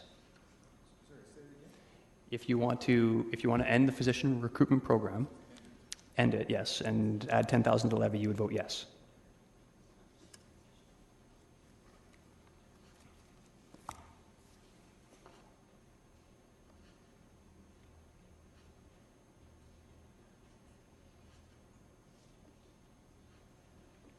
Those in favor? And opposed? The motion fails. Okay, the queue is empty. Can I take that as no one else has anything to add? Councillor Yaneski? Yeah, further to a question I raised back an hour ago with regard to Glasgow Street and the sidewalks and the allocation of some of that money that was deleted from the council resolution, and staff are going to check into it. I'm looking for an answer in terms of that particular position. That feels like yesterday almost. Mr. Haggie. Through the chair, I checked with our engineering folk. That's a triple funded project, meaning that all the funds come from water, sanitary, and stormwater. So if there's a reduction in that budget, it has zero impact on the tax rate. All of the funds would return to those various utilities, and the rates have been set by council already for those. Okay. Well, in light of that comment, since council still makes the decision on how the money is allocated and where it goes to, I'd like to have a motion that a third of each from those sources, the money of that $100,000, goes to reduce the tax levy before us. Mr. Chapman? Through the chair, there are a number of pieces of legislation that talk about the fact that water and sewer rates are to be used to fund a sustainable water and sewer program, and so I don't believe that council has the ability to essentially use water rates to support the tax-supported budget. Right. So essentially it's not permitted for us to use, when someone pays their water bill, we have to apply that to certain projects. We can't just apply it to the levy in general. It was a good question actually when it came up at committee that we saved the $100,000. I was wondering the same thing. But. I question the answer, and I appreciate the answer, And if that's the answer, the the money that comes from the water bill should be allocated towards water in terms of reconstruction. Well, you got the water, you got the sanitary sewer, and you got the gas. But you also got the road and sidewalk issue, and all those three sources go to fund sidewalk and road improvements and curbs and gutter. So why can't that money then go back to be deleted from the sidewalk? And through the chair, what I would suggest is it may be a discussion with the engineer for another day, but essentially when it is a water main, a sewer main, and a stormwater main that are driving the reconstruction, the extent of the trenching required to replace that infrastructure basically takes up the whole right-of-way. And so we're required as a necessity to remove the sidewalk, curb and gutter, and road base to do the replacement that is driving the whole project. And that's why those enterprise utilities basically fund the cost for the reconstruction. That's not the same for resurfacing or new sidewalk installation, where those programs are tax supported because they're being driven by a tax supported need. Well, I appreciate the answer. I still go forward with my motion. I don't think you can go forward with a motion that's contrary to the rules. I'm not sure. I look to the clerk as to how actually I handle that. I don't accept the motion, so you could challenge the chair at that point if you so choose. Okay. Councillor Gazzola? Well, I'm lost on this. This 1 minute they're saying, well, water can't pay for sidewalks, and then you're saying, well, you can't do that. We saved $100,000 there that would have been spent on the sidewalks. We should be able to have the right to be able to pass that on back to the tax base. If not to this year's base, at least to put it, we should have the right to allocate our closeouts to where we would desire. So that was a sidewalk saving. The money should have gone back to the sidewalk accounts. Okay, I'm going to need some help on this, Mr. Chapman. Right. And through the chair, I think that's the important point. This project was never a sidewalk project funded from a sidewalk tax-supported budget. The entire funding for the Glasgow Street project is water, sewer, and stormwater funding. The reason we're doing curb works, road works, and sidewalk works is because we have to rip out the whole road to replace the subsurface infrastructure. If the road project was only surface works, it would be a tax-supported funding source to do resurfacing and sidewalk, but that's not the case for any accelerated infrastructure program that's being driven by the subsurface infrastructure. Councillor Gazzola? But we were putting in a new sidewalk. It was not something that was being torn out to reconstruct the road. We were arguing about a new sidewalk on the north side of the road. So as a new sidewalk, we shouldn't have been charging that to water and sewer in the first place then, because it's an addition. Mr. Chapman? And so, as I say, Council may well wish to have a discussion around the basis for that cost allocation, but the fact remains there is presently no tax-supported funding in that project budget. All of the funding has come from water, sewer, and the stormwater utility. Councillor Gazzola, any further questions? No, I give up. Councillor Yaneski. I appreciate the answers, and I appreciate the opinion of Councillor Gazzola from his expertise. When we went through this, and I did have the response from the residents, that they said that of the $100,000 that is being saved by not installing the sidewalk, they requested through me to have it apply to reducing the tax levy in some way or other. And that's where I'm coming from on behalf of the residents. And I can understand the technicality, I guess, in terms of the source of money and how it comes, but still, whether it's coming from the water or whatever, it's still coming from the taxpayer's pocket, one way or the other. Pardon me, Mayor Zaire. I think we can't do it, but theoretically, if you'd like to do it, we would then pass a motion to change the funding source for the Glasgow Street project to take $100,000 out of capital from current and reduce $100,000 out of the utilities budget. And then, since we've added $100,000 into the capital from current, because that's where it would have to go in the first place, we could then reduce the tax levy by $100,000. So it's a wash. It cannot be done because the budgets as they exist did not have it there in the first place. So what the request was from the residents simply cannot be done. It wasn't in the taxes in the first place. It's been ruled out of order, and I support that. Councillor Gazzola? Point of order. I've never done this before, so I'm not sure. I'm going to stop arguing at this point, but I would like an answer to that dilemma that it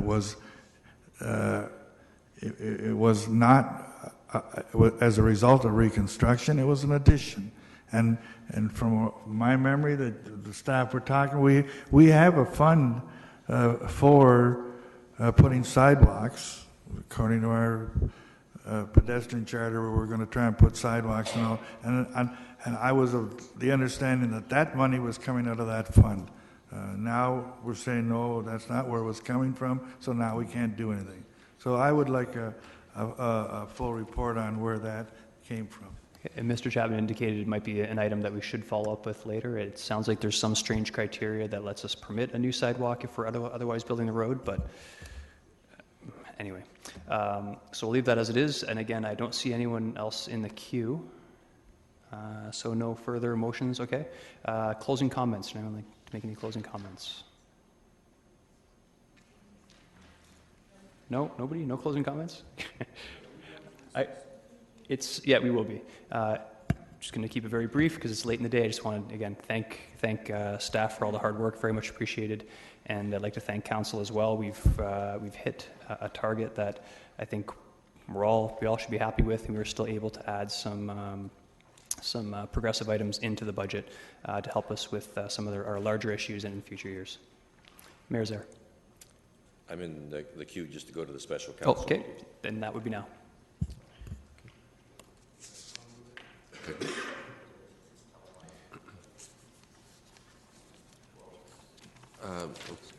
Does it take you a moment to switch around? Okay. Okay.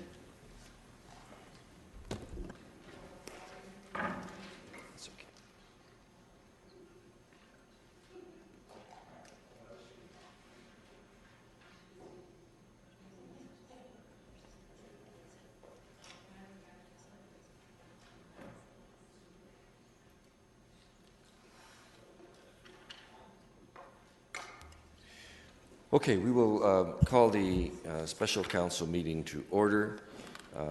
First of all, I would like to also give my thanks to the staff for, first of all, bringing in a draft budget that was within the guideline that council had set earlier in the year, or last year actually.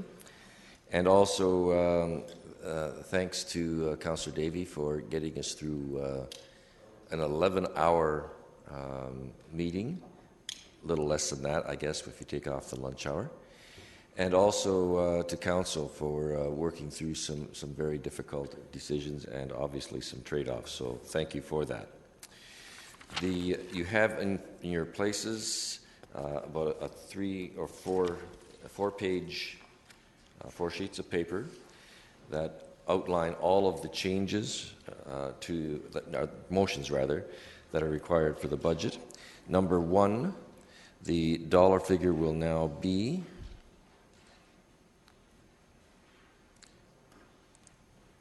Mr. Chapman. The dollar figure will be $104,450,374 for a percentage increase of 0.99%. Okay. And if you'd like, Mayor Zaire, I can walk through and point out the motions that are changing and those that are staying the same. Yes, please. So number 2 will remain as worded. Number 3, we will need to adjust those numbers to reflect the changes that have enterprise impacts on this worksheet. So we'll need to make those adjustments after the fact, but it will all be as noted here. Number 4 is unchanged. The next page, part of number 4, is also unchanged. Number 5, there may be some minor adjustments to simply implement the changes, but likely just for interest costs and that sort of thing. Number 6 is unchanged. Number 7 is unchanged. Number 8, there are a number of changes. So in the first line, bylaw enforcement, we'll note an April 1 effective date. For mobile infrastructure, we'll note a July 1st effective date. For mobile device, an April 1st effective date. And for the support service representative, there is no change. And the forester line should be stricken out. The forester line should be deleted totally, eliminated. Yes. Right, okay. There's no change to number 9. No change to number 10. In number 11, 2/3 of the way down, the driveway ramp widening should read $100 instead of $150. In terms of the capital budget and forecast, that number will change largely to reflect the traffic calming change, but again, that has been noted in a separate resolution. The same with the figure in number 13. We'll have to calculate that subsequently. Number 14 is unchanged. Number 15 is unchanged. Number 16 is unchanged. Number 17 is unchanged. There were the 2 additions from Councillor Etherington.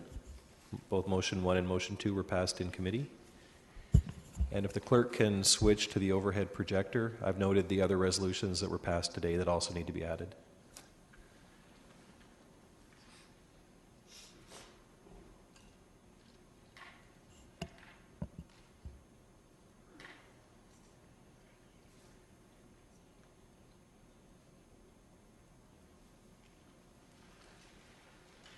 So the first one defers the strategic initiatives for economic development to 2015, but directs staff to report back with more detail on potential initiatives. B, no increase to postage, but staff to explore opportunities to promote e-billing or disincentives for paper billing. C, further investigation of tree planting donations. D is the reduction for traffic calming and the associated reduction in the number of projects. And E is the allocation of funding sources for the Margaret Avenue Bridge.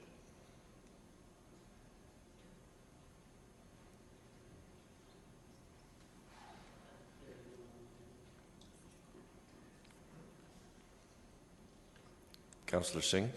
Yes, I can't see the number, but this is to do with the postage budget. I had put a motion forward. My motion didn't give wording for de-incentives. I wouldn't want any report coming back saying that we could charge our taxpayers or utility users a fee for paper billing. So I had referred to incentives, no de-incentives. So we'll look for the committee's direction on that. There were 3 things that we had heard there. One was to look at frequency of billing, incentives for e-post, but also it sounded like there was support to look at a charge as an option for paper billing. So I think that the questions came up as things to come back as additions. It's not part of it. Effectively, it was to look at those. It wasn't direction that would be happening. Okay. So those are just suggestions, not the direction the way I moved. The intent is that we'll report back exploring all of those options, looking for direction. Yeah. Okay. Just says explore options. Yes. And report back to committee, yes. Okay, Councillor Urbanovich. Thanks, Mr. Mayor. Just going back to the first one, someone can just slide it down. It was my understanding that what was deferred to June was the EDIF report, the potential strategic initiatives for this year to be funded out of possibly some of the existing money, and the notion of a fund. But what was deferred to 2015 was any dollars for that fund. That was my understanding of I think that's correct. In other words, the idea of the fund was intended to be approved, but that no dollars be allocated to it for 2014, and that with the EDIF report coming back, that the items would be there for consideration to be funded from that.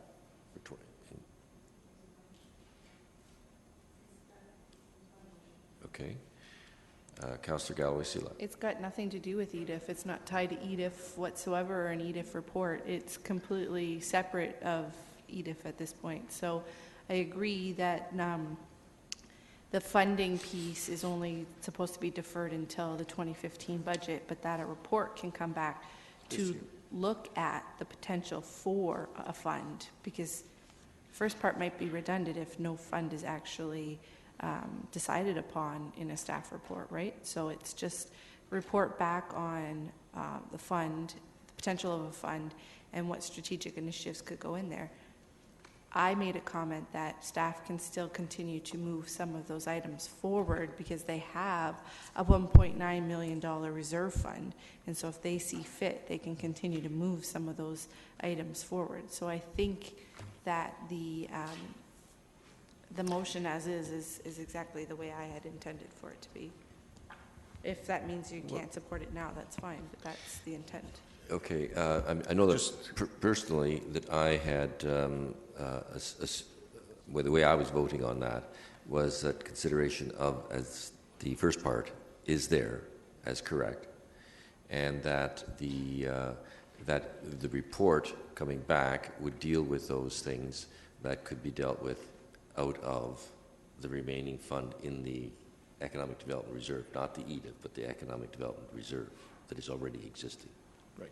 The point being of my question is that the concept's coming back this year. It's not waiting till next year. That's right. That's correct. Right. That's so correct. as long as that's what's understood, then I'm okay That's with the it. intent, yeah. Okay. I think therefore we're okay.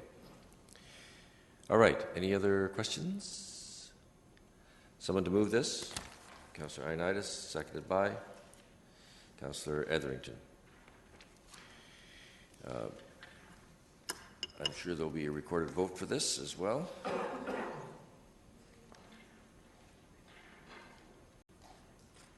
And you may now vote.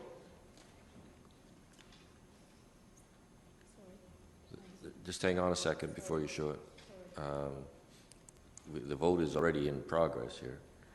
I wanted to ask for the one item number 8 to be taken out, voted on separately.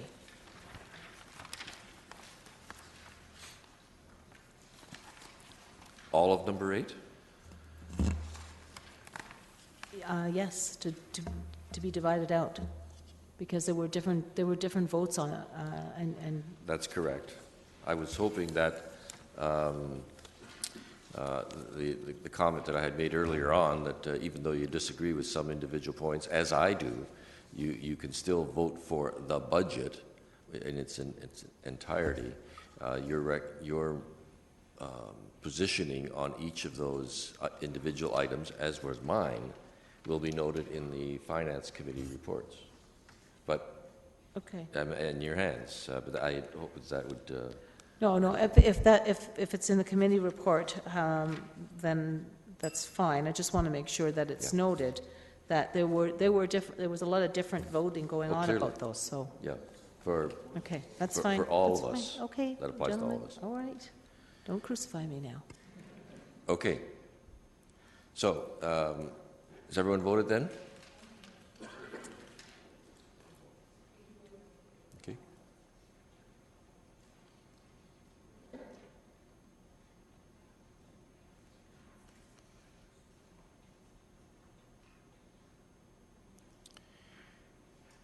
Okay.